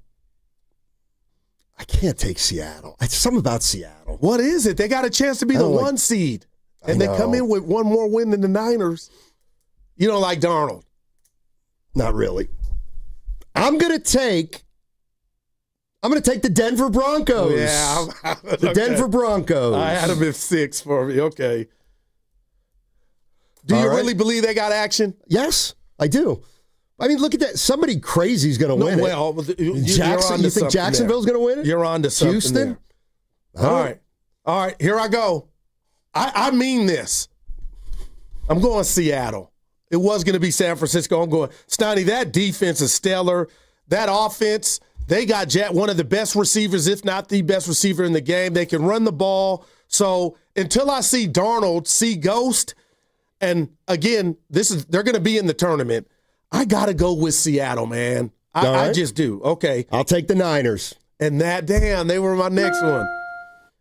Now I got a reason to root for them. And the Bay Area is loving that. Look at you. Now, I'm going to shock you with this next one. I got the Jacksonville Jaguars, Stoney. All right. I had them 6 on my list. I like what I'm seeing from the coach Cohen and also their quarterback. They got ETM running the ball. I didn't like how they played against Indy, but they won. But I'm going Jacksonville. So we got the Niners, Jacksonville off the board. Only 4 left. No, 6 left. We got the Packers. No. Yeah. The Bears. I'll tell you what. I gotta go. I gotta go with. Who you got? Oh boy. I'm gonna take the Bills. Are you watching them play? They're 11-5. They have no defense. We're down to 9. Okay. All right. Okay. So you're taking Buffalo. All right. What did you just do? Dude, you looked up like he's here. And that was Evan. We'll see him in a minute. You know, it's cool, though, to look up and see risotto. That was cool. That's a Steiny thing, Evan. Okay, so you got Buffalo. Steiny, what don't you like about Ben Johnson in Chicago? I know they're opportunistic defense. Quarterback. Oh, wow. I'm going Chicago. With what's left, I'm going Chicago. All right. All right. So now we're down to the final 4. I'll take the Chargers. And I'll take Green Bay because it ain't Pitt or Carolina. You got the Chargers. Shout out. So we're down to Pitt and Carolina. Pitt and Carolina. Assuming Carolina beats Tampa. All right, we're down to Carolina / Tampa. And we're down to Pittsburgh / Baltimore, right? Yeah, right? So I'll take Pittsburgh / Baltimore. Okay. All right, now I got I'm hoping Tampa just for Baker Mayfield purposes, but they can't win a game. I'm going Tampa. Tampa and Carolina. So we had 1, 2, 3, 4, 5, 6. Niners win 7 out of 14 teams. Yep. Goo and Steiny had the Niners going. I mean, it is for the teams that did make the playoffs. You can kill the music, Pasta. No, that was great. But for the teams that did make the playoffs, it's got to really, truly hurt. There's no big dog in this. The Niners got action. Do you understand then why that? didn't you take them first? I just feel like the Rams, they've done it. Who'd you have? Eagles, they've done it. I studied New England and Houston. Maybe we should have went. The AFC. Those defenses, both those teams' defenses are better. My only question for the Niners is the defense, and I'm not by myself. It sounds like you're crying about something. What are you whining about? That the Niners could be high. Like anybody could win it. Yeah, I have the Niners. And honestly, how do you look at this game Saturday? I think they're going to win. You do? Yes, wow. I do. Vegas ain't too far from you. I think they're going to win. And I can't believe I'm saying this. I think they're going to cover. Oh, well, it's 1, so they're getting 1. But I think it could be a good, solid win. Wow. Could you what do we say I can't imagine. What? And look, normally I'm crying and I need my binky or pacifier. Oh, Trent's not going to play. What if I told you that's on brand? That both of them could sit out and I still got the same confidence in the Niners as a whole. What is that not the greatest compliment to Kyle Shanahan? Well, it's also the biggest insult you could give to Trent Williams, so I'm here for it. No. They don't miss him. But we can say that about Brock. Exactly. And how did that go? What about the Tunges? This team has shown us, Steiny, one, I had a boss get fired for this, but I'm black and one monkey don't stop the show. She was white, said he got let go. She got fired for that? Yes, she got fired. But we had 14 reps and a lot of our What? Yeah, she got fired. I don't want to tell you the name of the job. One monkey can't stop the show. She dropped the pen. People didn't like it. You can't get fired for that. She'd been there 17 years. I'm just telling you the truth. Positive happened. Oh, my God. I would have been fuming. There's just no way. That's a wrongful termination. There is no racial overtone or undertone to that. Well, you're not black, so you can't say that. Okay. But if somebody takes that, and somebody did, the investigation happens, Donnie. And I'm at the end now, so I don't care. So hold on a second. There's a phrase. Yeah, you got it. Go ahead. I said it. Yeah. I can't believe it. Yeah, they got her, Donnie. 17 big ones. Day Craig. They let her go. They had an investigation. Yeah. All right, but anyway, I'm just telling you, one player doesn't stop the Niners show, man. It just doesn't. You cannot. What's her name? I can't do it, man. I can't do it. I was like, man, they came for it, though. Quick. Anyway, stop. Yeah. Okay. There's not injuries. Don't you get it? The theme. No, I'm more worried about this. Having to be careful to use the word monkey without context. We're in that world, man. We're past that. Okay. Yeah. We had a. Okay. Can I get fired for saying we had a toy as a child? It was called a barrel of monkeys. It was a little plastic thing. I remember that. Right, and there's phrases. That's funny. Like but that was back in the day, Steiny. A lot of things are going on. So I can't say. Now. So I can't say. You can say whatever you want. Okay, so if I'm like, oh, I got a party was so great last night. It was like a barrel of monkeys. I'll get fired. No chance. I'm just telling you my. I dare you. You know what? My experience. Try to fire me. Try to fire me for that. We had outside of myself, there were 14 reps, Steiny, and 9 of us were African American. And somebody didn't like it, and I don't know why you're like, are you truly shocked in this world we're in now? There had to be a racial component to it, other than just her saying that. You're too smart not to figure it out. And I'm not saying it. What word? You can't say a bunch of words now. It was said. That's an old P.T. Barnum phrase. It used to be, but now it says you got to be careful out here. You know what? I'm going to be honest with you. I'm not going to be careful. Trick arrow in the chat. A dumbass world we're in. Yeah, I'm not going to be careful. I'm not going to be careful. Oh, she was hurt. Because she had no bad meaning on it, but. You better be careful. It was too late. Shut up, Steve. Might be the next president. He has no chance. Oh, who cares? He can't be worse. Now, I got to be careful. It's the bar is set so low now, anybody can do it. But he can't get elected. Don't president. be disrespectful. Like he may do a better or worse job once he's there. He can't be elected. What's coming up on the game is brought to you by Fremont Bank. Here for you, here for good. That segment also sponsored by Kalshi. Trade on anything. Make money predicting every bowl game legally nationwide with Kalshi. Today it's the Boca Raton Bowl and Frisco Bowl game. Will Toledo upset Louisville or will Ohio upset UNLV? Use code Odyssey for $20 when you trade 100. KALSHI.com. Trading involves risk. Kalshi. I know that hiring can be challenging. You sort through tons of resumes and you get too many so-so applicants. You're just waiting for someone to match your role perfectly. Well, now there's a place where you can meet them fast. ZipRecruiter. Need to hire right away. Start your search for strong candidates. The right fit awaits. Build your team. Build it sooner. Meet your match on ZipRecruiter. Just head to ZipRecruiter.com/free right now to try it for free. And you're on your way to meeting your match. 4 out of 5 employers who post on ZipRecruiter get a quality candidate within the first day. So try it now. Go to ZipRecruiter.com/free. Once again, that's ZipRecruiter.com/free. Meet your match on ZipRecruiter. Try it free. Want to interact with the hosts but can't call? Text the Boxer and Gerson Work Injury Attorneys text line at 888-957-9570. Boxer and Gerson, Northern California's premier workers' compensation law firm, helping injured workers get their lives back for over 40 years. Ready for the ultimate red and gold game day? Laughing Monk Brewing is the place to park, party, and ride. Skip the traffic. Forget the expensive parking. Park for free and dive into an epic tailgate with mouth-watering food, ice-cold Laughing Monk beer, and every game on TV. Catch 95.7 The Game's pregame show with Lorenzo Neal and Evan Giddings. Then hop on the free shuttle minutes away from the stadium. Shuttles are first come, first served. So head to 957thegame.com to sign up and join the party. This is Larry Flick, owner of The Floor Store. When the year ends, the savings begin with our New Year's clearance sale.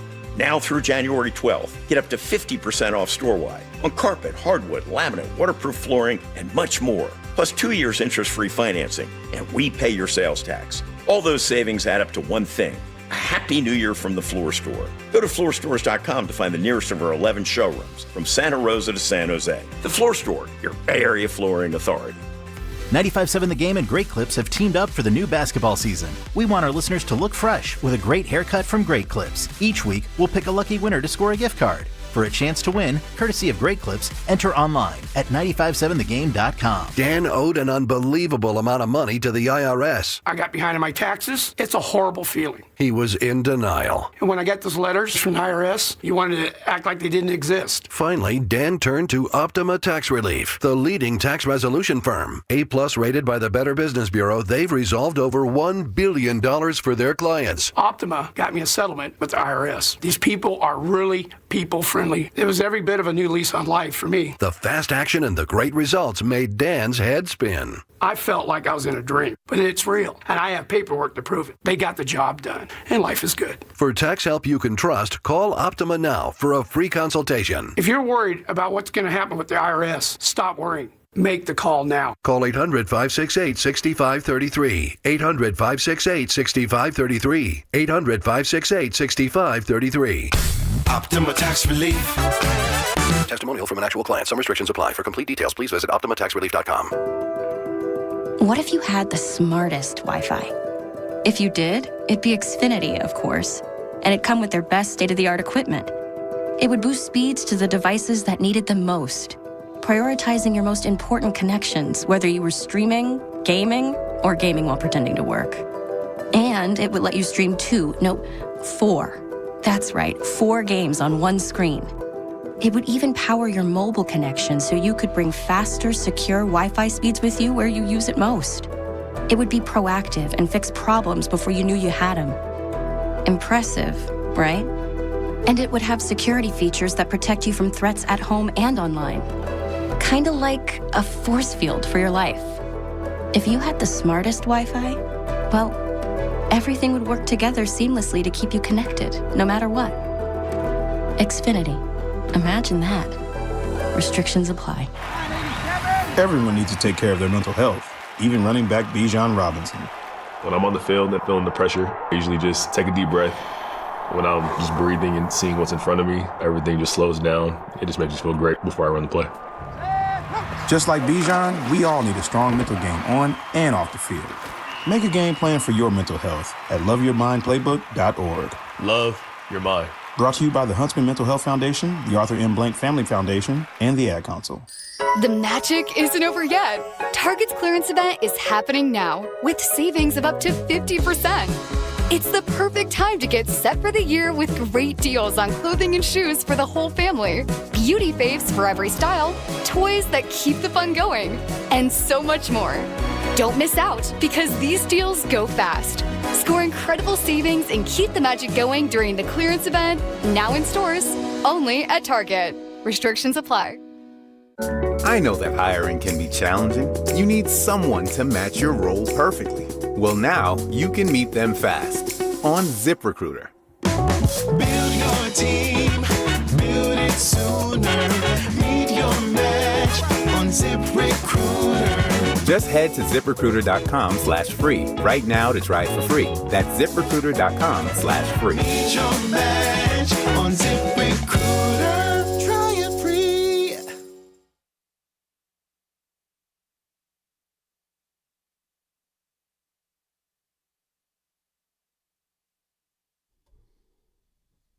Now, back to Steiny and Guru on 95.7 The Game. Oh, yeah. Steiny, Risotto, Guru, Kenny, we're just monkeying around here on Wednesday. Tuesday, Pops just Wednesday. texted me. I got to be careful. Who? Norm. He didn't like I brought that up. Like I'm just being real. Well, you Pop. told me a detail of it that impacts it for sure. You were truly blown away. But real quick, Snotty, the world we're in now, Not men me. and women can't. I ain't in that videos- world. You can't even tell a coworker you look great anymore. I can tell anybody anything. Hey, I like your hair, Steiny. You can't even do that. Yes, you can. Well, yes, you can. It ain't the 80s You no just more. can't be. You can't be your supervisor. Look at this dude finding the loopholes. But anyway, You absolutely can go up to somebody and say, "That's a nice shirt." Hey, you can do that, but what if they take it a different way? That's what I'm letting. Listen. I'm not agreeing with it. It's the pitfalls of where we're at as a society. Yeah, well, I don't play that game. I don't play that game. Well, somebody said, don't be weak, Goo. So they're saying, go say you look great. You look great today. Well, I do like the sweater. I mean, so, okay, one of your finest hours. One of your finest hours. I'm trying to, there's so many. Hold on. When Roz Goldon Woode complimented you on your hair. She said it was beautiful. She should have been fired for that? She shouldn't have been able to compliment you on your hair? We were at the Warriors. It doesn't matter where we are. I think, no, Stotty, we were off site. No, and we don't working. work for the same entity. We were working. Yeah. Nah. Like we had to be for the same company. But no, not at all. But I'll never forget that day. You look like, oh my God.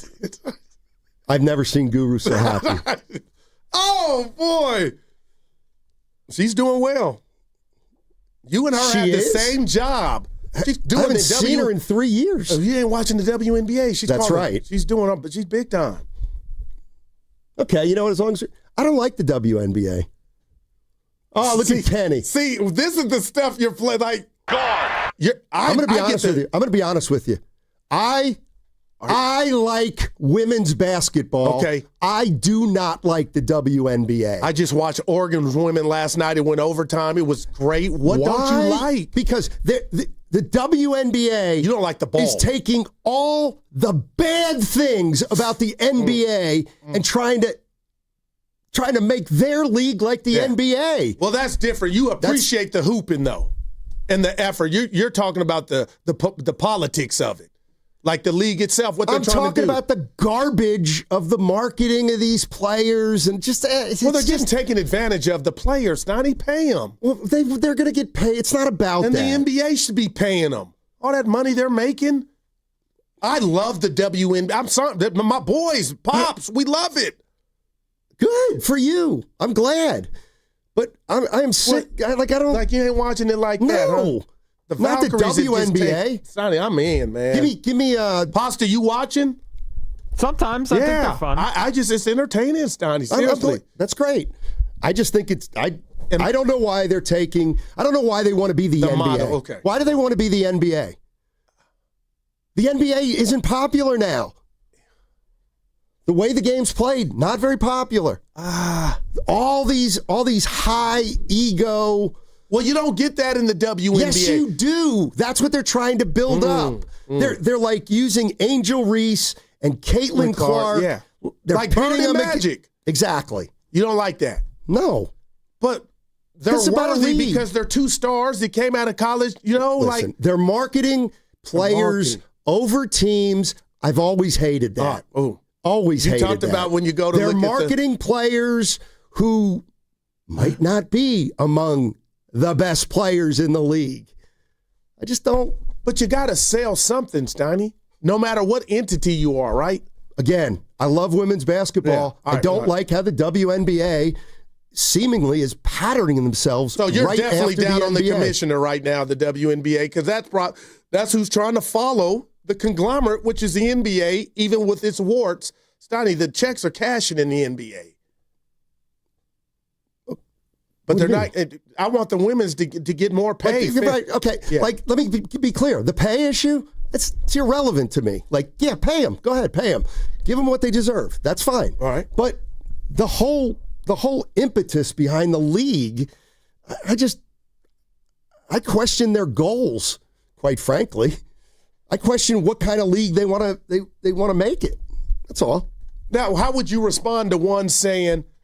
Or let's just say Adam Silver, Steiny, why wouldn't you? What's wrong with the league trying to emulate us? What do you got against the league right now? The NBA. I'm Adam Silver asking you. I mean, I would say, are you really asking me that, Adam, after the last 5 years when all you've done is heard complaints about this league? You know what the problem is. Every team plays the same. There's too many three-pointers. The players don't play enough. They have too much power. They're getting paid too much money. Have you seen these contracts? They don't care enough over 82 games. Matthew, the regular season doesn't matter. Have you seen these contracts that we got from Prime and Peacock? Viewership is up higher than it's ever been. I'm talking about the game, Adam. I don't care about viewership. I'm talking about the health of the game. Nobody likes your product. The numbers say otherwise, Matthew. Okay, keep doing what you're doing then. You ghoul. He says everybody's playing the same. They are. That's a 9, man. I've never felt like that ever in my life watching the league. Vintage goo falling for those concocted TV ratings. Oh, I'm not following. I can't stand it. You already told you. Don't put me in there. Please. I tried to side with this guy and then he wrong. Like, miss ratings me. are up. Yeah, okay. Stunning. Okay. You can cook beef. You can cook the books, baby. I taught you that. That's what they do in corporate. You were never in corporate. You were just a salesperson. I would sell education and have somebody sign up for a dental hygiene program for $95,000, and then my boss, I sold that program to their parents. That's right. And with the suit on, and you know what, Steiny? That's right. They would call me in the office and say, hey, Daryl, you didn't probe enough when Matthew said he lost his puppy. They signed the dotted line. I don't care about what I didn't probe. I sold it and you're getting paid. Yeah, you're a salesman. You've supervised. Why fake it and act like I did my job? Nobody. Well, your supervision. Trainees would come to my desk. And it doesn't count. Foster, I was kind of a big deal. I went to President's Club a couple times. You're a salesman. Yeah. Very admirable profession. And you were good at it. Yeah. But you supervised nobody. The new hires. Were they hires or were they interns? No, they were new hires, and I would show them the way. I kind of miss it, man. But they went under. Isn't it funny the way like you were a salesman your whole life, and that was the one thing I hated to do more than anything else in my entire life. It was the closest thing to ball. I wanted Johnson number 1. That was like my points per game, but it was my commission, Steiny. Remember you gave us the rest in peace, the Michael Urban story, because he used to write, and you said he would come in early if he'd got his piece done, and he would say to everybody, see you later, meaning he had got his stuff done, and kind of like, see you, hey, keep stressing on whatever you're going to come up with. That was, Steiny, I work with 1 million men and women like that. It's amazing. But you're feeling good on top of the world, baby. Yeah, sports are cyclical, so the WNBA hopefully will come around at some point. I just want the young ladies to get paid. Seriously. I mean, they're ball. I love it. It's like, seriously, man. And we got a team here that's just incredible.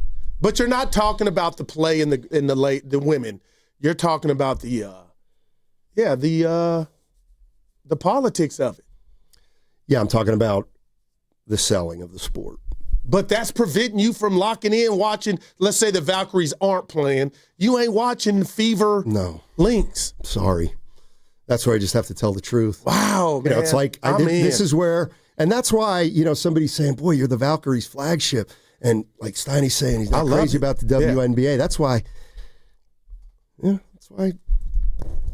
Joe Lacob, he's hitting it out the park. He doesn't need praise 24/7. It's like, hey Joe, what do you think of the Emirates Cup?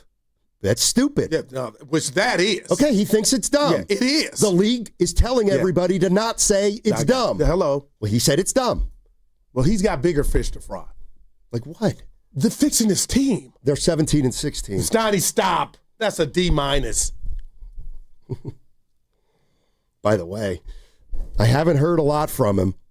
Oh, Harry. What's up with Harry? He's the worst.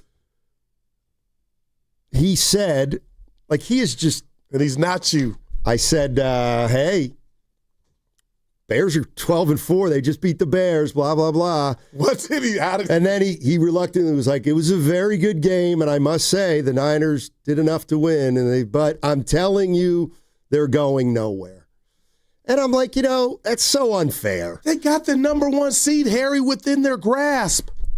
What bothers me is if they go 13-4 and get knocked off in the their first game, he's going to be like, see, they stunk. And I'm going to be like, that's not fair. It's just not fair to do that. But he'll say he's right. Because they surpassed my goals already. I had them making the playoffs as a wild card, but, that may that's still happen. So if they were your favorite team and you had them as a wild card team, but now they're in the number 1 seed. Do you expect more from them? No, I wouldn't expect more Really? because I'm being real with myself on what's not available, but this would be one of the greatest seasons I had fanning. I'll be because honest. I thought Steiny, who was the last? Yeah, it was Warner. When that ankle was against dude, I thought it was over, and a lot of people did. But the fact that they're doing what they're doing, man, you think I'm just, oh, Guru, you're just on the radio talking. Well, sometimes.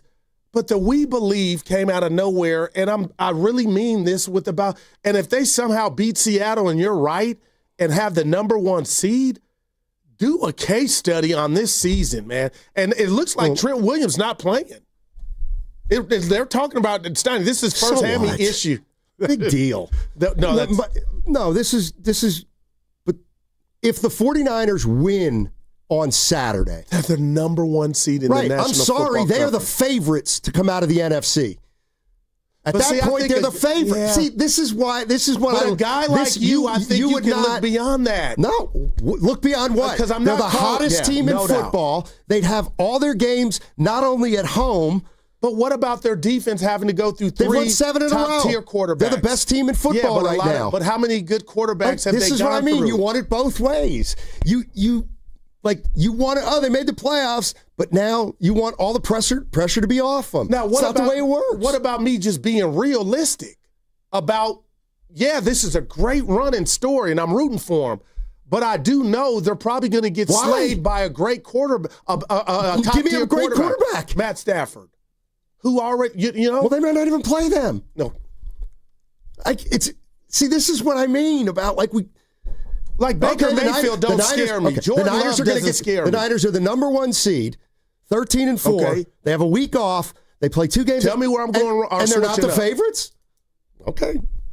But wouldn't you understand that? No, I wouldn't. I completely wouldn't at this point. And the reason is because the other teams aren't who we thought they were. We can no longer say, well, the Rams are the class. No, they're not. They're not. They haven't proven it. They've lost some. The 49ers are the only team without a bad loss. But what if somebody's schedule. Thinking like you out there that says their schedule was porous? It was. So that's why they don't have that. But they're the number 1 seed. They might be if they're the number 1 seed. Yeah.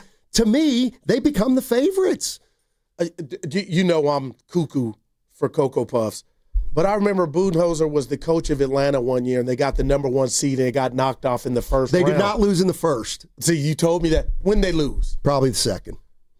But so did that shock you, or was that a disappointing season from Atlanta, or were you not I guess I'm asking you, were you buying the Hawks? We've seen teams manipulate the regular season, but not like the Niners have done it, and why it's so impressive because they got injuries. I don't think you said Atlanta choked. I don't believe Matt Steinman thought Atlanta's the big dog of the East. I think a guy that I think I know you to be, you were like, I was waiting for that. That was inevitable. I didn't have the Hawks because they were number 1 seed going all the way. Well, let me look at what they went that year. And I guess I'm not trying to out-fan you on the Niners, but I'm trying to just tell you, I feel like they're playing with house money, but you're saying if they get number 1, now come expectations. Exactly. But I think that's unfair. Okay. You can think it's unfair. That's fine. But the bottom line is they'd be the number 1 seed for a reason because they had the best record in the conference, and these other teams, the Rams and the Eagles, particularly the Packers from where they were early in the year, they're not as good as we thought they were. And the 49ers are a little better. Yeah, and in the chat, Jeff Hewitt saying, he didn't say goo to us, we beat the Rams, Seahawks, and Bears already. Those are facts. Wow. I'll wait for the guys to come in, but I don't know what I'm trying to describe what I think people like you are thinking that if they do get this number 1 seed, how I feel like you're switching it up or moving the goalpost. But you're right. If somebody came down from Venus and just looked at the standings and said who's the number 1 seed, they would have the most confidence in that team. But the Niners, you said it. Okay. Give it to me. They lost in the Eastern Conference Finals. Oh, damn. Okay. They went to the Eastern Conference Finals. They were 60-22. that year. Why did I have him losing in the first round? So, the boss said that was a great idea, that exercise we did. Yeah, he was. Yeah. What were you about to say? Well, let's go to Barry in Burlingame. He says, I'm off with the Niners. All right. Hey, Barry. How you doing? Actually, what the call screener told me was I'd better be respectful. So, you know I what? will. Do not be. No, you don't have to be respectful. Like, I don't care about that. Well, I know you don't, but your call screener warned me. All right. So, Goo, I'm 100% with you. I'm just man. trying to be fair. Go ahead. And here's why. If this was the 2023 49ers, the 2019 49ers, maybe even 2022. Oh, you preach. Brock. Shut up, Goo. I know. Let him finish. Here's what's different. Go ahead. Steiny, here's what's different. Yeah. Here's what's different. Okay. This team, if they get the top seed, I'm worried about Saturday, but if they do, it will be one of the most remarkable, improbable feats. It's certainly in Shanahan's 9 years, but I'm going back even farther than that. I mean, this team has had so many obstacles. 8 games without the starting quarterback. A full year virtually without their best edge rusher, blah, blah, blah, blah, blah. You guys know all that. The listeners know all that. This is just a different year. I would completely agree with you that if it were one of those other seasons when they had all the guys, preach it. I'd be ready to kill somebody. Yes. If they went out meekly in the playoffs. But this year, there is no team. That's right. In the National Football League. That's right. Even the Patriots. That's right. That deserves to be considered an odds-on favorite. So the most wide-open year in memory. And so, as a fan, I am going to – I'll be really upset the day that they do lose. But I'm going to remember this year with gratitude and appreciation. Now, if I were a Eagles fan, they're never going to feel that way when their team loses. This year, I just think it is house money, and I'm just so grateful for what they've done. All right, I got you, Barry. Barry, we got to use it. Dude, I'm not mad at you, but Matt, if Seattle wins on Sunday, does that make them the favorites? Yes. Yes, as the number 1 seed. Yeah, no doubt. But why do they play for the number 1 seed? So they can have an advantage. But the thing about the Niners and what makes this special already is the fact that no other team, and teams have had injuries, but you know what I mean? Seattle's been whole. This team has been just decimated. Well, that's another thing Barry completely missed, and you did too.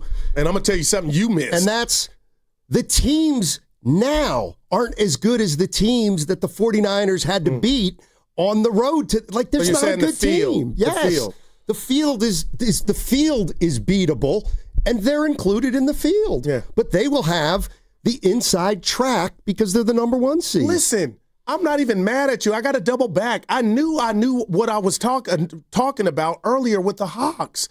The Atlanta Hawks were the first team to lose as a number 1 seed in the first round in 2015. They got swept by Brooklyn. And Brooklyn went on to get swept by the Cavs. Remember, that was the one I was talking. Yeah, 2015, they were the first ever number 1 seed to get swept in the playoff series since the Pistons in 2003. I'm not even mad at 14, 15? 2015. Might have been 15, 16. But I'm mad at me for not standing on business, saying, I remember, Coach, I'll never forget that one. Like, damn, you were the number 1 seed and got swept by the Brooklyn Nets.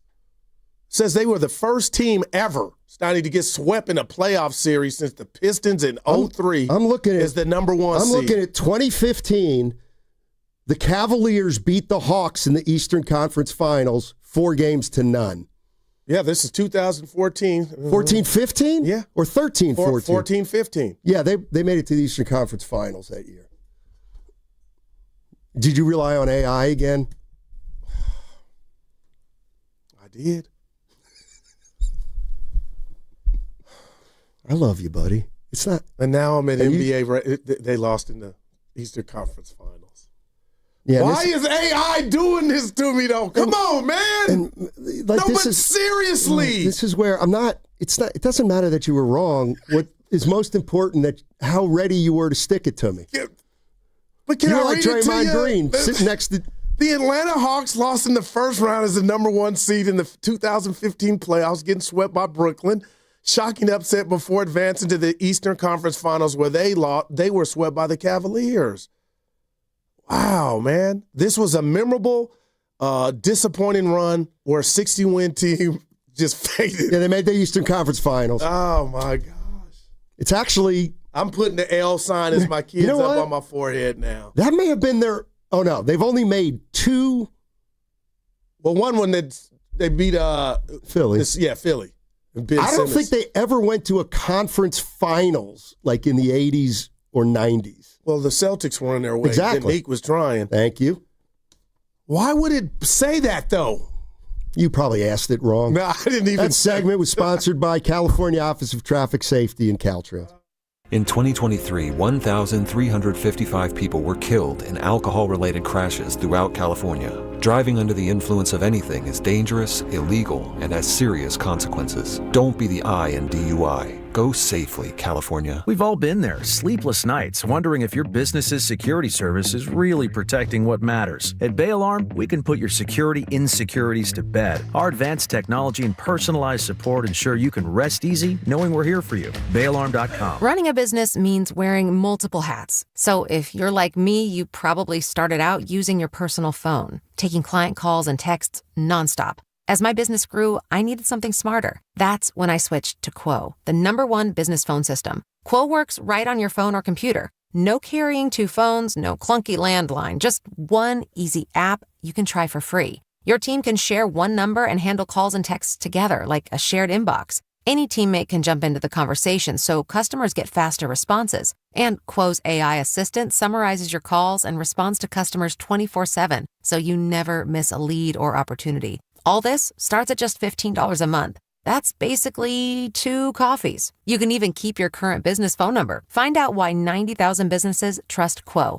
No missed calls, no missed customers. Try Quo for free at quo.com/sports. That's quo.com/sports to try Quo free. QUO.com/SPORTS. Hey, it's Willard. You ever study the coaches who win relentlessly? The legends, the dynasties, they're systematic warriors, disciplined, obsessive. They outwork, outthink, and outlast everybody for pure domination. That's Omar Habas, Tarek Habas, and the Habas Law team. When Habas Law goes up against big insurance companies, they grind them to a dust. Habas Law knows every inch of the Bay Area legal playing field, and nothing catches them off guard. If you've been injured and you want to win, visit habaslaw.com. Habas Law, they fight to make it right. Habas and Associates, with offices throughout Northern California, including San Jose. Xfinity is the network you can rely on. Like a close friend who will give it to you straight. The friend who will tell you that new haircut, it's not great. Friends make sure friends get good haircuts. And Xfinity makes sure you get a good deal on Wi-Fi. Xfinity gives you reliable fiber-powered Wi-Fi at our best price. This holiday season through January 4th, get gig speed Wi-Fi for just $50 a month for 5 whole years. No strings, no commitments. Just super fast, reliable gig speed Wi-Fi with our best equipment and unlimited data included. Save yourself from questionable decisions and save over Verizon and AT&T. Xfinity. Imagine that. Restrictions apply. Requires paperless billing and autopay with stored bank account. Taxes and fees extra. Xfinity Internet powered by fiber and connected to premises by coaxial cable. Actual speeds vary. Hey, it's Willard for Underdog Fantasy. Who wants to hoop with me? Who wants to win some money? It is the holidays. Let's get to the action. How about getting back on Underdog? Underdog Unwrapped. You'll unwrap tons of promos right now because you can make picks and win money right now in California. As you know, playing on Underdog is easy. You just pick whether your favorite players are going higher or lower on all their stats. I've been doing higher on Jimmy Butler points as of late. We told him to get more aggressive. He is. See how that works? Download the app today and use promo code Willard to score $75 in bonus entries when you play your first $5. That's promo code Willard. Underdog, make picks, win money. Must be 18 or over and present in California. Terms apply. See assets.underdogfantasy.com/web/play and get terms _DFS_.html for details. Concerned with your play? Call 1-800-GAMBLER or visit ncpgambling.org. When back to the office means back in traffic. Blocking the right lane. Turn to the traffic leader, KCBS. You're going to come up on heavy traffic. Brought to you by your NorCal Honda dealers. Don't miss Happy Honda Days for the best deals of the year on the versatile HR-V. See your NorCal Honda dealers today. $5,000. That's the average amount of money people in the U.S. are now spending on gas in a year. $5,000. That's crazy. If you drive, you have to download Upside, the free app that gives you cash back every time you get gas. That's right, you can earn real cash back with Upside just by buying the gas you're already buying. You can literally start earning cash back today. I use Upside every time I fill up, and I've already made around $200-$300. You're putting gas in your car anyway. Why not get real cash back? If you like free money, download Upside. I'm saving the cash I earn from using Upside to help pay for a vacation later this year. Download the free Upside app now to earn cash back every time you buy gas. Use promo code FRESH to get an extra 35 cents per gallon on your first tank. You can cash out anytime right to your bank, PayPal, or a gift card for Amazon and other brands. Just download the free Upside app and use promo code FRESH for a 35 cents per gallon bonus on your first tank. That's code FRESH for a 35 cents per gallon bonus. As a mom, comforting my family is what I do best. Vicks Vapor Stick provides soothing, non-medicated Vicks Vapors in an easy-to-apply stick, and it dries fast, so there's no mess. I use it to comfort myself and my family. Thanks, Mom. Vicks Vapo Stick, soothing comfort for the whole family. And try Vicks Vapo Shower Max for steamy Vicks Vapors when you need more comfort for yourself. Use as directed.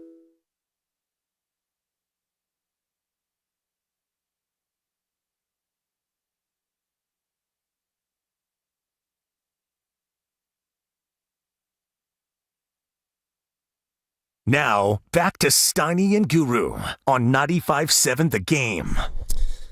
All right, it is crossover time, and don't forget, Monday through Thursday, we are now brought to you by Bay Alarm. Rest easy. We've got you covered, bayalarm.com. Let's welcome in the fellas. Willard and Dibbs. This is our last one for the week together. For the year. Let me start here. Look at Westbrook. This is it, 2025. This is all you got. So Goo had a good idea today. We had this draft where if I gave you the first pick in the draft for the Super Bowl winner, then Willard gets 2. Then you, like, if I said, Dibbs, you have the number 1 pick. Where you going? What team are you picking? To win it all. To win both the Lombardi? Correct. You combine both conferences and all the playoff teams. Man, I know. So it's tough. There's no slam dunk number 1. It's a little bit like the Markelle Fultz year in the NBA. Where, I mean, he went number 1 and like, boy, good little player. Turns out, no. Honestly, I would take Denver. Experienced head coach. Do you mean that, Dibbs? I do. Good defense. Good, not elite, good defense. A quarterback who can do enough, a coach who's been there and done it, and a run game that actually is more than just average. I take Denver. Will, who you got? Houston Texans. Yeah, I don't believe in their quarterback. I'm proud of my pick now. Houston Texans. Wow. First of all, last time the Houston Texans lost a football game, let me make sure I got this right now. Last time the Houston Texans lost a football game, my only concern. It was barely November. November 2nd is the last time they lost a football game by 3 points that was to the Denver Broncos. No, what about when Seattle? Or that was earlier when they got just embarrassed on Monday Night Football against Seattle. They lost by 8, but that was October 20th. Okay, got you. They have the best defense. They have the best defense. They have won 8 games in a row. Yep. And you just hand the ball off. Listen Don't to turn some it over. of the teams on that list. All right. Jacksonville, Buffalo, Indianapolis before Daniel Jones got hurt, at Kansas City, at the Los Angeles Chargers. No, those are. It is not a weak 8-game win streak. Hey, I'm going to take the Texans first. Well, no, too late. They're gone. I took them. Well, this is how it went. Steiny had first pick. Let me. I'll do my first. I'll do your second. No, I was just going to. I found it very difficult.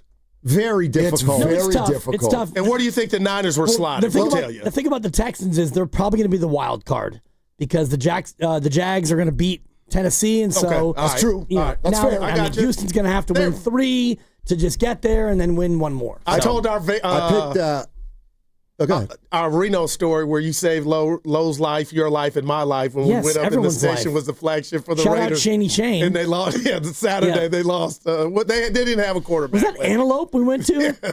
Yeah, we had a little pit stop. Yeah, we had a little pit stop, and Lo Neal's asleep in the back seat. It's snowing. And I'm driving a rented SUV. The idea is me, Goo, and Lo are doing a show in Reno for the Raider playoff game. We were the Raider flagship. And so we're driving up there, and we had an emergency. No chains on the tires. No chains. We had to make a pit stop. It was really important, and so we swung out to Antelope, Shane.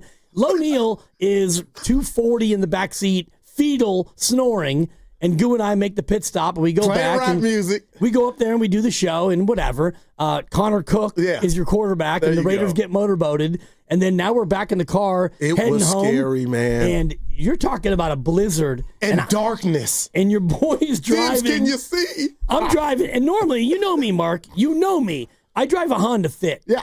Now I'm driving like that's a big car. Whatever I'm driving. GMC Yukon. It's about 7 times what I'm used to. And I'm like, Dibs, maybe you want to pull over. Let it subside. He was just moving. We're going straight through. And I was Elizabeth, I'm coming. One speed when he drives. Goo's knuckles for the first time ever, white.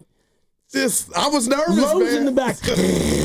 Sawing logs, and I'm like, Lowe, wake up. I'm doing my Johnny Mosley. That's a football player. They ain't scared You brought of us home. nothing. Denzel on flight. That's and what here I'm we are calling 10 years there you later. are. Yeah. Well, all right, give them the order. Anyway. You made it. See if they're surprised when we got to Niners.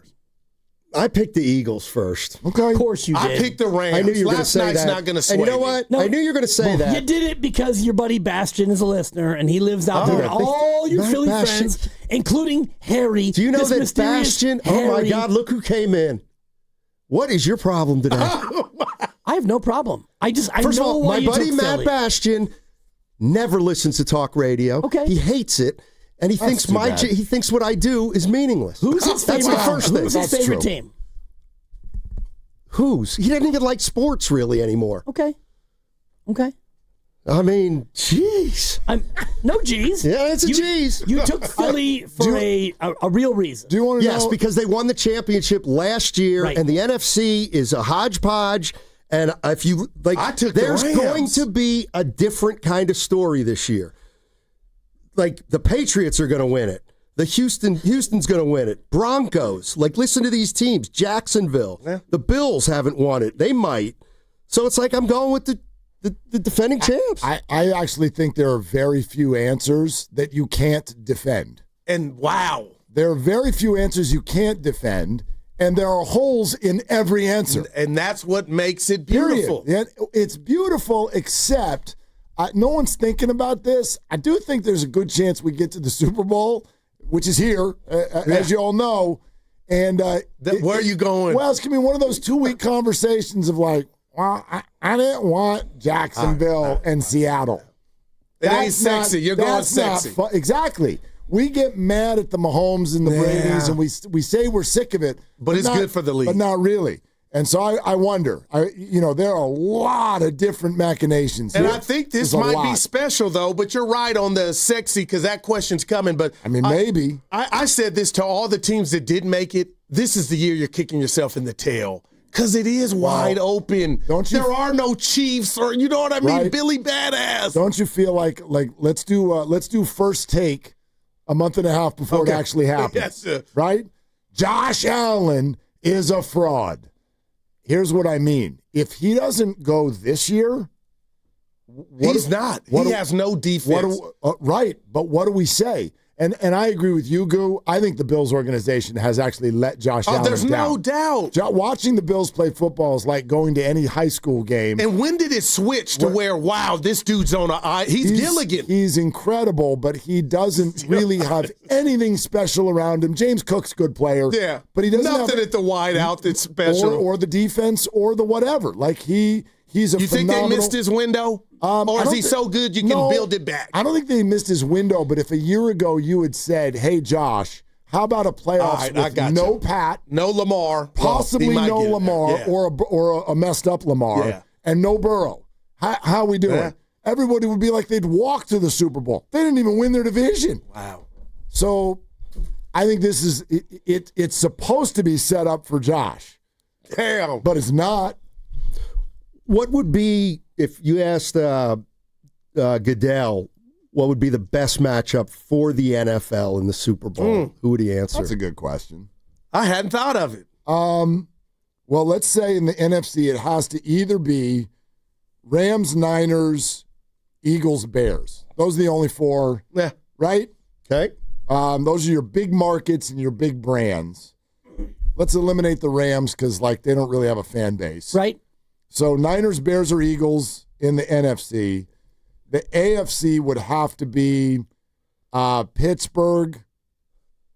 Because of Rodgers? Well, it's a big brand, huge brand. I mean, that's why they're on Sunday Night against Football. the Niners, the team that passed on them. Yeah. All right. I would bring that up. Josh Allen against the Niners, Buffalo. and the local kid coming back home to make it happen. Wow. Or maybe New England.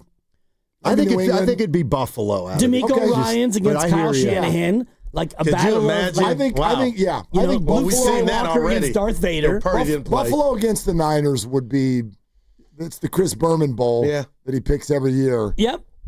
That'd be pretty strong. Probably number one. So you guys are out on the Chargers and the Rams because they don't have any fans. Against the Niners, like Harbaugh against his old team. Does Jim get one? There are so many. I think when you start to that would be great. What's the Chargers parade look like? Go ahead. Wow. Well, you going there? Well, no. It starts in San Diego in the gas lamp. Even LA doesn't know if the parade would be there. Right. It's not so much about the parade as it is the matchup. Like if it's Harbaugh back at Levi's where he got excommunicated against Jed York, Harbaugh v. Jed. Not bad. I think there's a lot of interesting ones. There's nothing more juicy than D'Amico that. against Shanahan. Buffalo trying to get there first against the Niners getting Kyle. number 6. I'm with you. There it is. Yeah, even D'Amico against Kyle. You giving the Chargers any chance? It doesn't. That doesn't feel like their own line is beat up, but and so's their quarterback. Their quarterback's hurt, and that's where. And I'm really curious about the rest of your draft because Philly went 1, and I like the pick, Steiny. It's a good pick. I took the Rams. He took New England. It's radio. Of course, I'm lying. Okay. Yes. Here's how it went. I went Eagles. Guru went Rams. I went Patriots. He doesn't get 2 in a row. You didn't snake draft? Shut up, guys. How are you doing like that? See, now I'm getting mad. Okay. It was just rude. Come on, man. I gave him the choice. I said, do you want the first pick or not? I don't get out like that. It was you can have the one-on-one. first You guys pick. Or the second 2. Look, he doesn't get the second 2. How can you not snake this man? Stop it. You gotta snake it out. It doesn't matter. Anyway, it doesn't matter because I wasn't going to take Mark, his we'll second do this or and we can third. snake it out. I like the bit. Yeah, I'll take 2 and 3. Thank you. Me Eagles, Goo Rams, me Patriots, Guru Houston.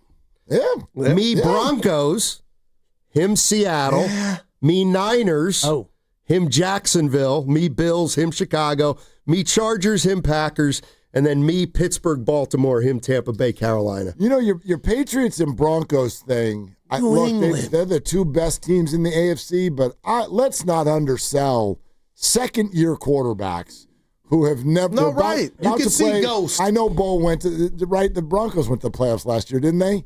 Didn't they? Yep. Yeah. Anyway, I know, that Purdy took the Niners deep when he first got there, so it's not like they're not allowed, but that's a challenge. But what about Stroud? What year is he?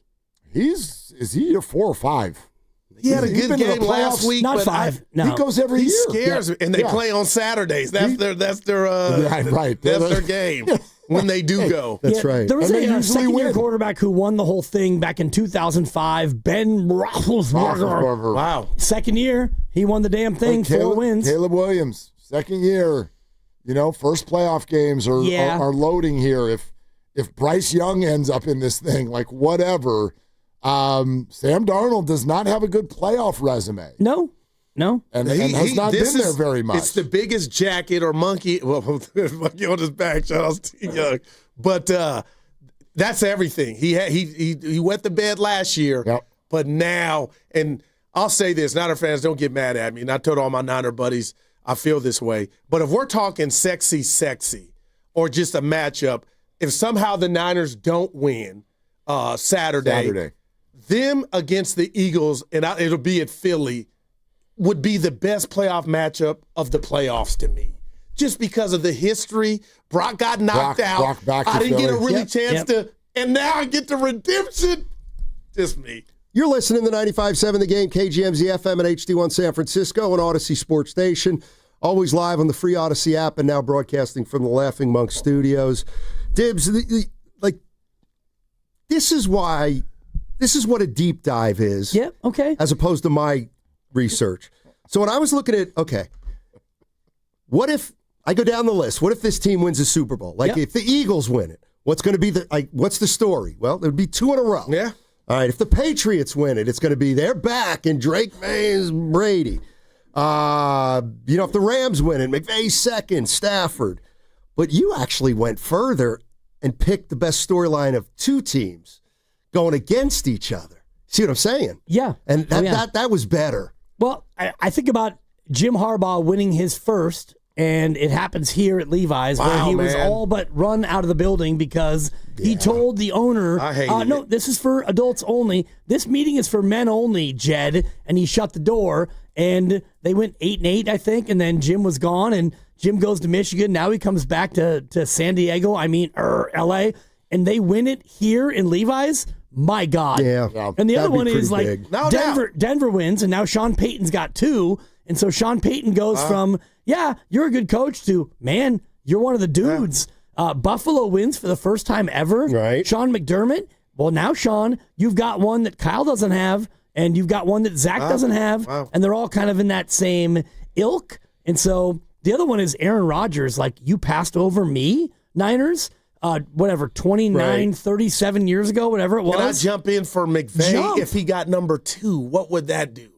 Because I think they got. Last night I know it was like we are what we are. I didn't lose confidence, but they got a team. He's already made, dude. But number 2 though. Yeah. So he'd have 2 more than you're Kyle. super made. Okay. Yeah, I think it would mean that I'm a kind of a special coach. And they come from the same tree. I've been working on it a little bit. It's a little gravelly. It's maybe too gravelly and not enough high pitched. Because it's got to be a little bit more like this. No, I'm working on it. And you did one earlier that was maybe it was yesterday. It was yesterday. You imitated a caller. Oh, Frank in Atlanta. You got a 4. It was really good. Finally, you got one that was actually halfway decent. I have to tell you, because there was a build up to it. You were like, can I do it? It was yesterday. And I was kind of like, oh boy, he's going to do it. And then you did it, and I was like, ooh, that was actually ball. We buried the lead, though. What's the lead? Was good. What's the lead? We've thought about, Eagles, it'd be back-to-back. Houston, it would be on their defense was going to be doomsday. What would they say about the 49ers? If the 49ers win it all this year, they would say that this is one of the greatest coaching jobs in the history of football, and Shanny got the monkey off his back. Would it be we believe of football? Would it be if they win it, we believe? I do think Shanny would be. This would be incredible. And Brock. Purdy, last pick in the draft. We believe 1-1 series.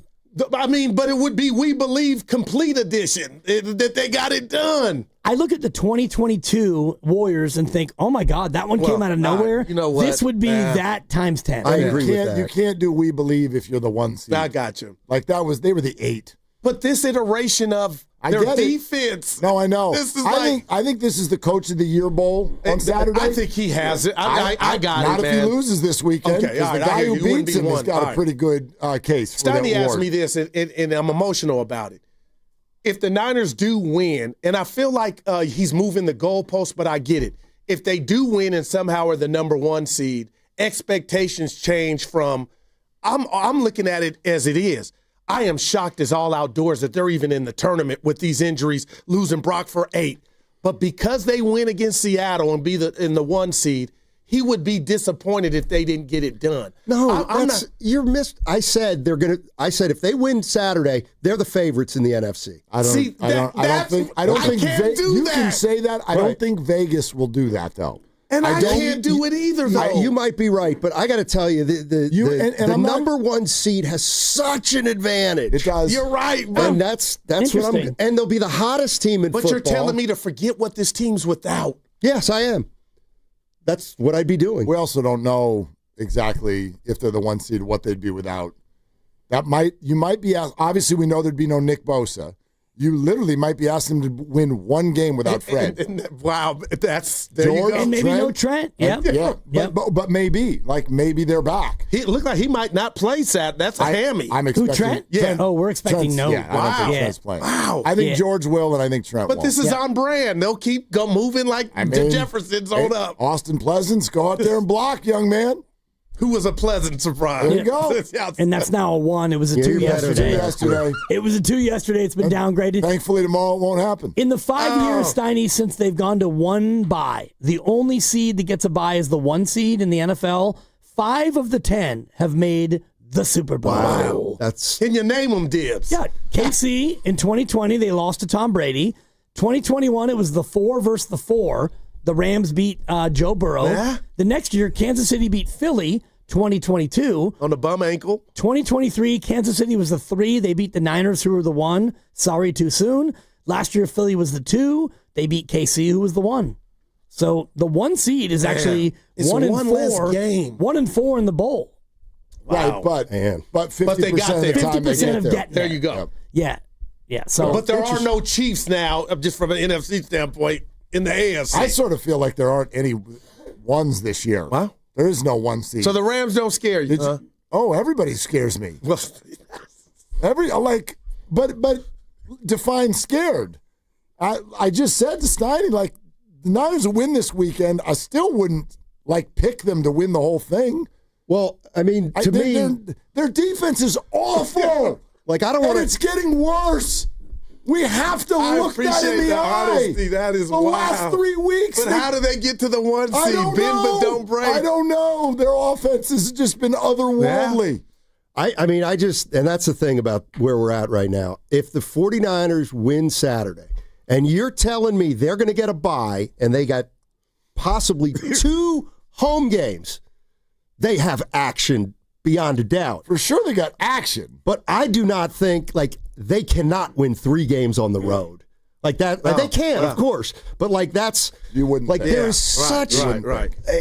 That's going to be... That's going to be really hard for this team.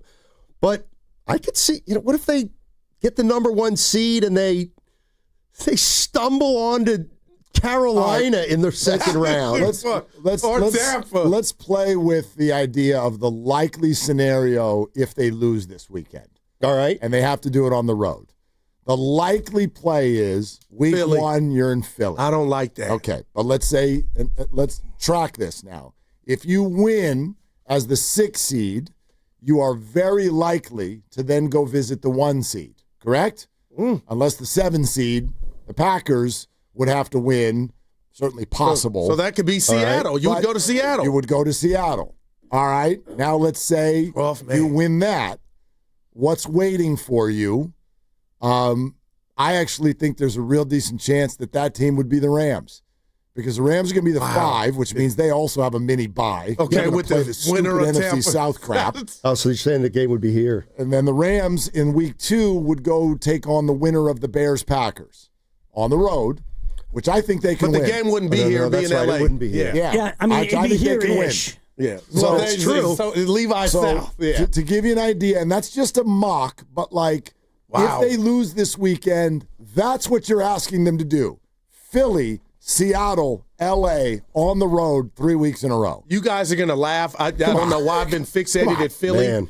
but they're so stale offensively, no motion. They just, you know where they are. Yeah. Hurts looks like it hurts for him to run, even when he goes to the ground. And I'm thinking, maybe this young Niner team, they got the names, but with this offense, they know where guys are going to be. Maybe Philly is a good matchup for the defense against that offense. But now the defense, they got some dudes. Right, especially when you're talking about guarding those 2 wide receivers who are awesome and But a tight they end. don't use them like open. that, though. No, but they might against a Niner team that cannot cover. They don't rush the passer. So now Jalen Hurts can just kind of sit back there, and even Caleb, who That's is why really scared of Caleb anybody. is really inaccurate, the most inaccurate quarterback in football, and he put up 38, right? No, 31. 31, fine. With some throws. Yeah. Stouty was like, those are tough. I went and watched it again. I'm like, you make that into touchdowns. There was some open people. Okay. Yeah. I think Caleb and some drops. I think Caleb's delivery is actually the least of his problems. Caleb doesn't see the field fully, but he's very good. He's very dynamic, but he did miss some. He missed. Some You giving things them that were action, the Bears, real quick? No. No? I'm not. I mean, the Bears, sure. You got to get They have action. turnovers. They got more action than Carolina. Oh, they got more action than Pittsburgh. What about Baltimore? Baltimore scares me because I just feel like at any moment they could re-become Baltimore. We know there's a good team sitting in there, but we're just waiting for Lamar to actually be healthy, and I don't know if he ever will be or if they'll even win. Have we seen the best of them or the healthiest version of themselves? I don't know. What if it's Baltimore against the Niners? And so that means Lamar Jackson will have won 3 playoff games by the time he gets there. And the Niners had no business being there with Purdy. And they can't rush the passer in the first place. Yeah. Where were you for that Super Bowl when they got to the 12, 11-yard line? The Beyonce in New Orleans. Bowl? Yeah, the Beyonce. Where were you? Friend's house. Where were you, Dibs? I was actually at the game. Greg at the, Roman, what are you doing? Super Bowl, but I mean, they had no business even being in that game. They came back. They came all the way back. Lights went out. Yeah, I think I was at my buddy Dewan's house out there in Oakland. Redman? Yeah, the bread man. Yeah. Rest in peace. Yeah. All right. That was like the first time that Niner fans had ever experienced a Super Bowl loss. What? Cap made 3 throws that were just. it was an awful feeling. Love you, Cap. Yeah. All right, well, you guys bring it home. Do you have Steve Kerr today? We do. Yeah. We have nice. Steve Kerr. We have Greg Cosell. We have Nick Friedel. Nicky. All of them today. Oh, you shoehorned Cosell in on a Tuesday. Nice. Real quick. New Year's Eve, Cosell. Who's all going to his crib? I'll see you tomorrow, Mark. Yeah, I'll be there. Mark, I'll see you tomorrow. Will you be there? Yeah. I don't like the word might. If you're there, something went wrong on 95.7 The Game. Are they the smartest show in the Bay Area? You guys are an intellectual feast for the smart sports fan in the Bay Area. Wow. You're pretty much the smartest guys on the radio. I agree. Good Lord, how big is your ego? Are they the funniest show in the Bay Area? Give it a laugh. Come on. You're a funny guy. Come on. Give me a laugh. You are funny, dude. Hit that S again. Are they the coolest show in the Bay Area? And no white boys. They're cool. That's what people are saying. You guys are phenomenal. This is one of the most perfect ways that I could end my day, getting a chance to talk to Mr. Mark and Dan, We'll let you be the judge. Oh. All I know is it's a couple of Bay Area boys talking sports. I know nothing. Thanks. It's Willard and Dibs on 95.7 The Game. All right, let's go. Let's go 2025. Listen to me, Dibs. You got to give it everything you got. Everything you have. What? Every little piece of what you got. What are you talking about, Mark? Goes into these next 4 hours. Anything that is left in your 2025 orange, you squeeze it. Well, today. Let me just say this to you and the listeners at large. We're going to make picks today. And if you're not listening and you're not fading, then you are taking money out of your pocket and you are burning it because your boy Dibberclaws, I give a lot of gifts, but the gift I will give today is the gift of found money because I'm beyond cold as ice. You're colder than the weather outside today. I'm colder than a witch's hip. Oof. As we, that's not really the expression, Grandy. You don't even know what it is, but I'm going to go with that. Grandy actually hit me with a cold as ice, and I responded with permafrost. You went with a north of a touchdown favorite last night and lost the game outright. Yeah. Outright. So I'll give you a pick. That's 5 in a Thank row. you, Randy. Yeah. You're never there with the ding when I get them right. Which, Well, sometimes he that's is. fine, rarely. Yeah. Man, it's hitting harder. 4 was unnecessary. Well, how many picks are you doing today? I'll do Saturday night, Okay. Niners. And I'll do Sunday night. And that's it. There is no Monday night. Right. Okay. And then right. get ready for the playoffs, where last year I was hot. You lost them all until the Super Bowl. Almost. How about some accuracy? See? I didn't lose them No, all. you did. Almost. You almost lost them all. I'm rounding up. Yeah. I was 2-12 heading into the bowl. And then you won that. So that's 3. That's Exactly. almost all of that. So yeah. if you like to gamble, stay tuned because Who doesn't your like to boy- gamble? I mean, I sure do.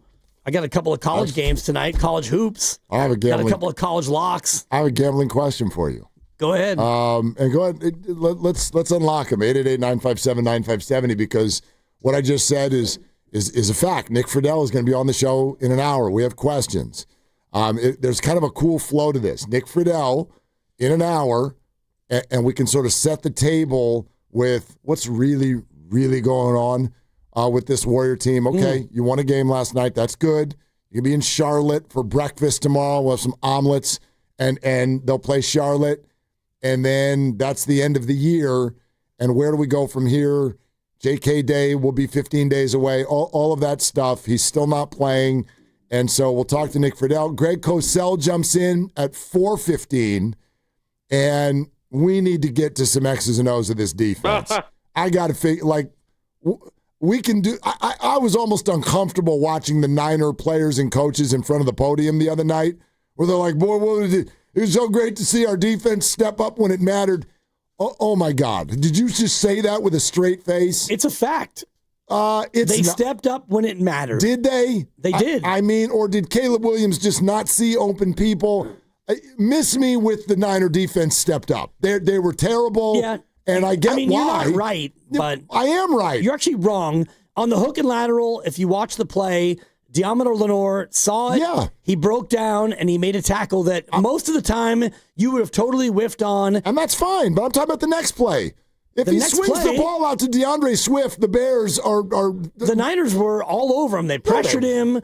Like Huff almost had the sack. He pressured him. He stepped out of it. That's well after the swing route to the left. That if Caleb but they didn't execute it. Yes, so. correct. That's on the Bears. But it's not like he was a wide open walk-in touchdown. Wide open walk-in touchdown. I disagree. But anyway, whatever. Look, bottom did they line score? is they did not. They did not. And I'm over here celebrating. But let's not be like Niner defense. Like, come on. They stepped up when it mattered most. Phillip Rivers torched them. Like, we're about to do the playoffs. Seattle's on the way. Let's have a real conversation, because they do, Dibs. They look like they're getting worse. They look like they're getting worse, and even the metrics will say so. So that's all. We have questions, and then Steve Kerr is going to be on at 5. Nice. And we have questions. Who doesn't? Right. So here's my question for you. I don't care. No, well, you're going to have to care. And I think he does care about us, or else he wouldn't do this. He cares about you. He doesn't have to do this, by the way. Nope. I wonder if our listeners know that. I haven't given that any thought. That's not a contract. It's not. Steve and the Warriors do this because that's who the Warriors are. So anyway, do you play blackjack? Sometimes. I don't like blackjack. Why not? Because you are ultimately beholden to other people's decisions. That's true. No matter where you are. Like if it's me against a dealer, I'd be more interested in it, but You can find that. Yes, I don't like losing. I don't like playing. I don't like getting cards and, like, for example, if the dealer has a 7 and I get dealt a 15, it's like, okay, you're supposed to hit that. You are. That's correct. Right. And I get a 7 and now I have 22 and they pull the other card and they have a 9, 16. Oh, you should have stayed. Ha ha ha. But you go by the book and you play by the book and you lose, and that pisses me off. You know what I like? What? I like betting on South Carolina State tonight in basketball, getting 44.5. And you could lose that too. Against Tennessee. Yes, but I have no control. If I am playing blackjack, I have control over whether or not I hit or stay. You don't want to be mad at yourself. Right. And so, like, when I bet on college basketball, and there's a couple games I like today, including St. Mary's giving 18.5 against Pepperdine, if St. Mary's doesn't cover, well, that's not on me. I analyzed it. I made a bet. and whatever happens, happens. See, that's funny. I don't like to be a part of what goes on. And blackjack is that to me in a nutshell. It's an interesting answer. I think that's actually just kind of mental gymnastics, though, because it is the same thing. You are analyzing a scenario. Really not. Well, I feel it is. That's just the way I look at it. I can straight up coin flip a game and go, oh, heads, I'll take this. Right, but it's a coin flip of a yes or no, hit or stay on the blackjack card. So but there are odds, and there is there is the right thing to do. And if the dealer has a 6 showing, well, I mean, you stay almost all the time. But what I'm saying is there's a right answer and a wrong answer to every bet that you place, and you don't know ahead of time no doubt. if you've got the right answer. Here's the reason I asked. You laid that out perfectly. Perfectly. Thank you. Which is to say that often when handed a hand in blackjack, you are told, you don't have to do this, but you'll hear, if you ever sit at a blackjack table, people will refer to what's called the book. Yep. And in fact, you can even ask the dealer. You're sitting there what should I do? With a 16 and they've got a king face up. And you could say, what should I do? And a smart dealer does not want to put their own name on it because then they know that their drunk customers will get mad at them if they're wrong. The way they will answer this is they will say, the book says. And that's telling you what the odds are telling you to do. And you should hit that, right? Yes, 16 against the king. The book says you should hit. And that's their way of saying there's a little odds book. It's no different than analytics. Should we go for 2? Yep. The book says you should XYZ. Here's why this is on my mind today. At the trade deadline for the 49ers, the book said, don't go all in and go get a pass rusher. That's a bad bet. That's a bad bet. Today, it feels like they played the book, and the book was kind of wrong. In other words, you played, it played out exactly like you just said it. You got a 15. The dealer's got a 7. I'm supposed to hit. Yep. Turns out underneath that 7, the dealer had a 6. And things kind of turned the way of the player. Yep. But the player didn't know that. And should the player have known that? Grandy texted us earlier today and said, I'm pissed. Yeah. I'm pissed that they didn't do more at the deadline because now they're sitting here with a shot at the 1 seed. And people are like, Dude, you should have gotten, because remember the whole thing was we don't want to mortgage everything just for this year. But now this year feels like a thing. And I guess that's my question, because it is a cherry pick kind of an opinion. Totally.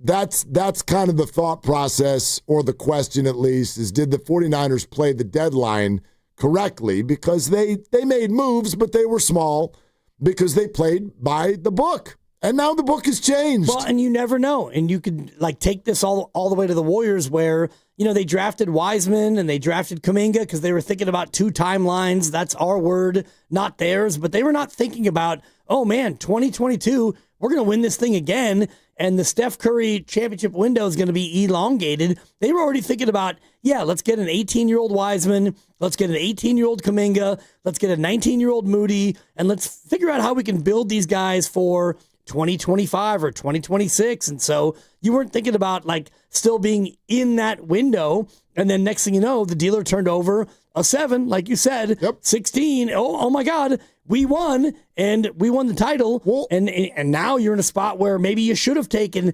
Halliburton or Şengün or, whatever you should have done. You didn't because you were of a different mindset. Right. And that's tough because now we're going back how many years? And we're asking the Warriors to pick players that clearly the whole league had not evaluated as this good, proper no doubt. for that. I mean, to me, that's baked into every draft, right? It doesn't go in order. The good players, they don't go in order. The 49ers have a star quarterback who went in the last pick in the draft. So I don't get, you can be bummed about that. I think some bad picks are worse than others. You know what I mean? Trey Lance, for example, was worse than James Wiseman. Why? Because the Niners actually gave up 3 drafts for that pick. So they're not all the same. But think about that idea of the dealer having a 7 and then flipping over a 6. That's a big break that fell your way. You can't really know that was coming. And so think about what has happened for the 49ers. And I'll just think of a few things. Micah Parsons got hurt. Yep. How'd the Packers defense look last weekend? Not great. Derrick Henry's still running. Matt Stafford. Daniel Jones got hurt. Daniel you Jones got Phillip hurt. Rivers. Exactly. But even just think of the landscape of the NFC. If we go back 7 weeks, the Bucs looked formidable. Now they can't beat anybody. Matt Stafford was bad last night. He's throwing picks. Yep. He's throwing inaccurate balls. I don't know if that receiver was supposed to break out toward the sideline earlier. Were you watching at the end of the game? Yeah. Okay, when the Rams are down by 3? I don't even remember that. I don't even know if I've heard of that receiver. He's like their 5th or 6th receiver. But he was by himself.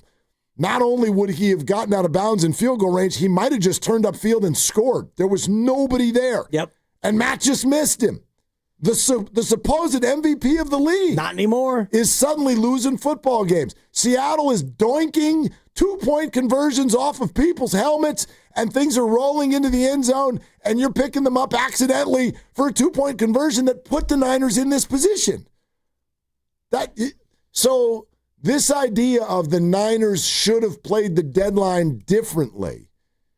I mean, look, you remember our conversations. Back at that time, I wanted the Niners to be just a little bit more aggressive than they were, and I don't know what was available. But even I can look at it and go, that was the wrong analytics play at the time. At the time, exactly.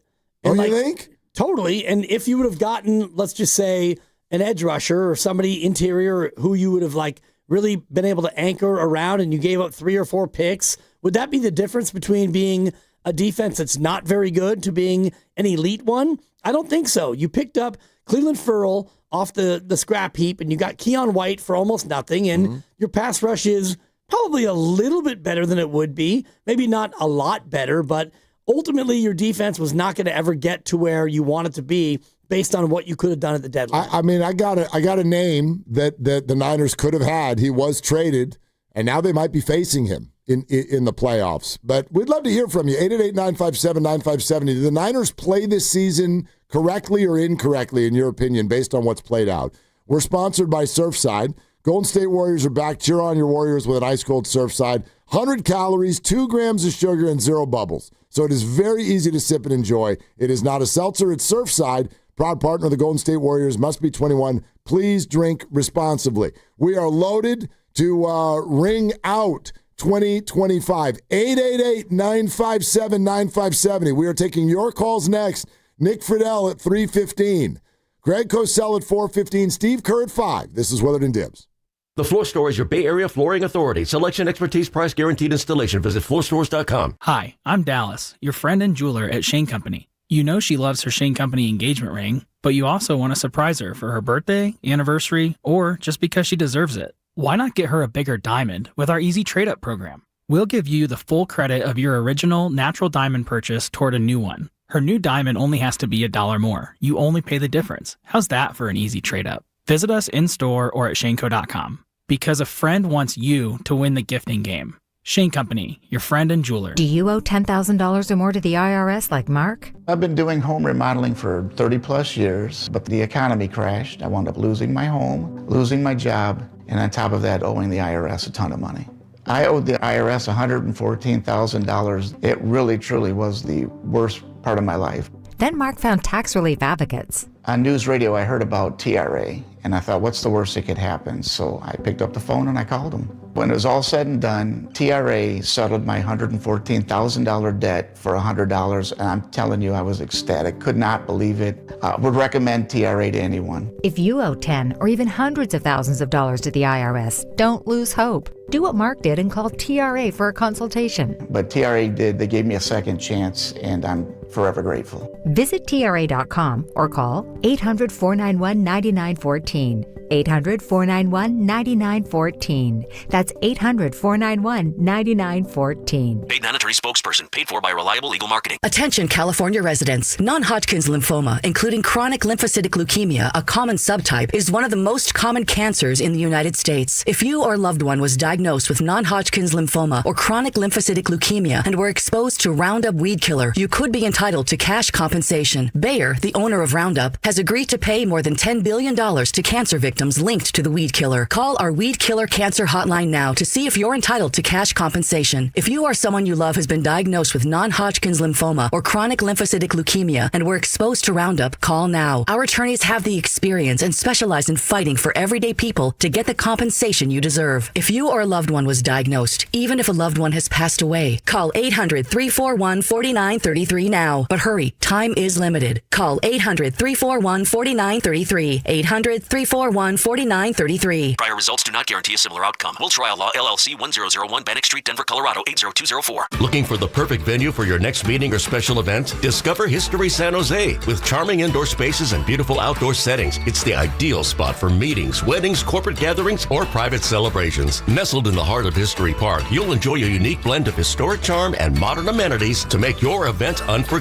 Plus, our spacious grounds offer the perfect backdrop for photos, dining, and more. Reserve your day today at History San Jose. Visit historysanjose.org or call now to book your one-of-a-kind experience. Tune in to 95.7 The Game for Warriors Live, 60 minutes before tip-off. Every Warriors game throughout the season as we get ready for the action. Presented by Xfinity, your home court advantage. Brought to you by Xfinity. Watch all your favorite teams all in one place. Xfinity. Imagine that. What's up, everybody? I'm Nick Costos, and watching sports isn't a hobby, it's a lifestyle. And my show is not a job, it's a passion. From the NFL playoffs to the NBA and everything in between, celebrate sports with me every day on You Better You Bet from 9 a.m. to noon Eastern. Download the Odyssey app now and listen to Westwood One Sports from anywhere. It's You Better You Bet with me, Nick Costos, live and interactive Monday through Friday, 9 a.m. to noon Eastern, presented by BetMGM.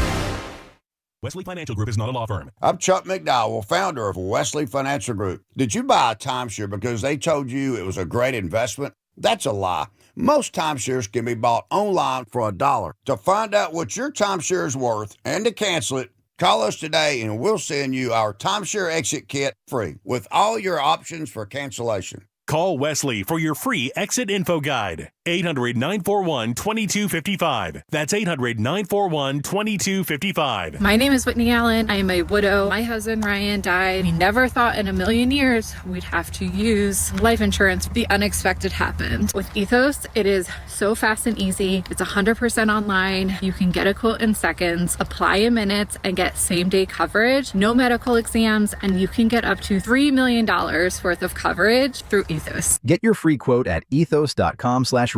That's ethos.com/radio. Time spent on application may vary. Online health questions required. Welcome back to Winter Hack Radio, the place for clever hacks to survive the season. Icy driveway? Well, try spreading sand or birdseed to help with traction. Snowy puppy paws? Well, grab a whisk, brush it off, done. Catch COVID-19? Well, just get... Actually, there's no hack for COVID-19. But if you test positive, prescription medications for COVID exist. Ask your doctor if they're right for you. Visit PfizerForAll.com to learn more. Sponsored by Pfizer.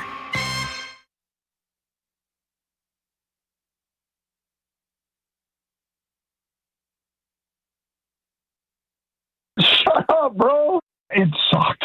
It's a quality problem. Now, back to Dillard and Wibbs on 95.7 The Game. It's the damn biggest game of the year Saturday. It's a big game, yeah. Although I have a problem with this copy. What's wrong? Well, it's not the biggest game of the year. It's the first game of the year. How the hell do we know what the hell's going to happen in 2026? Right.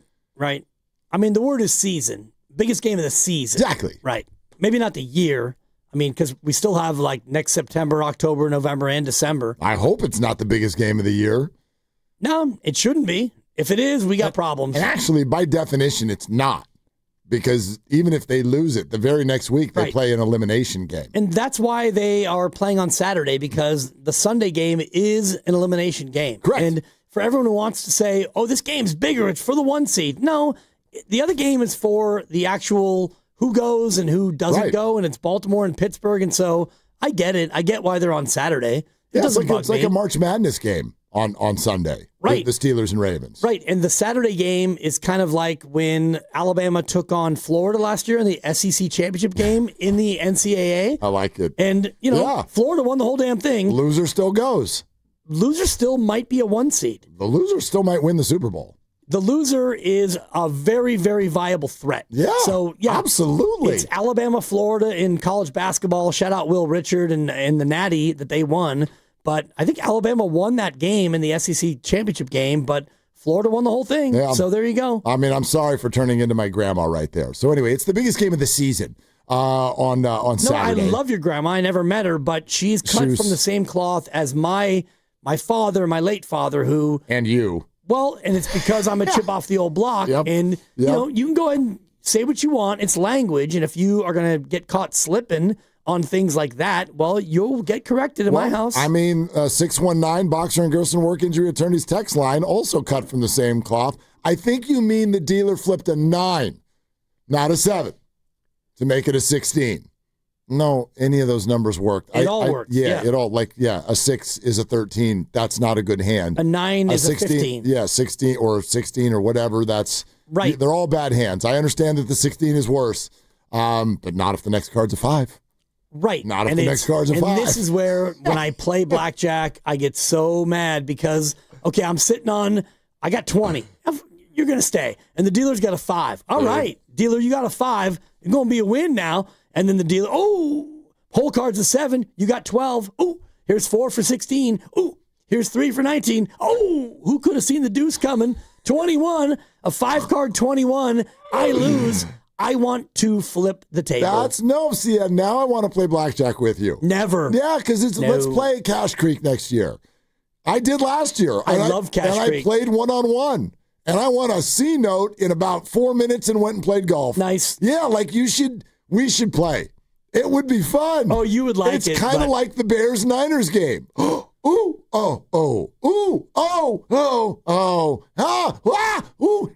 That's what you do. The whole time. It's great.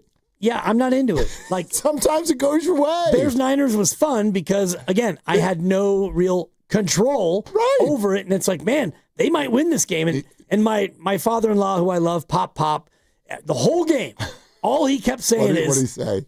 That pick six going to come back to haunt him.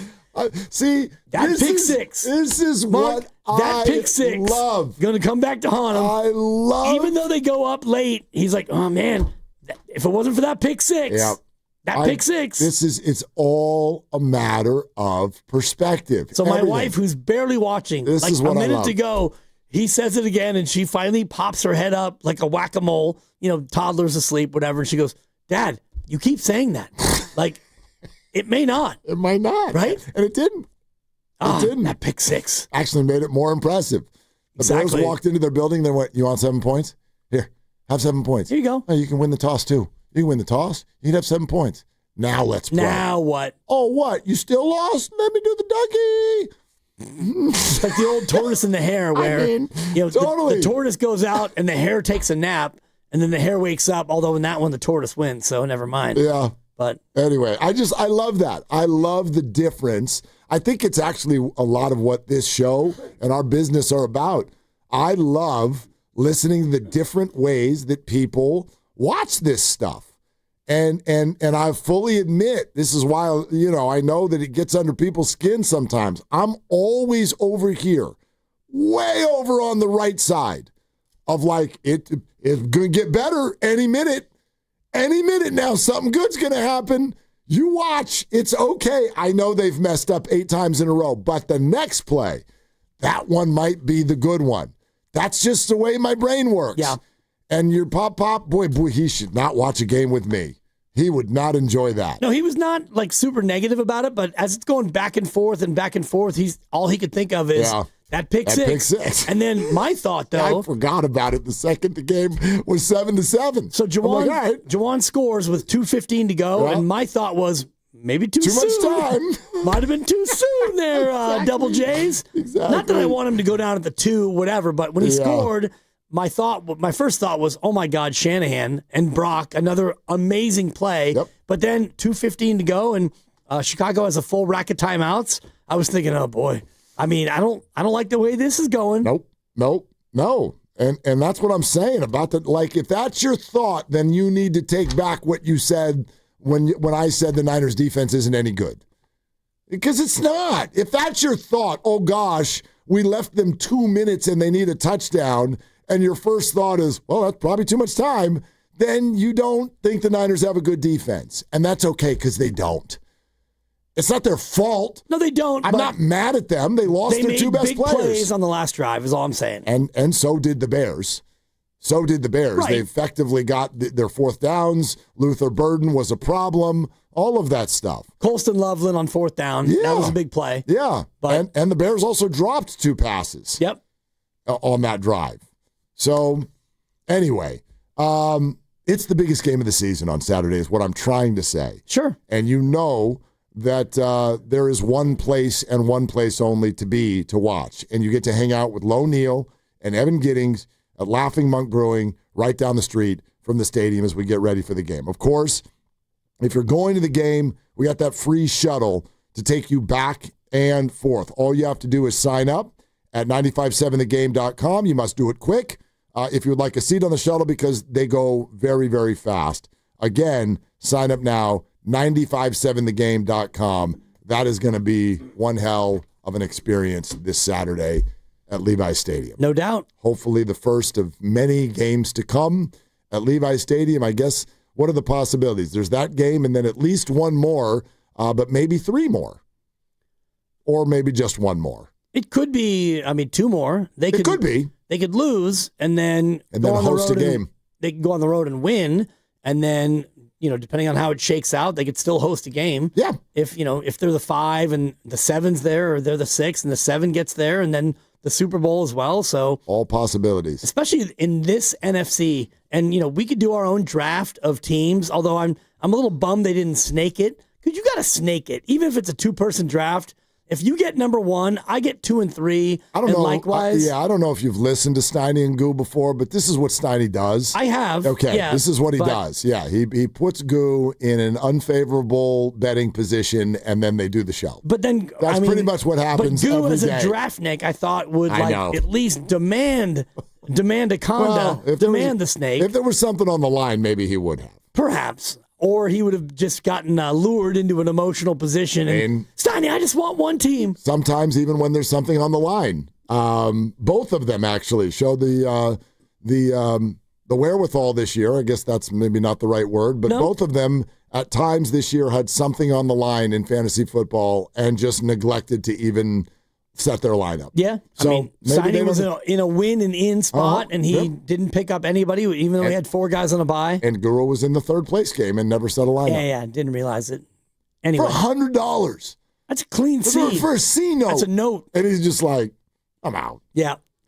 That's when you know someone's got that FU money. I set my lineup in a 5th. Shut up! I set my lineup in a 5th place game against Ken, knowing full well that it doesn't matter, and B, he doesn't care, because I wanted to be able to say I took 5th as opposed to 6th. Yeah, and I did. That stuff, and that's fine if Your you do. face, Ken. I already told you that my mom did this. I told you that story, right? Yeah. That my mom waited until everyone was done celebrating the Niners, and then went, by the way, I just want to let you know that we beat you. I'm like, for what? What we were playing? I didn't even know we were playing. Nothing on the line. Oh, we beat you. Not 5, not 6, not 7. And for you, did you do anything in your 5 leagues? No. I mean playoffs. I had a few playoff runs. No finals I berth? did not make the finals in any of them. It's very, very unfortunate. But it did allow me to put full focus on that 49er game. That's great. Yeah. I got one huge, huge fantasy win. Oh, what was it? Grandy lost. Oh, don't do that. That's mean. Yeah. I did that. Why? I felt that. That's our guy. Mark Grandy puts his effort into this show every day. And every day. I love him and I reward him for that. Doesn't mean I have to root for him. Does he reward you for that, Grandy? I mean, just because you got him I got him a Christmas gift. Yeah. Yeah. You know? That's a reward. Yeah. Exactly. And I don't know. There was a handwritten card as well, expressing my admiration. I didn't do that. I did a digital written card. Yeah. It was nice, James. I appreciated it. Yeah, you too, Willard. Thank you. And, there's a drop in there about my feelings for Grandy. What place did you finish in?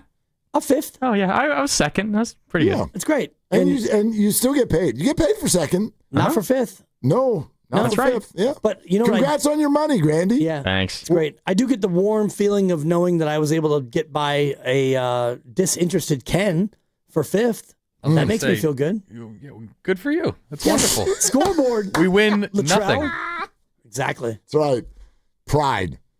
If you wrap your pride into something like that. I compete until the echo of the whistle. Yeah, I'm pretty sure the whistle had already blown. I mean, when I lost to Chickering. Like a Seahawks 2-point conversion. I don't want to dwell on this too much, but I lose to Chickering, and he draws Guru in the semis. It's like, oh, my God. I was in the soft half of the bracket and couldn't get it done. You got to be happy for other people when good stuff happens. I'm happy for Carter. Yeah. And I'm happy for me because Grandy lost. Okay. So there you go. Yeah, great. I don't love Mark Grandy, but I respect him. It doesn't sound like it. That's the draw. No, I do respect him. Oh, anyway. All right. Sure. Nick Friedel is going to join us in a half hour. It sounds like people. I don't understand the cadence of this. Is it a day? Is it a day of the week? Is a certain number of DNPs where everybody gets emotional again about the Warrior rotations and DNPs and things like that? So anyway, I don't want to dive into it yet. We got plenty of time. Nick Friedel is going to come on at 3:15. I think that there might be there's something going on. And way bigger than Kaminga. And that's maybe why. There's something going on in this locker room. The Kaminga piece, I saw something earlier because I was listening to Steiny and Goon. It's like, oh, more Kaminga? And so I had to look it up. Like, did something happen? And no, they just the Kings again. Renewed interest in, maybe it's not renewed, whatever it is. Yeah. But here we are, and we are now 16 days away from JK Day. And, we're getting closer to where something's going to happen. And, Friedel will tell us today, Jan 15 does not mean that's when it happens, but that's when it can happen. Yeah. And I think you're right about something going on in the locker room. Something going on. Yeah, and we'll talk to Steve today at 5, and he won't say, like, yeah, guys, this is what's going on. But there's something going on. Like, the vets are feeling either pressure or frustration. The young guys, I think, are feeling like, what are we even doing? Like, I just think the clues are there. I don't know what it is.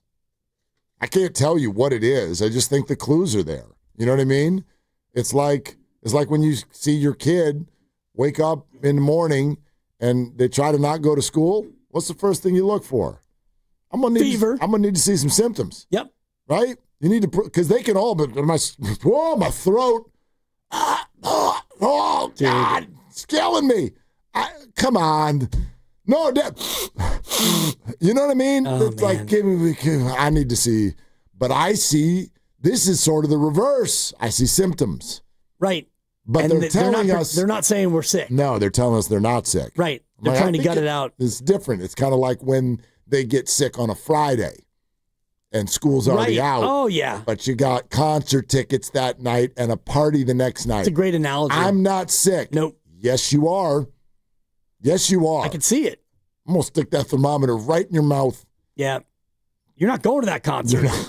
You're sick. Right. I think the Warriors have a fever. I think you're right. Yeah. So, anyway. And whether or not they're telling the truth, something that developed over the holidays in our house is our almost 3.5-year-old.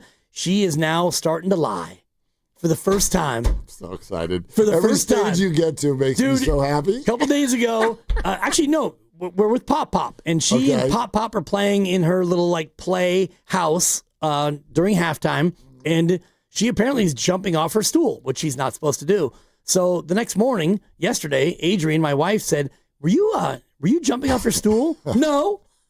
And Adrian says, "Pop was in there, and he said you were jumping off the stool. Were you jumping off the stool?" No.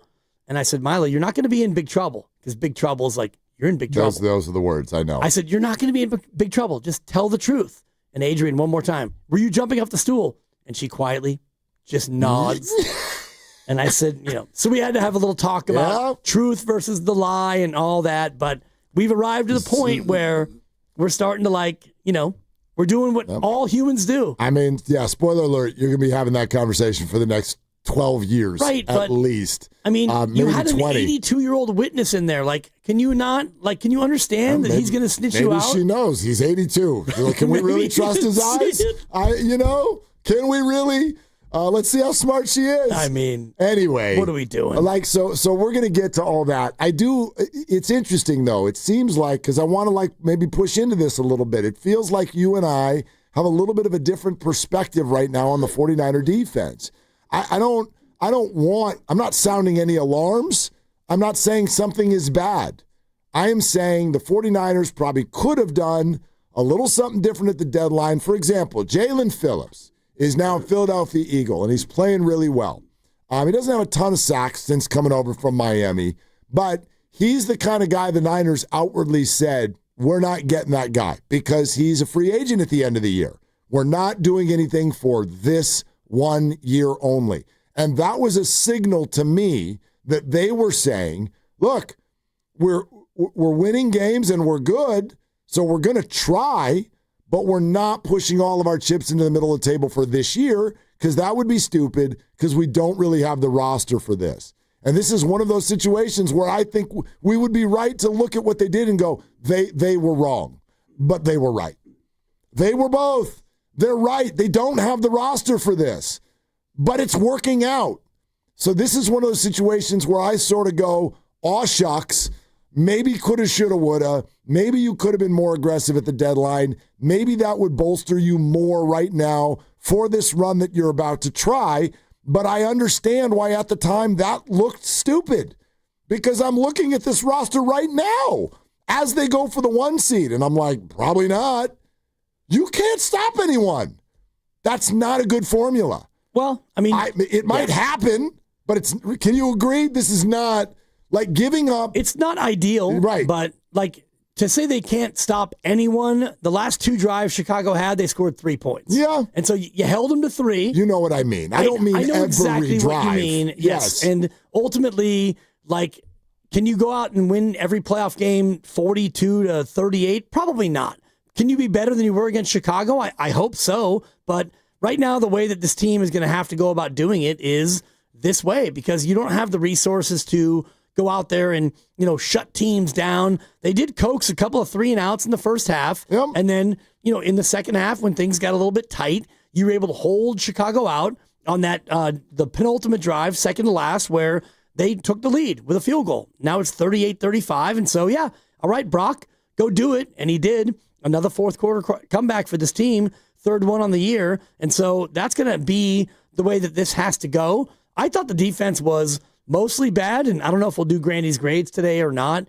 And, for me, like the majority of the defensive units get D's or worse, but when you needed to make a play, they made some plays. Understand, and D. Winters with the pick 6 against Rivers, I get it. If what you're saying is the way the Niners are going to have to go about this is almost just like you're going to have to make 2, 3, 4 plays per game. You're going to give up some points. You have to make 2, 3, 4 sort of game-changing type plays each time you go out there, and then let's hope that we can do it. Okay, I can accept that. You did. You were better in the second half against the Colts. Their quarterback has a grandchild. And in the first half, he was cutting you. He was absolutely hitting wide open receivers. Don't forget the seeds of something problematic were being planted against Tennessee. Like, you had a big lead, and Tennessee is so bad that you were never worried about it, but Cam Ward was moving the ball. Yep. He didn't move the ball against anybody else. He was moving the ball, and they scored 24 points. Now, go back before the bye. There was the Arizona game, which same thing as the Tennessee game. You had such a big lead it didn't matter, but Jacoby Brissett is just moving the ball and completing passes. And then there was a 2-week stretch where you're like, oh, maybe the Niner defense is starting to grow up a little bit. Carolina. They won the Carolina game on a terrible night for Brock. And then, you played Shedeur Sanders in his first ever start. Yep. And it's cold. There's a wintry mix and all of that. And it's Cleveland. And I thought, you played a really mature game on offense. But that game was what? It was super tight at halftime. And you hold the Browns to what, 8 points. And then you go into the bye. Nothing in the second half. Yeah. And then you go to the bye and you've come back and you have not really stopped people since. Well, I mean, you were up against Tennessee 31-10. Yeah. And they scored twice late. Why? Whatever. Who cares? I mean, it was 31-10. That game was over. So, yeah, Cam Ward moved it and scored 2 more times. That game was never really in doubt. And against Indy, they only got 10 points in the second half. Same thing. And I look at this game again. a couple of days ago where Chicago put up, 24 in the first half, and they got 14. Or they had 21 in the first half, and then they got 17 more, which is more than you'd like to allow. But the last 2 drives, you held them with a couple of great defensive plays, and then they got down to the 2 and 4 seconds left, and you got the job done. Yeah. No, I watched. I got it. No, I get it. But I also the larger view is not a good. If you want to rank the 14 defenses as we go into the playoffs, this defense might be 13th of the 14. Might be 14th. Might be. I mean, Buffalo's defense, this defense. I don't even know who all is going to be in there, but we can look at that. Yeah. And Greg Cosell, 415. I really can't wait to talk to him about this Niner defense. And then obviously the greatest quarterback of all time, Brock Purdy, too. We'll talk about that. There you go. Your words, Greg, not mine. We're brought to you by Fremont Bank. Here for you, here for good. We're sponsored by Bay Area Fast Track. Nick Friedel is in 20 minutes. So we'll set the table with a little bit of the Warrior frustration, even though they're coming off of a win. 888-957-9570 is the number. What do you want to get off of your Warriors' chest? We'll take a quick few phone calls on that right now. It's Willard and Dibbs. On January 1st, tolls will go up on all bridges except the Golden Gate. These funds will be used to maintain and rehabilitate the Bay Area's 7 state-owned bridges. Learn more at bayareafasttrack.org. I know that hiring can be challenging. You sort through tons of resumes and you get too many so-so applicants. You're just waiting for someone to match your role perfectly. Well, now, there's a place where you can meet them fast. ZipRecruiter. Need to hire right away. Start your search for strong candidates. The right fit awaits. Build your team. Build it sooner. Meet your match on ZipRecruiter. Just head to ZipRecruiter.com/free right now to try it for free. And you're on your way to meeting your match. 4 out of 5 employers who post on ZipRecruiter get a quality candidate within the first day. So try it now. Go to ZipRecruiter.com/free. Once again, that's ZipRecruiter.com/free. Meet your match on ZipRecruiter. Try it free. If you're one of the millions of Americans behind on your taxes, if you're afraid to open your mail because IRS collection letters could be coming, listen carefully. The IRS is cracking down, taking paychecks, freezing bank accounts, revoking passports. That's a fact. But here's what most people don't know. There are official tax relief programs designed to help struggling taxpayers. Programs that could save you thousands if you qualify. No one knows these programs better than the experts at Optima Tax Relief. Optima's award-winning team will fight to protect your paycheck, your passport, and your property. Their tax attorneys and licensed tax professionals will work tirelessly to get you the best deal possible with the IRS. Every day, penalties and interest keep piling up, so don't wait. Call Optima now for a free consultation. Call 800-568-6533. 800-568-6533. 800-568-6533. Optima Tax Relief. Some restrictions apply. For complete details, please visit OptimaTaxRelief.com. Tune in for the Ghost Report on Fridays during the Morning Roast with Spadoni and Jasky. Brought to you by Ghostwood Kitchen, your neighborhood brew pub on Main Street in Redwood City, where we are talking about who's scaring the competition this week. All guests on 95.7 The Game appear on the River Islands guest line. Dub Nation, this is Jimmy Butler, and you never know when I'll be on the River Islands guest line. Dub Nation, this is Steph Curry, and you never know when I'll be on the River Islands guest line. So make sure to keep it locked on 95.7 The Game. River Islands in Lathrop is the best-selling master plan community in all of Northern California, with its lakes, parks, trails, and collection of new home neighborhoods. The good life can be your life. Isn't it time for you to discover the islands? 1-877 Cards for Kids. KARS Cards for Kids. Hurry! It's our last chance to donate for 2025. Donate your card today. 1-877 Cars for Kids. KARS Cars for Kids. 1-877 Cars for Kids. Donate your car today. Ready to get rid of that old car? Donate it to Cars for Kids. Call 1-877-CARS-FOR-KIDS to reach a friendly live agent. Donation's super easy, and your car can be picked up as soon as tomorrow. Call us now, 1-877-CARS-FOR-KIDS. That's Cars with a K to donate your car today. 1-877 Cars for Kids. Donate your car today. Hurry! It's your last chance to donate for 2025. Last chance! Donate now for a 2025 tax deduction. I'm Bob Burke, founder and chairman of Burke America Parts Group, a family of brands that includes RepairClinic.com, an appliance and HVAC parts solution company that's grown into an international brand. Before AmericanEagle.com, we partially launched a new technology platform developed by another firm. American Eagle helped take our technology to a whole new level with digital marketing, software development, and business insights into our key markets, appliances, HVAC, and outdoor power equipment, and did so both on time and on budget. AmericanEagle.com has the resources, experience, and talent needed to produce solutions. Our new technology platform, developed by AmericanEagle.com, has produced tremendous results with higher traffic, conversion, engagement, and online revenue. If you have any home repairs you need to take care of, check us out at RepairClinic.com.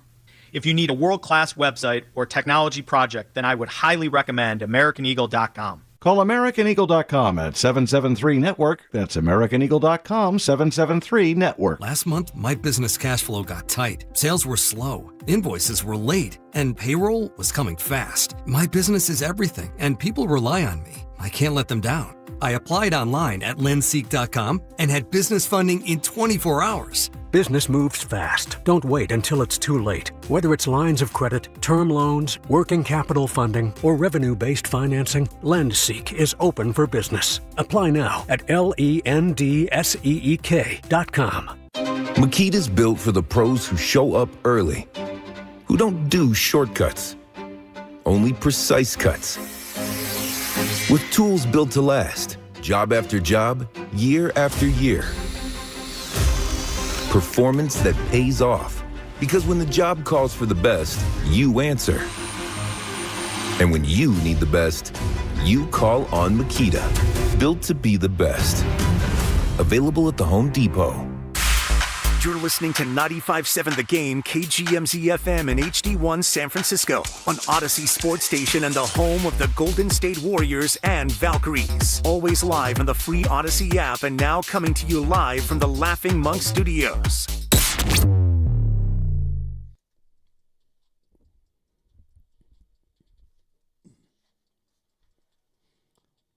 Work on your material. Now, back to Dillard and Wibbs on 95.7 The Game. Nick Friedel, 13 minutes away. Can't wait. I can't put my finger on it yet. I'm going to see if Nick can help us. On what's wrong? Marvin Gaye, what's going on? Oh, brother. Anytime, I guess this is more than just sports, but when you see something and you're like, this should be working better than what it is. Yeah. Go back to the Warriors. I'm not good with the years. Just a few years ago when they lost, when they beat the Kings and lost to the Lakers. That would be 2023. Yeah. Okay. The year after the title. So three years ago. They go to Game Playoff 7. 2.5 years ago. Steph but 3 Curry seasons. says famously, either you're with me or you're not. Either get on the bus or go the blank away. He puts up a 50-piece in sack. Then you go to the Lakers and Lonnie Walker the fourth. Mm-hmm. Not 4, not 5, not 6. Yeah, 4. And he put it on you and you lost to the Lakers and yeah, that was it. That was it. Poole gone. Kaminga no longer a factor. Wiseman gone, and yeah, everything changed. And that year, we had something very rare happen, which was there was something going on behind the scenes, but it wasn't behind the scenes because somebody leaked a video. So when the Warriors couldn't win a road game, none of us were left to scratch our head and go, what is it that happens when this team goes on the road together? We weren't left to wonder because Draymond Green had punched Jordan Poole in the face and nobody liked each other. You'll never convince me otherwise. I don't want to hear about, actually, 2 guys went to lunch together. No, there was such tension, clearly, for Steph to even need to say that, get on my back or don't get on the bus or whatever. There was such tension they couldn't win a road game, and it eventually got to them, even though he's so great he was able to get them past the first round. Well, this year, it feels a little bit similar. It's not just about the road, because, like they're winning some road games here or there. Right. So I don't think it's that. I don't think it's like somebody just despises someone else or what have you. But something's wrong.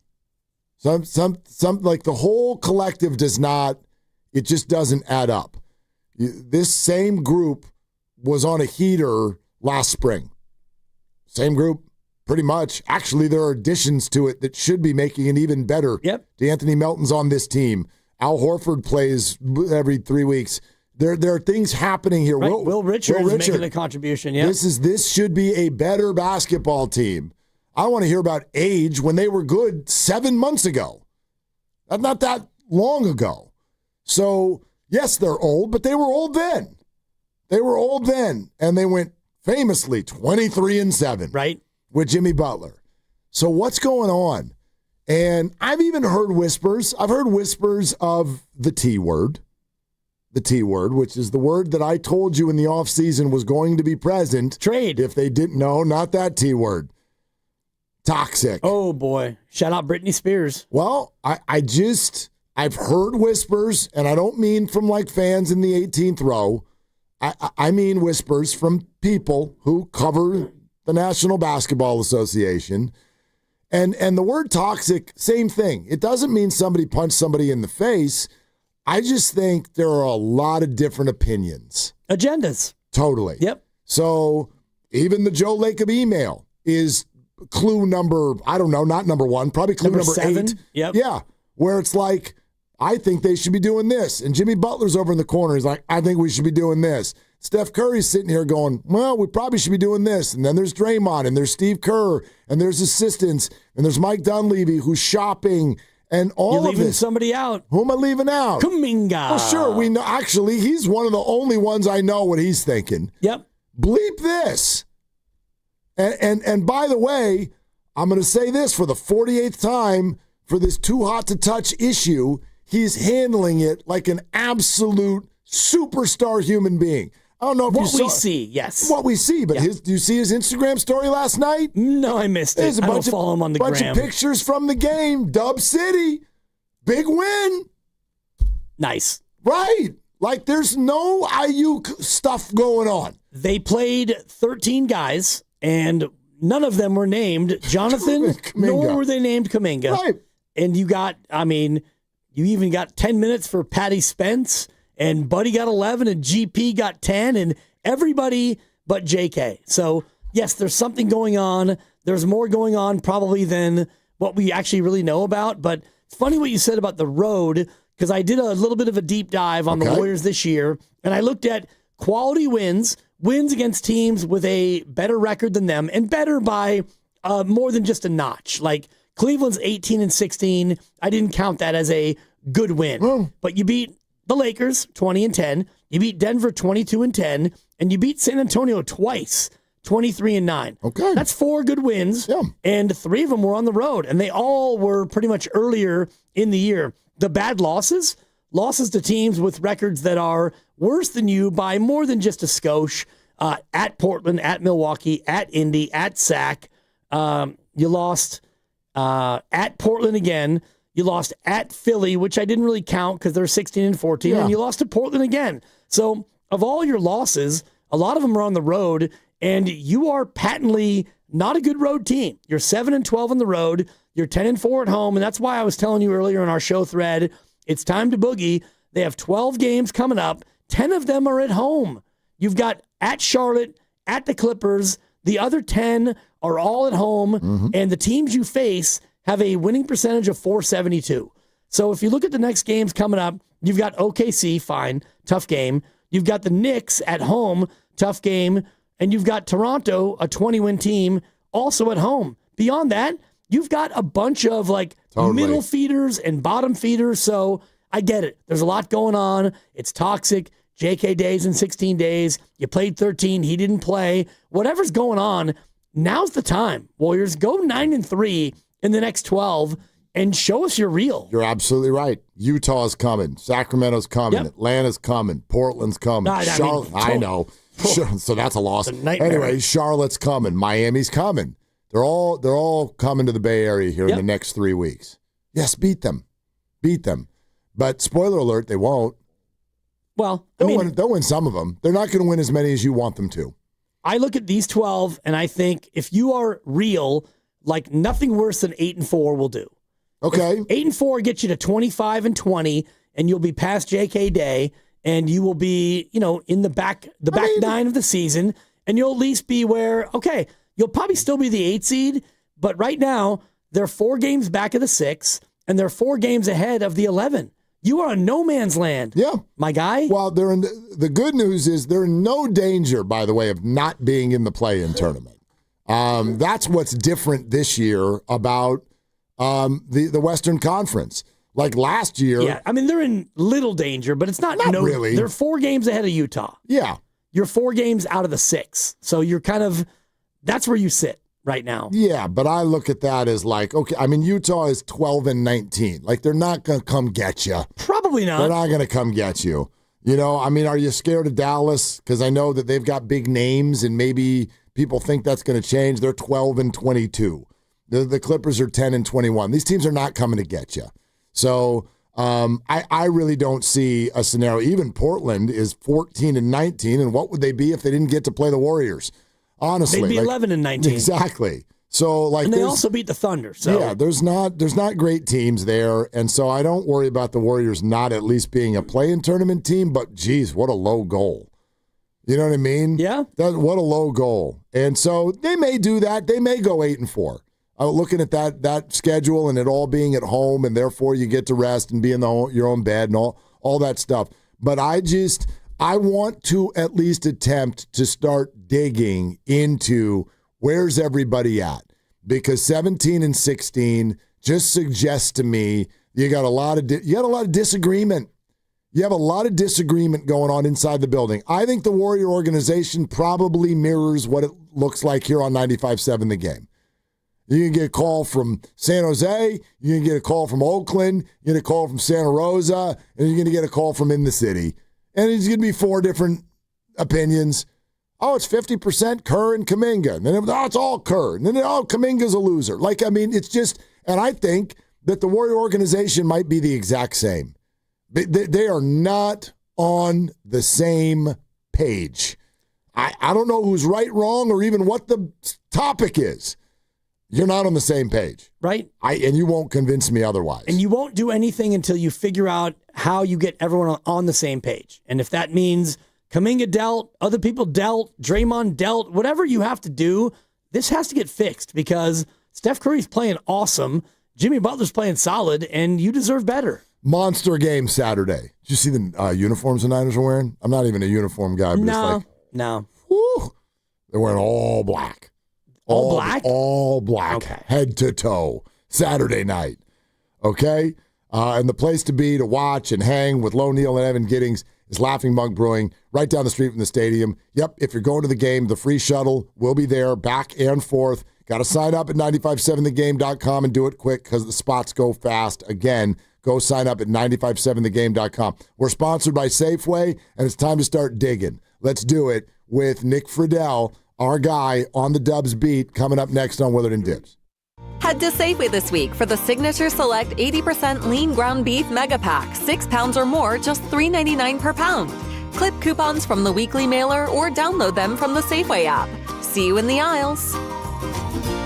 Thinking about selling your house but hesitant to move during the holidays? Imagine finalizing your sale now, enjoying the holidays, and move later. Call Wedgwood Homes to discuss your options. Do you want to downsize, relocate, or selling an inherited property? Does your house need repairs or updates? Wedgwood Homes buys homes as is. No repairs, no commissions, no hassle. Secure your future plans and move forward with a no-obligation, all-cash offer from Wedgwood Homes. Close in as little as 3 days Or enjoy the holiday season and move after the new year. Skip the stress of a traditional listing that can be slow and unpredictable. Lock in your sale now with a firm offer from Wedgwood Homes with no last-minute price drops like other cash buyers. Call 415-888-9432 for your no-obligation all-cash offer. 415-888-9432. 415-888-9432 or wedgwoodhomes.com, the Bay Area's trusted home buyer.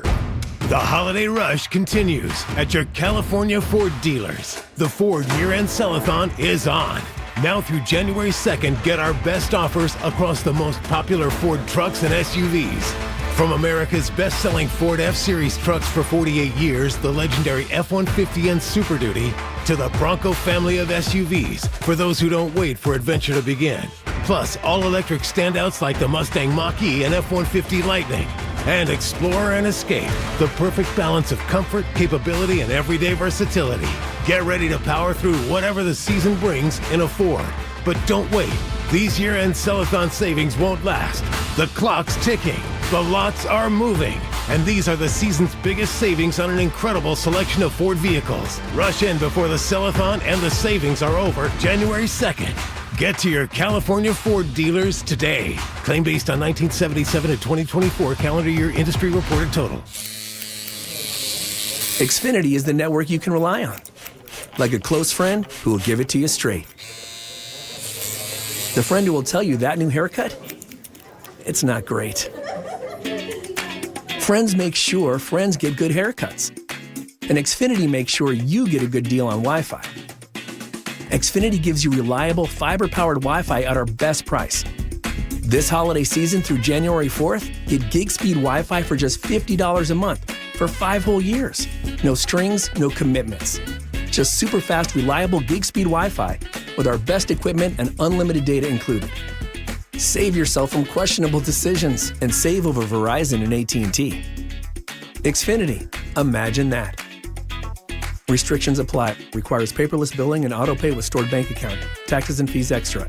Xfinity Internet powered by fiber and connected to premises by coaxial cable. Actual speeds vary. The following is an attorney advertisement. If you get sidelined by your workplace injury, the workers' compensation attorneys at Boxer and Gerson can help you get back in the game. Our team of skilled attorneys will fight by your side for the treatment and compensation you deserve. We care about justice for injured workers. That's what makes us Northern California's premier workers' comp law firm. Call Boxer and Gerson at 510-835-8870 or visit boxerlaw.com for a free consultation. Boxer and Gerson, your life is worth the fight. 95.7 The Game is proud to be introducing the inaugural Bay Area Host Committee Impact Awards presented by PNC Bank, celebrating those driving change in the Bay Area. We congratulate Lindsay Kaufman, founder and coach of Girls Unite and winner of the Sports Business Champion Award. That's really what I want, is to know that their story, their journey matters, and that they can, when they become a little older, carry the torch in different ways. Stay tuned this month as 95.7 The Game celebrates all of these prestigious Bay Area Host Committee Impact Award winners. We've all been there, sleepless nights, wondering if your business's security service is really protecting what matters. At Bay Alarm, we can put your security insecurities to bed. Our advanced technology and personalized support ensure you can rest easy knowing we're here for you. BayAlarm.com. Nationwide is so much more than a great insurance company. They're one of America's largest financial services companies. Like how I'm more than just Peyton Manning. I'm also motivating Manning. When I say insurance, you say financial services. Insurance. Financial services. Insurance. Financial services. Now, when I say nationwide, you say is both. Nationwide. Is both. Nationwide. Is both. For your insurance and financial needs, Nationwide is on your side. Nationwide Investment Services Corporation, member FINRA, Columbus, Ohio. It all comes down to this, folks. Yep, the entire season is on the line. But my throat has officially thrown in the towel. Sounds like you need Vicks VapoCool drops. Their max strength and vaporize sore throat pain. Whoa! These VapoCool drops hit fast! Speaking of fast, did you just see that play? Yeah, he vaporized that ball. That pun should have come with a penalty. Vaporize sore throat pain with Vicks VapoCool drops. Use as directed. Hey, it's Brian Baldinger. At the Home Depot, Makita tools are built for the pros who show up early, who don't do shortcuts, only precise cuts, who know the job's only done when it's done right. With tools built to last. job after job, year after year, performance that pays off. When the job calls for the best, call on Makita. Built to be the best, available at the Home Depot. How pros get more done.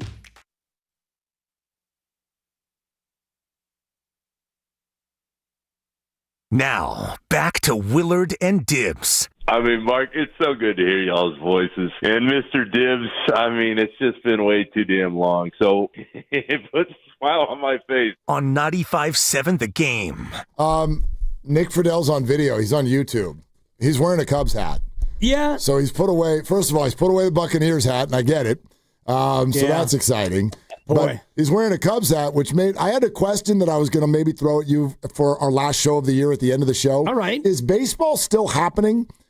When's the last time you saw a tweet about something, like so-and-so signed with, the Marlins? I get emails every day. What happened to what happened in the winter meetings? What happened to the hot stove? It's now the not stove, and I know this about our Giants, and Nick Friedell coming up in 28 seconds, but every email I get from the Giants is $12 tickets, buy them now. $10 tickets, don't miss them. $8 tickets, get them while they're hot. I'm going to start replying to those emails. Sign a player, and maybe I will. I'm waiting for another couple weeks of inactivity before it's like, $3 tickets, we'll pay you. That's how I know what the Giants are doing. I'm waiting for the email of do you want to play second base? Yeah. I'll listen. Let's go out to the River Islands guest line because it's Odyssey Sports NBA insider Nick Friedell. Check out all of Odyssey's newest sports podcasts on Spotify or Apple Podcasts. He loves the Cubs. He loves the Bucks and knows the Warriors. Hi, Nick. Merry Christmas. Happy holidays. How we doing? Right back at you, my man. And what I would say quickly to Mr. Dibbs' point about the Giants, this is the first time in my life, I'm 42 years old, I've ever had this happen. This is I want to say 3-4 weeks ago, the Warriors were on the road somewhere. There's a road trip. I looked down on my cell phone, and it says SF Giants. And I'm thinking, who the hell is calling me from the Giants? But because the caller ID popped up that way, I went, all right, I'm answering this one. And I pick up, and they're like, is this Nick? And I'm like, yeah. And they're like, hey, we saw that you came to the park a few times last year, and we'd just like to offer you a chance to buy some more tickets. And I said, hold on. This is my cell phone. Whatever list I'm on, take me off of, please. Never in my lifetime, and I mean, I've been going to games my whole life, have I ever seen a team call me up on my cell phone and be like, hey, you want to buy some tickets? So I don't know what the hell is going on, but that was as forward as I can ever remember any team being, and way worse than the emails of, hey, we'd love to see you back at the park. I love the phrase, offer you the chance to buy some tickets. I'm like, you don't need to offer that. There's an internet. We can just do, we don't need you. We can cut out the middleman. But anyway, I don't want to go too far down the not stove area where we find ourselves. Nick Friedell, let's talk some Warrior basketball. I want to leave this as open-ended as possible. You're tapped in, you're dialed in. I was just telling Dibbs about 5 minutes ago, I feel like something's going on. I don't know if toxic is too big of a word. I feel like this is just my spidey senses watching a team that should be better. It feels like there are a lot of different opinions in the room, from ownership to the staff to the players. This is not just about Kaminga. And so it feels like something in the locker room is not clicking. Nick, can you confirm or deny? I would tell you, Mark, that I think your spidey sense is on in the sense that not everybody's all on the same page. And what I would say in context of that is, let's see what happens at the deadline. Because I think the veterans, the younger guys, everybody's kind of like, all right, let's see what happens tonight. Let's see if we make the last couple shots in the close game that we know we're going to play. Let's see if we can pull out a win that shouldn't ever be that close, or are we going to blow it like they did the other day in Toronto? I think this team absolutely needs to hit a reset, and I'm with you. I don't think it's just Kaminga, but the soap opera and the drama that has followed that whole storyline absolutely has an impact on everybody day to day. Now, in fairness to Jonathan, and in his defense, as far as that goes, I think he is handling it publicly about as well as you could. He's not playing. He hasn't played well when he has been out there recently, and it's just not working for him. He knows that the divorce is coming. But that has an impact on everybody else, because when you know that not every single person is pulling in the same direction, you're going to look around that room and go, okay. And part of the problem, as we've talked about throughout the first few months here, is after you get past Steph and to a lesser extent Jimmy, night to night, you don't know who is going to show up and play at the same level every time. That is another problem. So I don't think, Mark, to your question, that it's toxic to a point where they can't recover from it. I do think the changes are coming heading into the trade deadline, and I'll be curious to see how the room feels after that is all accomplished, no matter what they decide. And forget the people who they need. What actual archetypes or players do they need? We know it'd be great to have a center so Draymond doesn't have to play there very much. We know they need shooting. They need length. What else do they possibly need that they can actually get in February? They'd love to get somebody, Mr. Dibbs, who can create their own shot, because they only really have two of those guys, it appears, night to night. And one of them is Steph Curry, who is inching closer to 40, and one of them is Jimmy, who's like 36 years old. So first and foremost, you need some guys who can score a little bit more. After that, you'd love to have some more size and some guys that can stretch things out. But, you know, Horford finally hit a few shots on Christmas Day. If he can give you something in the second half, you'd feel a lot better about where they're at in the moment. After that, and guys, we'll be having this conversation in the next few weeks. What's interesting to me is all the Warriors fans out there want to say, all right, make this trade. Let's make this happen. You start looking at the numbers, and this is where we need to give a public service announcement again. They're hard capped.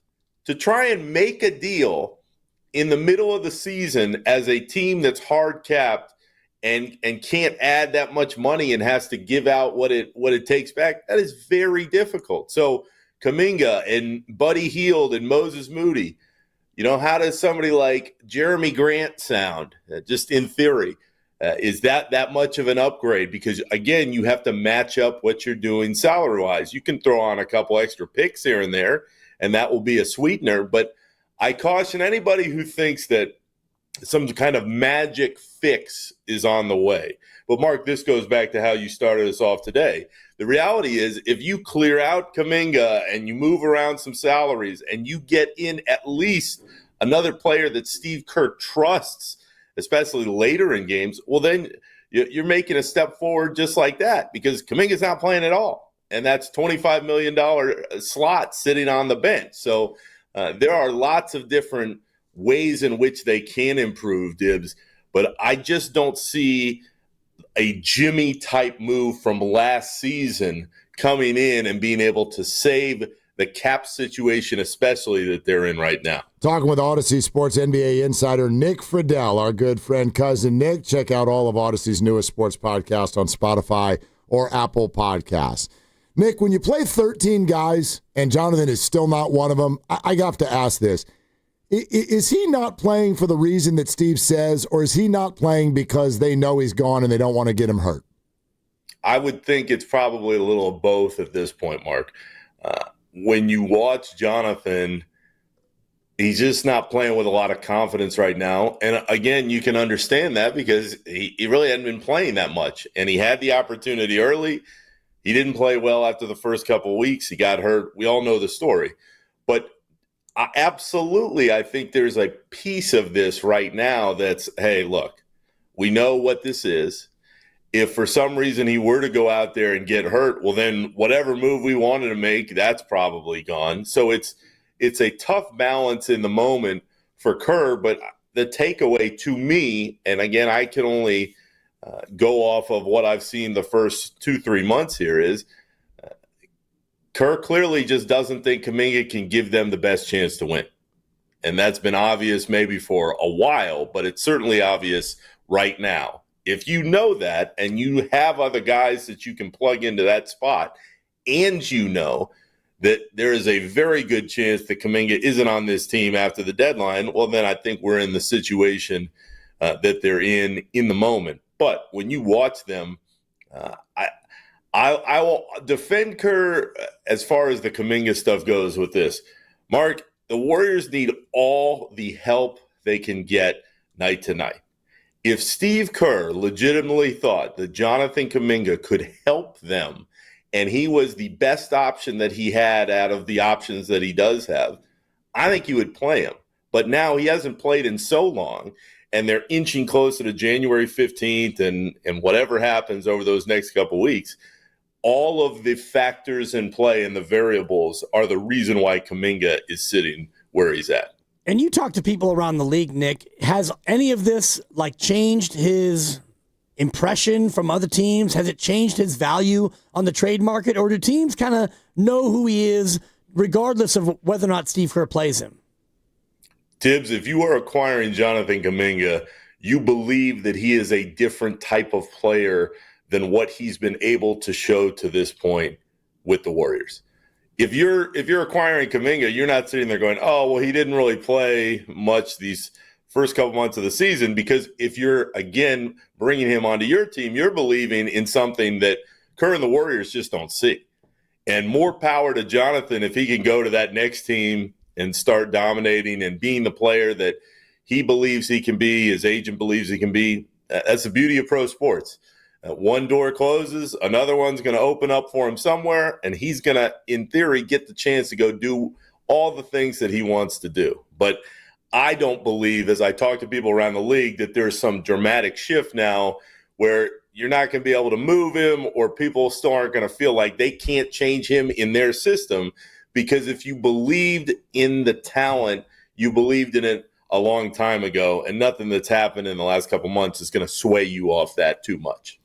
Nick, just real quick to kind of put a bow on at least the tone of what we've already been saying. Does Steve Kerr still have this locker room?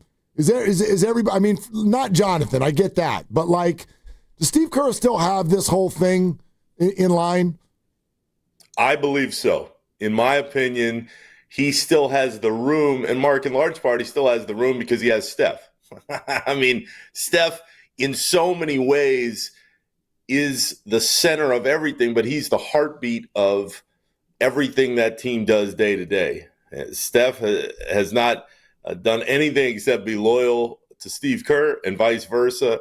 I believe from what I see day to day that Kerr still has that voice and has the hold on the group. Now, you look at the record and you go, all right, well, they're mediocre and they're kind of going nowhere.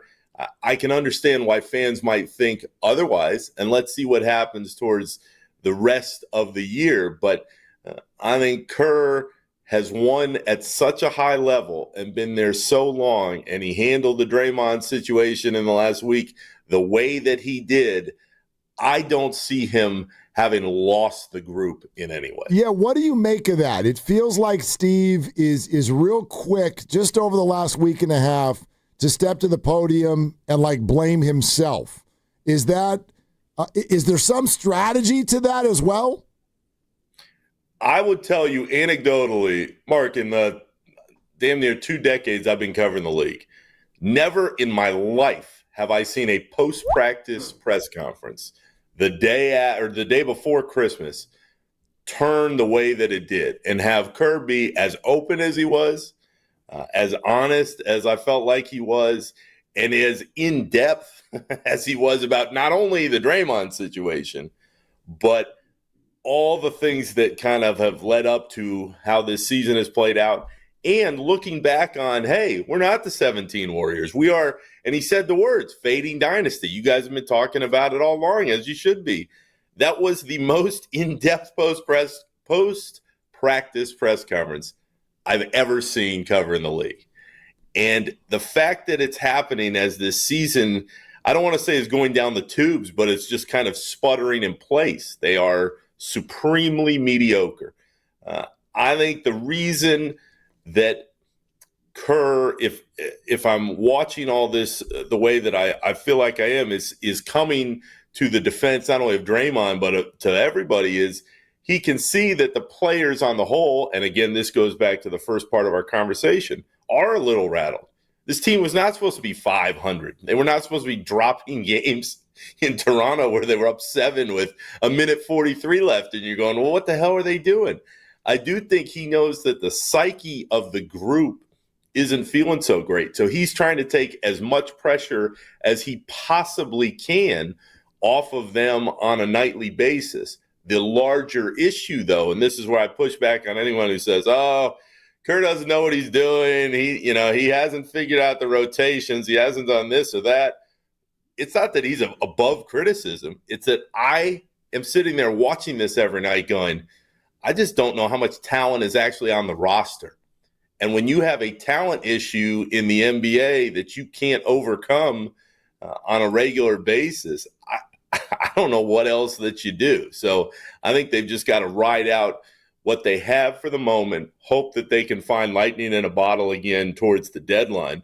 But I do think it's very interesting how he's responding to these situations, because there is a lot more depth within guys than I have ever seen from any coach midway through what appears to be a very average season. Yeah, and you talk about a fading dynasty. Is there any chance that they part with Kaminga and maybe Buddy or something else, and they get an expiring guy they can use as a salary slot next year, and also maybe get a pick and start to turn this thing toward a rebuild? I don't think so, Dibs. And I don't think so because Steph is still playing at the level that he's at. So long as Steph is at that level, the big R word, rebuild, I don't think you are going to hear it much within. If they were rebuilding, they wouldn't have gone out and gotten Horford. They wouldn't have made the moves that they made leading into this season, even if we all acknowledge that this season probably isn't heading the direction that if you're a Warriors fan, you'd want it to.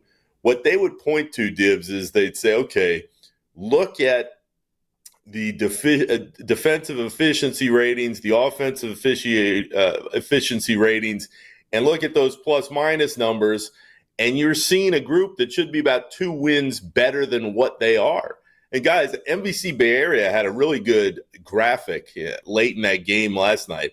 Out of all those games that they've blown leads in the fourth quarter, they had so many of those games. Toronto game comes to mind. The game that really is the red flag to me is that Portland game where Steph had 12 threes. The aura that this group had, the almost invincibility at times, and maybe it was in 17 and way back in time, but they still had it with Steph playing at such a high level. That's gone now. When this group walks into an arena, it's like, all right, we're going to get this team because they've gotten us for so many years, and we're not afraid of them anymore. And when you have a game where Steph is dropping 12 threes and you can't win, you have a really, really big problem.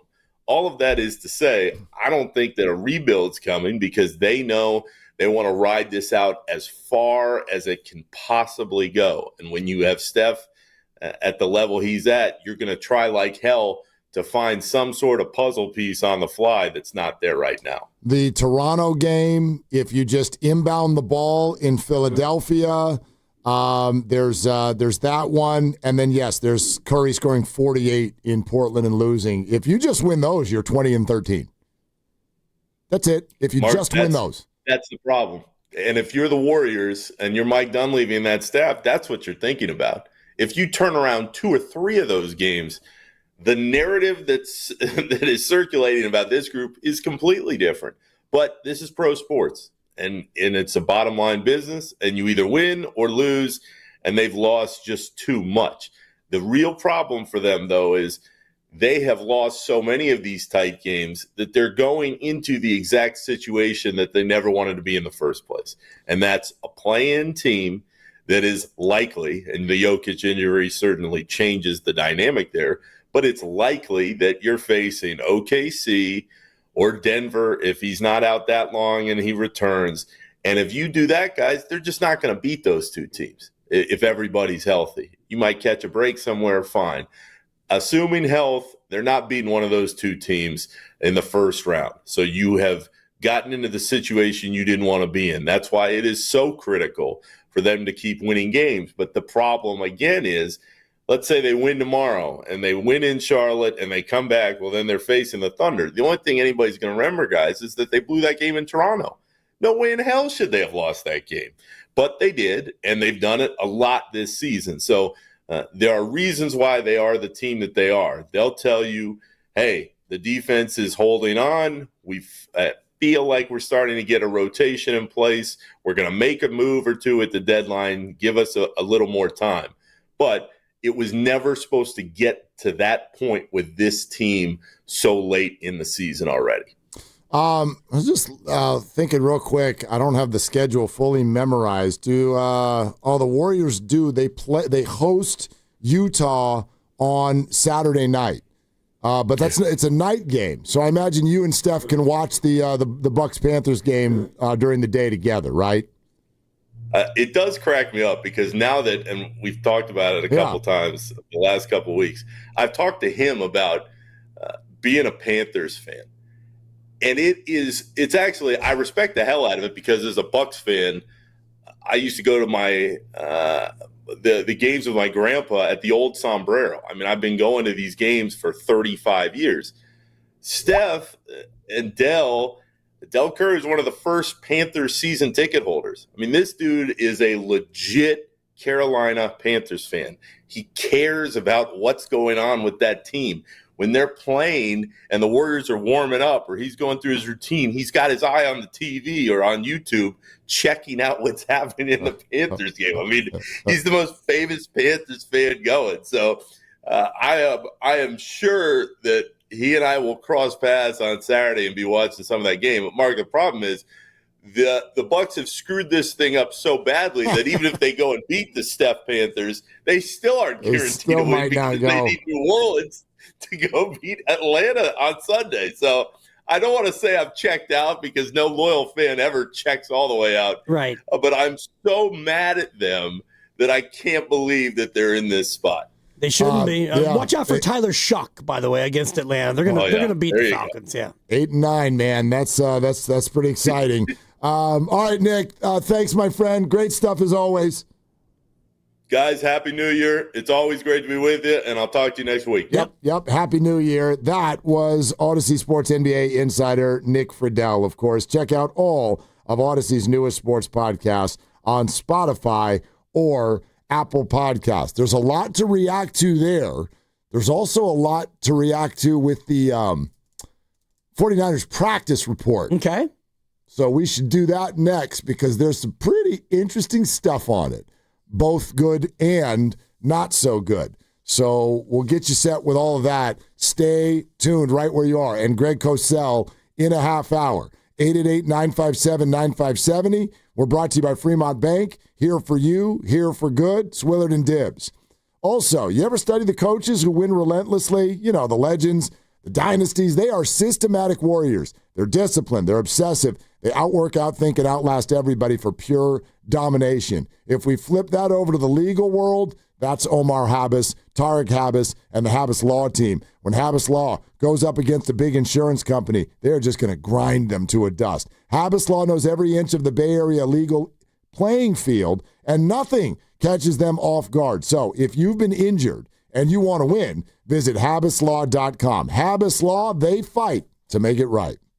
Running a business means wearing multiple hats. So if you're like me, you probably started out using your personal phone, taking client calls and texts nonstop. As my business grew, I needed something smarter. That's when I switched to Quo, the #1 business phone system. Quo works right on your phone or computer. No carrying 2 phones, no clunky landline, just one easy app you can try for free. Your team can share one number and handle calls and texts together like a shared inbox. Any teammate can jump into the conversation so customers get faster responses. And Quo's AI assistant summarizes your calls and responds to customers 24/7, so you never miss a lead or opportunity. All this starts at just $15 a month. That's basically 2 coffees. You can even keep your current business phone number. Find out why 90,000 businesses trust Quo. No missed calls, no missed customers. Try Quo for free at quo.com/sports. That's quo.com/sports to try Quo free. QUO.com/SPORTS.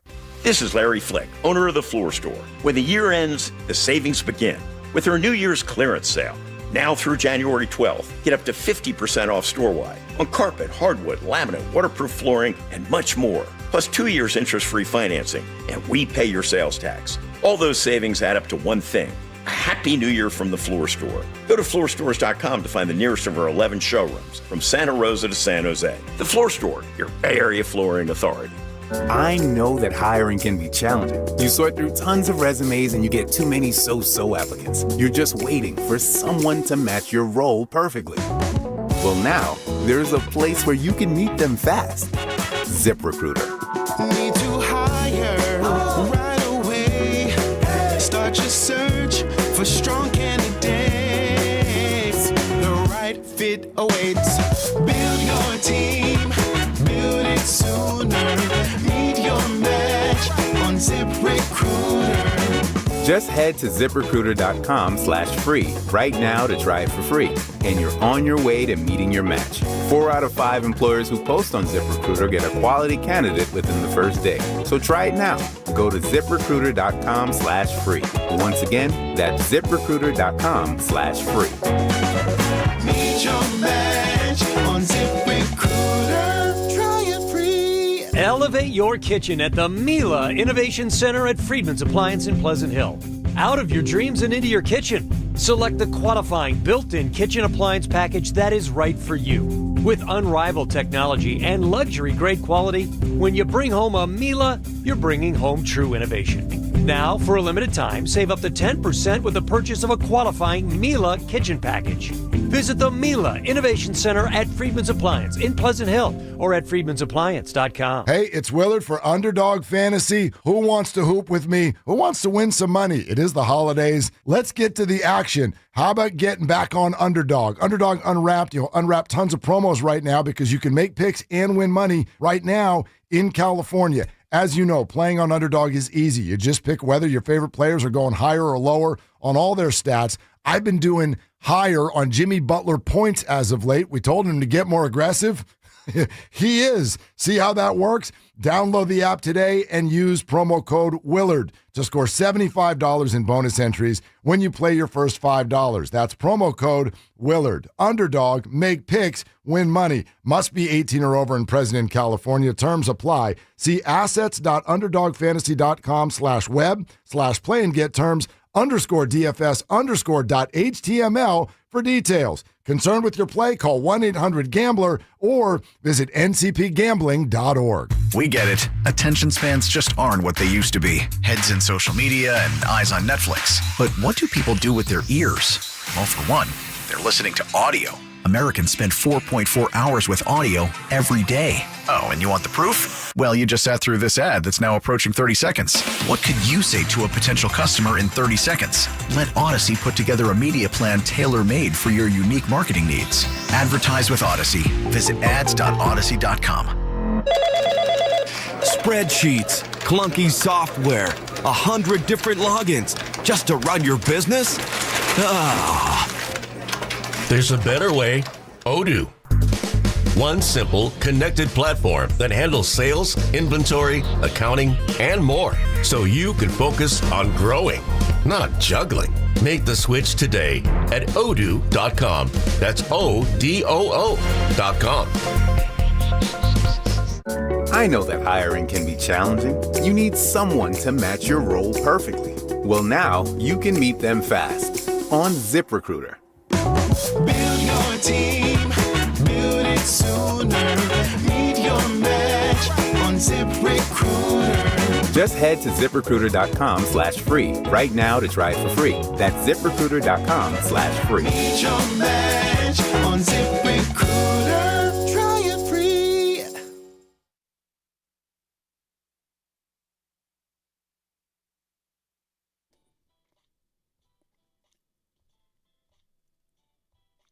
Dub Nation, it's Steve Kerr. You're listening to Willard and Dibbs on 95.7 The Game. Coming to you live from the Laughing Monk Studios. Finishing strong in 2025, man. Yeah, We're yeah. not No leaving doubt. any stone unturned. Greg Cosell in a half hour. Steve Kerr in just over an hour. Steve Kerr will be the final guest for you and I of 2025. Seems appropriate. Yeah, I'm looking forward to it, and we were hoping to have him last week, but the schedule was such to where it didn't work out, and, he was coming off of the Draymond situation, so, I guess we will ask him about that. It's kind of old news by now, and he's already spoken to it, but there's so many other things to talk about, including, the ongoing Kaminga question and, Jimmy Butler's assertiveness last night in the third quarter. Was that Jimmy saying, get me the blankety ball, because you needed somebody to start taking over, and he did. TJD said after the game, there's an emphasis right now on our team to get Jimmy the ball. Right, and there should be. Yeah, run the ball through him. Steve has said it a couple of times, too. So anyway, much more on the Dubs coming up, the Niners as well. And speaking of the Niners, the practice report is in. Tuesday is usually a day off. The Niners don't get that this week because they will play on Saturday. So I do think to a degree we could take some of this with a grain of salt, because if anybody is kind of super banged up at this point in the year, they're going to give them that Tuesday day off, even though there was a practice held. But we'll see. You want to throw out a name and I'll tell you if they practiced or if they or did not? Go ahead. George Kittle. George Kittle did practice on a limited basis. Okay. Limited. To be expected. But George, yes, he practiced. How about Trent Williams? Trent Williams did not practice. Not surprised. Though Kyle Shanahan did say publicly he's got a shot. He's got a shot to play. And they don't say that unless, he's got a shot. Yeah, I get that. It's a tough one, because if you push him out there and he's not 100% and you lose, well, now you have to play the next week and he maybe got worse. Or you roll the dice and he doesn't play, he rests, and you win anyway. Now he gets an additional week to rest. So, Shanahan said he's not sure how long he'll be out, but, quote, we'll give it a shot this week. Okay. Is what he said. Give it a shot this week. The other thing to say is I don't remember if today is what a normal Wednesday would be. Trent Williams never practices on a Wednesday. Right. Ever.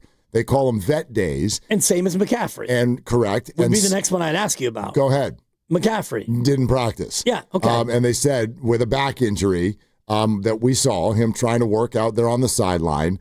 And, yeah, both of them always take vet days on Wednesday. And some actually pointed to those vet days for Trent as being key with the way Austin Pleasance played when he went in there. Right. Because when Trent sits out practice, Austin goes in and gets all the reps. So he was that much more ready. Yeah. And he may need to be again this week. In fact, he will need to be, even if Trent tries to play. I'm sure they're going to rotate him in and out a little bit more, or run the risk of pulling him if he goes out there and it doesn't feel good. Yeah, and if Trent goes out there and he can play, there'll be no rotation. He'll play until, something happens again. But the fact that Trent only played one snap and, he went in the tent and then that was it. He took the tape off. And so that told me that it was one of those injuries where it's like, oh, wow, this is not even like a maybe or a tweak. It was maybe not a full-on tear, but it was some sort of a pop where he went in the tent and he came out and it's like, nope, that's going to be a no. Where's my baseball cap? I'm done. Yep, exactly. Few others who did not practice today. Kyle Juszczyk with a hip injury did not practice. Keon White with a groin injury did not practice. I would take this as a little bit of a good sign. Upton Stout practiced on a limited basis. Remember, he's in the concussion protocol. Wow. But the fact that he's already kind of at least going through, there's hurdles. Sure. But for them, for even to go out and do a limited practice, that means he's crossed one. And so that's good. That's really good. 48 hours after the game, not even 48 hours after the game. Because that one looked like not scary, like Tua Tagovailoa scary, but you could see that Upton was clearly like not all there after it happened. Yeah, he landed right on the top of his head. So Stout was limited. Ricky Pearsall, which, by the way, I'm getting real damn near just ask, like, we got to go on some. Can you get Ricky's parents on? There are too many people calling him Purcell. I don't know what the hell's going on. Kyle's been doing it all year. Collinsworth started doing it. Now I'm seeing videos of people breaking down tape. It's Ricky Purcell. And I'm just like, call Herm Edwards and find out what this guy's name is. I feel like we should know. 2 years in, first-round draft pick. Play to win the game. Is he Ricky Pearsall or is he Ricky Purcell? It's a great question. Thank you. I want to know. These things matter to me. I don't be out here calling some guy by the wrong name. Ricky Purcell. What did you do? I'm going to call him Pearsall till I know otherwise. AI says it's Pierce, like the president. Yeah. All. Pearsall. Not Pearsalt, but it's Pearsall. Okay. That's what Kyle calls him Purcell. Okay. And I've heard him called that before. Yeah. I mean, yes. What you could really call him is Fragile. Yeah. Also, that's Italian. Good receiver, though. Anyway, when he plays, he practiced. Good. But limited. Limited, of course. And so did YGM. Yetur Gross-Matos, Yes. which we are probably saying wrong as well. And we all say Sam Okawanu, and I would imagine that his name is pronounced different than that. Might be. Just go with Sam-O. Sam-O. No doubt. Yeah. He practiced, I think. Yeah. You would figure. Yeah. Anyway, that's the practice report for the 49ers today on a Tuesday, which is supposed to be their rest day, but it's not because they play on Saturday. And Brock Purdy tomorrow will speak, and then Thursday, Kyle one more time, and then Friday, no media, and you get ready for a Saturday game. And it's a short week, and it's a short week for both, but the Niners are already off a short week, and a tough travel back from Indy where they had to play and land at like 3 or 4 in the morning. And so it's a back-to-back short week. Yep. Not that that's a huge factor, but I do think it's a factor. All the injuries aside, Seattle's in a little bit of a better rest spot than the Niners. I mean, Seattle had the mini bye the week before. They played Thursday. The Niners played Monday, but then they all come back and play Sunday. I'm not too worried about the fact the Niners played at night. Seattle played during the day. Seattle was on the East Coast. Niners were at home. So to me, that's at best, that's a wash. Seattle had to get on a flight I'm from more concerned Carolina. about the week before when the Niners had to come back and land very late on Monday morning. Right, but if you want to extend that another week or two, the Niners just had a bye. Like they had the latest bye of anybody in the NFL. And so I don't know. You know what I mean? Like at a certain point, it is what it is. If Seattle had played last Thursday, then I would say this is a big advantage. This is a big advantage, but they didn't. They played and they were on the East Coast, and so it's a bummer. But it's a bummer for both teams, I would think. Yep. Right? They don't get to rest up for the big game in the final week, which is fine. I mean, it's an extra day, so the day you would have had today would have been a complete day off, and yesterday's the treatment day. Today would have been off, but instead you come in, and I'm sure they weren't like cracking helmets and slapping pads. They probably went through a light workout, and then you slowly build it up. And it's week 18 anyway, so I don't know how much of that you need to actually do. I know Thursday is normally that day where you kind of get after it ahead of a Sunday, so maybe that's tomorrow where you go out there and you try to install the game plan and you really get out there and you try to practice one hard day. So if these guys are all limited or out tomorrow, I think that becomes more of an indication. Ooh, this one's going to be hard. Yep. This can be so hard. Oh, man. Seattle's got a good defense. Yep. There's not a lot of NFL teams that can say that. Right now, 57% chance of rain. I'm actually not overly worried about that. I know that a lot of folks cruising around think Brock Purdy can't play in the rain. I don't know. I do think some things get forgotten in that process. You know what I mean? It's like, ooh, I remember that Rams game last year and it was raining and they didn't score a touchdown. And I'm like, 12-6. Right. Deebo Samuel dropped a touchdown, number one. Number two, I don't know. Wasn't it raining in the Packer playoff game when Brock went on a game-winning drive in the fourth quarter? Sounds about right. For a 24-21 win, I think was the final score there. Wasn't it really kind of wet and mixy in Cleveland 3 weeks ago? It was just cold. I don't think that it was really, raining. I mean, I feel like when there had been snow in the area, you're at least talking about a really sloppy, damp field. Can be, yeah. I don't know. Yes, there have also been some examples where that has not been his best game, but I think that happens to a lot of guys in the rain. Like when they lost to the Rams 12-6, how'd Matt Stafford do? Not great. Not great. There wasn't a lot of points. I think every quarterback would tell you that wind is more of an issue than rain. Agreed. So I don't know what the wind forecast is for Saturday night at Levi's. Probably not super windy. I can get that. As we know here in the Bay Area, the wind precedes the rain. So when you start to see it get really windy out, that tells you that the storm is coming right behind it. So normally when there's a storm here, you don't get a lot of the same sort of wind. At times, of course, you do. But normally the wind comes first, then the rain. So I don't know what the timing is of the storm on Saturday. I'm looking at the Santa Clara Saturday forecast, and I'm sort of not really about forecasts until we get 48 hours out. So this is funny money to me because this can all change. And if you've ever lived in California for any period of time, it feels like about half the time they say it's going to rain, it doesn't rain. But it is supposed to rain starting tomorrow all freaking week long. So let's see. But Saturday's Santa Clara word for word weather report is this. Steady light rain in the morning, showers continuing in the afternoon, a high near 60 degrees, winds out of the south at 10 to 15 miles an hour. Chance of rain overall stands at 70%. There's your Santa Clara Saturday forecast. Showers. It doesn't sound all that daunting. No, and not that cold, and, honestly. Yeah, and not that windy. Like exactly. 10 to 15, a little gust. Fine little breeze, a little one club wind, maybe a club and a half, depending on, if you're going dead into it. Dude, I played this morning. It's about 3 clubs. Yep. Just because it's so damn cold. You really have to put your ego away. No doubt. I mean, my God. I'm hitting driver on a 3-wood hole, and it's not getting there. My kid looked at me. He's like, You all right? You all Dad, right? you good? I'm like, shut up.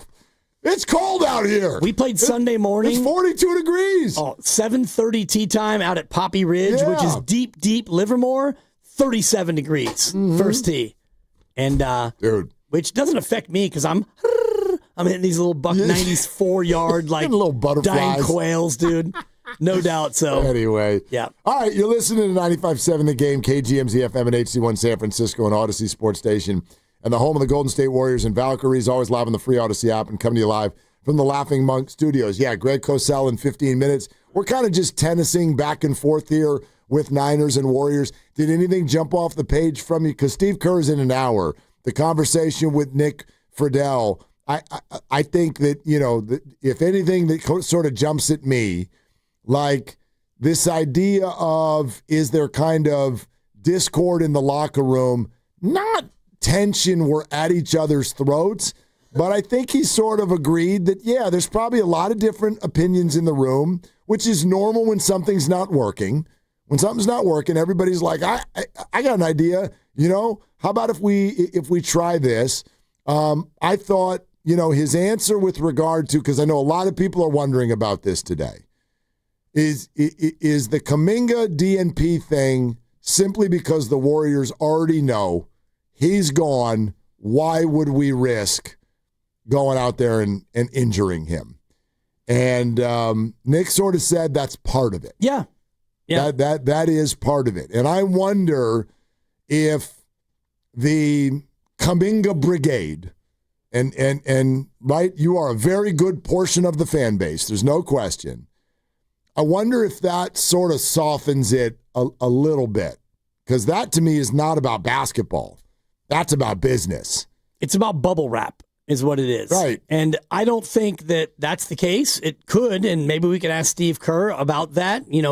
I don't think that he'll tell us point blank, we're going to trade him, and so therefore, of course, we have 16 days. We got to make sure we don't get this guy hurt. But I think it's kind of a combination. And Nick said as much, Nick Friedel, when he joined us, that it might be some of that, but it's also that Steve Kerr doesn't think that he is playing well enough right now to help them win. And I think that for Steve Kerr, the ultimate default, what I've gotten from him in the 85 times we've talked to him and what we've seen over the years, when you boil everything down and you boil it all down, and you're a cook, so you know this, when you boil something down, you look in the pan, and whatever's left, that's what's left. And so when you boil this whole thing down, what's left in Steve Kerr's pan is he wants to win basketball games. Yep. He's not worried about Dunleavy or Lacob. He's not worried about Kaminga or Spencer. He's looking at it and thinking, who can help me tonight beat Toronto, beat Brooklyn, beat Charlotte? Who can help me right now? Correct, but at the same time, I also think he does that with an eye on the bigger picture.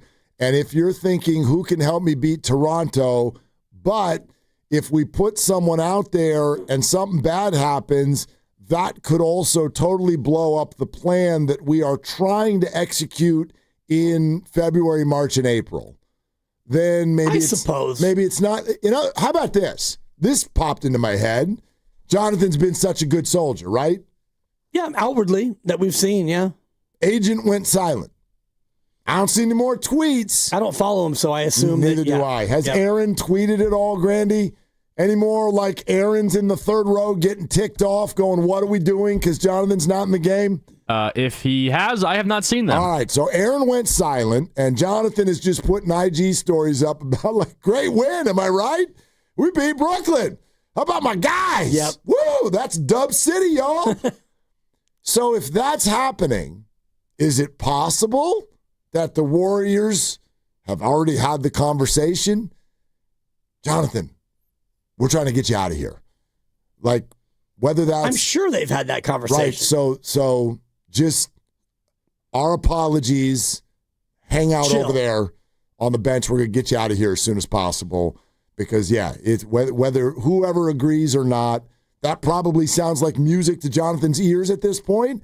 So he's like, look, you know what I mean? We have to wait until at least the 15th.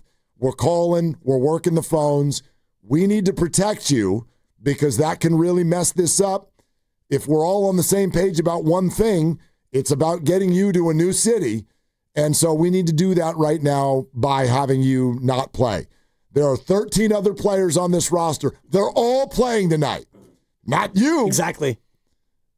I wonder because it feels too, like Guru was talking about this earlier, and I get it. Like somebody would be like, I don't know, they'd be throwing something off of some wall. There's got to be just absolute bubbling frustration right now. And Jonathan's over here like, yeah. Dubs win. Yeah, we're going to Charlotte. It's a Victory Tuesday. So I got to wonder if that conversation has not happened. I'm sure it's happened in many different ways and at many different levels. I don't know if it's gotten to that point where it's, and Steve Kerr obviously won't tell us that because he can't. Sure. But it's 16 more days. There's 8 more games between now and JK Day. So if we get 8 more DNPs and he gets dealt on the 15th or on or about the 15th, and, there's rumors that the Kings are still very interested. And so they seem like a very good and logical partner to, go ahead and send Kaminga to Sacramento, and you could take back either Malik Monk or you could take back, Keon Ellis, and there's other people who, combined might fit, and maybe you send Buddy as well. I don't even know what the deal would look like with picks and swaps and all the rest of it, but if that is actually what is being worked on, then go ahead and DNP him because when he plays, you are a 500 team. When he doesn't play, you're a 500 team. No matter who you play in Golden State Warrior uniforms, you're a 500 team. This is who you are. And so the old thing about you are what your record says you are, in this case, I kind of believe it because if it's Steph, Jimmy, and Draymond or not, if it's Pat, you caught fire, TJD, Buddy, now you don't play, and this and that. Like, no matter who you've put out there, you win some, you lose some, and you're a game above 500. What's going on with Sabonis up there? He makes too much money. No, he doesn't. He makes $42 million. That's correct. He makes too much money. Why can't you put a few people with Jonathan? You don't want Sabonis. Why can't not? Shoot. Dude, he's a center. Right, but he's not the center that you want. I mean, he gets a lot of rebounds. Right, but he doesn't play the way that you want to play. I don't think. I don't. Like, the guy turns my stomach. But, you know what I mean? What's up with Sabonis? I mean, like... He turns my stomach. He turns my stomach, but, like, I've learned through the years that sometimes you got to deal with that. Oral Hershiser pitched for the Giants. Chris Paul played for the Warriors. Sorry, I jumped you. Do you know what I mean? Yep. Like, sometimes you got to just deal with that. He also hasn't played since the middle of November with a knee. Correct. And is going to miss another, month probably. Okay. Another month is perfect. That's exactly when the trade deadline is. I don't know. You are aware that Draymond Green stomped him. I'm pretty sure. One of Draymond's many, and I don't want to say victims, he's out there committing crimes, but he's somebody who caught the tail end of a Draymond sneaker. People figure that stuff out all the time. I mean, it's escaping me right now, but that kind of stuff has absolutely, I mean, how about Chris Paul and Steve Kerr? Like, famous meme or whatever. Like Chris Paul, these guys hate each other and then they don't. because they think they can help each other. Yeah. I mean, for me, he's not the one, but I don't know who the one is. I don't think they can get the one. Well, for me, I look at a possible Kaminga trade, and for me, if you can get anybody who can actually play basketball, then it's a win. Well, he can play basketball. Not for Steve Kerr. Why not? You asked Steve that. 5 o'clock. Steve Kerr joins us. He's not allowed to answer that. Like, he's literally not allowed to. He's allowed to answer why Jonathan doesn't play. No, I'm sorry. I'm here. That's my point. I thought you were asking about a bonus. No, I'm asking ask him about somebody who's under contract with another team. That's tampering. Yeah. I'm asking, like, if you're not going to play Kaminga, and he hasn't been, and whether or not it's to, like, save him for a trade or maybe he doesn't fit, if you get a human being who Steve actually does want to play, sure, that's an automatic upgrade. Sure. Unless that player stinks. Oh, he's going, like, hello. Even if it's Malik Monk, for example. What kind of chances would you give for Jonathan? What's trade deadline day? February 8th, I think. All right. Something like that. Jonathan on the roster February 9. Oh, no chance. None? Zero? Zero. Okay. The only reason I give it 2% chance is because trades are hard. Thank you. They are. I mean, they're really not. Well, no, but they are. Like February 5th, by the way. Thank you. In the Warriors situation, lovely Christy's birthday. In the Warriors situation, we'll do a Christy / trade deadline party. She'll be so excited. Anyway. Just don't trade the lovely Christy. Not trading her. For picks. She is not on the market. You hear me? All right. Jonathan, Kings, if you ask for Christy, that's going to be a no from me, dog. We're going to have to hang up. Anyway. I do think, as Nick Friedel said, you're talking about a hard cap team that now wants to trade someone who makes $25 million through they don't play. So I don't know that the rest of the league is dying to get their hands on him. I think there's some interest, sure. Right. But, yeah, trades are hard. This is going to be a hard one. This is going to be, and by the way, trades are hard. Prediction, they're going to do the trade, and at first blush, you're going to hate it. Well, it depends on how you feel about Kaminga. You're going to hate it. If you love Kaminga, you already hate it. You already hate the fact that they're moving off of the future of the Warriors. If you love Kaminga, you're mad at Kerr, and you're pissed off at Dunleavy, and darn it, Lacob should have done more to keep him. That's true, but also I wonder, because a lot of Kaminga fans that I hear from actually now support the trade too, because they think it's free. Right. They think it's so personal. And actually, the only way this debate that's been going on for so long, here's where we can all agree. The only way for this debate to move forward is for him to go somewhere else. Yeah. And then let's find out who was right and who was wrong. If he's an all-star in 2 years, I'm going to have a big L on my head. If James Wiseman and Trey Lance's career is on tap, then the other half is going to have to wear it. But it's not going to move forward until he goes. And that's the whole thing about Jordan Poole, because Jordan Poole went out and he cooked for a team that lost 60 games, and then he did it again for a team that lost 62, I think, and then he got traded again. And they dumped him. He's got hurt, and so like his whole thing is kind of a cautionary tale for all the Kaminga stands out there. But if you look at the Sacramento salary matches, I don't know who among those players, like Warrior fans, would actually be excited to get in place of him. Yeah, I don't think it's going to feel great. I really don't. All right, Greg Cosell, but Steve Kerr's in 45 minutes, okay? So we got a lot of cooking to do right now. But next it'll be with Greg Cosell. This 49er defense, how dire is this situation? I cannot wait to talk to Greg with NFL Films. That's next. We're sponsored by Surfside.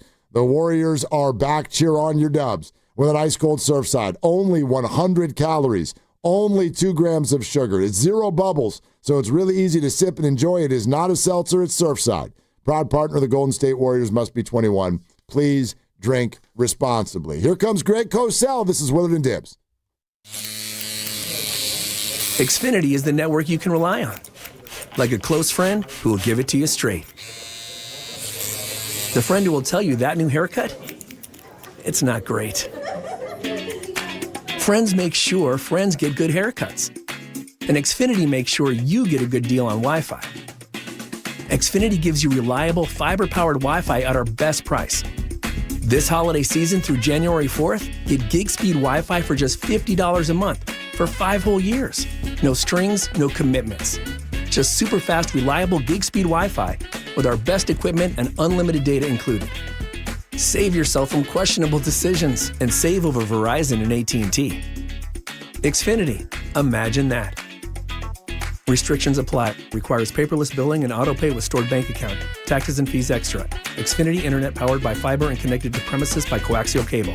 Actual speeds vary.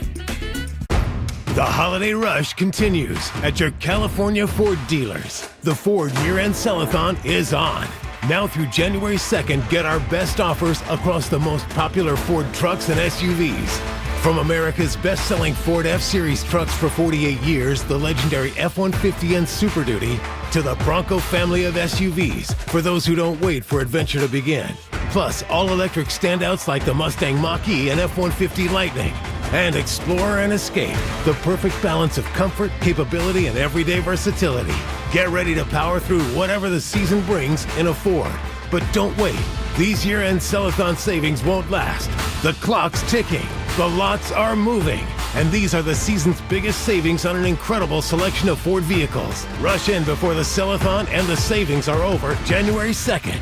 Get to your California Ford dealers today. Claim based on 1977 to 2024 calendar year industry reported total. Paid non-attorney spokesperson. Paid for by Reliable Legal Marketing. Attention California residents. Non-Hodgkin's lymphoma, including chronic lymphocytic leukemia, a common subtype, is one of the most common cancers in the United States. If you or loved one was diagnosed with non-Hodgkin's lymphoma or chronic lymphocytic leukemia and were exposed to Roundup weed killer, you could be entitled to cash compensation. Bayer, the owner of Roundup, has agreed to pay more than $10 billion to cancer victims linked to the weed killer. Call our Weed Killer Cancer Hotline now to see if you're entitled to cash compensation. If you or someone you love has been diagnosed with non-Hodgkin's lymphoma or chronic lymphocytic leukemia and were exposed to Roundup, call now. Our attorneys have the experience and specialize in fighting for everyday people to get the compensation you deserve. If you or a loved one was diagnosed, even if a loved one has passed away, call 800-341-4933 now. But hurry, time is limited. Call 800-341-4933. 800-341-4933. Prior results do not guarantee a similar outcome. Will Trial Law, LLC, 1001 Bannock Street, Denver, Colorado, 80204. Dan owed an unbelievable amount of money to the IRS. I got behind on my taxes. It's a horrible feeling. He was in denial. And when I got those letters from the IRS, you wanted to act like they didn't exist. Finally, Dan turned to Optima Tax Relief, the leading tax resolution firm. A-plus rated by the Better Business Bureau, they've resolved over $1 billion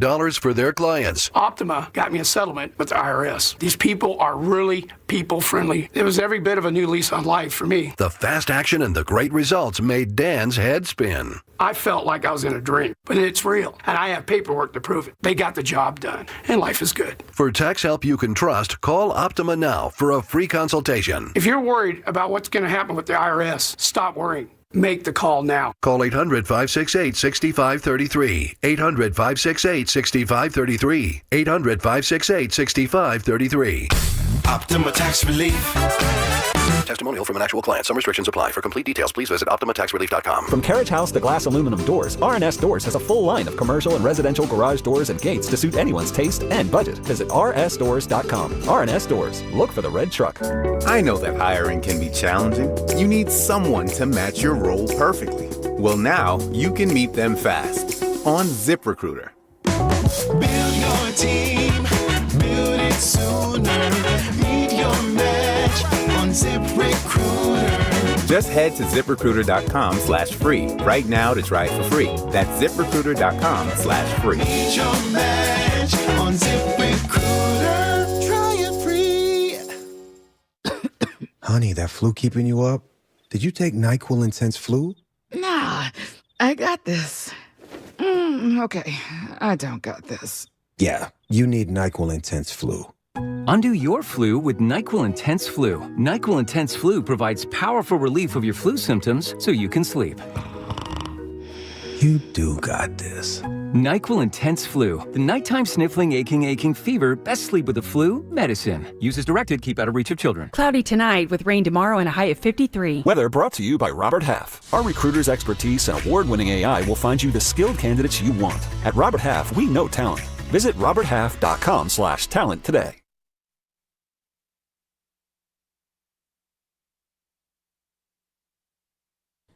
Now, back to Willard and Dibs. Not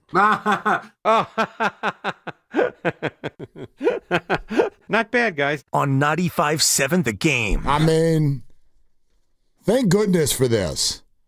Yeah? Just kind of cruising around over the holidays, and I'm like, wait a minute. Like, last week, we were in and out. Like, are we not going to talk to Greg Cosell again in 2025? Oh, we will. Phew. And we did last week. You were gone. I know you did, yes. Dan Devone held his feet to the fire. Really? Not really. I mean, what does somebody get Greg Cosell for Christmas?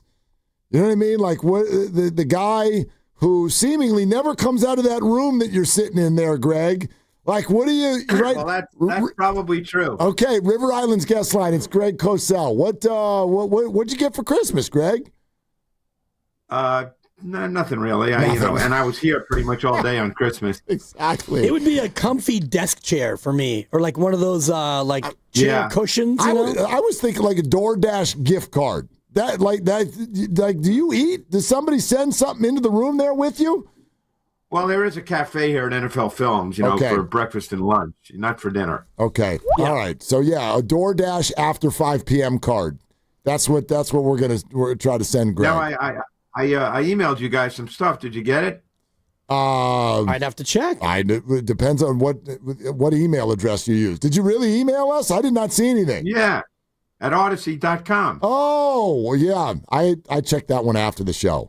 I'll look at it. Check it now. Okay. Well, next time, for Dib's first question, I'll log on and look. Yeah. But right now, I want to be very focused on my first question for you, Greg, and it is this: can you give us very, very nervous 49er fans some sort of an overarching review of why the defense, I get no Fred, no Nick, but like how bad is this? They look the last couple of weeks like they're having a hard time stopping any pass play and still no pressure on the quarterback. So what do you see with this group?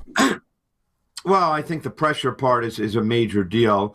They're not really able to generate a lot of pressure with a 4-man D-line pass rush. Obviously on that final drive for the Bears when they stopped them with actually a very interesting concept on the final play, but still they tried to dial up some pressure. When you play a Ben Johnson team, you're playing as good an offensive play designer in terms of the pass game as there is. That's a very difficult offense to play against. And, it's funny, I came away from watching that side of the ball, and I said to my guys on the matchup show, I said, I think that Williams is going to be a great player. I mean, he's really, really gifted. He's getting more and more comfortable in the Ben Johnson offense, which is, as I said, it's really, really good. When I look at an offense, and I think Kyle Shanahan's like this as well. But, what I'm looking for is how they go about attacking with their concepts, because that's ultimately what it is. You're trying to create – that's what coaches do all week long. They're trying to create concepts that break down the defense and present clean reads and throws for the quarterback. And you're dealing with two guys in Ben Johnson and Kyle Shanahan. You'd probably put Sean McVay in that conversation that do it as well as anybody in football. And you look at like what they did and, trying to counteract Ben Johnson and how he was kind of carving him up. I want to go back to that last drive and thank you, Greg, for your notes, all 7 pages. We see them now. They were in our spam folder, Greg, so we found them. That'll never happen again, though, Greg. Oh, it's a shame. Yeah. I was giving you a present so you'd have all that stuff before we talk. It's funny because this reads like my own notes read, which is kind of it's kind of confirming. It's like confirmation bias. But that last play from the 2-yard line, walk us through. And Mark and I were going back and forth because the defense was not good, but I thought on that final drive, the defense actually mixed it up a little bit and did some things. So tell my partner here how the Niner defense kind of bowed up on that last drive. Well, they did something specific that was obviously planned. They didn't, that wasn't something solid at that moment. Said, oh, let's try this. What they did is they were in nickel. They rushed both edge players, Farrell and Huff, and they deployed Winters as a spy on Williams, and they had 8 in zone match coverage. So they basically took away every throwing window that was available for Williams. And and he had no throw within timing and structure, and he had to make something happen improvisationally. Now, when I'm sitting here with my clicker, my trusty clicker here, and watching the play, 15 times, I thought he possibly had to throw to Loveland, but, I'm not Williams, and it's easy with a clicker watching it 10 times. But he chose not to try it, and he ended up running around, and he had to throw it somewhere, and it was incomplete. So, it comes across as being phenomenal coaching by Saleh because he showed him something that I guarantee they did not expect. Does he see the field well, Greg, or is that still? And I'm talking about Caleb Williams. I get the arm talent, but how do you sort of evaluate his vision? Well, I think it's getting better and better in the context of the Ben Johnson offense. Because that's an offense that presents certain things, and obviously every offense, Kyle Shanahan would tell you this, is trying to get the quarterback to throw to the primary read in the play call. That doesn't always happen. There is a defense out there, but I think Williams is getting better at that. Don't forget it's his first year in a very difficult offense to learn. So I would say, I tell you what, watching this tape, and we know that the 49ers don't present a great pass rush. We know that, but that's not really that relevant when you're studying the quarterback who you have to isolate when you watch him. I felt like I was watching a veteran quarterback that was pretty comfortable playing. Now, is that going to happen every week? Maybe not, but I clearly think he's getting better and better. And what did you see from the Niners secondary, particularly on some of those big touchdowns, the one to Burden, where it felt like there was just a couple of blown coverages by the Niners? Yeah, I'm not sure if it was blown per se. That's always a tough thing. That's one of their staple concepts. There was kind of a dagger element to it. I don't think they ran it great, but you're getting a vertical and you're getting a dig. That's what dagger is. But the 49ers were in essentially what looked like quarters, and they used Loveland really well. He ran right across the field to hold down Mustafa, who was the safety, the boundary safety. And then what happened is the other safety, Brown, sort of got caught. He wasn't sure whether to play the dig ball, which is 99.9% of the time where the dagger concept goes, or to play the vertical route, which is normally a clear route. And you could tell because Burden ended up putting his arm up, and he's like, oh, I think I'm open here, so throw it to me. And Williams flicked it 50 yards in the air, and there was inside pressure by the D tackle West versus Tooney, but he just flicked it. I mean, that's where you see the arm talent.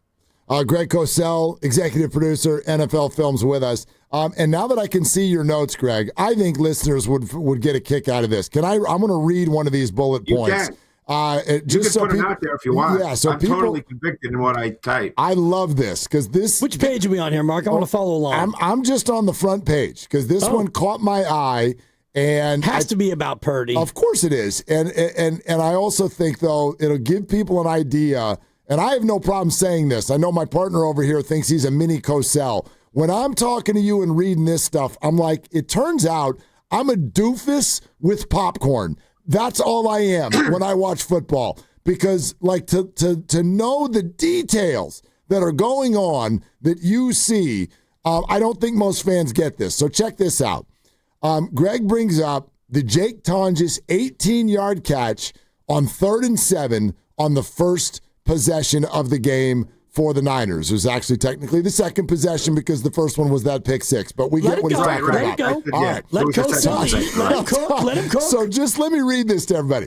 Tonjes 18 yards on 3rd and 7 on first possession was a great snapshot of Purdy as a post-snap operator. Play concept was Pearsall on the dig to the field part of 3-man route combination, but Purdy read the bracket double on McCaffrey release into the boundary and went to Tonjes, who was the boundary X in the 1x3 set versus outside leverage linebacker Edmonds in the Bears cover 1 scheme. Y'all got that? Does everybody get that? I got it. Yeah. Okay, you got it. How could you not see that? I love that. I mean, seriously, what? That's my response, Greg. What? Well, that's football. You know, I mean, that's, yeah. That's what I do. I do football. Yeah, you do football. But just, playing off that, the fact that they were able to use Tonjes, the backup tight end, as the boundary X, what does that say about the versatility of this roster and the Shanahan offense? Well, because the offense is so brilliantly choreographed. And I'm not going to sit here and say Tonjes would do the same thing Kittle does, but he can step in and, he ended up having, 4 or 5 catches. Is he going to run after catch like Kittle? Of course not. He's not the same player, but the offense doesn't change in a dramatic way. I'm not going to sit here and say it doesn't change at all. I'm not in the meetings. I don't know what Kyle and the staff do specifically, obviously, but I guarantee it's not, oh my God, Kittle isn't playing, we have to run a brand new offense. It's not like that at all. It's a very choreographed offense. They do what they do. It's very systemic. It's a very fun offense to watch. Greg, Trent Williams goes out on the very first play. And so I want to know what you saw and what you thought of Austin Pleasance filling in. Well, I'll tell you what, he certainly didn't kill them by any stretch of the imagination. If memory serves me correctly, they put up quite a few points and didn't seem to have trouble moving the football. So we're not going to sit here and say he's Trent Williams. No one's going to say that, but he did not force them to totally change what they wanted to do. And for the third time, the Niners come from behind in the fourth quarter, which is something Shanahan's offenses don't always do. And I want to take it back to your notes, page 3, for those of you scoring at home. Wow. The Jennings 38-yard touchdown. One of my favorites. Walk me through that play, Greg. It looked like pure play-calling majesty. It was. When I watched that play, I didn't see it live because, that's a little past my bedtime, guys. But no doubt. So when I saw the tape, I said to my guys, he had to anticipate that coverage because that was a classic cover 2 beater. He put Juszczyk in motion to make sure Jennings would get free access into his dig route. He took Tonjes from the other side and had him attack the middle hole defender Edwards, which would hold him down and not allow him to get depth and get in the way of Jennings. And then it was essentially a high-low between the hashes. He had Tonjes hold down Edwards. They threw behind Edwards, and that's a hard throw, guys. That's what we call a firm touch throw. You can't drive the ball because it's too low, but you also can't throw it with too much arc because then the safeties get involved. So it's a firm touch throw, but it ends up being a high-low concept between the hashes with Tonjes vertical stem attacking Edwards to hold him down and Jennings running the dig behind Edwards and in front of the safeties. It was so sweet. Greg, you have stated on this show before that Brock Purdy is the greatest quarterback of all time. The greatest. And we've all accepted that as fact. But even with that said, these last 2 weeks, my man, let's talk about this a little bit. What are you seeing? And actually, do you see, at least within this season, him kind of having hit a little bit of another level the last few weeks? Well, in some ways, despite the fact that Purdy has mobility, he's not a statue by any means. But in many ways, Purdy is somewhat of an old school player in that the understanding of how to play the position from the pocket is what separates him. And we speak about him being a post-snap operator because the nature of their pass game is what we call pure progression. In other words, he's not necessarily doing what we talked about this. I have talked about this, like what a Phillip Rivers or an Aaron Rodgers or a Peyton Manning did, where he controls the game at the line of scrimmage. The play is called, he gets up to the line. Now, he wants to know whether it's middle open, middle closed, or if there's a blitz. But beyond that, he's not worried about every element of the defense. So he's just going through the read, and he sees the defense as he's dropping back and immediately knows where to go with the football. It's just innate. He's a master at that. And these are the details and the nuances and the subtleties of the position that are very, very hard. And one reason he was the last pick in the draft is because the college game, guys, is so different that you don't have to do this in college. So people didn't know he had this innate trait. And it's really high level. It's quarterbacking at a high level. And it's not because, he can run around and make plays, which we know he can do. Obviously, when he threw the touchdown to Juszczyk, if Mahomes or Allen made that play, we'd be watching it for months. With Purdy, it's just you move on to the next play. Yeah, and the way he was able to slither and then shimmy and then threaten the linebackers and then deliver the ball. The other one that struck me. I like that, Dan. Could you do that again? A little shimmer and a slither there? It was a slither, it was a shimmy, and then eventually it culminated with the Dougie. And I won't ask you to break down the Dougie, although I know you're an aficionado of many a dance move. I'm more interested in your thoughts on the read option where, we know he can throw it. We know he's a post-snap operator, but now he's got that read option mobility as well. Oh, I mean, well, he's always had good movement. I mean, he's just a different kind of mover. He doesn't look He's not explosive in a strict sense, but he's a very, very good mover. I mean, he's not a statue by any means at all. So yeah, that is an element of a game that can be used situationally. Greg Cosell, NFL Films. Okay, let's talk Saturday. Greg, what are the 49ers looking at with this Seattle defense? I know you've talked them up already this year, so they're scoring in bunches, but this is a new challenge. I wonder if you'd speak to that. They're very good. They're not a high percentage pressure defense. You're not going to see a ton of blitz, but yet their pressure rate is high. So they've got a really good D-line. They've got Williams and Lawrence who can line up at both D end and D tackle. They've got Byron Murphy, who in his second year is playing at a really high level. Ernest Jones is a really good linebacker. Maybe the key to it all, because they play big nickel as essentially their base defense, is Nick Emenwari, the rookie from South Carolina, who is just a stud of an athlete and can do many, many different things for them. And then they'll play dime when it gets to be those pure pass or third down situations. But they're essentially a big nickel defense. Now, the question is, will they stay big nickel if the 49ers, they play so much 21 personnel?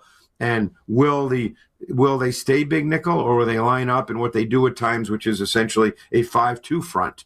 But I would expect that they would not want to take him and Warrior off the field because he's such a good player. Especially in run support, and just looking at some of the advanced analytics, they have one of the best run defenses, if not the best run defense in football. How does that match up for what the Niners like to do? And I'm looking at your notes again. The majority of McCaffrey's carries have that pre-snap motion that you talked about. I believe it's page 4. How much of that can maybe affect Seattle? Yeah, well, pre-snap motion in the run game is a really big deal because it changes the eye discipline of players. It changes run support. We've seen them use – this year they actually used Farrell, the tight end, in that tilted wing alignment, so they're expanding that. It'll be interesting to see. The Niners are a high percentage motion offense. But, one thing is since Purdy's been back, he's played 6 games, and they're 6-0. McCaffrey's numbers have been very good. He's been averaging 4.5 yards a rush in the 6 games that Purdy's been back. The run game has really started to come on. He gets hard yards, to me, as well or better than any back in the league. I mean, he is a fighter inside. When it's blocked for 3, he seems to get 6. He's just one of those guys. And then, of course, he had the 41-yarder this week where he kind of looked like the old McCaffrey. Obviously, Seattle's winning a lot of games, but what is your evaluation of Sam Darnold? It felt like at halftime of the game 2 weeks ago against the Rams, people were ready to wring his neck, and then then he comes out and they come back. But how's he doing this year overall? Yeah, he's an interesting guy. I mean, at their best, they're a vertical passing team where he gets the ball down the field. Last number of weeks, it hasn't worked that way. I mean, this week he had 18 completions for only 147 yards. Their pass game looks a little stagnant right now. Look, they're playing a 49er defense that doesn't rush the quarterback particularly well. I don't know if Green is due back this week. I don't think Luter's been a problem, but obviously Green's the starter. I know Stout got hurt. I don't know what his status is. Lucas, I thought, came in and played well, but, it's just been a very, and I hate to use the word inconsistent because it's one of those words that doesn't mean a whole lot, but the Seahawks pass game has had its ups and downs. It's been uneven. Yeah, that's fair. All right, so, and I get it. There's a lot of players we don't know if they're necessarily going to be in or out, but this is a big one, Greg. There's obviously a lot on the line, so I think everyone's going to lean toward their speaker right now as you make the big pick for the Seahawks Niners game. Who do you like? Oh boy, this is just a guess, guys. I really like the way the Niners are playing on offense right now, and I know Seattle is a very good defense. But I feel good about the Niners offense, the way it's operating, and I'm just the unevenness of the Seahawks offense. If I'm a Seahawks fan, might have me a little concerned. So this to me is a flip of a coin, but and the game's in Santa Clara, right? Santa Clara, yep. Yeah, little rain in the forecast. Could be a little wet. Oh, well, you never know, I guess, out there, right? I don't know. I would like the 49ers run game in the rain. I don't think with the Seahawks defense, I wouldn't expect McCaffrey, unless he breaks one, to run for 140 or 150. But they are so committed to the run game. They're not going to give up on it. I like the Niners, but I'm just throwing what against the wall, guys. There it is. You're throwing picks against the wall. With a Sharpie, Greg says the Niners are definitely going to take this one. The best way to say it for our family group is I'm throwing defecation against the rear oscillator. Wow. Okay. There you go. We'll allow it. That was strong. Yeah. Hey, Greg, Happy New Year. Big party plans? That's right. Yeah, tomorrow night. I guess we say that old see you next year stuff now, huh? Does bedtime fluctuate a little bit tomorrow night? No, I don't think I've seen a New Year in 15 years. What's the scouting report on beverages for you? And I don't think I'm wrong about this. I don't think this is an arguable point, but Christmas and New Year's come during the football season, don't they? They Usually, do. yeah. Most years. Yeah, so it's, these are just a day in the life, as the Eagles once as the Beatles once said. Yeah, but it's coming on a Wednesday this year. New Year's Eve is on a Wednesday, so I'm aware of that. That would be tomorrow night. games. I'm aware of that. And the Eagles is maybe more appropriate. Life in the fast lane, Greg. So go ahead and get after it. There you go. Yep. Yeah. Greg, you got that right. We can't wait to talk to you in 2026, man. Thank you so much. Oh, guys, I love it with you. Read those notes. I sent them to you. It's a little prize. Incredible. I have to. I'm in my iPhone scheduling time because there's so many pages, Greg. I usually don't read that much, so I gotta get after it tonight. Well, there you go. You got a little work to do. Yeah, we do. No All doubt. Right. Hey, Greg, you're the best. Greg. Thank you. All right, guys, appreciate it. Okay, Greg Cosell, NFL Films. He says, bet the house on the Niners coming up on Saturday. Yes. That should be our goal for next year. Let's see if we can get Greg to say cuckoosh. And just get him to start locking stuff in. Or even kaboo. Yeah, that's right. Kaboo. I mean, what he's saying is not wrong. And I'm looking at some of the advanced analytics around the last 6 weeks since Brock came back, and he has the best EPA, expected points added, of any quarterback in the NFL. He's playing phenomenal. The only quarterback who is slightly better, and its completion percentage above expected, CPOE, which is another one of these advanced ones, is Drake May. Drake May, yeah. But Drake May is slightly below in the EPA, but those two on the grid are so far alone. And then you look for Sammy D. He is dead average on completion, and he's below average on EPA. The quarterback edge for the Niners is profound. I know. Look, this is week to week for some people, whatever. We all feeling better about the contract now? You feel better about it? You should be. Yeah. I mean, if I'm Brock, I'm pissed. I left some money on the table. I mean, tear that thing up now. He is better than Dak Prescott. I mean, he is. And in 3 years, if he plays like this, he's going to want a new deal. Yeah, well, in 3 years? Maybe 4. 2. Tear that thing up. Yeah. All right. Steve Kerr, 18 minutes. Okay. Fade the Dibbers is in about 7 minutes. The pick is in. Yeah, we got better be plural. Yep. Yeah. Okay.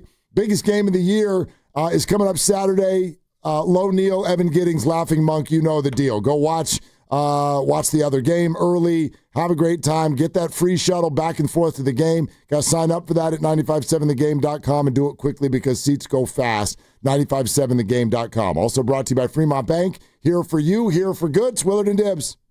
Running a business means wearing multiple hats. So if you're like me, you probably started out using your personal phone, taking client calls and texts nonstop. As my business grew, I needed something smarter. That's when I switched to Quo, the #1 business phone system. Quo works right on your phone or computer. No carrying two phones, no clunky landline, just one easy app you can try for free. Your team can share one number and handle calls and texts together like a shared inbox. Any teammate can jump into the conversation so customers get faster responses. And Quo's AI assistant summarizes your calls and responds to customers 24/7, so you never miss a lead or opportunity. All this starts at just $15 a month. That's basically 2 coffees. You can even keep your current business phone number. Find out why 90,000 businesses trust Quo. No missed calls, no missed customers. Try Quo for free at quo.com/sports. That's quo.com/sports to try Quo free. QUO.com/SPORTS. This is Larry Flick, owner of The Floor Store. When the year ends, the savings begin. With our New Year's clearance sale, get up to 50% off store-wide, 2 years free financing, and we pay your sales tax. It's our way of saying Happy New Year. The Floor Store, your Bay Area flooring authority. At LendSeek, we know running a business takes heart, hustle, and sometimes a little help. That's why we stand with you with our exclusive AI lending platform, connecting you to over 100 funders. If you've been in business for at least 2 years with a minimum annual revenue of $500,000, you can get up to $1 million in funding in as fast as 24 hours. No collateral, no prepayment penalties, no red tape. Apply today with no cost or obligation at lendseek.com. That's LENDSEEK.com. He's the best interview in the Bay Area. He looked like Steph Curry always has, so he still got it. I mean, I think the biggest thing when you're 37 is maintaining the level over the course of 82 games. And he joins Willard and Dibbs every week during the NBA season. We have a blueprint that everybody's feeling confident with. Steve Kerr is presented by Great Clips. In sports, success is about team effort, and the same is true for your hair. Great Clips. It's gonna be great. All of us at Wedgwood Homes wish you a joyful holiday season and a prosperous new year, celebrating 40 years of revitalizing communities in Northern California and thankful to be a part of yours. Best wishes for the season from your friends at Wedgwood Homes. Paid non-attorney spokesperson, paid for by Reliable Legal Marketing. Attention California residents. Non-Hodgkin's lymphoma, including chronic lymphocytic leukemia, a common subtype, is one of the most common cancers in the United States. If you or loved one was diagnosed with non-Hodgkin's lymphoma or chronic lymphocytic leukemia and were exposed to Roundup weed killer, you could be entitled to cash compensation. Bayer, the owner of Roundup, has agreed to pay more than $10 billion to cancer victims linked to the weed killer. Call our weed killer cancer hotline now to see if you're entitled to cash compensation. If you or someone you love has been diagnosed with non-Hodgkin's lymphoma or chronic lymphocytic leukemia and were exposed to Roundup, call now. Our attorneys have the experience and specialize in fighting for everyday people to get the compensation you deserve. If you or a loved one was diagnosed, even if a loved one has passed away, call 800-341-4933 now. But hurry, time is limited. Call 800-341-4933. 800-341-4933. Prior results do not guarantee a similar outcome. Will Trial Law, LLC, 1001 Bannock Street, Denver, Colorado, 80204. Ready for the ultimate red and gold game day? Laughing Monk Brewing is the place to park, party, and ride. Skip the traffic. Forget the expensive parking. Park for free and dive into an epic tailgate with mouth-watering food, ice-cold Laughing Monk beer, and every game on TV. Catch 95.7 The Game's pregame show with Lorenzo Neal and Evan Giddings. Then hop on the free shuttle minutes away from the stadium. Shuttles are first come, first served. So head to 957thegame.com to sign up and join the party. I'm Piera Palazzolo, VP of Digital Marketing for the American Management Association, a company focused on the management training skills needed to enhance the careers of business professionals. We did our research when it came to the best companies for website development and chose AmericanEagle.com. And we couldn't be happier. AmericanEagle.com worked closely with us to understand the front and back end requirements needed to launch an e-commerce website that could handle the complexities of running thousands of seminars nationwide. Our robust new website and improved SEO saw immediate increases in site traffic and web revenue. If you're in need of managerial effectiveness and success, visit our website at amanet.org. If you're in need of a website that provides an unparalleled consumer experience, I highly recommend AmericanEagle.com. Transform your business today. Dial 877-WebNow1 for a free digital consultation with AmericanEagle.com.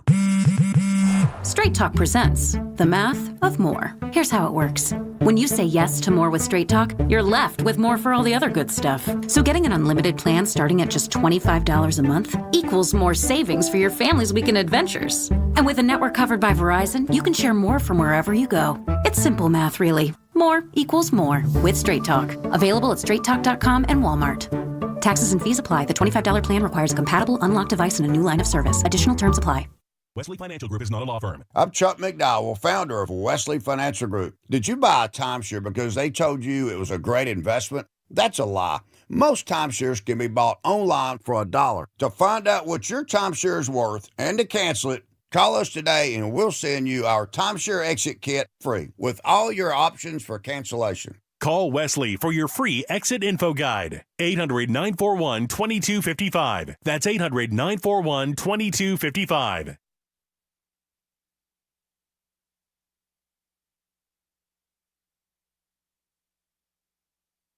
Dub Nation, it's Steph Curry. You're listening to Willard and Dibbs on 95.7 The Game. Coming to you live from the Laughing Monk Studios. All right, a few things that we want to work through here before Steve Kerr comes on the show. We got to fade the Dibbers. Oh yeah, we got 2 picks. And if you're not fading by now, you need to get on board because all I do is lose, no matter what. No matter what. 5 in a row, right? That sounds about right. Call my message phone, dude. 1-800-lose. Yeah. And then someone on the Boxer and Gerson Work Injury Attorneys text line. And let's see, 925. I see you. Thank you for listening. I sure wish you could show us listeners the 4 pages that Greg Cosell put out on the 49ers. Is there any way you could put it on Twitter or something? First of all, there were 7 pages. Yeah. So I'm wondering, don't hold me to this, and I'm busy right now. I have a show for another hour and 10 minutes. But after that, I'm going to see if I can screen grab all of those and then just turn them into an Instagram story so that people can see what it actually looks like. It is absolute animal stuff. Yeah, animal style. To tell me that this man pretty much does that for every NFL game, he's not kidding when he says he doesn't come out of that room.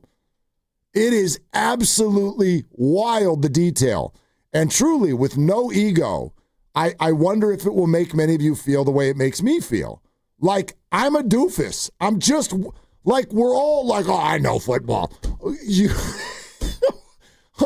And I know some of us know more than others, whatever. Some of you played in high school, some of you didn't. Some of you get the terminology, some of us don't. But at no level would you look at this and be like, yeah, that's what I do when I watch a game. No, you don't. No, you don't. The detail, the terminology, the awareness of how many things are going on there that we don't know when we're sitting there with, hummus and pita and the game. It's wild. It is wild. So I really would love for everybody to see this. So I'm going to try to do that here maybe after Steve comes on. I'm going to see if I can screen grab those and put them on Instagram. It's MT Willard, and you can check it out. Educational. Yeah. And, page 2, one route you see from the Niners when Shanahan anticipates cover 2 is 7-stop, which functions much like a curl route, attacking the same void in the coverage, but it can force the safety to sink and expand, creating even more space. And this is what we see Ricky Pearsall do all the time, the 7-stop, where you're going to run a 7 route, and then you just stop and you turn against the cover 2, and Brock knows it, and so the ball's out early, and Pearsall runs that route where he's going to sell it like he's going deeper, and then he just stops and comes back. And so when Greg breaks it down like that, and you watch the play again in your head, you're like, okay, yeah, Greg, that's what that is. Yeah. It's the old 7-stop. Yeah, exactly. Against cover 2. Got it. Makes against cover sense. 2. And the other one that you read, which was, hilarious. And, oh, man. When he's talking about, the post snap and the coverage and the 1x3 against outside leverage and all the rest of it. And, yeah, he knows this stuff. He's been doing it for damn near 45, 50 years, whatever it is. So to get these notes, that was pretty fun today. No doubt. And then I want to throw this out also, a tweet I just saw from Matt Barrows, who covers the Niners. And remember earlier we mentioned that Kyle Shanahan, and this is loosely a quote, but basically said, we're going to give it a shot this week. Like there's a chance. There's a chance that Trent Williams plays on Saturday. So Barrows grabbed a couple of previous quotes from Kyle Shanahan. Right. So December 18th on Ricky Pearsall. Quote, yes, there's a chance. Ricky didn't play. DNP, yeah. Christmas Eve, talking about George Kittle, Kyle Shanahan. Quote, he's got a chance. Kittle didn't not play. Yep. So Trent has a chance. He's not playing. He's not playing. Yeah. And especially when you talk about a short week and, the idea that if you do push it and something worse happens, he could be gone for the playoff game where you really, really need him. So, yeah, he's got a chance is a pretty clear indication. Now, he didn't say anything like that about McCaffrey, I would imagine. And, you saw McCaffrey over there. He's got 25 carries or touches already, and he's planking and he's stretching, and they got the Theragun on him. It's like, this guy's an absolute savage. He's a 399 touches. Dude. If he gets his normal load, which would be, 25, let's just say, he gets to 424, which would put him in the top 20 all-time in TPS touches per season. And he's not going to get, unless they go really wild, he would need 93 touches to catch James Wilder. I don't know if he's going to get 93 touches in this game. That feels like a lot. I'm not going to get him in this game, but Can we count playoffs? I don't think we can. Okay. This is all regular season, but he definitely there definitely could be. You hope there's 100 more touches. Because that means there's four more games. Right. 100 would be great. That would mean you got the bye, right? And you wind up getting to 500. Well, and it means you keep winning, too. Yeah, and a lot of these, like, if you want to look at the top 30 touches in seasons, only about 5 or 6 of them are since 2000. The majority of them are like James Wilder, 84, and Marcus Allen, 1985. Not a lot of bell cows anymore. Right, and, McCaffrey's a guy who's going to wind up with more than 100 catches on his way to more than 400 touches. Steve Kerr in 5 minutes, stop stalling. What am I stalling? They're fade the dibber. They're fade. You want me to fade? They're fade. Let's go.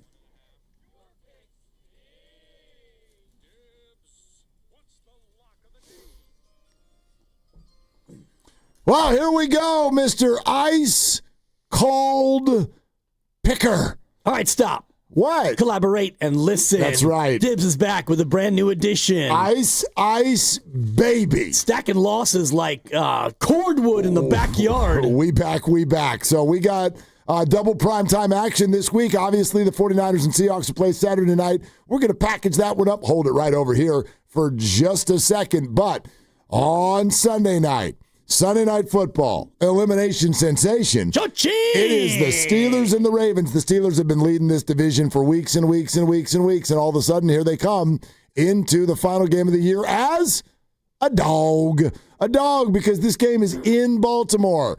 Not sure about Lamar Jackson, but the spread says he's going to play. Ravens and Steelers this weekend, and the Ravens minus 3.5. Dibs? I got the game in Pittsburgh, incidentally. Oh, Grandy? Is Grandy giving me the wrong line? I see Acrisure Stadium, Pittsburgh, Pennsylvania, which it may alter my thoughts a little bit. Hang on. He's busy, so let me... I'm looking right at it. I trust you, but now I don't trust the spread. I've got it at Baltimore minus 3.5. Okay. At Pittsburgh. All right. You're all right. And, correct. Games in Pittsburgh. You got a home dog, and you've got a Super Bowl winning quarterback in Aaron Rodgers, and you think, all right, Pittsburgh at home. And TJ Watt is working like heck to make it back, coming off the scary, life-threatening lung incident. So the idea of him playing really bodes well for Pittsburgh. And I look at the advanced analytics. Neither Aaron Rodgers nor Lamar Jackson are playing very good at what they do, which is called quarterback. And so that is a little bit scary for both teams. And I think about what is the number one prevailing factor in this game, and it's the best player on the field. And that best player is a guy who had a monster week last week, and it's Derrick Henry. So I'm going to ride the hot hand. We all love to do that. I'm going to take the Ravens on the road and lay the 3.5. And lay the... Ooh. Wow. Oh, I want to fade you so bad. I want to fade you wish I knew how to fade you. bad. But no, because I'm not rooting for Aaron Rodgers over Lamar Jackson. RELAX. Relax. Yeah, it's one of my favorite players against one of my least favorite players. I'm rooting for the Ravens, so whatever. That's a lot of points to lay in a game like this, but lean into it. 3.5. I'll go with you, even as losers at 5 in a row. And now, of course, we get to the emotional part. Yeah. I don't know what's about to happen, but here we go. The Niners open as a 1.5 favorite, and now they're a 1.5 dog. This is for everything. The 1 seed is on the line. The Niners plus 1.5. Dibs. You look at the advanced analytics, as I always do, and if you're in the top right quadrant, that means you have a better than average offense and a better than average defense. Seattle is one of 7 teams in there, according to EPA, expected points added. The 49ers have a great offense, but as a defense, they leave a lot to be desired. And then you look at this matchup, and Seattle, great rush defense. The 49ers try to run the ball. They do pretty well. The only thing that has me scratching my head about this one is the quarterback matchup, and I'm going to borrow from Public Enemy and say, can't trust him. You just can't trust Sam Darnold in this spot. Brock Purdy is hot. Kyle Shanahan is in his bag, and I'm getting some points. Más puntos, por favor. I'm taking the Niners in the 1.5. Cuckoo, skaka, kiki, skana, boo, kiki, skana, skaka. Oh, this is very concerning. Totally, because I'm ice cold. You're ice cold. I'm as cold as ice. And that's the first game of these 2 that's going to happen this Correct. weekend. He's putting his 5-game losing streak on the line. Yeah. In that game. We're looking for a little bit of that bounce back. You just picked the Niners. A home dog. Don't we like them home dogs? Yeah, we do. Cuckoo. So Niners and Ravens, those are your picks? Yeah. Right. I mean, I can't fade either one of those, even though you've lost 5 in a row. I'm just going to lean into your due. I hope you're due. People have been begging all day for you to pick the Seahawks. Yeah, I'm either due or I'm doo-doo. Yeah. Well, that's at least a 4, Grandy. Come on. It's a 3, but it's a 2. Yeah. Literally. Oh, God. Now that 2 becomes a 4. That was a 4. Yeah, Thank you. The second part was funny. I thought the first part was too, but I'm begging now. It's the last time I'm going to beg this year. Honestly, the one thing, I think Seattle's defense is really good. They're going to make it hard on the Niners. The Niners' defense is not going to make it hard on Sam Darnold and their offense and Charbonnet all the way. Charbonnet he can run the ball against his team, but it all comes down to Sammy D, and I don't have faith in Sam Darnold. So I get it. You're mad about your fantasy season. I'm not mad. No, a little bit. I'm mad at myself. You're about to be mad. Why? You're listening to 95.7 The Game, KGMZ FM and HD1 San Francisco, and Odyssey Sports Station, and the home of the Golden State Warriors and Valkyries, always live on the free Odyssey app, coming to you live from the Laughing Monk Studios, and we have breaking news. What is it? 95.7 The Game, breaking news. Steve Kerr's not coming on. No, not that. I mean, this is how we're going to wrap 2025. No Kerr. Steve Kerr is not coming on. There has been something that came up. There has been what some might refer to a bit of a miscommunication sensation. That's a buck. And some things have kind of fallen a certain way. And with apologies, Steve will not be joining us tonight. So is Nicholas Kerr available? Or the former pro golfer Christy Kerr? Is there any Kerr out there? What about Samantha Kerr, the pro soccer player? Yeah. Would work. Anybody else? Would work. Not really.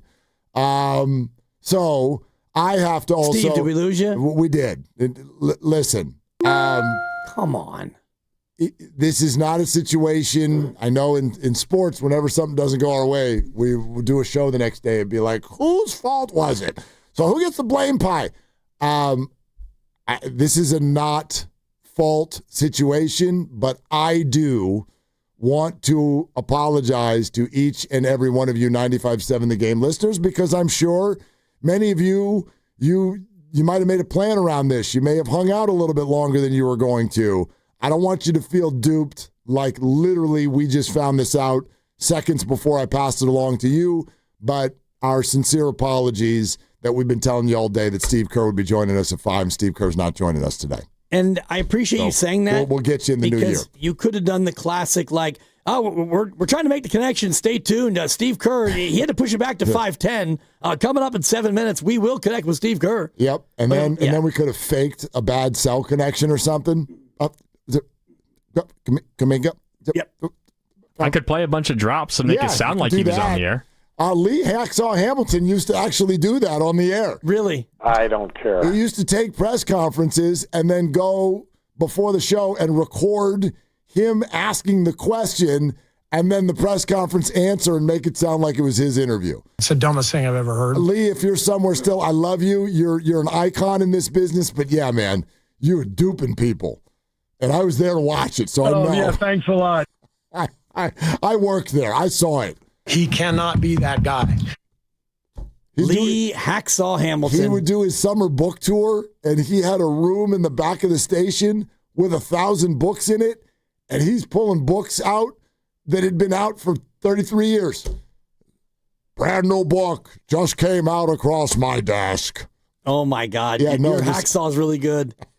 I was there. He cannot be that guy. I was his update guy. Are the phones not working in El Cajon? Damn it, Oceanside. Always, dude. He would call out cities, Grandy, when he wasn't getting calls. Are the phones not working in Chula Vista? I want to talk sports with you. Oh, my God, dude.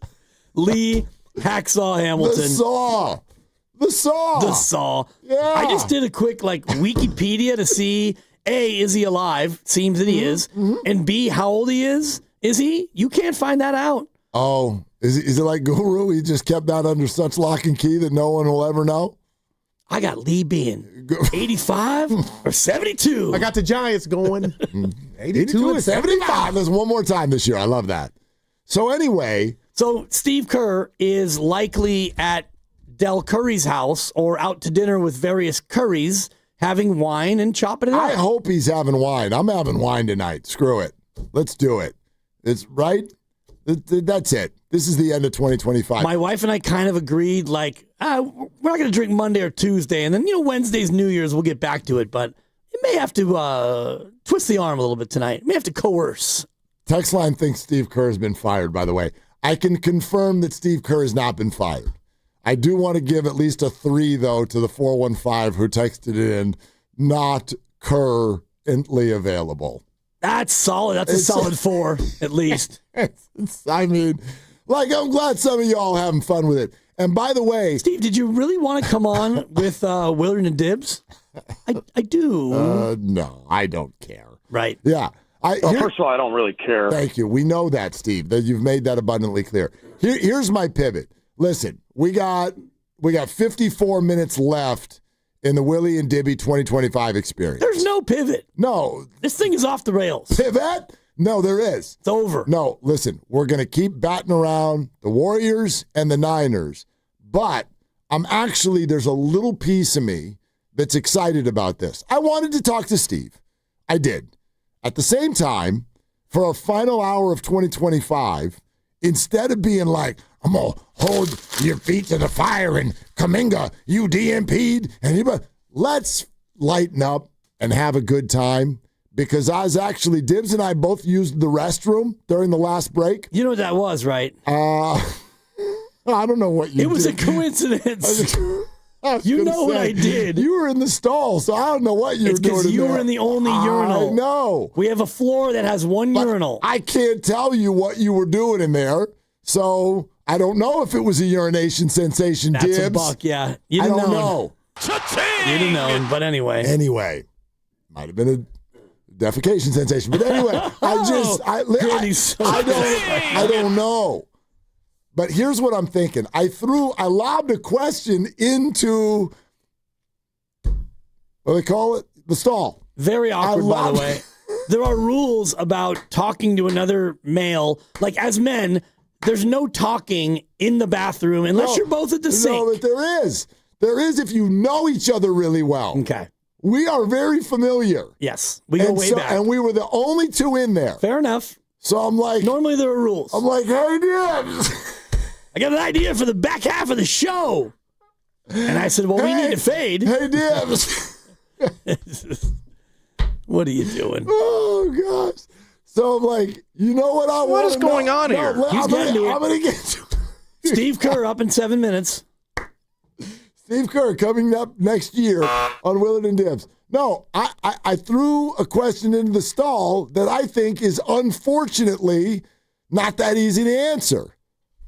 And it is, what's the best sports moment of the year for a Bay Area sports fan? So, like, we can do Kaminga and the Niner defense. Yeah. And let's do it. Everything's on the table. We got 51 minutes to go. It's all on the table. You can call about whatever the hell you want. You want to know how Dibs shaves his head? Fire away. But the lines are fully open for what is your favorite sports memory of 2025, Bay Area sports fan. What is your favorite? Like, what's the first thing that pops in your mind when I say that?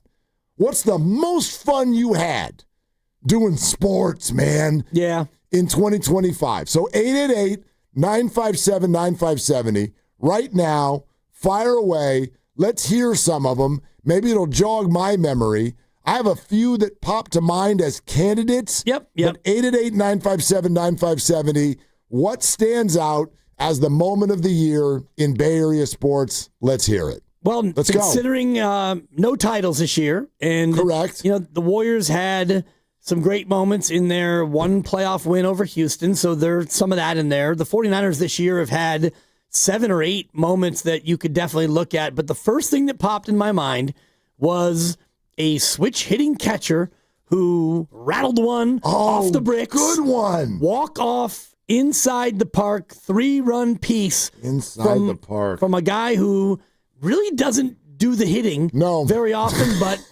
he's not known for the hitting. Right. But he pumped that thing right out there off the bricks, and the huge carom, and Bailey's on the move. Yep. So even though it did not culminate in anything, as far as a moment, and that was in a spot where, wow, the Giants, I mean, they beat the Phillies, and it's like maybe they're onto something. Yeah. So, and he also had a walk-off slam later in the year, but for me, it's the inside the park 3-run home run that stands out. Inside the park homer from Patrick Bailey is a really good pull. How about if I give you Game 7 Buddy?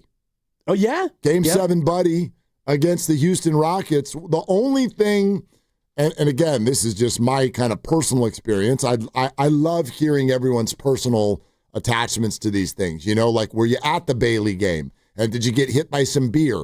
Or the Game 7 Buddy thing, I think that would really stand out. On a personal level, though, it was kind of frustrating. Because, and I've shared this before, it's no big deal. I love doing the show, but when very, very emotional Bay Area sports moments are happening on Sunday nights, I have to watch them while also doing a live show that is national and therefore is not focused on the thing that I really want to watch. And it's happened a few times. Game 7 Buddy was on a Sunday night. The Niners and Bears was on a Sunday night. Yep. And by the way, that might be a candidate for some people. That game that just happened 48 hours ago might be a candidate for some people. So that, from an experience standpoint, that one didn't feel great, but it is one of the first ones that popped into my mind. Game 7, Buddy, Houston Rockets and Dylan Brooks walking off the court. Yep. Done. Pretty wonderful. Yeah. Pretty juicy. And it's 7 beats the 2, and then, you know, you go on and whatever happens, but you still were able to prolong that thing, and we all thought, oh boy, they're a live dog against Minnesota, and then Steph gets hurt in game 1, and you win that game, and then you lose the next 4, and here we are talking about Kaminga all summer.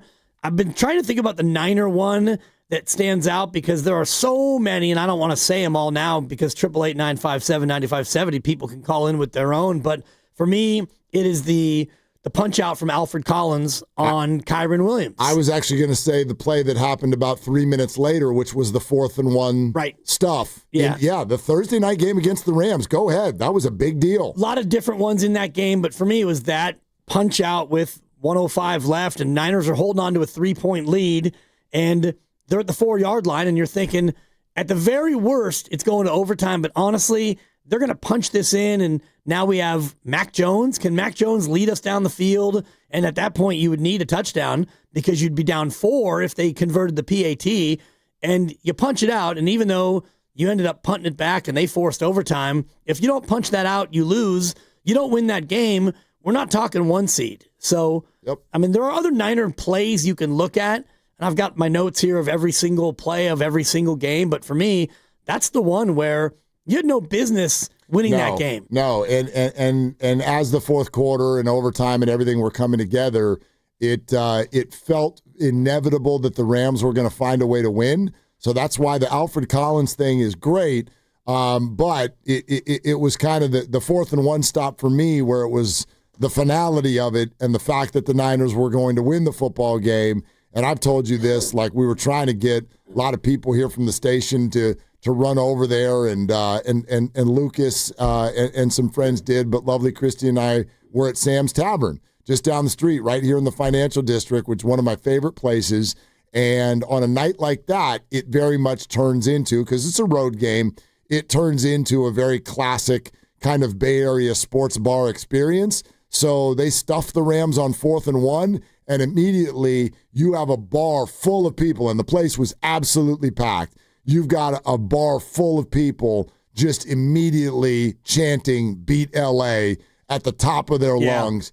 And it was just so organic and kind of came from nowhere. And again, a game that I think we all sat down to watch like, oh boy, they're going to get a bus kick tonight. To have that unfold, that is one that I'm going to take with me tomorrow night as one of the top for sure. No doubt. And when you look at this season and how they're now 12-4 and 12-4 with a chance to beat Seattle and be the 1 seed, if you lose that game, well, now you're 11-5 and you're just trying to play this game, and maybe you're not even going to play this game the same way because Seattle would have clinched the division and you'd be 11-5 and the Rams would be 12-4, and you might be resigned to being the 6th seed. And unless you want to beat Seattle and then the Rams lose and then it's tiebreaker. So that game really kind of spun the season in a certain direction. But another play I was thinking about just from the Niners is the throw it up for grabs Jake Tonjes play that beat Seattle. And the fact that, Kittle gets hurt early in that game and you need Jake Tonjes to go up there and catch a jump ball and a throw that was just kind of a up for grabs kind of play. You don't know who Jake Tonjes is. At that point, when you sat down to watch that game. Yeah. And then he catches a game-winning touchdown. And then the game ends with Shrugosaurus Rex, and I'm looking at it here. Yep. 2nd and 4, they're at the 8-yard line. Seattle, so you score, and you go up by 4 points. Jake Moody, the PAT, by the way, RIC, rest in Commanders. Yep. But he made it. But it's a minute and a half left, and then it's JSN for 11, JSN for 41 over Renardo Green. Huff goes offside. Now they're at the 9-yard line, and 2nd and goal from the 8, and Bosa comes in, punch it out, recover it, shrug, we win. Let's go home. Yeah, absolutely. Zucci just texted us, and I was thinking about not just this one, but one other too. What about acquisitions? How about the Warriors acquiring Jimmy Butler? Good call. We were at Splash. How about the Giants acquiring Rafi Devers? I was in Oxnard. You were in Oxnard. You know what actually went through my head when we were talking about this? Like the acquisitions, one of the reasons I didn't have them as the first thing that came to mind is I actually, and this is bothering me, I can't remember where I was. I feel like great moments, you're like, I remember exactly where I was. I don't know where I was when the Giants got Devers. Interesting. I know the Butler thing, you're right. Yep. We were in the middle of a show, which means that we won the pool, by the way. Because everyone knew there was a big acquisition coming, and everyone was like, which show is going to get the breaking news? It was us. And yes, we were sitting at a booth at Splash doing our show and then got to immediately talk it out. So that was really fun. I can't remember where the hell I was or what the scenario was when Devers got acquired. The Devers was right before Giants-Dodgers Sunday Night Baseball, and Kyle Harrison got pulled from the start while he was in the bullpen. I still don't remember what the hell I was doing, though. I was sitting on my couch in my apartment. Yeah, I was driving back from Santa Barbara because my son, Keon, was graduating that weekend, and so I was staying in Oxnard because Santa Barbara is way too expensive, and it's about a 20 or 30-minute drive. Yep. So I'm cruising back south on 101, or the 101 as they would call it, and I'm listening to Sunday Night Baseball with Roxy Bernstein on the call. And the trade had already happened, whatever, an hour or so, before. I hadn't heard about it. All of a sudden, Roxy's talking about this big deal with Rafi Devers going to the Giants. And I had actually pulled off the roadway. That way I could, pull out my phone and do oh my God, they got Rafi Devers. Yep. And so I was just right there when, you come out of the last little mountain range, heading down into the Southland. And Roxy Bernstein broke the news. A couple other things that I see a lot of your texts, 415 and 510, and thank you, everybody, for sending all these in as we get a little bit off the beaten path, but a lot of people are sending in. First of all, there was that Sharks game against the Penguins not too long ago where they were down, I think, 5-1. Yep. And they came all the way back, but also just the general Macklin Celebrini experience. Different games, different moments, the general development of him. And then also to not forget the initial Golden State Valkyries season and the moments that might have come along with that. I know that, the playoffs didn't end up really bringing about any victories or anything, but I will tell you this, the first time that I took some family and friends to a Valkyries game, I will never forget it. I will never forget it because it is such a different experience. And I know it's hard for probably some Golden State Warriors fans to let this sink in. And I think we understand the dynamics even of why, but it is jarring and in some ways startling to be at a Valkyries game and see and experience how different that is. And the fact that it is, quite frankly, louder than a Warriors game. Sorry, it just is. And it's also just a completely different sort of expectation and thought process. Like, people aren't mad when they lose.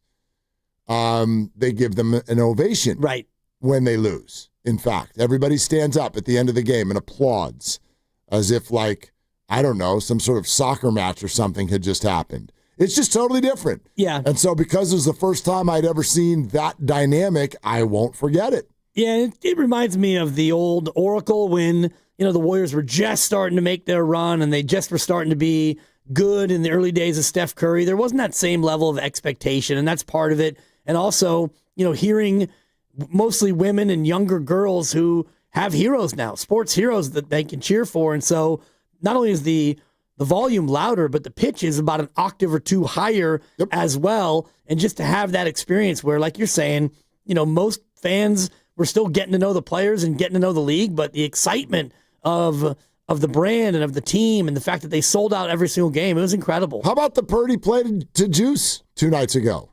Just the play. Was that not the signature play of the season? I mean, it's one of them. It certainly is one of the signature plays. Offensively, to me, it is. I get that what the defensive plays made against the Rams, okay, sure, gotcha. But like from an offensive highlight standpoint, that's the play of the year. I think that there are some people who believe that that could end up being one of Brock's signature plays of his career. Yeah, it was pretty incredible. Just the way he shimmies and he gets skinny and then he shakes the other one and then he pressurizes the linebacker so they have to come up. But still, they needed another touchdown to win that game. Right, but for me, the significance of that play is, and I've been, you know this, I've been talking about this for years, and whether you agree or disagree doesn't matter. That play is a narrative buster. It wasn't just a touchdown. It's a not so gentle nudge to anyone who thinks he's a system quarterback or a Shanahan production, or he needs the Avengers around him. All of this junk that people say. Well, then explain that play. Explain that play and then count the quarterbacks in the NFL who can do that. And the other thing is what Greg Cosell said when he joined us about an hour ago, and Steve Kerr coming up in 8 days right here on Willard and Dibs. But Greg talked about if Mahomes did that, we all would be losing our Casey Totally. Schmidt. Well, Chris Collinsworth sure would have. Right. Yeah. But Purdy does it, and it's, what a great play. But certainly, and Collinsworth was giving love to the fact that was a Mahomesian play. Right. And, it's either Mahomes or Mahomesian if someone else does Allen, it. But the more you stack those plays. Yes. Before we go to the phones, I was thinking about one that touched you personally and me a little less so, and probably not anyone else in the audience, but Niall Shields-Donegan and his run in the U.S. Amateur, the kid from Mill Valley. Thank you for pulling that. I just was thinking about off the beaten path ones, and the kid who grew up and went to TAM, and he's a Mill Valley kid, and turns out to be one of the great amateur golfers in the world. And he went on a run at Olympic in the U.S. Am and made it to the semifinals. And I mean, he was pulling off 19th hole, extra time, miracle after miracle. And I just was mentioning it because I don't normally watch the U.S. Amateur. I'll watch the final 36 holes. I'll check it out, whatever, if it's a slow day. But I was locked in on this kid. Totally. Because of you and my other friends from Mill Valley and the fact that he's somebody that we all kind of know. I mean, I don't know him, but you certainly do. Yeah, so. my son was his teammate. They actually played together last week. He's with the holidays, he comes back home and he's always over there. We get to see him off and on. And that just was kind of a fun little 3 or 4 day. I love that you pulled that because I wouldn't have thought of that. But you're right. The local crowd around him grew with each win. Yep. And it got to the point where there was just this throng. Absolute raucous throng of people following him at Olympic Club each day as the tournament went all the way to its conclusion, and he almost made it all the way to the end. And if he would have won one more match, then he's in the U.S. Open. Correct. And is he in the Masters if he's the runner-up? I'm not sure. But he was one win away from getting one win away. I mean, he's going to get there because he's a phenomenal golfer, but that would have been a ticket puncher had he gotten one more win. Incredible experience. Very, very good pull. Gene in Oakland has called in. Hi, Gene. Thanks for calling. What's up? Oh, this isn't Gene. This is Steve Kerr. I'm sorry about the communication mix-up. So fire away, guys. Just kidding. All right, so listen. All right, fine, Gene. What's the deal? What's the deal with you and Jonathan? What's the deal? What? Oh, he's gone. He's history, man. Yeah, we're gonna get whatever we can for him. That's true. All right, listen. So you covered most of my top moments, but there's one that'll stick with me for a long time, and that's Mac Jones' performance. Actually, in all the games he played, almost all, but especially in that Rams game that you alluded to earlier. I mean, he was playing on that bum knee, and there was at one point there where he hobbled off the field, and we thought he was done, only to return to the game and lead us to victory. Where would we be without Mac Jones, all right, this year? If we had some no-name backup quarterback filling in, we wouldn't be I don't think we'd be in the playoffs. And along with that, any thoughts of trading this guy, because his value is at its greatest? I think it's complete, ridiculous nonsense.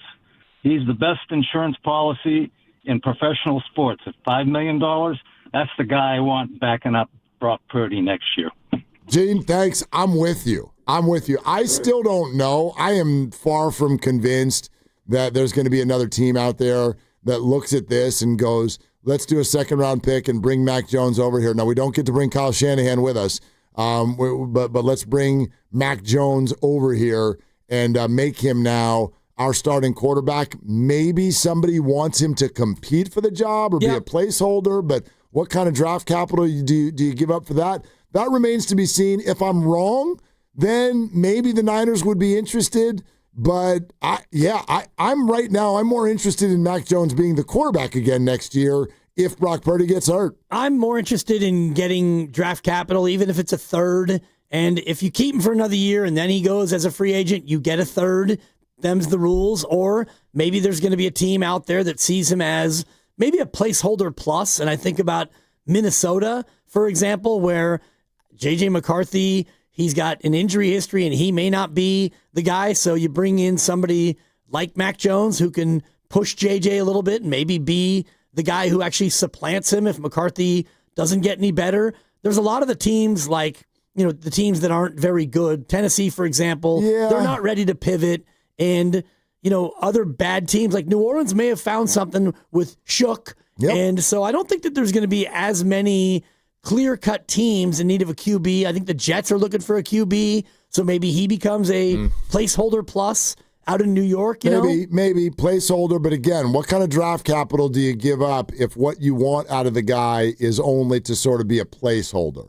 I like your point. Let's look around the league, and some of these teams have at least figured out where their starting point is next year. I don't know if they have the answer, but they have their starting point. The Saints, they're going to start with let's see more Tyler Shook. The Browns are going to start with let's see more Shedeur Sanders. Yeah. Let's see more.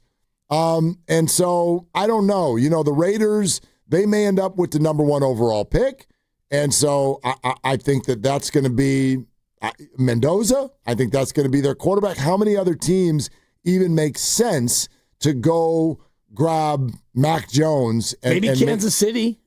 I don't know how long Mahomes is going to be out, That's an interesting one. Yeah. That's an interesting one. Because Kansas City is still going to fancy itself as a team to be, reckoned with. Miami's the other one, although they are so underwater on the Tua contract. I don't know how they really could. You're not just going to bench Tua in his 50 whatever million. No, I mean, I would, teams that are in that kind of a scenario, I would just give them a phone and say, call Denver. Because the Broncos did this and everyone was like, well, that's not doable. And they just ate Russell Wilson's contract. They just ate that thing. And it was literally almost $100 million that they ate. And they have just done nothing but make the playoffs since, and now they're probably going to be the 1 seed. Yeah. 2 years later. So you can do it. So that's what I would tell the Dolphins. Just do it. Just do it. Just eat that thing. Yeah. Just grab the scissors some salt. And just, exactly, hold your nose and cut the deal in half and let him go. If that's what you think, and they clearly do. And they're right. Yeah, no doubt. They're right. Yeah. He's not the guy. He's not. And so it's difficult. And, Denver, they've been able to do it based on, hitting on a lot of other draft picks, and RJ Harvey, who's come in and, become the RB1 due to injury. He's been good enough, and the defense and all the rest of it. So you can do it, but you have to do it the right way. And I don't know if Miami's constructed to be that, but quietly there are some options out there for Mac Jones. I'm looking at the numbers. Only 13 quarterbacks have started all 16 games for their teams this year. 13 of 32. Interesting. And of that, I don't know how many of these, is Stafford going to start this upcoming Sunday? Right now, McVay says yes, but if the Niners win on Saturday night, the Rams' position is locked. They're the 6. And therefore, Jared Goff, will he start game number 17? I don't know. They're out of it. Yeah. And why not? I guess. But, why not? I mean, you don't want a terrible thing to happen. No, you don't. But Justin Herbert, he's started out. all 16. He's out. With the broken hand. Yeah, they're not playing him. So he's going to lose his 17th. And, you got Josh Allen and Baker Mayfield, and Cam Ward has started all 16. Only 13 guys. So, yes, you need a very valuable, good backup. But Kyle Shanahan, man, he can make something out of nothing. I mean, he hasn't always.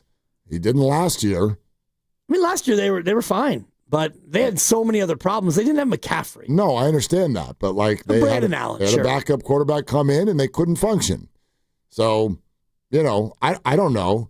Arizona is a situation I wonder about. I don't know that the Niners are wanting to help out a division foe. Jacoby Brissett this year, 1-10. Yeah.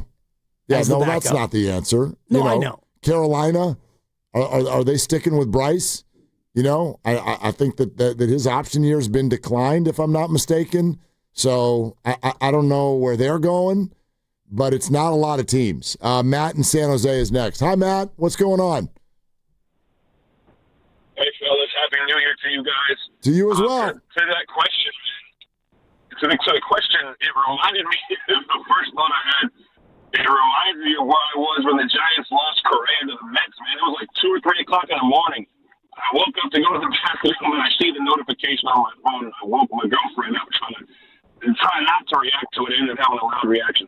But the top moment in NBA sports in 2025 for me, and I'm biased, I'll get off the topic quick because we only got 15 seconds for hockey, but the Sharks' comeback against Pittsburgh. They were down 5-1 in the third period, and some 19-year-old kid takes over the game. Next thing you know, the game is tied. They go to overtime, and this Wiz kid does it again. They end up winning 6-5 in OT. So I thought that was the best moment for the year.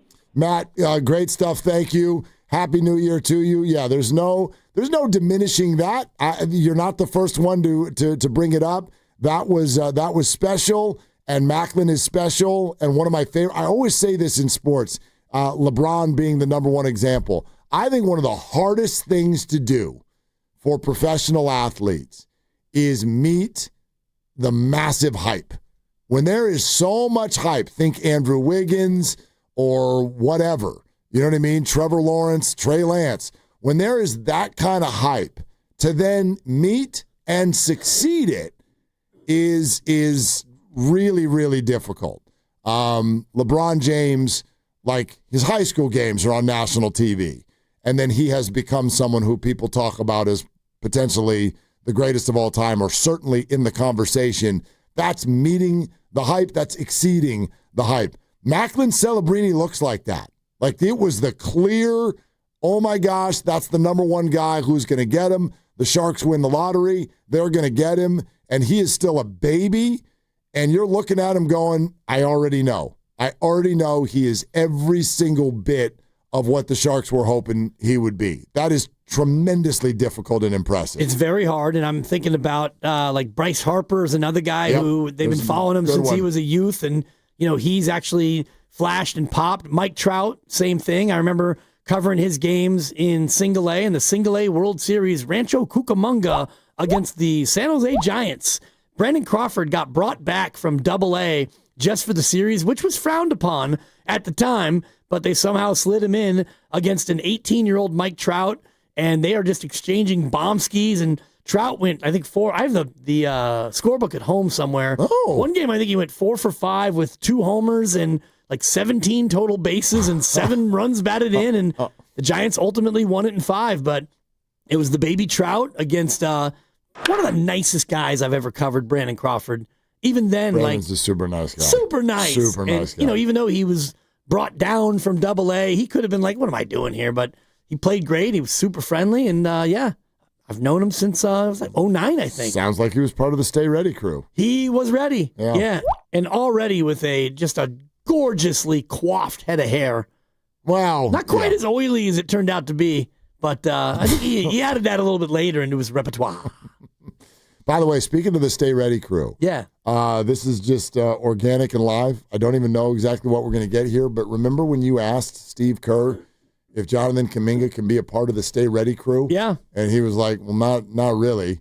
I do. Yeah, but that's not really. So then listen to this sound clip yesterday after the Warriors' victory in Brooklyn. it's tough because he's not really a short minute player. I played a bunch of guys 8-10 minutes. JK's a guy who needs rhythm. He's not like a Gee who's going to come in, or Pat, and just fly around and play with great energy for 4 minutes and come out. He needs some rhythm. So he always has to stay ready, and there's a pathway there. But right now it's not there. But things change quickly in the NBA. I'm not trying to do a gotcha moment or anything like that at all. Don't get me wrong. But Steve said to you, like, he was very hesitant to say he's part of the Stay Ready crew. And then in that clip right there, he said he's going to have to stay ready. He's going to have to stay ready. However, he's a guy who needs minutes. He's not going to thrive in that 6 to 8 minute stint. And so when Steve announced that he's back in the rotation and he got 9 minutes, and I think he got a 7-minute stint and then a 2, and then we haven't seen him since. Yep. So there's something going on. And you used the T word earlier talking about toxic. I don't know if it's toxic, but it's B for broken for sure, because whether or not he's in the Stay Ready crew or not, he's not being allowed to play. Even last night when you got into some GT, some garbage time, he played everybody but Kaminga. I don't blame the Warriors for this, because business is business. I really do get it, but I don't buy that. I don't buy that, because, and when I say that, I'm talking about what you just heard Steve Kerr say. Like, I don't buy that Jonathan Kaminga is actually the 14th man on the bench. I don't buy that he is incapable of high effort in a short period of time. I get it. You can't say what's actually going on, but I just, who's with me on that? The reasoning that we're getting cannot really be the full truth anymore. It can't be. I believe that they have had very, very substantive conversations. I think that they are pretty far down the road with them. I think that they probably feel comfortable that something in terms of a deal will happen over the next 30 days or so. And they don't want him to go out there and tear his hamstring. That's what I think is happening. And I actually wonder if that does make all of the Kaminga discussion feel a little bit better. It's not anymore, in my opinion, about whether or not Jonathan's good, whether or not Jonathan hustles, whether or not Jonathan's a fit. It is simply a business decision. We don't want you to get hurt because we're trading you. So you're not playing. Okay, and that's all fine and good as long as you go out there and you win games, which I don't think that they've done any more regularly since they've made this decision. Won 4 or 5. Oh, okay. I mean, they have. Since they DNP'd him? No, I'm just saying they've won 4 of their last 5, have they not? That sounds about right. Right, I think they've won 4 of their last 5. Okay, I mean, we can draw the line wherever we want to draw but, it. He's been not playing for a lot longer than that. Right. But, yeah, they've won 4 or 5, for whatever that's worth. It's not worth a lot. Yeah. And if you go back, from when he got healthy, he's had 8 DNPs, and in those games, they are 5-3. Yeah. So okay, you're a tick better. And then there's the other game that he played the 9.5 minutes and they lost. And yeah, that's basically what they are. And on the year, he's 9-9 when he plays. And so, woohoo, big fish dinner. So you're 8-7 when he doesn't play. You're 9-9 when he plays. No, see, you're 8-7 when he doesn't. My point is, I don't think it's not about that anymore. It's about we've decided to trade him. We think we've got a line on something. We're not risking it. All right. That's just me guessing. But that's what I feel. I think that's a fair guess because you can't tell me, and you said this about 4 minutes ago, and Steve Kerr coming up in 11 days. Yep. You can't tell me that he's their 14th man. What happened? Nothing. It's forward promotion. You're crushing it. 11 days? Might be 7. It might be. Yeah, it's probably not 11. 11 days from right now. From Friday. Yeah. It's Football Friday. He ain't doing Friday. He doesn't like to wait till Friday. So I'll take the under. Okay. I was about to say something, but I'll say it off the air. Something that I just thought of something that really, really bugs me now that I think about it. Oh, you want to do a special What's Bugging You coming up next? Nope. Okay. It's the biggest game of the season on Saturday, and we'd like to invite all of you to Laughing Monk Brewing. Okay, Lo Neal and Evan Giddings will be there. It's right down the street from Levi's.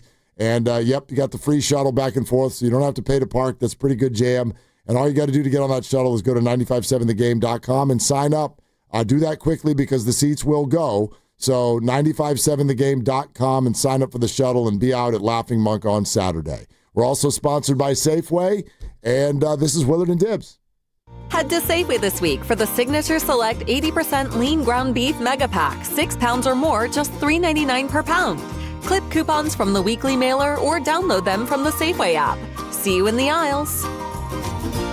Running a business means wearing multiple hats. So if you're like me, you probably started out using your personal phone, taking client calls and texts nonstop. As my business grew, I needed something smarter. That's when I switched to Quo, the #1 business phone system. Quo works right on your phone or computer. No carrying 2 phones, no clunky landline, just one easy app you can try for free. Your team can share one number and handle calls and texts together like a shared inbox. Any teammate can jump into the conversation so customers get faster responses. And Quo's AI assistant summarizes your calls and responds to customers 24/7, so you never miss a lead or opportunity. All this starts at just $15 a month. That's basically 2 coffees. You can even keep your current business phone number. Find out why 90,000 businesses trust Quo. No missed calls, no missed customers. Try Quo for free at quo.com/sports. That's quo.com/sports to try Quo free.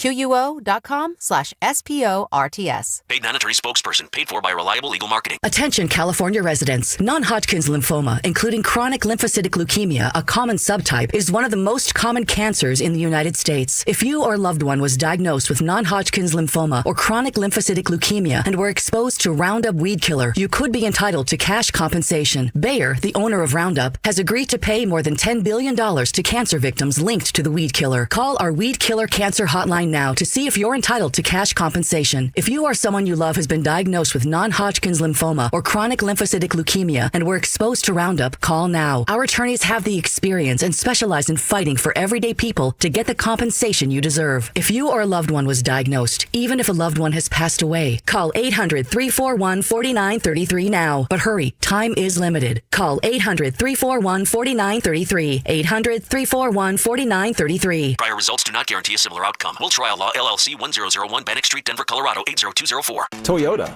the MVP of MPG. With class-leading MPG and more hybrid models than any other brand. Toyota, let's go places. Are you interested in being an install or service technician? Good news! R&S Doors and Gates is hiring. If you have good mechanical skills and a knowledge of power tools, welding, and motor controls, you should apply today. R&S Doors has openings to repair and install commercial overhead doors, entry doors, and loading dock equipment. You must be able to work in a professional, fast-paced environment. Call 800-FIX-A-DOOR and apply today. That's 800-FIX-A-DOOR or visit rsdoors.com. R&S Doors. Look for the red truck. 95.7 The Game is proud to be introducing the inaugural Bay Area Host Committee Impact Awards, presented by PNC Bank, celebrating those driving change in the Bay Area. We congratulate 10,000 Degrees, winner of the Community Impact Award. 10,000 Degrees is represented by President and CEO Kim Mazuka. Many of our alumni are serving on different nonprofit boards and school boards, and that's where the community impact really comes from. Stay tuned this month as 95.7 The Game celebrates all of these prestigious Bay Area Host Committee Impact Award winners. 1877 Cars for Kids. KARS Cars for Kids. Hurry! It's your last chance to donate for 2025. Donate your car today. 1877 Cars for Kids. Donate your car today. Ready to get rid of that old car? Donate it to Cars for Kids. Call 1-877-CARS-FOR-KIDS to reach a friendly live agent. Donation's super easy, and your car can be picked up as soon as tomorrow. Call us now, 1-877-CARS-FOR-KIDS. That's Cars with a K to donate your car today. 1877 Cars for Kids. KARS Cars for Kids. 1877 Cars for Kids. Donate your car today.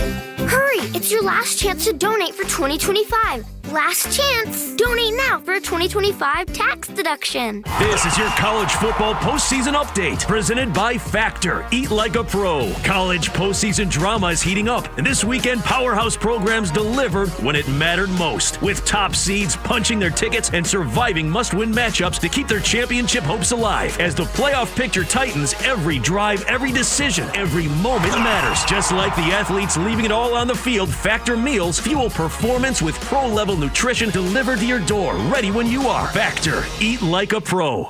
Welcome back to Winter Hack Radio, the place for clever hacks to survive the season. Icy driveway? Well, try spreading sand or birdseed to help with traction. Snowy puppy paws? Well, grab a whisk, brush it off, done. Catch COVID-19? Well, just get... Actually, there's no hack for COVID-19. But if you test positive, prescription medications for COVID exist. Ask your doctor if they're right for you. Visit PfizerForAll.com to learn more. Sponsored by Pfizer.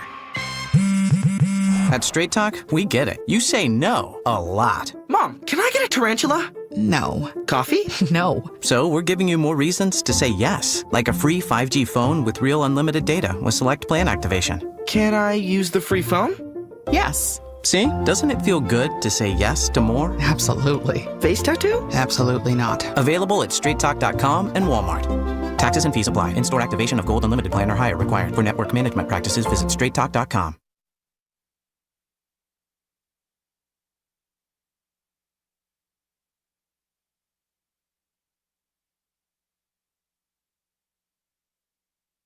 He cannot be that guy. Dub Nation, it's Steve Kerr. You're listening to Willard and Dibs on 95.7 The Game. And you never know when I'll be on the River Islands guest line. So make sure to keep it locked on 95.7 The Game. You sure don't. Anyway, we still got some time to hear from a few of you. 888-957-9570. Yeah. Dibs' picks are in for the weekend. The picks are in. You'll go Niners plus 1.5. Cuckoosh. You'll go Ravens minus 3.5. Skagoosh. Uh-oh. Well, I mean, we'll see. I mean, before we get into the segment, blah, blah, blah, blah, blah, blah, blah, I just want to say, because, Dibs and I are going to be out for the rest of the week. I want to wish everybody a happy new year. And I'm not going to go on and on here.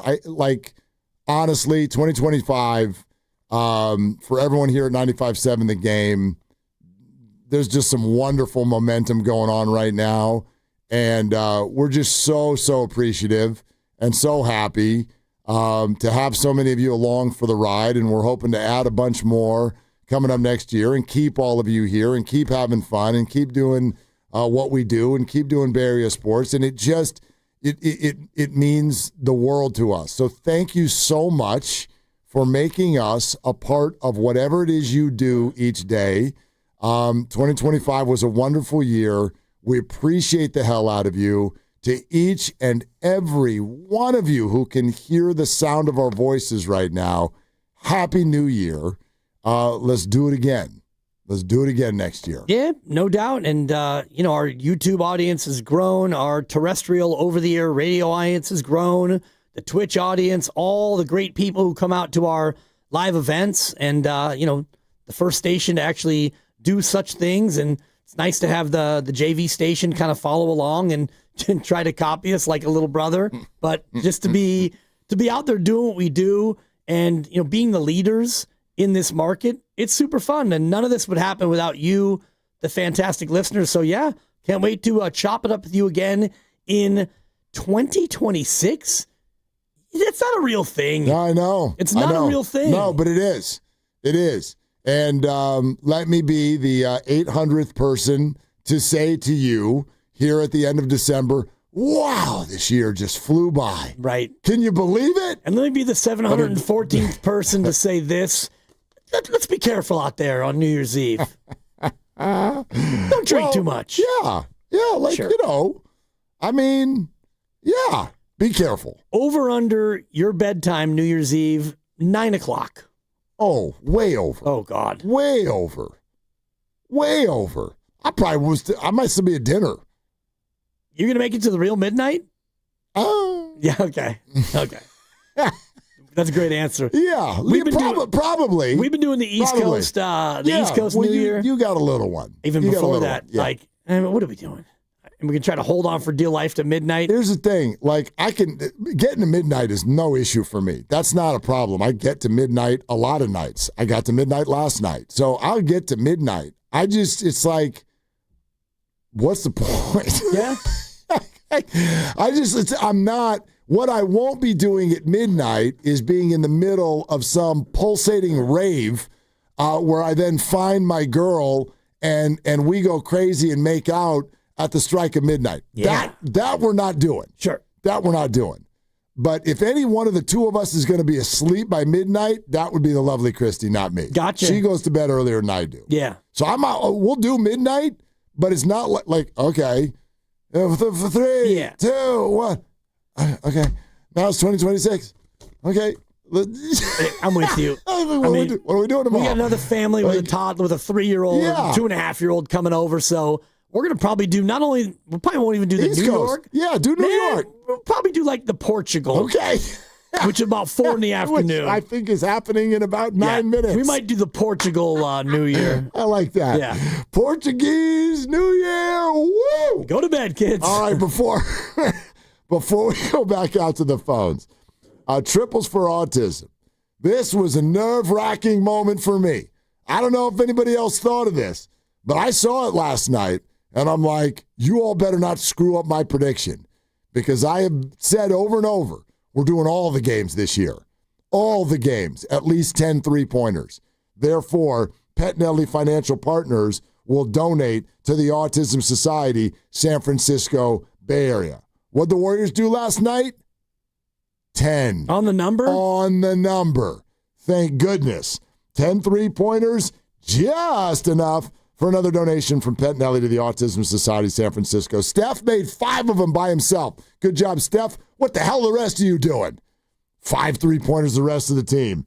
But that's 33 for 33 on donations this year for Triples for Autism. If you'd like to get involved and make a donation, we'd love it. Go to sfautismsociety.org. Triples for Autism is brought to you by Pettinelli Financial Partners and the Autism Society, San Francisco Bay Area. Pettinelli is here for you, offering financial guidance and support throughout life's milestones. Go to pettinellifp.com. Let's go to Jalen in Fresno. Hi, Jalen. Thanks for calling. What's up? Hey, what's up, Willie? Been a fan for a long time. Just wanted to give you guys your flowers. Happy New Year. Really appreciate you guys. This is my first time this year actually listening. So I'm a new fan, really first time called to. But I really just wanted to take you guys to where I was, my favorite memory of this 2025. I believe it was where we got Devers. I was at Dodger Stadium that Sunday. It was a packed-out stadium. I remember I walked into that stadium thinking we were going to have an orange October. Casey Schmidt hit that grand slam. It was just a great feeling, good up. It was awesome. But, yeah, I just wanted to give you guys that call. That's where I was. And, yeah. And also, one last thing, my personal achievement this year, I got a hole-in-one last week. Have you guys got one, too? Oh, wait, hold, Jalen. So Jalen, I'm going to need to hear some details on that. How far was the hole? What was the club? Okay, here we go. It was a Dinuba Rich Creek Golf Course, hole number 3, 130 yards out. I used my 48 degree. One hop back in the hole. It was awesome. Little gap my little wedge. brother was yelling. Yeah. It was great. Yes. All right. You're a player. I love it. 48-degree wedge from 130. He's young. He's only 28 years old. About, it's like that. What's a pitching wedge? That's about somewhere in that neighborhood. Yeah, 150, 140. Yeah. Okay. Wow. Yeah. All right, Jalen. Hey, Jalen, thank you. Thank you very much. Hole-in-one club. Welcome. Yeah, I'm hoping to get there someday. You keep trying, young buck. Yeah, the problem is You're now gonna get there. The courses I've been playing the blues, and it's like 185. It's a 3-wood. What are we doing? Go play some of the par 3 courses. Those count. Get out there. Those count. They do, yeah. They do. As long as it's got to be like more than 75 yards. There's some of these par 3s that are like super podunky. Well, that's true. Although they still, you hit the ball, it goes in the hole, it counts. It's a hole-in-one. Yeah. What if there's a windmill involved? Count it. Okay. I got a bunch. Okay. All right. Good. All right. I honestly have no idea what the answer to this question is. Grandy, what's about to happen on the radio? What's happening here? We got Best of the Game coming up next. Okay. And we're going to hear Baldy on the morning show, and then we're going to hear Cosell with you guys. Greg Cosell is coming up next on Best of. Greg was great. He was. Greg was great. He picked the Niners to beat the Seahawks. Lock it up. So did you. Something's got to give. I don't like this at all. Either he's now a gambling expert or I have mushed it for everyone. I don't think Greg's been wrong, has he? I don't think he had. Well, he picks the Niners, and they haven't lost. And Dibs hasn't been right. So, yeah, something's got to give. Oh, boy. This is the way we're going to end the year, Grandy. You told me you were happy I lost. So, yeah, this is how we're going to end the year. Fair. Good point. That's fair. For Grandy, for Ken, for Mark, I'm officially pissed off. Hey. I'm done. Happy New Year, Happy New Year, brother. Happy what New a great year I get to say Happy New Year to you right now where it doesn't actually tick you off. Nothing's